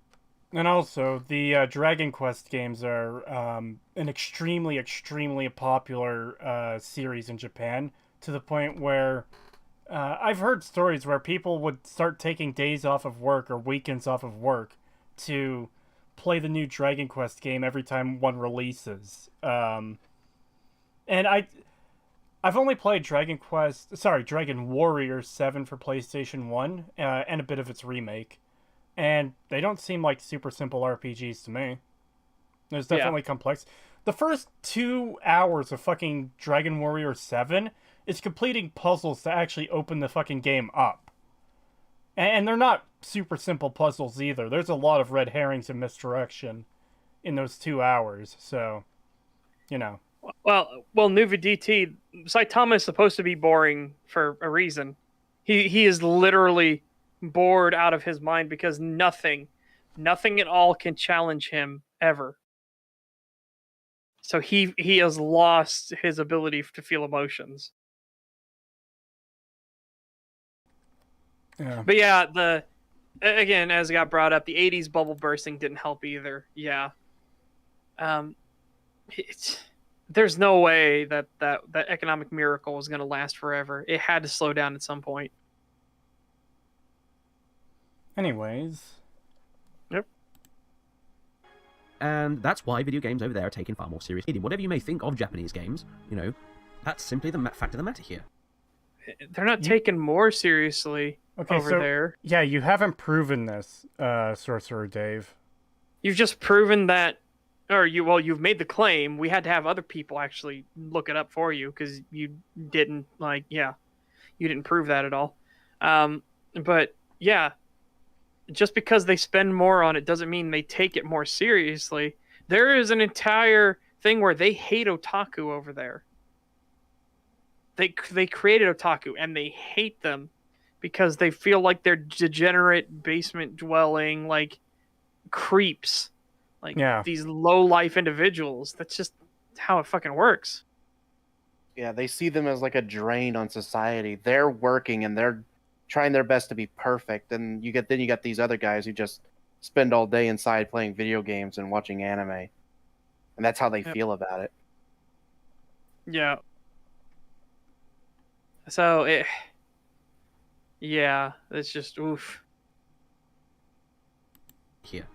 If you don't care about that, and you just want people to leave your games alone, and you don't think that the Elder Scrolls series, for example, should be changing, a little bit over time and evolving, as any other game series would.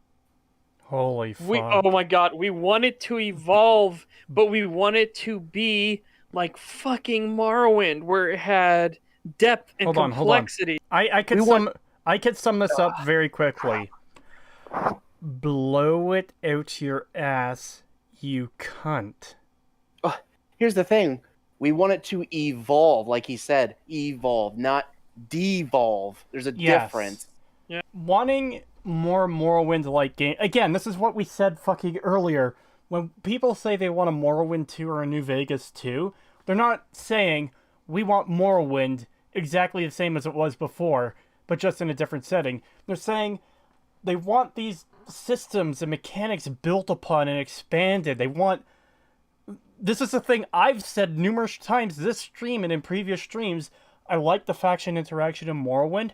I wish there was so much more to it. I wish there was more situations like the Great Houses where you join one and the others tell you to fuck off. We don't want to deal with you because you're a member of our enemy fucking faction. Yeah. And just the different interplay between the Thieves Guild and the Fighters Guild. There is so much you can do with new factions and new groups and other areas of the world. This whole you don't want things to evolve or change. It's the most reductive, stupid shit arguments. I fucking hate it. It's literally the opposite of what people say they want. That's the most fucked up thing. It's you just want it to fucking be the same and never change. It's no, we want it to go forward, not back. Yeah.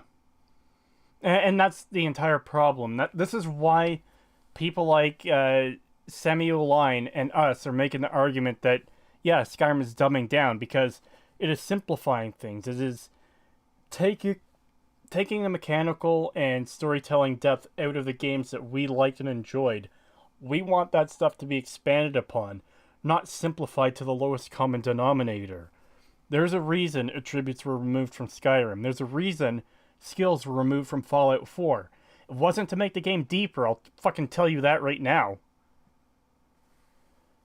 I hate this shit, man. Yep.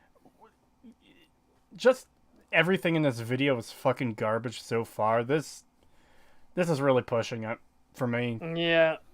It goes back... this is very similar to the whole thing with Oxhorn, too. Oh, you're demanding perfection. The game... You didn't get the game you wanted, therefore it's bad. Fucking no, that's not the argument anyone is making, you dipshit. God damn it. Tyler McDonald. Yes. He was worse than an Inwa. He was. Azura, forgive me for saying this. Ahalalu. Oh, so fucking good. Yeah, the only reason I don't mind Halalu in Morrowind is because I like the style of their buildings. They're very nice looking buildings. Yeah. But All right. yeah. Let's try and. I don't think the Elder Scrolls example needs, should be changing, a little bit over time and evolving, as any other game series would, to, attract new fans to the series. And I also want to point out quickly, too, there, again, changes a spectrum. Are you changing for the better or for the worse? Yeah. Um, Dark Souls, the Souls series, has evolved. And barring Dark Souls 2 being such a misstep, they're trying to keep what their core values are in Dark Souls 1, Dark Souls 2, they fucking failed. Dark Souls 3, Bloodborne, Sekiro even. That's how it works. They are evolving and changing over time, but they're trying to keep their core values. They're keeping that complexity and that depth without,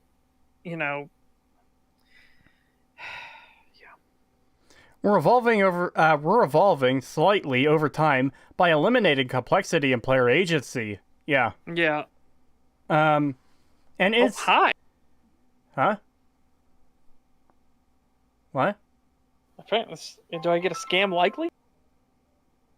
Oh, did you get a call or something or a text? Yeah, but I don't know who that is. So Um. whatever. At least not scam likely. Anyways, and if you watch Samuel Line's video, he includes a clip of a parody Doom mod where you're on rails and it goes, press E to shoot a monster, and you do, and it just dies. And then there's scrolling ads for Doritos and Mountain Dew. And the joke he's making there by showing that mod is that, yeah, this is... If the dumbing down continues, how long until we get a linear game where it's just press button to have thing happen, rather than being an immersive experience where you have choice and depth in the world? Gabo Jones, Dark Souls 3 poise is actually great. I prefer Dark Souls 1's poise system, but Dark Souls 3 does it really well through the weapon arts and your attacks and everything like that, having different poise values that are influenced by your armor. I think that's a fucking great system. Because they were trying to stop the Dark Souls 1 fucking backstab fishing trains of putting on the super heavy armor and walking through the damn attacks and then backstabbing people. Yeah. I don't want to get too much on a tangent with this because it'll go on for too long, but like, while I am super excited for Elden Ring, I will admit I have seen at least a few things that kind of worry me, where it does kind of feel like they might be dumbing down the systems a bit. I hope they don't. I really hope they don't. But man, some of the stuff I saw in that playtesting stuff was a bit worrisome. I didn't notice anything besides the backstab. There's the backstabbing brutal. thing. There's the fact that there's no true combos anymore. They got I'm rid of fine those. with that. When talking with Pain, I'm fine with that since the damage has been upped. So I'm okay with one slap and then you have a chance to get out of there or commit. Maybe we'll see. Like, because the whole thing in Dark Souls 3, you can literally hit twice with everything. So it becomes like, okay, well, why not just let us hit once with something and then keep the fight moving? True. Just do more damage. Yeah, that could work. We'll see. Kind of, you're really just being a hipster. At the end of the day, that's what you're doing. Oh At the my worst, God. you're kind of just my acting like a spoiled, God. angry child that doesn't want other people playing with his toys. No, fuck you! No, you idiot. Oh my... I fucking hate these people. We're not annoyed that new people are playing these games. I legitimately want more people to love and enjoy Fallout 1 and 2 and New Vegas and Morrowind. Yes. Like, more This isn't a Space Station 13 situation where more people being a part of something will legitimately ruin it. It is... I do want more people to like the Elder Scrolls and Fallout. Yeah. Yes. We're not complaining. The complaint isn't that more people like it, you disingenuous fucking cunt. The problem is the games are being oversimplified, the complexity and depth taken out to appeal to that wider audience. Yes, There's they a are difference. they're removing any consequences, any choice, any player agency. It's fucking tiring. It Yes, is. it's extremely I fucking want tiring. if I make a choice, it actually has a fucking consequence. Yes. I want more Fallout games. I want new Fallout games. I want to experience the world of Fallout more. But I don't want it to be dumbed down trash. And I want people to be able to appreciate the depth of the good ones. Exactly. And I want them to keep that depth, move it on, keep progressing with it, evolve it. And I want people to not just be happy with jingling keys in front of their face. I want them to play these games, the evolved games, and then appreciate it and look at these advanced new systems and how they improved on things and how it's not just dumbed down key jingling and then they clap for it. I don't want that. I want people to like the games for what they are supposed to be, not what they're trying to make them out to be. Mm-hmm. What I want is when I'm presented with a choice in a game to have to sit there and actually think about the consequences of my actions and my choices and how they will affect others. That's what I want. Skyrim, there's no fucking consequence to anything you do. If you tell the blades to fuck off, you're not going to kill Parthenax. Nothing fucking changes other than the blades won't train your companions to be blades. Is that a big deal? Not a fucking all. No. Because if they made it a big deal, then people be like, I'm being punished. And that can't happen. That's not allowed to happen in modern Bethesda. A player can never feel like they made the wrong choice or made a mistake. Which is just terrible. You should show people that, hey, so what you did was really dumb. And here's your consequence for that. That should be an inherent part of these type of games.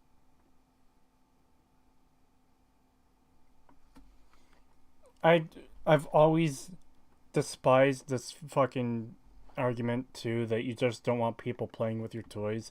It is one of the most fucking insanely reductive things you could say about the overall discussion. It's completely dismissing any potential validity to the arguments you're making and just saying literally you don't want people playing with your toys, which is you're a selfish child. I legitimately can't think of a single situation that I've ever seen online where someone has said, I don't want you playing with the thing I like.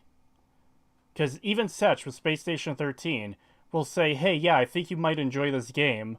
He just doesn't want mass crowds of fucking dipshit Randys who are going to ruin the game coming in. He wants people who are going to play legitimately to, and like, actually play their part in the game to come in and expand the community in a way that doesn't harm it. Yep.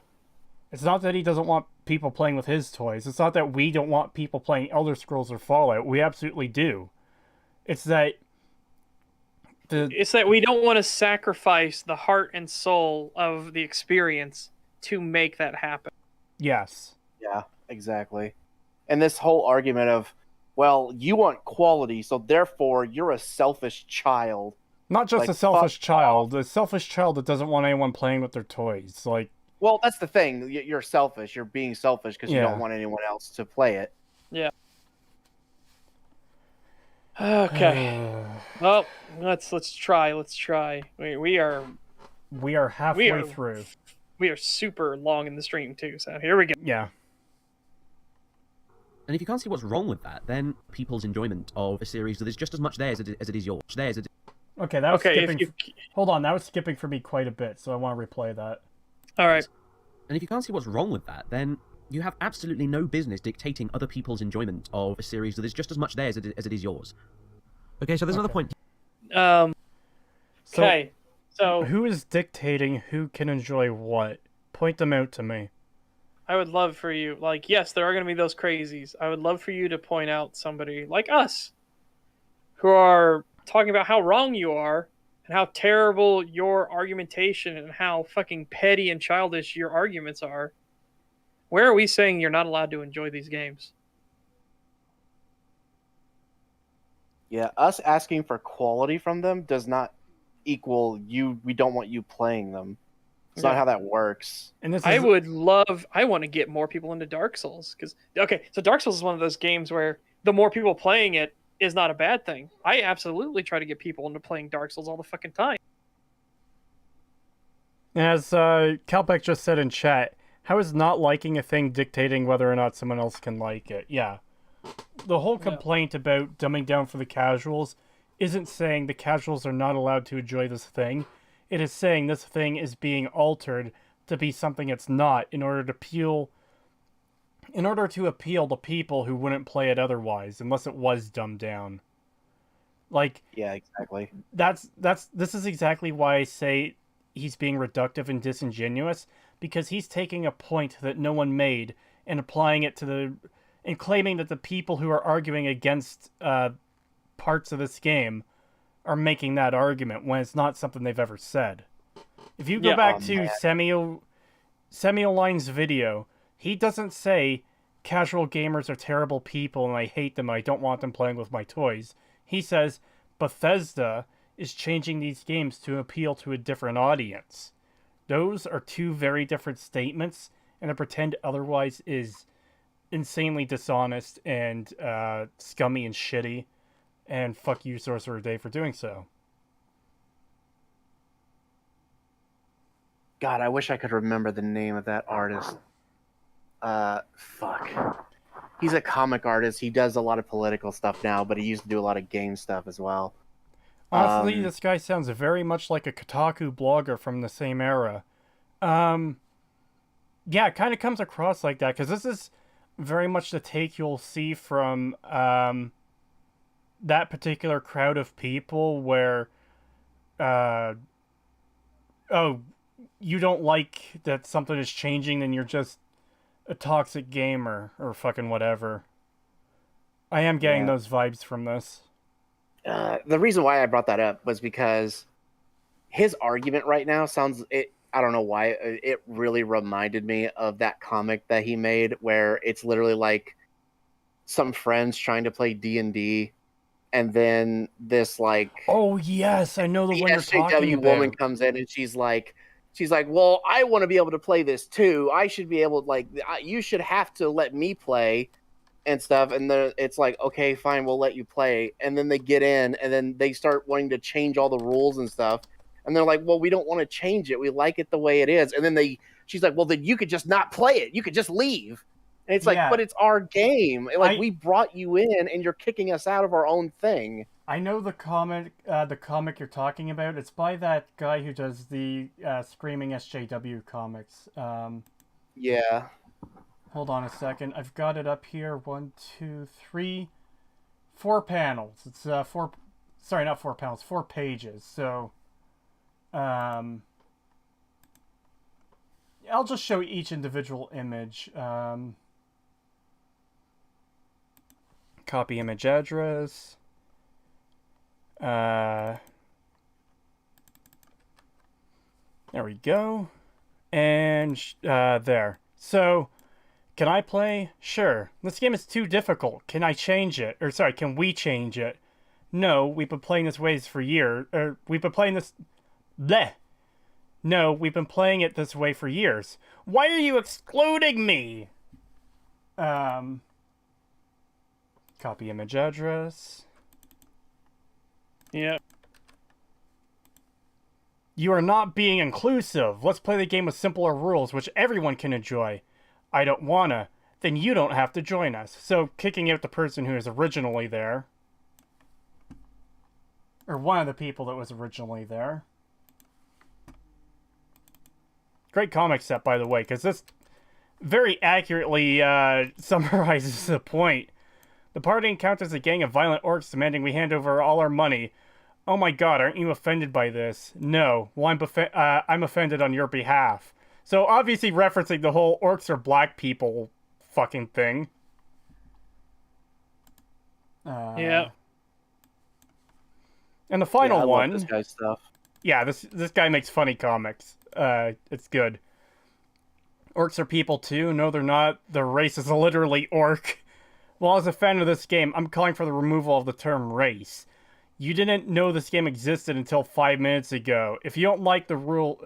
Yeah, if you don't like the rules, go play something else. Again, the person coming into it, forcing everyone else out and changing everything. Yep. Gatekeeping is not a bad thing in all instances, folks. Yeah. It's to keep Sometimes crazies you like get this out. Shit like this. Yeah, you get shit like this that happens, and it ruins it for everyone else. Yep. And the guy It's who... so fucking annoying. We should shout out the guy who does these comics, too. Yeah, I'm trying to remember his name. Yeah, I think he has a goes on really- it. I think he goes... sorry, it's on the bottom of one of the comics here. George Alexopoulos, or something like Yeah, that. yeah. All right. Yeah, I love his stuff. That Dark Souls comic he did was really good too. Where he's like, I don't know, he hands like he asks this like child if they want something, and the child's like, yeah, and he hands him a sword. It just stands in his way, and he's like, then come and take it. Yeah. It's fucking great. $7 super chat from LT. Thank you very much. Thank you. And yes, it's dollars. Suck it, Canada. We stole your maple leaves. Stop expecting a public company to provide a quality product to the public. Yeah. Basically. $5 super chat from Peace is Never an Option. Thank you very much. Wait, the main video is still dead? I got distracted and completely quit paying attention to the stream, lol. No, the main video isn't still dead, but it is still fucking garbage. In fact, it's getting worse. It's getting way worse. $5 from Zimzilla99. Thank you. So if orcs are black people, am I half orc? Maybe. Yeah, dude. To these fucking crazy people that think orcs are black people, yes. Isn't that the most racist thing you've ever heard? It is. Orcs are black people. It's like, no, what? The fuck? Do you look at black people in real life and say you're an Urukai? No. Do you understand how fucked that is? It's even worse than that, Setch, because the whole basis behind the orcs are black people thing is, orcs are a violent, like hateful race, and yeah, I know. Oh man, that means black people somehow. So wait, you're saying black people are violent and hateful and dumb? That sounds pretty racist to me. And it pisses me off. Like, it genuinely hurts me just to even say this, but it's like, it's literally the same thing as like, oh, black people are chimps and stuff like that. It's the same fucking logic, and I hate it. Yeah. It's so disgusting. Yeah, and this is by the people who are claiming they aren't racist, by the way. Yes. Yeah, exactly. That's what makes it so insane. It's because they are the most racist people that we've ever known. Yes. Yeah. That's the insanity of this. All right. Let's get back to this because holy shit, we've got a lot to get through still. The people's involved in the series, so there's just as much there as it is yours. Okay, so there's another point people brought up in the comments, and that is to do with how you don't have to be magically inclined to be able to join the College of Winterhold, and you don't have to be the best fighter in the world to join the Companions, and all that kind of stuff. And this is an interesting point. It's one I completely forgotten about up till now. Yes, just try and fucking defend this point. Yes, please. Please try and defend the fact that you can become the fucking Archmage of Winterhold without casting a single spell. Wait, Skip's not here? He was invited on, but he had work to do today, so he couldn't make it. But he is absolutely invited on to guest in future STAG streams. Yeah, if he didn't have work to do today, he would be here. But since he had something to do, we'll get him. We'll get him in the future. Yeah, but then again, if he was here, it'd probably only be fucking 15 minutes into this video at this point. He probably would have died. He's like, we're already at the same length of yesterday's. Oh, we've blown past the fucking length of yesterday's debate. Holy shit. That's what I mean. Yeah. He would have gotten to that point and just been like, no. My soul has exited my body. Yeah. Can't handle two of the longs in a row. Well, maybe it's better so we don't accidentally kill our guest. I would prefer 0 guest deaths. I can't guarantee that, of course. especially with such sending out the lizard assassins. But you know, Especially the fact of what he had to deal with yesterday. Imagine going through what he did yesterday and then coming to this. And hearing this, yeah. Yeah, you know that what would though? suck. This insanity that we're dealing with is probably like a relief compared to what he had to deal with yesterday. Yes, like that's what I'm saying. Is the thing he dealt with yesterday is, oh my god! Like the fact that he did that all by himself. Yeah, I Yes. wouldn't wish that upon Other than anyone. chat, And he Other than was that, but- biting his tongue and everything like that. he Holy was being crap! so fucking patient with him. It was insane. I could not believe how patient he was being with him. Oh yeah. And I love how because he was being so patient and started like being genuinely like, you know, giving him advice and he seemed to be taking it at the end, that I decided to like extend an olive branch and like in the Yeah. fighting, and his response was, "Fuck you, band." Yeah, Yep. he lost his shit. The second I saw you type in a chat, I was like, "Oh no, Pagan, don't get banned." Yeah, Because I we knew knew- there's. we knew it was- I'm surprised you lasted as long as you did. If I'm going to be honest. No. All right. But it's one that's worth talking about, and while you can see it as dumbing down, it's one of those instances of dumbing down where it doesn't necessarily actually affect the hardcore players, and so I think maybe Yes, it does. Wait. It is an instance of dumbing down. You just admitted yourself it's an instance of dumbing down. So So your entire argument from the last video and this one are now destroyed. yeah, This is the You second time just he's done said- this.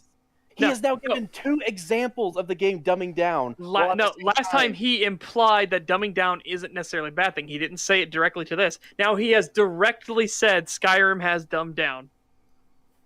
Ugh. and keep in mind the only actual dumbing down points he's addressed so far in this video. By the way, we're already past the length of his previous video on this. The only 2 points he addressed were the unkillable NPCs and the item gold value. Oh no. No, and I never said that people were blinded by nostalgia. Well, no, that's Or not implied. that's not actually an argument about the game's dumbing down or not. That's why true. that's why people are looking at the games differently argument. But yeah, there's the unkillable NPCs, which he still got the entire section fucking wrong. So good job. But the other Yeah. thing was like, the gold from the item values between both games was lesser in Skyrim. So that's apparently dumbing down? No. Well, good job at missing the entire fucking point, dipshit. Yep. All right, here we go. you can see it as dumbing down, it's one of those instances of dumbing down where it doesn't necessarily actually affect the hardcore players, and so I think Yes, maybe it whining does. about it is a little bit unnecessary. Okay, fuck you. It does affect the hardcore players because it affects my level of It's my immersion. immersiveness. Yeah, it affects the immersion with the games. If the Mages Guild tells me you can't advance to the next rank because your attributes and skills aren't high enough for our requirements for someone to be at that rank, then that tells me, oh hey, this world actually cares about its people being qualified for the roles they're being given, which is actually kind of funny considering the Archmage of the Mages Guild of Morrowind is a fucking idiot. But besides that, when I can reach Archmage of the College of Winterhold and only cast like 2 spells in the entire game, that kind of breaks my fucking immersion a bit because oh yeah, this is a magic No, college. You you- need to do magic things to. You don't even need to cast 2 spells. I'm being generous to the game, okay? Okay. I am being generous to the game, and like 2 spells. I'm just being honest. You literally don't need to cast spells at all. But anyways, but yeah, here I am doing this mage quest as the barbarian is like slapping everything with warhammers to death. Like great fucking mage quest. Like even Oblivion had quests that required you to cast spells, even if you did use scrolls to solve like puzzles to open a ruin or just different things like that.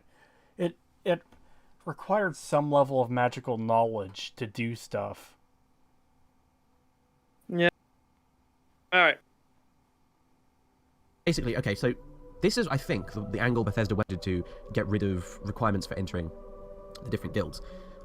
So It's not just entering. Okay, we'll skip past this fast, but it's not just entering. It's the fact that you can become the leader Okay, Yeah. that's the bigger of the problems. Entering makes sense because you might be a novice who has a little bit of magic spark in you, and they can train you into something better. Well, that is not acceptable when you are the fucking leader of the entire faction. Yeah, exactly. But I'd go a step further.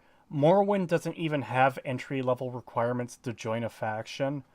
I would argue that there should be. Like, if you are so inept at magic that your skills are, like, below 10 or whatever, the Mages Guild should look at you and go, like, okay, yeah, go to a local bookstore and pick up a Basics of Magic book and come back to us when you're more skilled. Then we'll take you in. And then just have in brackets, like, at least 3 magic skills must be level 15 or higher to join, or something to that effect. Just so there's that extra level of immersion that, oh yeah, faction won't even want you part of their organization if you don't meet the most basic of requirements. Yeah. All right. So, basically, if you've got a character, if you're a hardcore player, right, and you've got a character who's a mage, and you want to go join the College of Winterhold, you'll get in no problem. You're a mage, so on and so forth. And you're thinking, oh, well, my mage character isn't going to join the Companions. Or maybe you will, but my mage character is not going to join the Companions because he is not a fighter, or he's not going to join the Thieves Guild because he's not a thief. And that's fine. And the problem here is, why do you need the game to specifically tell you, no, you cannot join this guild because you do not have the prerequisite skills? Because it's of not immersion. Yeah, it's not that we want the game to do it. We want the game to be like, these people are serious. Hey, I'm going to take the wheelchair-bound cripple into the Companions. No. The Companions are fighters. Why would they do that? It ruins their characterization. Like, it fucks over the entire storyline and setting. I have a theoretical degree in magic. Dude, the prosecution's witness had a theoretical degree in being an expert witness. Especially when he went up against Chad, the literal son of Chuck Norris and Mother Teresa. I still need to watch that. You should. I watched it again. It is fucking amazing. Anyways. And the problem here is, why do you need the game to specifically tell you, no, you cannot join this guild because you do not have the prerequisite skills, when you weren't going to join that guild anyway? You see, putting entry requirements on guilds like that, all it serves to do is deny content to players who are a bit more casual about how they play the game, or perhaps just prefer to play with one character and get... So it's not... You just figured it out. It's casualized. Oh! Yeah, Thank you for admitting it again. Yeah. Literally, again, you keep...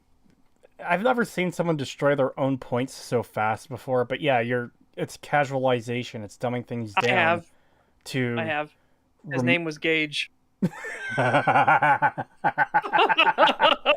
Oh, that is one of my favorite moments from the entire fucking year. That is correct. Correct. And then the prosecution. You could just see the life drain from his face. Just like he sulks down and looks at his hands. It's like, yeah, oh, you done fucked up, boy. That cross-examination is definitely going to be used as this is the textbook way to cross a witness. My favorite part is how, the first several questions were just putting his lawsuit against the city in the fucking ground. Oh. Yes. Oh. So, are you being charged with a felony gun charge for the gun that you were carrying illegally and that you failed to disclose to the police? No? Oh, interesting. As Calbeck just said in chat, if you weren't going to join anyway, then why would even the most casual player experience the content of the guild they weren't going to join? Not only that, if that casual player was wanting to join that guild, it's probably... they'd probably be training those skills up anyways to be in that guild. Like, oh yeah, I want to steal stuff from characters. So I'm going to be using thief skills. $5 from Speedmeister. Yeah. Thank you. I have a theoretical degree in theories, Matt Pat. Oh, God, yeah. Well, it's not a theoretical degree that he has in being a fucking dipshit. Dude, no. Gabo Jones. Photo Chad truly is baller as shit. Oh yeah. No, it was absolutely the Gage again. Gage destroyed his own story in a flash. It was beautiful. We didn't ask you to change your statement. Yes, you did. Yeah, and I love that. Like we were asking you to add new information to it. He's like, "That's a change." It's like, yeah, dude. Every layperson, every single juror in there looked at that as like adding stuff to something. You now made a difference. Yeah. What the fuck? That's a change. What are you? How are you arguing this? It's so good. Yeah. There is a nice spot in hell prepared for Fluffer Boy and Lunchbox. Well, the first thing we got to make sure is they don't become a judge one day, because Jesus Christ. Oh my god.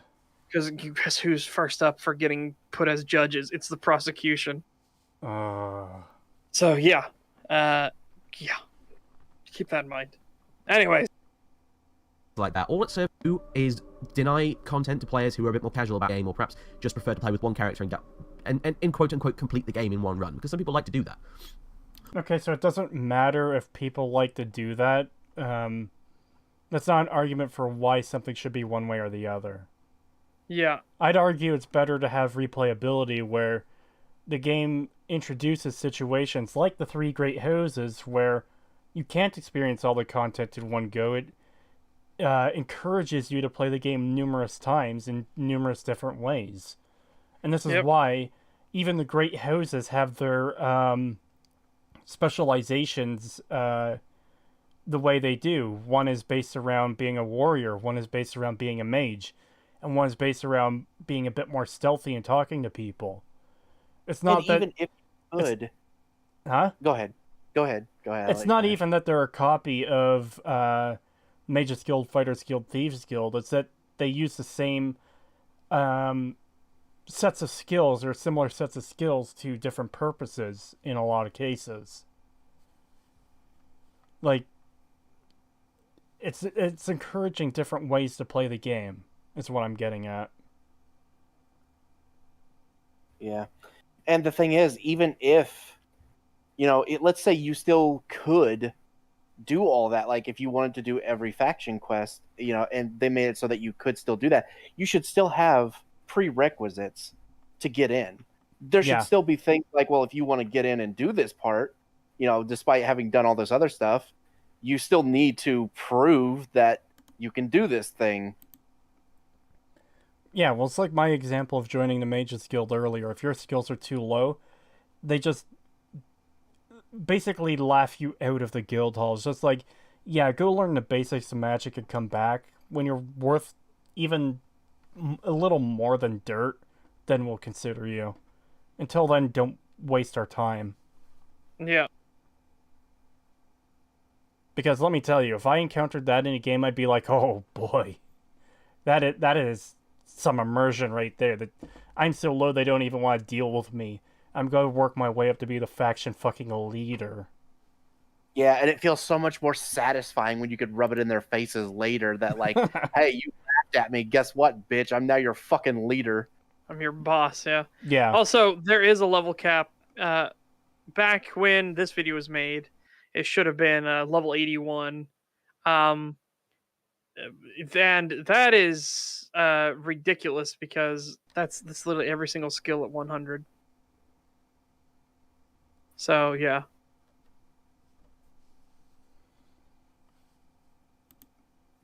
To them, and it just doesn't necessarily affect you, because I said if you've got like a mage character or a fighter, he's not going to go join the Thieves Guild, because you wouldn't, as a hardcore Elder Scrolls player, I would certainly not expect you to be walking into the Thieves Guild with a fighter character who you have no intention of joining the Thieves Guild and walking in there anyway and saying, can I join the Thieves Guild, because it would be silly.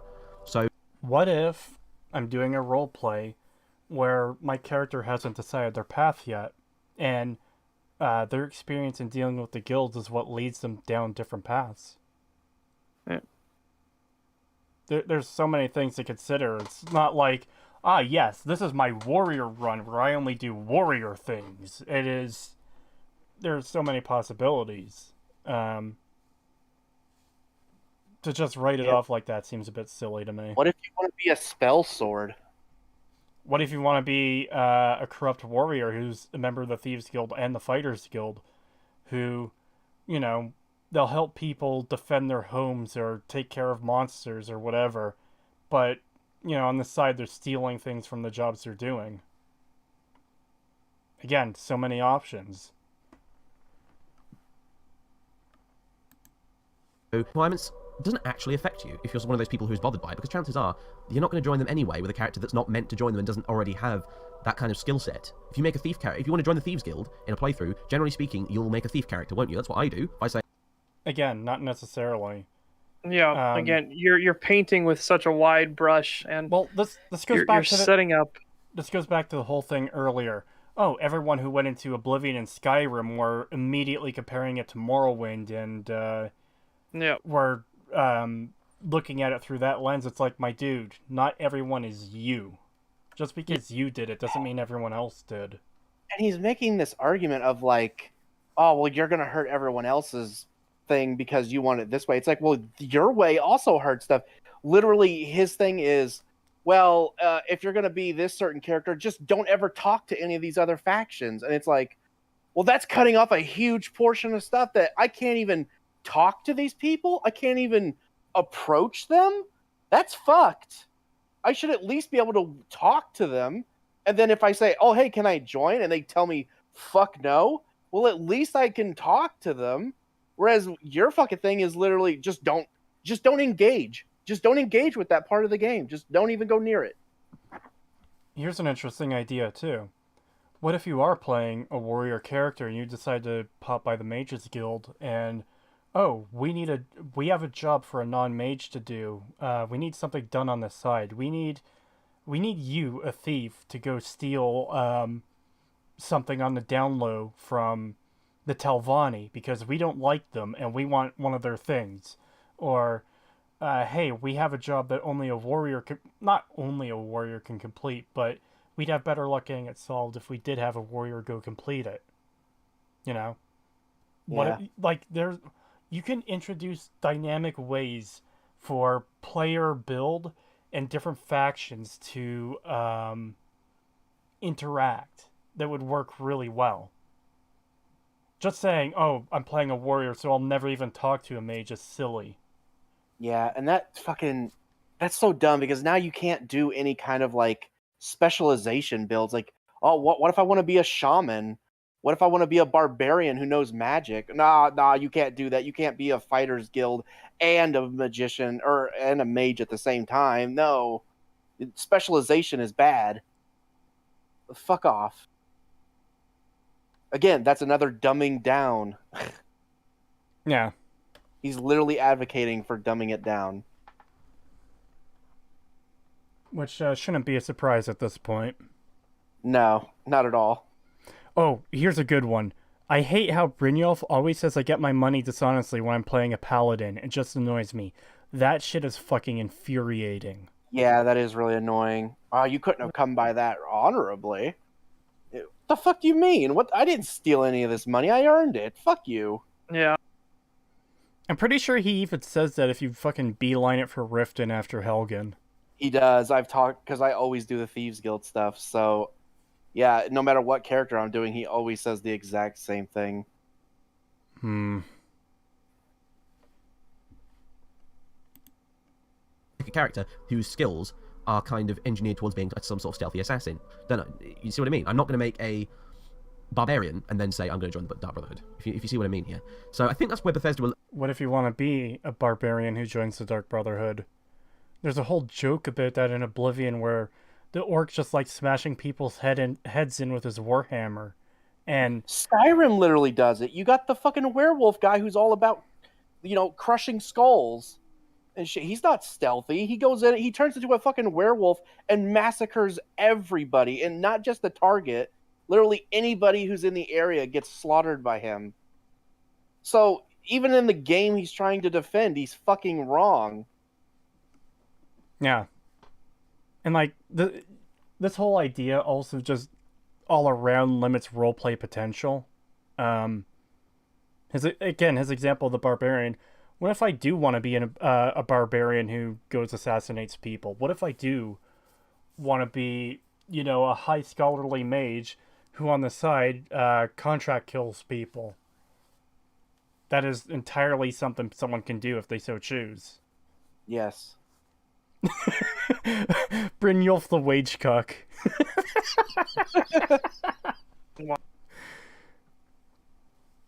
All right. How they're looking at it from that perspective, whereby, you know, it's not that getting rid of these necessarily going to affect the hardcore players at all. However, it will mean that some of our more casual players will be able to enjoy more of the game, you know. And yeah, that's probably an example of dumbing down, you know. In fact, it's one of the examples of dumbing down that is actually dumbing down and not just, oh, I don't like this feature of the game, therefore it's dumbing down. That seems to be the case with just about every complaint people have with the Elder Scrolls these days. So, No. but the thing... No, that's not... Oh my God. Wow. Well, hey, he already fucked his thing. He already admitted that is dumbing down. Again. Congrats. All right. Again. Like, Yep. Yeah. he just went on this This tangent guy- about how, you know, this shouldn't affect hardcore players, but it is absolutely dumbing down. Like, man, you like blowing your own point apart more than those of us who like watching Gage's bicep getting blown off. Yeah. Fucking hell.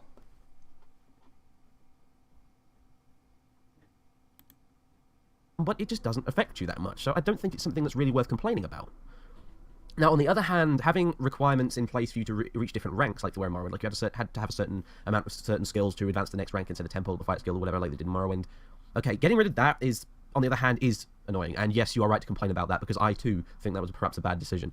I understand that in the newer games that, you know, each guild has a sort of plot line, and you... Hang on, I missed that. Here's I actually... missed something. So, here's the thing. The whole point he's been arguing so far has been entry-level requirements, which aren't actually in Morrowind. Yeah. Then he just Right. went to the thing Morrowind does have, which is the advancement requirements, which he just fucking agreed with. Yeah, it's dumb that... Yeah, that's what I thought I heard, but I just want to make sure. But he's starting to Actually go done into a defense of, oh, they have scripted storylines now, so it makes sense they advance you when they do, which, no. No, You should not still at be all. denied advancement if you're not at the right level. Yeah. And we can only think you will be the Archmage, the best fit. Why? Why? Well, you stopped the thing and you did this, so I'm going to give up my position. I've been here for years and years and give it to the guy who's been here for a week. What the okay, what? Yeah, it makes no sense that Tolfdir would give up his position so that you could be the fucking... Had any Archmage. of them? Everybody else had a better claim than you. Yeah, I know. It's so stupid. Imagine being that obnoxious bitch in the companions who runs up to you because you didn't kill the giant or you didn't attack the giant when you're walking the Whiterun the first time. Imagine being her, and you invite this fucking Randy into the guild, and within like a couple of weeks they become the guild leader, just completely bypassing you. Man, that would suck. Yeah, that'd be bullshit. That'd be like grounds for Black Sacrament time.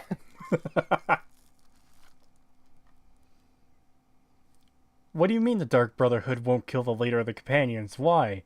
No reason. It's definitely not because they're also the leader of the Dark Brotherhood. and not just, I don't like this feature of the game, therefore it's dumbing down. That seems to be the case with just about every complaint I have with the Elder Scrolls these days. So, but the thing is, yeah, it is dumbing down, but it just doesn't affect you that much, so I don't think it's something that's really worth complaining about.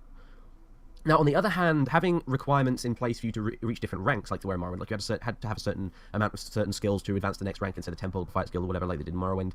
Okay, getting rid of that is, on the other hand, is annoying. And yes, you are right to complain about that, because I too think that was perhaps a bad decision. I understand that in the newer games that, you know, each guild has a sort of plot line, and it would be very awkward if you couldn't advance the plot because, oh, your character doesn't have the prerequisite skill. Sorry. Doesn't matter if we're at a very urgent plot That point wouldn't here. be. Yeah, it makes sense that... Yeah. I'm sorry, you aren't skilled enough for this. Like, Okay, so... what we're all they have to do is literally say, "Hey, what we're about to do is very dangerous. We need you to be prepared for what's to come next." I've got the perfect example right here. Let's pretend Oblivion didn't have any skill requirements or anything. You just need to complete the quest to become Archmage of the Mages Guild in Oblivion. The final quest of that game, the fucking leader commits suicide to fill a special soul gem which protects you from the magics of Manmarco. So imagine him doing that, and he's entrusting a complete novice at magic who doesn't know jack shit about magic to go fight the King of Worms, this huge, horrible threat that the entire questline has been building up. You realize how fucking insane that would be? Yep. Yeah, it's so dumb, and it makes sense. It could literally just be like, if we were even just to take Be right back 1 second. the Mages Guild into effect here, again, it's like, okay, you've been doing intern work. You explored some ruins with a teacher. You delivered some stuff. You acted as a courier for a couple of missions. Like, okay, but that doesn't mean that you're now qualified to go fight like some faction that's been opposed to the Mages Guild for years and that they know is a threat. Yeah, we're just going to send you by yourself to go wipe them all out. Like, no, they're not going to do that. That's stupid. Of course, they're going to be like, look, small fry, like, you're basically an intern until you're a higher level. Come back. Like, we're not going to have you do this shit until we know you can handle it. Yeah, exactly. I like Callback's comment in chat. Oh yeah, I just learned Candlelight. I've got this.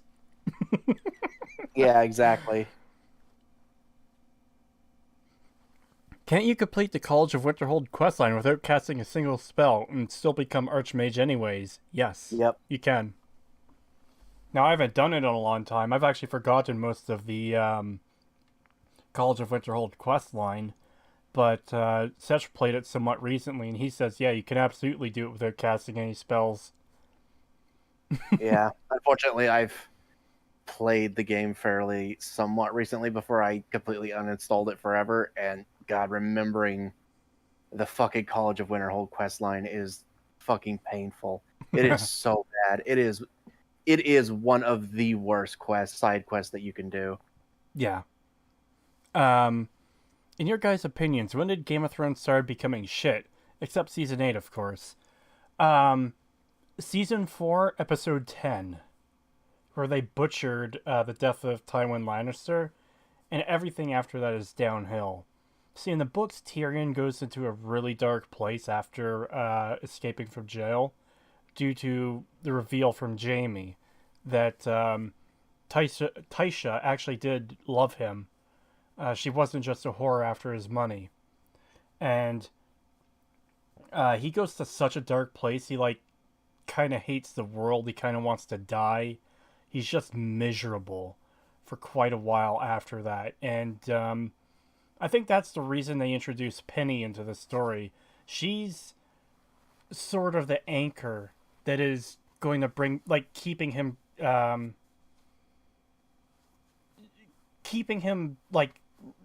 restoring his humanity, basically. Which, it's a slow process for him, because he's just in such don't give a fuck mode for all of his time after escaping. Welcome back. Who's in don't give a fuck mood? Tyrion Lannister after escaping from jail. Oh. Yeah. Meme Night asked, in our opinions, where did Game of Thrones start becoming shit? I said season 4, 5. episode 10. Yeah, that works too. Yeah. So, anyways, let's do this. And things we can't go any further. We're gonna have to break your immersion and stop the game because you don't have enough skill. While that could be the case, I still kind of feel that it may, at least at certain points, like at College of Winterhold, you should move from apprentice to whatever the next rank up is. Once you've reached a certain prerequisite skill, as well as doing other stuff. It makes sense. It really does. And from Bethesda's point of view, it makes sense as well because it pads out the game length a bit, actually, really. Making people go get prerequisite skills to level up their rank or whatever in the guild, that's kind of just filler content, And it's hard to find filler content in games that the players actually enjoy doing. So I think from Bethesda's perspective, actually, it'd be a very smart thing to reintroduce those requirements. But as I said, the entry requirements, on the other hand, is a completely different thing. The entry requirements shouldn't actually affect you, so I don't see any point in complaining about them. Anyway, kind of moving on to the next point I wanted to make. Yep. And this one's probably going to get... This one's might rustle a few jimmies, because I'm going to be very frank and brutally honest here.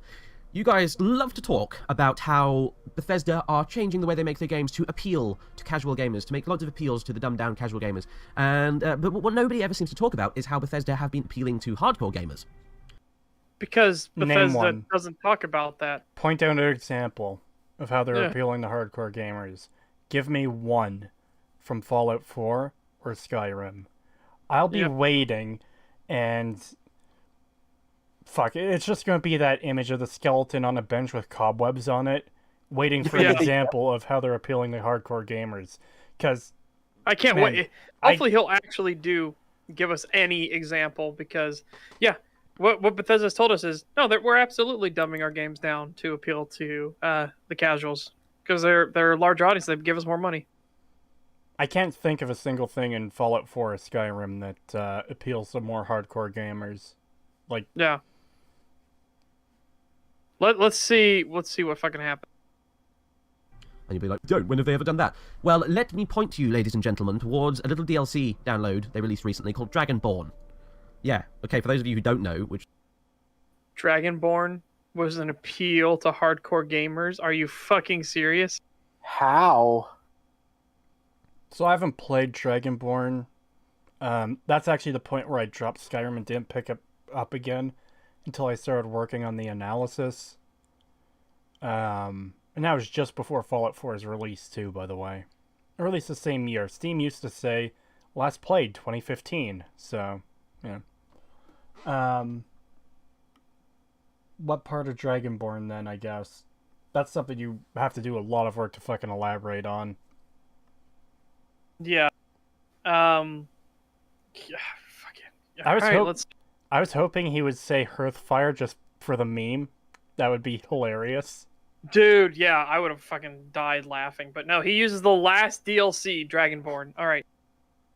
Let's see how it appeals to the hardcore.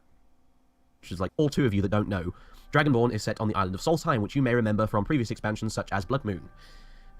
It's basically... Previous expansions, such as Blood Moon. You mean the only one? The one expansion. What the fuck is up with this guy using plurals to describe singular? And then singulars to describe plurals. Do you know the difference between the two? Okay, Sorcerer Dave, I need to explain something to you. When certain words end with S, like expansions, that's referring to multiple. When you say such as, you're using something as an example. So, we have guests on STAG, such as Father Elijah Cole and Indigo Gaming. That usually means... And Sir Ben. No, stop. I'm making a No. point. I'm making a point.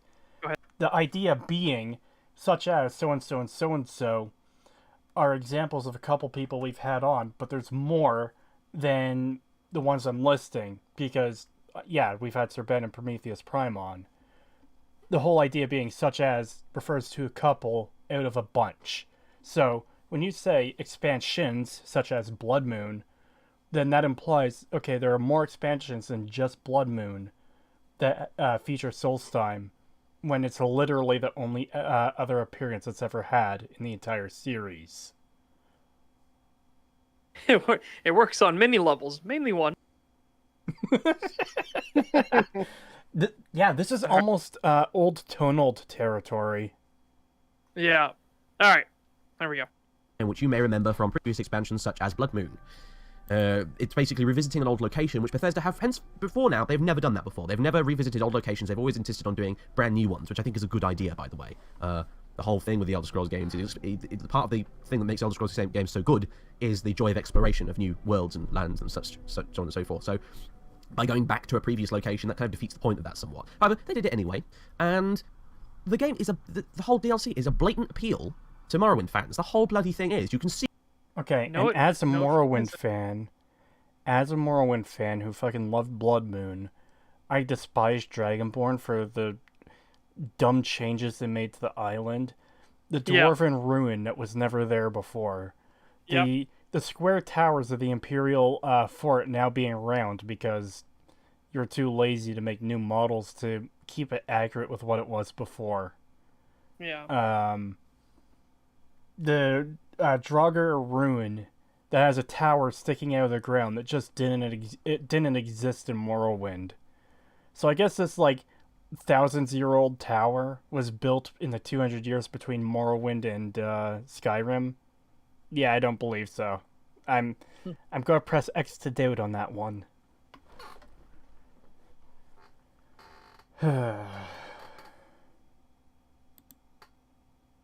When you get to Solstheim, you have House Redoran, you have Boatin Armor, you have Master Naloth talking about the Nerevarine, you have the Skarl, you have Castle Karstag, the whole bloody thing. Hey, this superficial things are all you think. These superficial lack of such. It's so much worse than that. This island from a previous game has things that were on that island in the previous game, and the lore dictates that the area the previous game took place on has been destroyed, so those people fled to this island and they're built up there now. So it's clearly trying to appeal to fans of that previous game. Yeah. Excuse me? Like, the fact that Neloth is there isn't necessarily an appeal that they're isn't exactly trying to appeal to Morrowind fans. If they were trying to appeal to Morrowind fans, they'd probably have Divi, I always fuck up his name, Diavanth Fear there. Because he's the character more people are familiar with. Neloth is just like a guy you have to deal with for a little bit. Fear was like part of the main story. And he was the only guy with a full set of Daedric armor. And except don't the forget, helmet. he said this is an appeal to hardcore gamers, and everything he has listed off so far has nothing to do with being a hardcore gamer. Yeah. It's literally just superficial, like, hey, remember this thing? Now That has nothing to do with hardcoreism. You know what? I think Sorcerer Dave should take off his nostalgia goggles, because that's exactly what he's arguing here. Oh, look at all this nostalgic stuff from Morrowind. This is what should appease to hardcore gamers. No, that's not how it works. Now, this is an appeal to nostalgia. Look at all these things you remember. Isn't that great, hardcore gamers? My fellow hardcore gamers?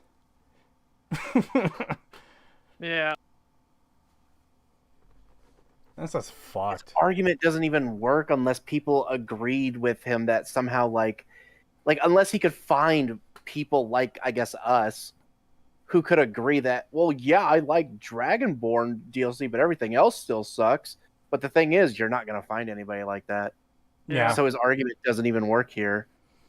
The only way to appeal to Morrowind fans is to make a good Elder Scrolls game. Yeah. Like, I like Oblivion. It is no Morrowind 2. You know? Yep. And again, Morrowind 2, that doesn't mean the same game engine, the same mechanics, new location. By Morrowind 2, I want an expansion upon everything that made Morrowind good.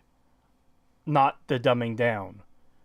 This guy can't seem to comprehend that these are way different, like, points entirely. Meme night. I'm a fellow geek and gamer, Oxhorn. Oh, God. All right, come on. Let's do this. Obvious appeal to hardcore Morrowind fans who Bethesda probably is getting the impression that these people have been alienated by the new games in the series, even though they, honestly, in my opinion, have no right to feel alienated because They have no right to feel alienated. off. You. Yeah, go fuck yourself on that one, buddy. I like Actually, go fuck yourself. I like how the big fuck you immediately came from Pagan, who started with Skyrim, and he is like, man, this guy's a fucking idiot. Yeah. Yeah. Fuck you, Sorcerer Dave. People have a right to feel alienated when the series they love has been bastardized beyond fucking And recognition. dumbed down, as you even admitted multiple times in this video, you idiot. Your whole thing was supposed to be a compendium, and continuing off of it, why the Elder Scrolls isn't dumbing down part 2, and you admitted multiple times it is dumbing down. Fucking fantastic. All right. You fucked it. obvious appeal to hardcore Morrowind fans who Bethesda probably that these people have been alienated by the new games in the series, even though they honestly, in my opinion, have no right to feel alienated because they haven't been. They have. They absolutely have. Yep. How do you not understand it? The Because visuals... this is still probably his honeymoon period with Skyrim. It's still his honeymoon, I bet. Yeah. All right. Anyways, let's go. Around Solstheim in Dragonborn, Bethesda even added Also, please don't show us actually walking around on Solstheim, for God's sakes, in this footage. That would have been so nice. But yeah, no, don't show any of that. So yeah, let's continue. in tracks from the original Morrowind soundtrack. If that is not an appeal to the nostalgia of old Morrowind players, It's not an appeal. That's fan service, you idiot. There is a difference. Well, he used the exact fallacy, appeal to nostalgia. That doesn't mean you should recognize that this is trying to bait people in with the Morrowind aspects without it actually being anything close to what Morrowind was. Yeah. Having Neloth there, having Redoran there, having the music there, doesn't make it more Morrowind than it already was, which it's not. Yeah. And see, that's why people were worried. I wasn't so much worried, but when ESO did its Morrowind expansion, people were fucking worried. But you know what Vardenfeld ended up being?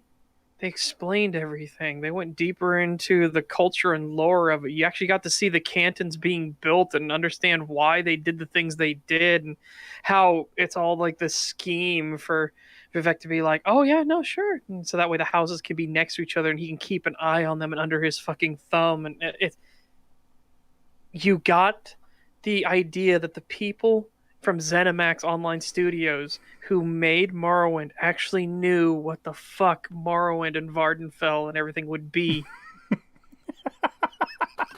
I'm loving chat right now.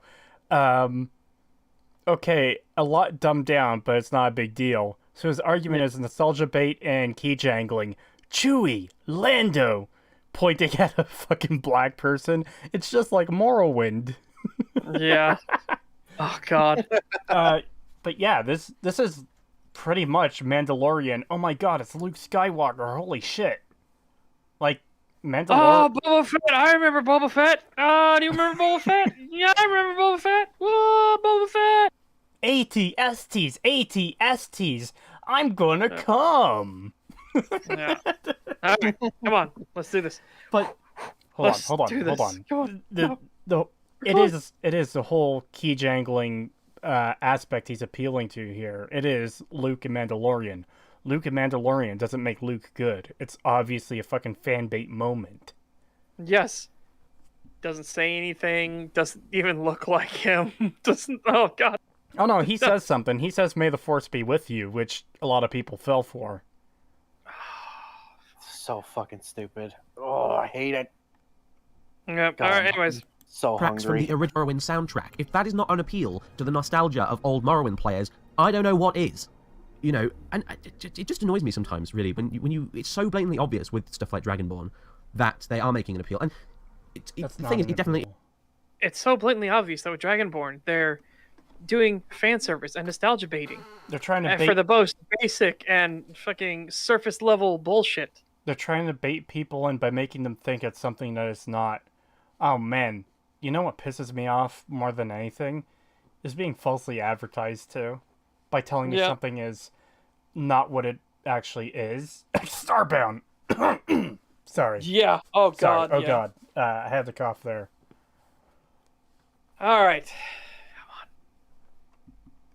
Morrowind fans, it clearly is, for the simple fact that you get far more enjoyment out of that DLC if you have previously played Morrowind and Blood Moon. It's that simple. No, fuck you. No. Having played Morrowind and Blood Moon, I got far less enjoyment out of that expansion.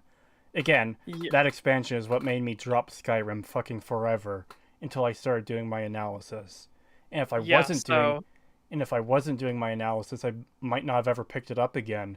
Or if I did, I probably would have played for 20 minutes and dropped it, realizing how fucking shit it still is. Yep. Yeah, that was a fucking bold statement that, yeah. I always thought Mandalorian was just okay. Papa G, please go watch the EFAP where they cover Mandalorian in depth. Trust me, it has its issues. Yeah. Oh, it is so bad. Mandalorian is super, super fucking god awful. It is probably some of the worst shit ever. Yeah, I probably would have been working on a video on it at some point if I didn't know Regs was already doing one. Yeah, so And now we've got other stuff to cover. Absolutely. Oh yeah, there's so much we need to cover. There's literally not enough time. Out of that DLC, having played Morrowind and Blood Moon, then yes, it's clearly designed with those players in mind. Okay, so No. when you But look it at that, it didn't. really annoys me when people continue to complain about how Skyrim's been dumbed down for filthy casuals when you have stuff like that in there. Okay, it's a minor point, but it is a good one that someone actually brought up to me recently while I was in the process of making this video. They said to me, "Well, what about Dragonborn? Did you not think about that, perhaps?" And you know what? They're right. The whole thing is a bloody great big appeal to Morrowind fans, but unfortunately, No, it because isn't. the It isn't. hardcorest of the hardcore Morrowind fanboys are the way they are, they will be happy with nothing less than a so-called Morrowind 2. They will settle for nothing less than a No, Morrowind. fuck you. We've Actually, go explained kill this. yourself. We've explained this. Oh multiple my fucking God. times. We don't need to go into it. We've explained this like over 50 times at this fucking point. Dude, I hate you're this wrong. You I just hate got to him. take the fucking L on this one. Oh my God. Morrowind 2. I'm think just even if thinking of there that was- fucking meme. I'm just thinking of that meme. You should kill yourself right now. Fuck this guy, man. Holy shit. What an actual motherfucker. And it's an appeal to nostalgia that failed. That failed. you Miserably idiots. because people realized it was shallow, meaningless, surface level. Yes. Let's continue. I would love to get this video done. Just Yeah. done. Um, And not to think about it ever again. yeah, this is fucking garbage. Holy shit. Than so-called Morrowind 2. They will settle for nothing less than a Morrowind 2. And I think even if there was a Morrowind 2 made, and that's never going to happen, by the way, so you could probably stop wishing for it. You know, even if one was made, a Morrowind 2, or whatever you want to call it, I bet they would still find something to complain about. I bet you anything, they would still find plenty of stuff to complain about. Okay, so you're Even if- actually just an idiot. You Yes, actually don't know you what you're don't fucking understand. talking about. You don't understand what people want when they want a Morrowind 2. You fucking idiot. Yeah, he already said no evolution. So when he imagines Morrowind 2, he imagines Morrowind in a different location. Yeah. That is not what we are arguing. We've said numerous times through this video already, or through the stream, that, you know, a Morrowind 2 should expand upon all the things Morrowind did well and improve upon the things Morrowind didn't do so well. Imagine literally Oblivion, but mechanically it's an evolution of Morrowind. That would be fucking amazing. I don't know if he even thinks that it would be in a different place, considering this argument he just made about Dragonborn. He's Yeah. literally saying, like, oh, no, it has to be literally Morrowind again. We have to go back to Morrowind to make a new Elder Scrolls game. So I don't even think he expects it to be in a different place. He literally just expects, like, a reskin of the original Morrowind. Morrowind 2 Black Marsh. The subtitle to that game would literally be Hippity Hoppity Lizards Are Not Property.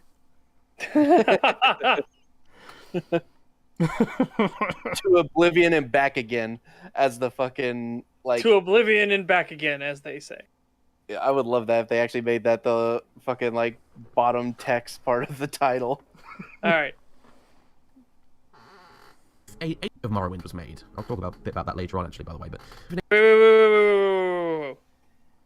An HD remake of Morrowind was made? Hold on. I bet they would still find something to complain about. I bet you anything, they would still find plenty of stuff to complain about. Even if a HD remake of Morrowind was made. I'll talk a bit about that later on, actually, by the way. Oh, even if an HD remake. I thought he was claiming that there was an HD remake of Morrowind made. I So was like, what? he's going to the most reductive possible place you could go with the whole fanboys who only like the thing they like argument, which is the most retarded place you could go with this argument. And it's a place that him and Oxford and a lot of others often go to, because it's the easiest way to fucking dismiss your opponents. No, like, okay, so the reason people like me fear a remake, and it's the reason I fear Bethesda's presentation every year at E3, because I'm fearing a Morrowind remake. I'm glad Todd has said on record he doesn't want to change the old games, but Thank God. thank God. Like, thank Todd Howard, God Howard, for saying that legitimately. Yep. It still doesn't change the fact that I fear it every year. Because I expect a Morrowind remake to be Skyrim set in Morrowind, by which I mean the exact same mechanics in Morrowind, or even further dumbed down. Imagine a Morrowind where you could join all 3 great houses, or just other things, you know? That is a terrifying prospect. But no, his whole base argument here, and this is what I'm getting at, the absolute most reductive, retarded place you can go. Those fans will only like the thing as it is, the way it was made, with absolutely 0 changes to it, ever. And that's just retarded. If you can find someone like that, please point them out to me. I've never encountered them for fucking anything. Yeah. That's certainly not what we want. Yeah, I'm not exactly excited for Sky Oblivion, because I like Oblivion systems and mechanics better.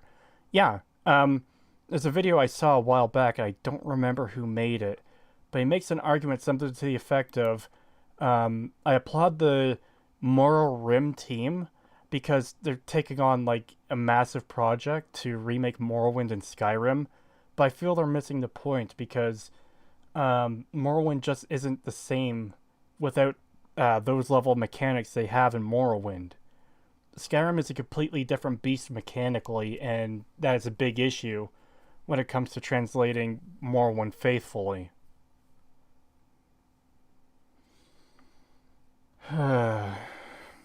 Let's continue. Morrowind remake was made, they would find something to complain about. These people, you cannot reason with them. There's a reason why they're called fanboys. I'm sorry if I'm offending anyone here, but I'm going to just be brutally honest and state my opinion here, because it seems to have done me fairly well in the past. Okay, so first of all, fuck you. Second of all, you're being a reductive fucking cunt. It's not about fanboyism, you dipshit. It's not that you can't ever do anything to appease Morrowind fans. It's that Morrowind is a very specific game, and by not being faithful to what that is, that causes a problem. It's not that nothing could ever change. It's that Oblivion didn't expand upon Morrowind, it reduced upon it. It's not that Skyrim didn't expand upon Morrowind or Oblivion, it's that it reduced upon it. We're getting less. Less in terms of quality, less in terms of content. And I like that he's making that he's saying the shit like this in his response video because he got criticism from his other video. What Yeah. do you think this is going to do? I can see You're why this literally video got so making it many less worse. views, too. Yeah, what the hell? You can't reason with them. You don't even talk to them. By the way, Okay, asshole. By the way, this is coming from the guy who, oh, Skyrim isn't dumbed down. I won't hear otherwise. And Yeah, then exactly. says Skyrim is dumbed down. Like, good job, you idiot. Yeah. They are not remaking the old systems on Oblivion and Morrowind mods like in Fallout 4 New Vegas. For Fallout 4 New Vegas, they've got skills, perks, damage thresholds back. Not that I'm aware of. Maybe they are, maybe they're not. From what I remember from what Skywind said, or sorry, Skywind, they are not. They're going to use the Skyrim systems, and I'm like, no, don't. Yeah, no thanks. That's it. That pretty much killed my entire interest in Skywind. Yeah. Oh, Alex Crystalid in chat. They're a disease who can't be cured. Yeah, we've heard this exact thing before. And again, this is what people like him and Oxford and other fucking dipshits go to when they can't actually argue a point. Oh, these people are just unreasonable and won't ever be pleased. Well, you're making assumptions, like entirely baseless assumptions about the people you're talking about. Because you can't actually argue against the points they're making. Again, you took the weakest point out of Samuel Lyne's video and held that up as like one of his big arguments when it never was. So fuck off. He's not even getting his own fucking points right. Literally saying it's not dumbed down and then giving examples of it being dumbed down and even admitting a couple of times it's dumbed down. It's like, dude, you cannot argue for shit. Yeah. Oh, yeah. They need to be cleansed from the gene pool. The RTS Goomba guy we covered, or whatever the fuck his name was. Oh, yeah, that fucking idiot. I forgot about him. Yeah. So, this is just a typical bullshit. I don't know why I expected anything differently. Go fuck yourself, Sorcerer Dave, you piece of shit.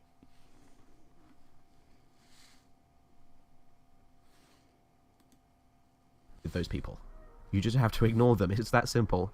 Anyway. So, anyway, I'm aware I'm getting madly off Ignore topic here, them. so Cast them out let's from rein your it lives. back in again a little bit, and I want to talk about this last point, which is a relatively small point, actually, compared to some of the other stuff I've talked about already, but it's there, and it's worth responding to nevertheless.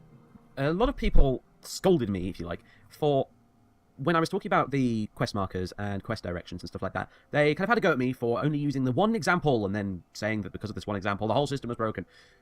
Really, guys? Really? I mean, Yes, really, you idiot. Yes, really, because you're being a fucking lying, disingenuous piece of shit. Yeah, you showed You one deserve example. to I don't know how Well, many you there want are me to in do game. work? I don't know how many there are of characters having wrong directions in game.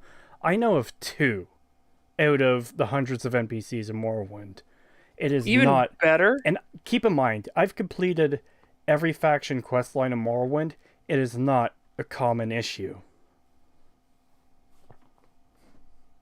And by questline, I mean questlines with more than 2 quests. The vampire clans don't count. Which, my god, we lost out by not having them. Yeah.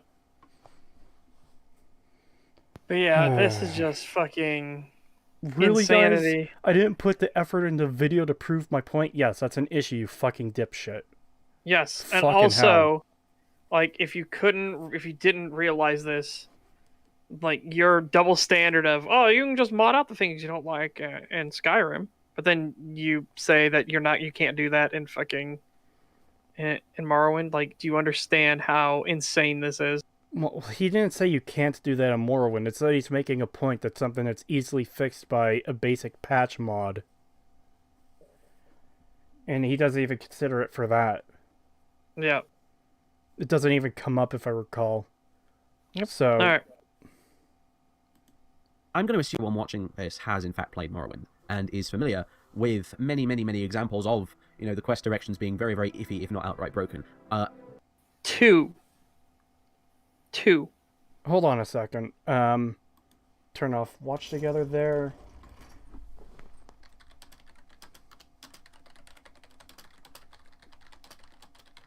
But yeah, God, my stomach is growling here's so the other hard. problem. Go ahead, Bacon. I said, oh god, my stomach is growling so loud. I haven't eaten anything. Go get something, you goober. Yeah, I'm gonna go get something. I can't wait any longer. I'll be right back. Yeah, I went and got a slice of pizza. I ate before the stream. I'm unaware of any other wrong directions besides the 2. I'm just trying to see if I can find them. Yeah. Oh shit. Apparently the Redoran Canton can disappear entirely. It's What happened to House Redoran? I think the Telvanni were working some magic over there the other day, and now they're just gone. We should maybe look into this. Yeah. Yeah, this is on the glitches page, so I'm not sure I'm going to find it. Yeah, it's Yeah, as people pointed out, I ate before the stream, which was almost 9 hours ago. Yeah, my stomach literally growled as you were saying that. Yeah, so it's like I ate before the stream. Yeah, jeez, Creetosis. Yes, you're right. We shouldn't have our nuggies. We should just fucking die.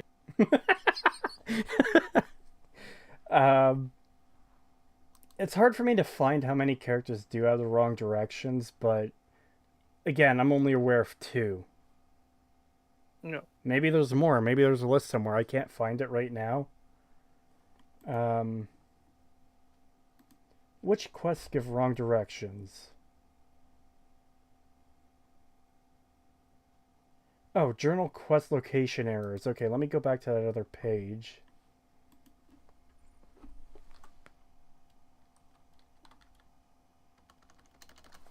Okay, journal quest location errors. There are 3. The incorrect location for Felin Marion is given by Big Helende. Location given is Balfell, but the correct location is Tel Brenora. Ajira tells you that the Warlock's Ring can be found in a cave on an island west of Balfell, when it is actually east of Balfell. At the start of Azura's shrine quest, Azura says the Priestess's Islands is north of Dagon Fell, when it is actually to the west. And this is from the UESP, by the way. This isn't the shitty fandom Elder Scrolls site. And they only list those 3, so they don't even list the example that he gave, which I don't even know if he's right about that or not. So, good job there. 3 examples in the entire game out of hundreds of quests. Do you realize how good of a track record that is? Are you still there, Such? Yeah, I'm here. Okay. In fact, I might even be able to turn Watch Together back on and you could see it on screen. It's slightly cut off, but there are the 3 examples there. So there's 3 in the entire game? There are 3. Wow. Yeah. And I'm sure you guys know tons of examples. Again, this right? is on the UESP, and it doesn't mention the example he gave in his video, so I don't even know if that example is right or not. I just took that at face value that he was right, which he might not be. And considering how disingenuous he's been with everything else, I have no reason to believe him at this point. Yep. Why is fandom shitty? Because it doesn't... the fandom wiki site for Fallout is pretty decent. The one for Elder Scrolls is kind of garbage because it's really inconsistent with its information. UESP has a standard. 3 out of 1,000 fucking quests. It doesn't have quite that many, but it has a lot. Yeah. Meme says 3 out of 371. Well, that's only side quests. That doesn't consider faction paths or main story. So yeah, but even just that alone, that is staggering. Yeah. Realistically, Morrowind probably has 500 to 600 quests in it. So for 3 quests out of all of that to be to have the wrong directions, man, that is an insanely good ratio. Yeah. So for this guy to say, "Oh, there's tons and tons and tons and tons that are wrong," no, fuck you. You're a disingenuous piece of shit. Yeah.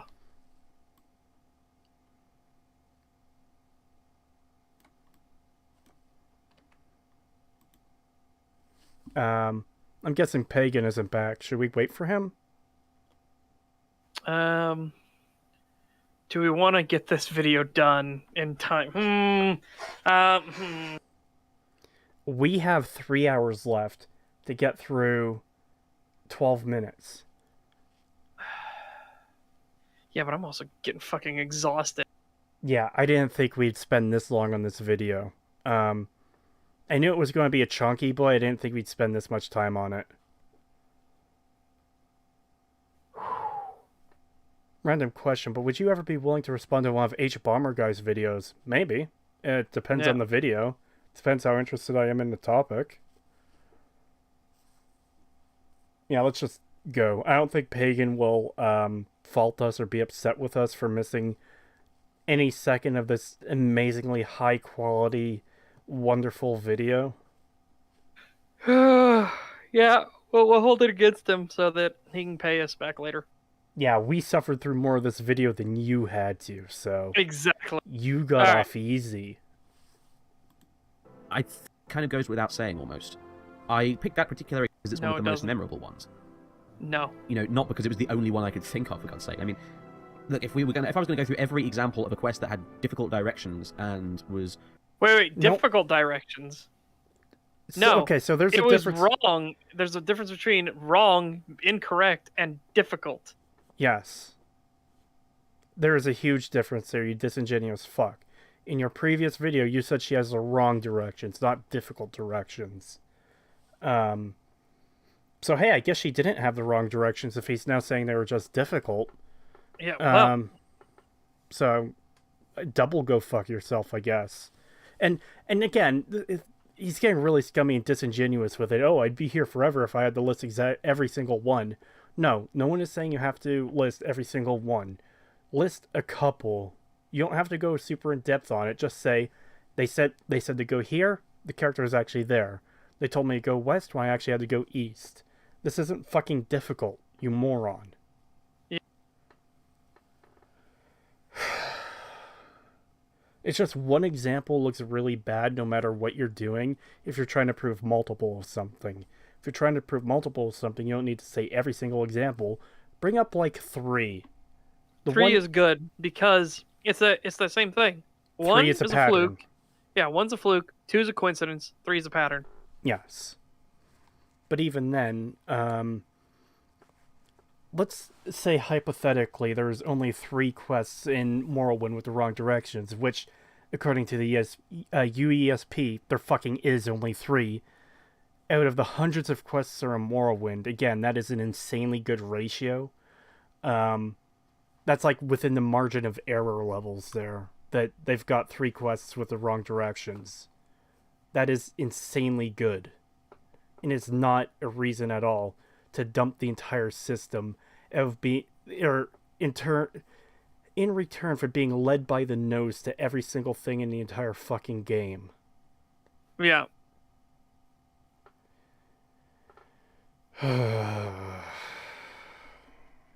Really difficult result of those crap directions, then the video wouldn't have been 20 minutes long, it would have been 200 minutes long. With regards to the whole business of the question journal systems stuff as it is, a lot of people said that, maybe, okay, fine, but is maybe switching over to quest markers instead of directions just straight out, maybe throwing the baby out with the bathwater, that maybe so. A lot of people suggested, why not, literally make the direction... To go back to my example from earlier, it's like having all of your teeth pulled out because one of them has a cavity. Yeah. A cavity, not a root canal, not falling apart. A cavity.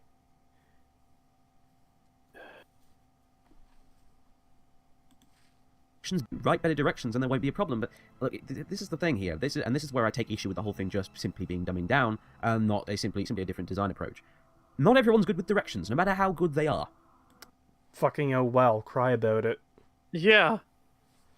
It's not the game's fault. Then you you're would bad have at a directions. choice. Yeah. Then you could give them a choice and maybe be in like super easy mode, like fucking quest markers are turned on or some shit. Yeah, enable journalist game mode. Yep. Such in all fairness to Dave, it could take that long. He's a rambling man. He does ramble. It's true. It could very well have taken that long. Yeah, there's so much shit in this video that he could have just cut for time and we wouldn't have lost anything. Yeah. Oh god. Very simple fact. I suffer from this. I'm... So because it's a problem for you, we need to destroy it and ruin it for everyone. Thanks for that. Hey, remember that comic we brought up on stream earlier? Yeah, not long ago. Yeah. Yeah. Thanks for ruining it for everyone else. Yeah. No matter how good they are. That's a very simple fact. Me personally, I suffer from this.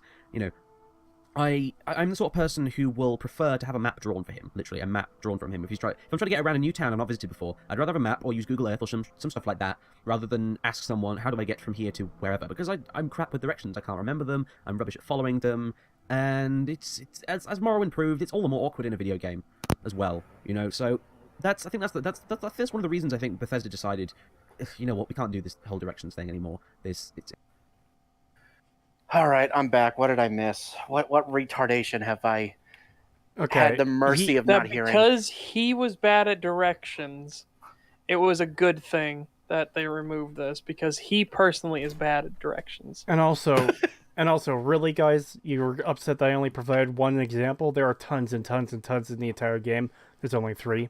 And if I were to list every single one of them off, I would have been here for 200 minutes, not 20, which, motherfucker, no one is asking for every single one. Name 3. Yeah. And you can name 3, but 3 out of the several hundred quests Morrowind has, over 400 or 500 easily. And he then said it wasn't the fact that they were necessarily wrong, but they could also be difficult. But as he just admitted, he's also shit at directions.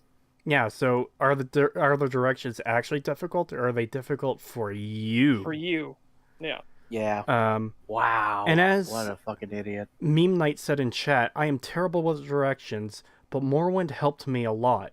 Yeah, it's possible that you could get a bit better with directions if you play a game that has you focusing on directions. And if you practice with them, practice makes perfect, as they say. Yeah. God, there's only 10 minutes left. We are so close. Yep, come on. It's not just not going to work how well we write it, you know. It's like the whole, talking vending machines dialogue problem, People overlook it now because, the game is old and they can kind of forgive that sort of thing, but there's no way it would work efficiently. Wait. The game is old. This was 2013 when you made this, right? Yeah. You're positive this was made in 2013? Yes. Well,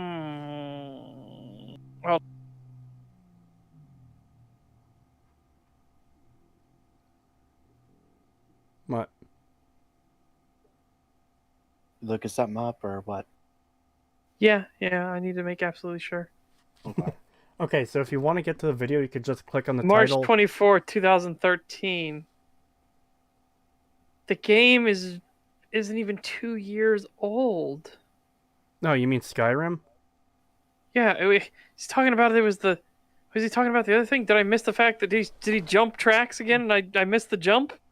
Maybe. I thought he was talking about Morrowind there, but we can wind it back. Yeah, I thought he was talking about this vending machine thing. Oh, he Well, we was can't do he was making the claim for like NPCs being talking vending machines. So Yeah. The whole directions thing anymore. It's not just not going to work no matter how well we write it, It's like the whole, talking vending machines dialogue problem, People overlook it now because, the game is old and they can kind of forgive that sort of thing. Okay, so he is referring to Morrowind's NPCs there, because he called them talking vending machines in the last video, which, I mean, Okay. they're fucking Yeah, not, fair you go. dipshit, but whatever. Yeah. All right. Okay, yeah. So he did jump tracks real quick, and I just didn't realize that he had just jumped tracks to we're on Morrowind now. All right. There's no way it would work efficiently and competently in a modern game. Hell, it didn't even... You Yes. don't know that, Yeah, you don't know that. and we have seen that it does. So you've been proven wrong. Congratulations. But yeah. There are many games released today that still use only text. Yeah. To say this is a problem is silly. You're a silly person, which is by far the most insulting thing I've said about you the entire stream. Oh, I mean, for God's sake. It's not as if quest markers are some sort of brand new technology that arrived along with 1080p and Xbox 360s, is it? Even in regards to the dialogue itself as well, Morrowind was made after games like Planescape Torment and Baldur's Gate had arrived, with vastly superior dialogue. Vastly, you cannot argue. so? Like, again, they're different studios entirely. Trying to do something different. A 3D game versus a 2D isometric CRPG? With some of the best veterans and writers within the industry versus Bethesda, who were on its last legs and desperate? Bit of a difference,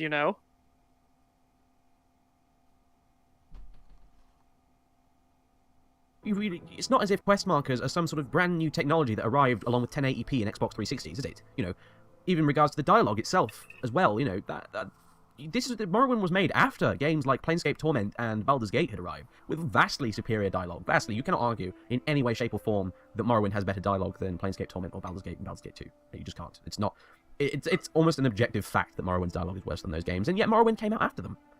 Okay, so Yeah, as I said. That doesn't mean the dialogue in Morrowind is bad either. I kind of wish Indigo Gaming was still here, because I feel he'd have a lot to say on this point. Holy shit. Abso-fucking-lutely, because I hate to break it to you, but Morrowind's dialogue is way better than Skyrim's. That's a fact. It doesn't matter if Morrowind's dialogue is worse than Planescape Torment or Baldur's Gate, it's still better than Skyrim's. Yeah, which, guess what? Skyrim came out after Morrowind, since you want to use that point so much. Yeah. Like, Skyrim's dialogue is a puddle of dog piss compared to Morrowind's dialogue. Imagine comparing Skyrim's dialogue to Baldur's Gate. Or Planescape. Or Planescape Torment. It does not stand a chance. They are in different universes entirely. $5 super chat from Nathan Gordo. Thank you very much. Thank Jesus, you. I'm definitely gonna have a long stream to listen to tomorrow at work. Can't wait. Hope Yeah, you well, enjoy thank it, man. It's definitely. I've had a lot of fun discussions today between you guys and Indigo when he was here, and chat, of course. Yeah. Oh God. All right. Around the same year that Neverwinter Nights did. So, just as a frame of reference, there was really no honest excuse for this kind of that crap dialogue system they had with, every person's conversation reading like a web page with hyperlinks in it. Okay, You that's never not... proved, one, that's not how that fucking works, but two, you never proved that it was crap. Yeah, not once. You spam the same dialogue option over and over again in an attempt to prove it. You asked everyone in Balmora, well, not everyone in a single building in Balmora about Balmora. You didn't actually show the deeper... you can make an argument that maybe people in Balmora should have slightly different things to say about it than they do. I could argue that expositing all the dialogue that they do is a little bit weird. I don't see it as a big issue, though. But you're trying to prove that this is why the dialogue system is bad, when this is not the substance of the dialogue in Morrowind.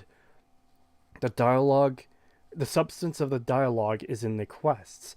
Patrician TV points it out in his Morrowind video that the Fighters Guild quests, they allude to different things, and if you're paying attention, if you're not playing the sheep path, then hey, they're doing some shady shit in regards to the Thieves Guild.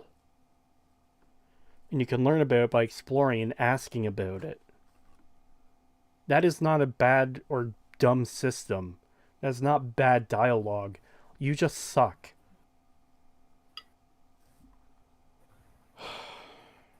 Okay. This video is driving me fucking insane. Yeah, this is definitely incredibly painful. 8.5 minutes. The crap directions and stuff that going along with that, okay, you're cool taking directions and you can understand them and you would just prefer to have better directions, that's fine, but unfortunately not all of us are down with that, I don't care. And do you realize what you're just stating? Yeah, you can't have it the way you want it because I can't have it the way I want it. Yeah, so when it comes down to that, who is right and wrong here? Am I right or are you right? Which one is it? Or is it a more complicated issue than you're giving it credit? And maybe for people with no sense of direction like you, there should be an accessibility option like there is for people who are colorblind and can't see colors properly. Yep. And maybe for those of us that want to actually be immersed in the world, we don't want to have that fucking bar above the top of our fucking heads. The magic arrow that psychically tells me where everything I need to know is. Yeah, and we can't mod it out because they have literally integrated the writing to be dependent on it. Yes. So fucking annoying. And it's just down the road.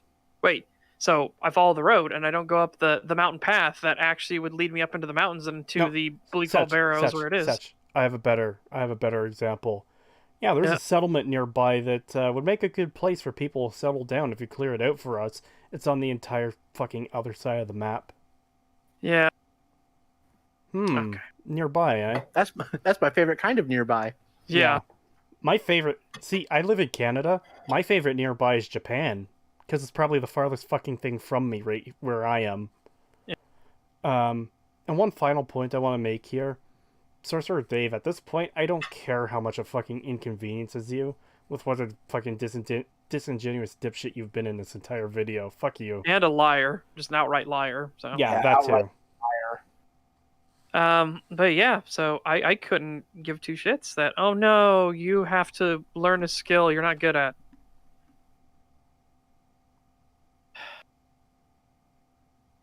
The quest marker is just far more convenient. It's not dumber, it's not more stupid. It is dumber. It is more stupid. Literally.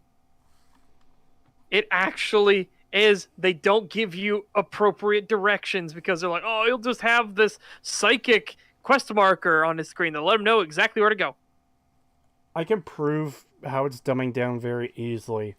I need you to do this thing for me. If you go down the road and take a left at the fork in the road, you should see a tower An ancient Dwemer tower jutting out of the mountains.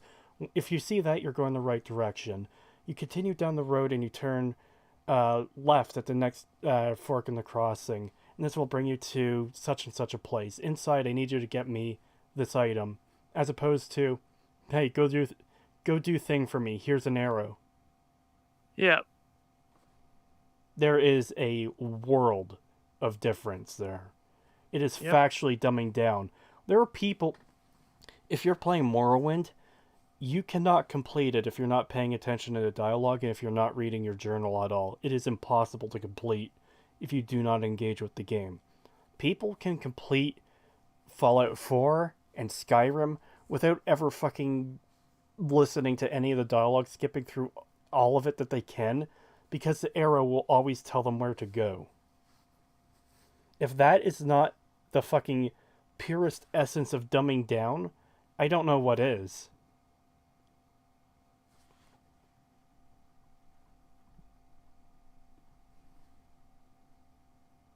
And again, fuck you, Sorcerer Dave.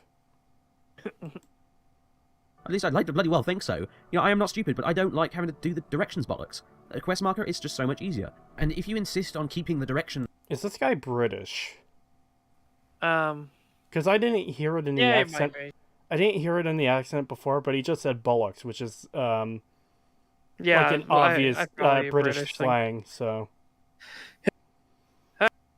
and I don't want to deal with the direction system. Well, some of us do. So, again, what is the solution? Do you just get your way because it's easier? Well, my friend, So it can be that is dumbed dumbing down down. for casuals. Yeah. bollocks. A quest marker is just so much easier. And if you insist on keeping the And again, so much easier. Goddamn. Again, that's dumbing down. directions bollocks. A quest marker is just so much easier. And if you insist on keeping the directions and ditching the quest marker, going in completely opposite direction here, then all you're doing is denying parts of the game. You know, you're actually denying content to people who aren't very good at the whole directions thing. Get You know, good that's what then, casual. We are not denying parts of the gameplay to people who are not good at directions, you fucking idiot. That You gameplay... can follow the fucking directions. It's not Yes. a barrier. It doesn't immediately turn the fucking game off. That's why you should get good. You should read the damn things. They aren't difficult.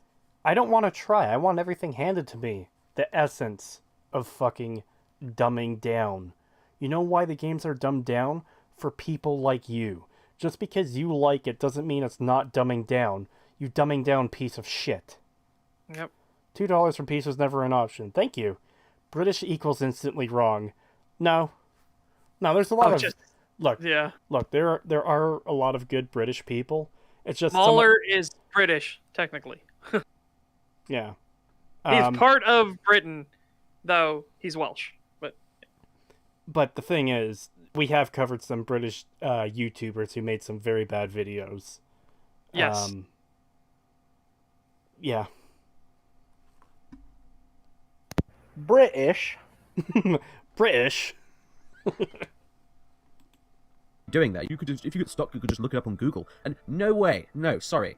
Having to actually come out of the game and go onto a website to find out what you should be doing is ridiculous. Having to mod a game to get certain features back to removed from previous ones is ridiculous. It's ridiculous. Yeah, congratulations. Yeah. You can't have it both ways, you fucking idiot. Yeah, because guess what? Modding is a lot harder than looking up an article. Yep. Man, isn't it weird, that thing we do?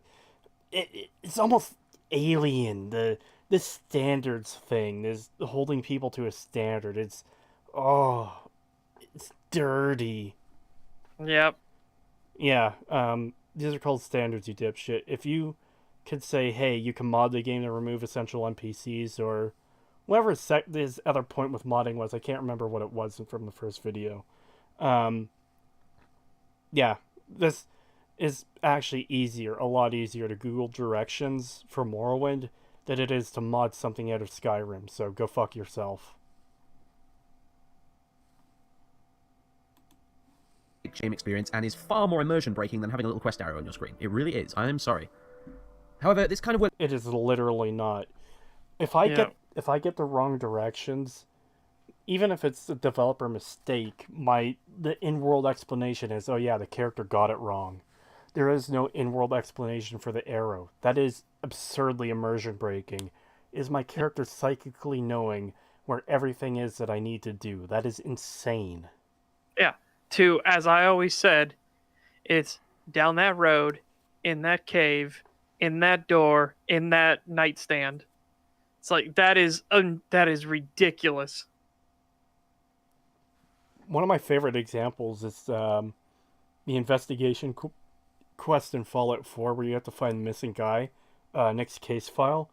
There'll be an arrow pointing directly at the evidence in his house, but it'll disappear if you get too close to it. But if you're standing far enough away, you could see exactly what it's pointing at, which is the exact piece of evidence you need. So even when they do try to hide it for the sake of an investigation, it still fucks over the quest. And like, yeah, that's the funniest part too, is, oh yeah, it's an investigation, I have to find the clues. I know where all the clues are. I am clairvoyant. Yeah. I'd like to roleplay a Dragonborn that isn't clairvoyant and knows where everything in the world is the moment he needs it. Yeah, and I hate those fucking missions like in Fallout 4 where it's like, oh, find the hidden treasure. You gotta actually look around. No, I don't. There's an arrow pointing to it right there. I know exactly where it is. So much for your hidden treasure mission. Yeah. It's both. What I will say is that there needs to be some sort of compromise, obviously. You can, as it is in Skyrim, you can turn off quest markers. Yeah, but as Samuel Online rightly pointed out in his video, what's the point in turning off quest markers when you don't know where you're meant to be going? There are no formal directions. You're not told where it is you're supposed to be heading off to, or anything like that. It's not even listed in the quest objectives or the journal or anything. You know, you have to switch on that quest marker, or, you know, you just don't know where you're supposed to be headed. It's that simple. And that shouldn't be the case. That's stupid. You know, there needs to be some sort of substitute if you don't want to use the quest marker. Because it was dumbed down, you idiot. Really, it could just be as simple as the NPCs pointing on your map and telling you where the place you're meant to be going is. It could literally be that could be the case. You know, in fact, I'm pretty sure that's the approach Daggerfall took. You know, Daggerfall, the way it worked was, if you haven't played it, the way it worked is you had a big map of the world which was zoomed into specific provinces within that world. And that each province you already had a sort of certain knowledge of on your map. You had major settlements on there marked out and so on and so forth, castles, graveyards, that kind of thing. Some parts of the world were already marked on your map. But when you got a quest from someone, basically, the place you had to go would be marked on your map. And that's where you went. You know, it makes perfect sense. You kind of dodge the really awful directions bullshit and still manage to keep everything in character. I think that's the main problem people have. They don't like their immersion being infringed upon by gameplay elements that don't feel like they help suspend the sense of disbelief. You know, if something is explained pretty well in character, whereby an NPC or whatever says, oh, right, no, here, it's probably just, instead of literally, they could even make a joke out of it, you know, they could even just say, they could start giving you some really weird directions, and then they could just say, like they did in Daggerfall, actually, sometimes NPCs, when they talk to you about this sort of stuff, I'll get to that in a second, they could literally start giving you some directions and then say, oh, you know what, it'd just be easier if I pointed you to it on my map here. Okay, so I'm going to hold that so I can get this $5 super chat from Scootmeister. Thank you very much. Thank you. I say Hidden Xperia and Installation 00 Halo YouTubers are British, and I do declare that their lore videos are quite smashing. No joke, they're good. Oh. Nice. Well, that's good to hear. Yeah. And the whole pointing thing onto a map is like, yeah, you can do that, but obviously they didn't. You're not arguing that the thing they did isn't dumbing down. You're arguing that the thing they did is dumbing down, and here's a solution for it.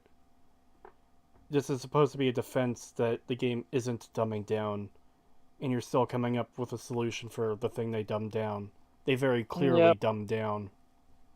Yep. He's already admitted they've done dumbing down in this before already, so again, his entire premise is destroyed. Yeah. And I do like the idea of, like, remember when I played Silent Hill and different parts of the map would get circled or highlighted for things I had to go do? Like, yeah, stuff like that makes sense. Obviously, you wouldn't want your map to be marked up by all 500 quests in Morrowind or however many there are. But the idea that they can circle a place on the map does work, I think. You could also just use the directions and hope that you don't get one of the 3 quests in the game that have just flat-out wrong directions. Which is very likely because there's 3. Yeah. So. Yeah, and the thing is, with how much he's gotten wrong and how much he's lied, I haven't played Daggerfall, and I can't take his word for the stuff he's saying about it. I don't know if any of this shit Yeah, I don't know if any of this shit he's saying is true. He's already shown he's willing to lie multiple times. Oh yeah. And even when he's not lying, he's getting shit wrong. Oh yeah, that's the other thing you missed when you were away, Pagan. Remember how in the last video he said, "Oh yeah, this character gives you the wrong directions." This time he said she gives bad directions, which, by the way, there's a huge fucking difference between wrong and bad.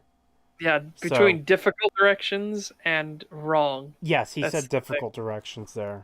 Yeah. So now he didn't say bad, because that could still be. Well, that means wrong. No, he meant difficult. Yeah, he said difficult directions she gave. So, completely backtracking on that point from last time. Yeah, and like you said, he literally said that he's not good with directions. So you that could literally be chalked up to you just fucked up. Hey, you want to know something super fucked up? What? Something more fucked up than you can ever possibly handle. Acerthorn got the point of wrong directions right. One of the quests he pointed out to was one of the ones listed as having wrong directions on the UESP. And this guy couldn't even get that right. Oh my god, that is... got a point more right than this guy did. How fucking terrifying is that? That is sad and pathetic. All right, let's get this done with. We are right near the end. We are close. 5 minutes. And my sanity is fucking drained at this point. The sanity meter on Amnesia: The Dark Descent, that thing is bottoming out for me. I'm about to pass out from insanity. I've got fucking fear flashes going. No, there's no fear flashes in Dark Descent. No, it doesn't matter. I'm just getting fear flashes and let me know that things are happening. All right. Yeah, I'm seeing Todd's face fly at me. Daggerfall, that was the case when you were walking around towns. If you needed to find, say, the Fighters Guild, and you went into a town, and towns in Daggerfall, in case you don't already know, were way, way, way, way, way bigger than towns in any of the other Elder Scrolls games. Towns in Daggerfall were literally probably about the same size as real medieval towns in real life. So we're talking towns equal to, if not bigger than some of the cities in, like, say, the first Assassin's Creed game. So that's pretty huge, we're talking here. Full of lots of featureless buildings, and it's very difficult to navigate to a certain place if you don't know where it is. So you could ask NPCs for directions, and you could ask around, keep asking, and they'd say, oh, it's to the east of here, or something like that, or it's to the north. And if you kept asking, eventually someone would turn around and say, you know what, it's easier if I just mark it on the map for you. And then, if you opened your map of the town, because you had a separate map of the town in addition to your world map, the place that you were trying to find, the Fighters Guild, or the tavern, or one of the shops, or whatever that you were looking for, it would be marked on your map because the NPC had literally pointed it to you on your map for you. And it's all kept in characters. Very nice. Keeps the immersion going. And I think that really is probably the best compromise. So yeah, I don't know what Bethesda. Wow, crazy that they did that in that game all those years ago. But then when it comes to Skyrim and Oblivion, no, they don't have this. They just took it out. It's almost like they dumbed it down. Yeah. Also, isn't it fucking hilarious that he cuts to somewhat relevant footage? Now, we're still missing him actually showing where it's marked on the map, but we actually got footage of him asking NPCs about a location. It's somewhat relevant footage to the thing he's talking about. Fucking finally. Yeah, it's like the first thing they can actually prove. 42.5 minutes into his fucking video. It took that long, but you did it, kind of. We did it, guys. We got a citation. We got a citation. Amazing. Let's get this fucking cleared off. 3.5 minutes. If you're watching, take notes. Because that's the best offer. But again, bottom line here, like I said with the first thing with the Immortal NPCs, this is not dumbing down here. This is a different approach to solving what is essentially another mechanical problem. It is dumbing down. We've proven numerous times how it's dumbing down. You're just flat out wrong on this point. And repeating the fact that you're literally saying that this should be something that was in Skyrim when it literally existed in the franchise before means it was dumbed down. Yep. All right. Amnesia Rebirth, it wasn't jump scaring you. They took a different approach to game design. It was fear flashes. That's how pathetic this fucking sounds. Yeah, it's really bad. Alright, let's continue. In an open world that is in many ways very difficult to navigate, especially in the case of Skyrim, and definitely in the case of Morrowind. Anyway, that's pretty much it for me, really, on this subject. Thank Christ. Well, I thought I'd had the final word with my first video, but it turned out I kind of didn't really. But this, as far as I'm concerned, I will maybe reply to a few comments in the comments section, but this is all I have to discuss on the subject of the Elder Scrolls and dumbing down and so on and so forth. I will be doing other opinion videos, apparently now, I guess. I've got quite a lot of subscribers now who are saying, I really want you to do some more opinion videos, and okay, very well. I'm happy to oblige. I hope And there's no I am stinger. welcome Chill as well Patreon to or receive something, suggestions. please. Oh, or, look you at know, that! Look at that! Look at that! Look at that! Use Dragon Ren. This is the kind of shit we're talking about right here. Use Dragon Ren on Alduin, who's Happy literally to oblige. hovering. And I And am does he welcome as well drop to like receive stone? No. suggestions for. Oh, I gotta you know, fly off. Hold on a subjects second. Let for me find videos a you would spot like to me land. To discuss. Yeah. You know, as long as it's gaming related, it doesn't necessarily have to be Elder Scrolls related. Although I imagine that's what a lot of you want to see. But yeah, as long as it's gaming related, I don't really care. So Oh, yeah, you feel better free hit to, him. drop It's suggestions. gonna wear off. It's gonna wear off. He's gonna fly away. What's worse is he landed on the exact spot he was just hovering above when he was hit with it. Yep. And he still flew away. You know how lame that makes the spell look? It's again, I got a little tired, so I'm going to sit down for a bit. Yeah. And because it took so long, he now has maybe a couple of seconds to run over there and get a couple hits in before it wears off, and he goes back to flying again. Yeah. Okay. Here we go. And so forth. You know, via PMs or whatever. Yep, there it goes. You know, subjects like, for 3 opinion hits pieces in. that could be done in the future because every little helps in that regard. Anyway, to end on a far less confrontational note, you may or may not have noticed that it's actually coming up soon. It's going to be Morrowind's 10th anniversary. It will be 10 years since Morrowind was first released. And Parthenax is just sitting there like, yeah, this is cool, I guess. Yeah. We're Hey, coming up. wait, let's get... Hold on, we're coming up on the 10th anniversary of Morrowind's release? Hold on. Did he fuck that up? Wikipedia, Morrowind. Yeah, it's already past it. It was Yeah. already past. It would be the 11th, you fucking idiot. That would have been the 11th year anniversary. Oh my Yeah, god. because Morrowind, here in 2002. 2000, North America, May 1st, 2002. Yeah. You couldn't have got this more wrong if you tried. What do you mean Well, the 10th hey. anniversary? Yeah, and it We was gotta, in we Europe, gotta remember May at the start 2nd, of this. 2002. Yeah, well, we gotta remember at the start of this stream, he literally, he doesn't live in linear time. Right. We already, That's we already right. established this. He Right. does not live in linear time. Now, it reminds me of Will Burger's doing his Autism Cat series, which is fucking hilarious. Everyone should go check that out. He says at some point, oh yeah, Morrowind is this 20-year-old game, and he said this in, 2017, I believe, which, not 20 years then, but it was funny when people were like, it hasn't been 20 years, Will.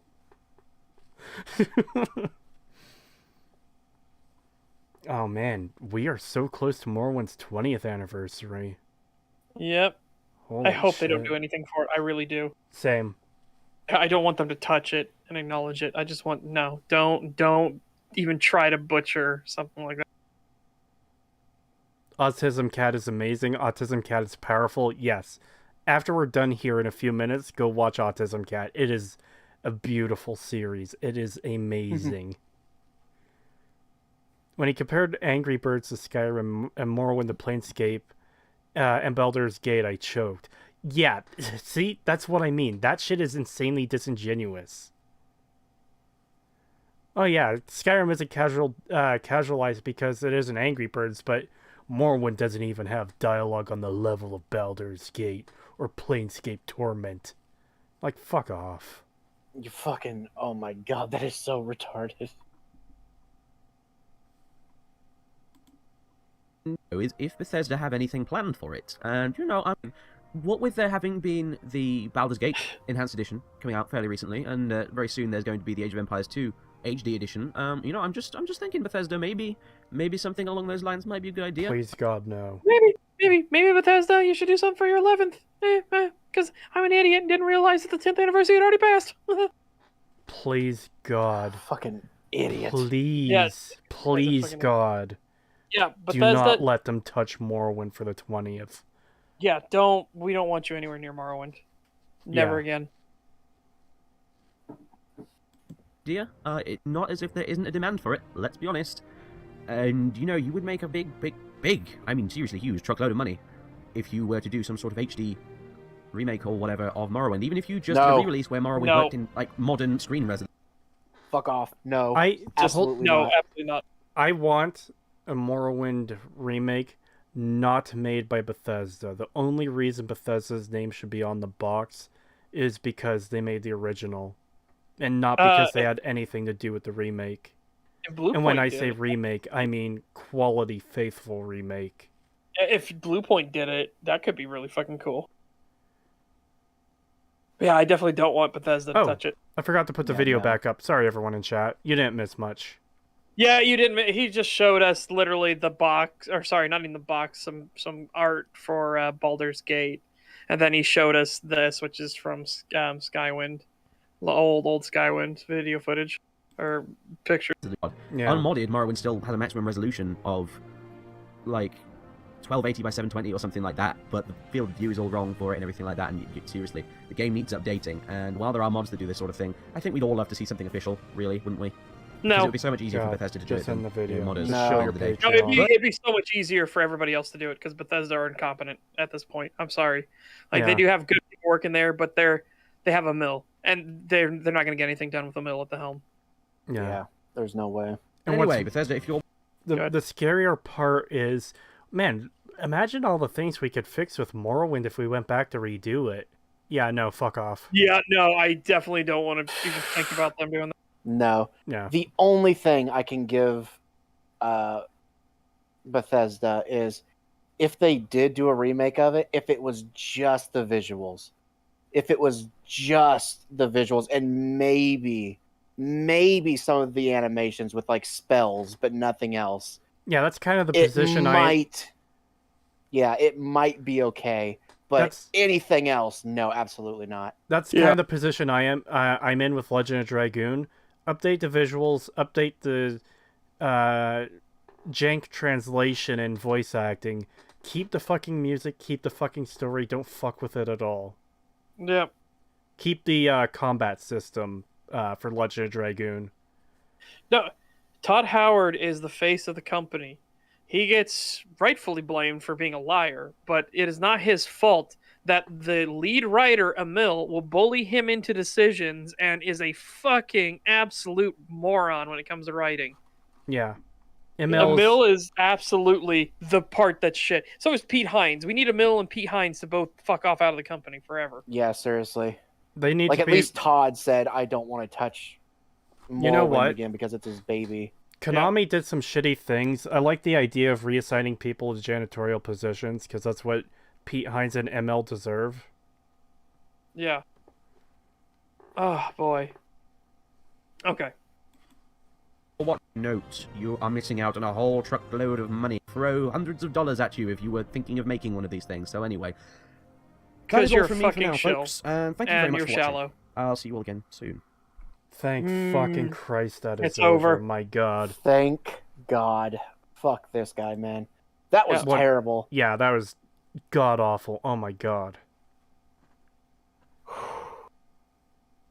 I did not expect it to get that bad. It did not seem that bad at the start, but man, it got bad. Yeah, that...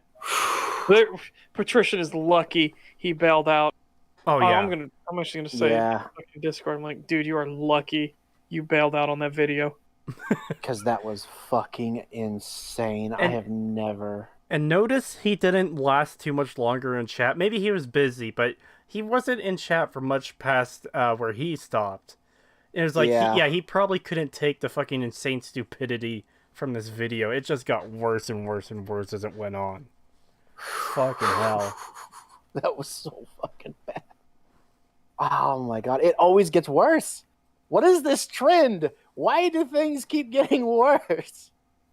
Why can't we reach our fucking plateau? Why have we not reached the plateau yet? Are you fucking kidding?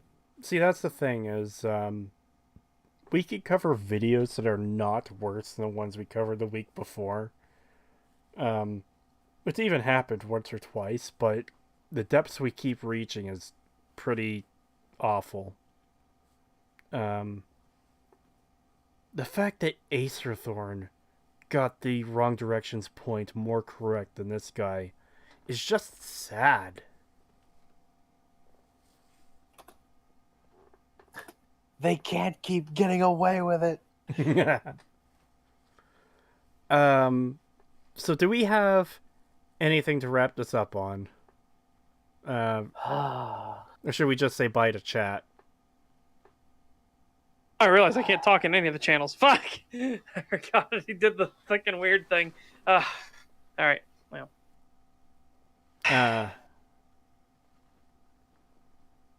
Even a broken clock, I guess. Yeah, that's fair. Yeah. Yeah, there isn't really much to wrap up on. Hopefully next week we'll have something a lot more tolerable and be able to get through it a lot better. Can we Oh my end the God. stream with a meme? What meme? Hold on. Before we go into this, Uh-oh. how many citations did this guy actually show? Like half. Just the thing. Half of one. He Yeah, showed at the himself. very end.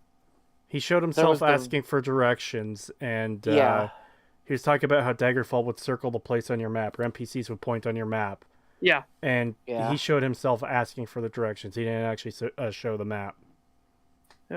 yeah. So that's two. Acer Thorn showed the Oblivion thing, the the directions thing. Yeah. He showed stuff of Veronica. He showed The The Brotherhood of tax- Steel dying. the Brotherhood of Steel dying. He showed the tax collector quest. Yeah, we already know Acer Thorns is already way better. We don't need to actually think That's about insane. That is fucking insane. Yeah. Holy shit, he actually has more citations than this guy. That's scary. And Holy keep in shit. mind, he was still wrong about most of the things he said in his videos, especially like the tax collector quest and stuff. But the Yeah, fact that he but- actually included relevant footage is a step above this video. Yeah, and the Oblivion Gate, the fucking like menu thing, he showed that, and that ended up being correct. Well, all right. Do we want to end on like a? I just want to play the Prold's "Praise Till You're Hollow" because I think it's funny. Sure. All right, chat. This is for you guys, especially for you guys who stuck with us for over 9.5 hours. Yeah, 9 Yeah, hours and considered a 38 palate minutes. cleanser. Yeah. Yeah, a palate cleanser after having to watch fucking Yep. this and Skyrim for that long. All There's right. a better game that You- Skyrim could have been. We should- ready? You should be able to post links, Senator Abby Strong, because you're a mod. Yeah, we're ready. All right. Here we go. Enjoy, chat. This is you've earned it. Thank you for being with us. Yeah. And also check out the Prold because Yeah. he is a fantastic creator. The PRULD. He is great. Wait, we aren't going to get claimed for copyright, are we? I mean, at the very end, you might be right. No. Ah, fuck. No. Turn it 'cause real the low. Dance to your dead thing could. Turn it real low, and we'll sing over it. No, we can't sing over it. No, I'm not doing that. No. No. Shit. Oh god, you fucked it, Setch. I didn't think about the fucking. Well, this doesn't have a copyright claim on it. Hold on. Well, does it say in the description, hey, this song belongs to what person? Yes, it does. Damn it. From Universal Music Group. All right, well, that's fine. We didn't even play 14 seconds of it, so. Yeah, but they could still claim with that short a time. Yeah, but you can fucking counter and be like, 14 seconds in 9 hours and 40 minutes. Go They don't fuck care. yourself. They don't care. God damn it. People in chat, check out the Prold Praise to Your Hollow. Yeah. There, Fucking chat. YouTube. There. I'm sorry, but It's always something. Yeah. Fucking. Yeah, I hate. Can't this even shit. have any fun. Yeah, I miss the days back when you could do shit like this and it wasn't a big deal. Now they'll fucking strangle you, or they'll strangle you by the balls. You can't do anything anymore. Now, Senator Abby Strong sent a link as well to end on a meme. Let's see what this is. Because it might be something we could play. Oh. Why did that happen?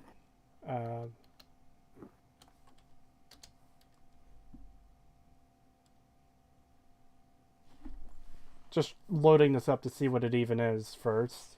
I What? see the video. Huh? Oh my god, yes, dude. Do it? Yeah. Alright, For some reason, it has the studio link on it, which kind of fucks with it a bit. I got You got it? Yep. Oh, hold on. Yep, I went back. Why do I see B? I don't want to see B. Hold on, let me bring up Discord again. That's not B. Dude, check the stream. I see B. I see the B.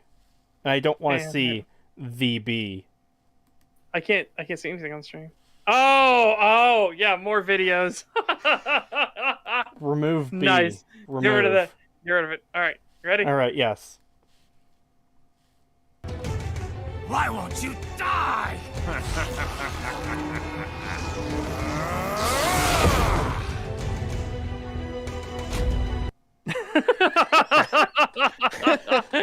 Oh my god. Remove B!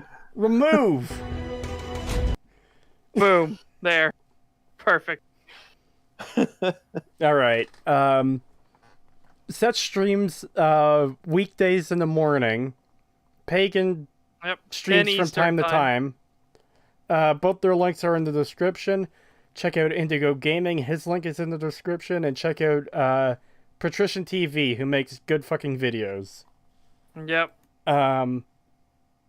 Oh, another thing. I don't know when the next STAG will be because next weekend is Christmas, and I can't exactly.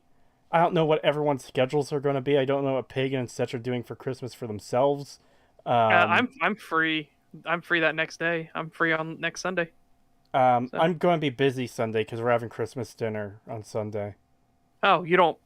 Oh, I thought you would have it on Friday to go into because Saturday. Family stuff. Because that's fair. That's fair. Yeah. Okay. Anything else to end on, or is that it?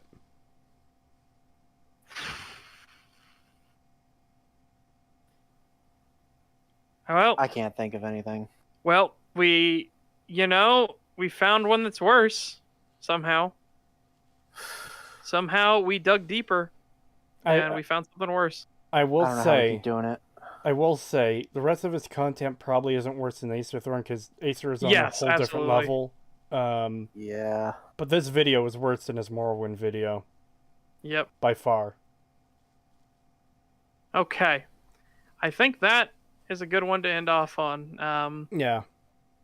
And then once you're done with the stream, we'll talk about Lizard World domination. Goodbye, everybody. Good night, everyone. Thank you for coming out. This is very much appreciated. Have a good night.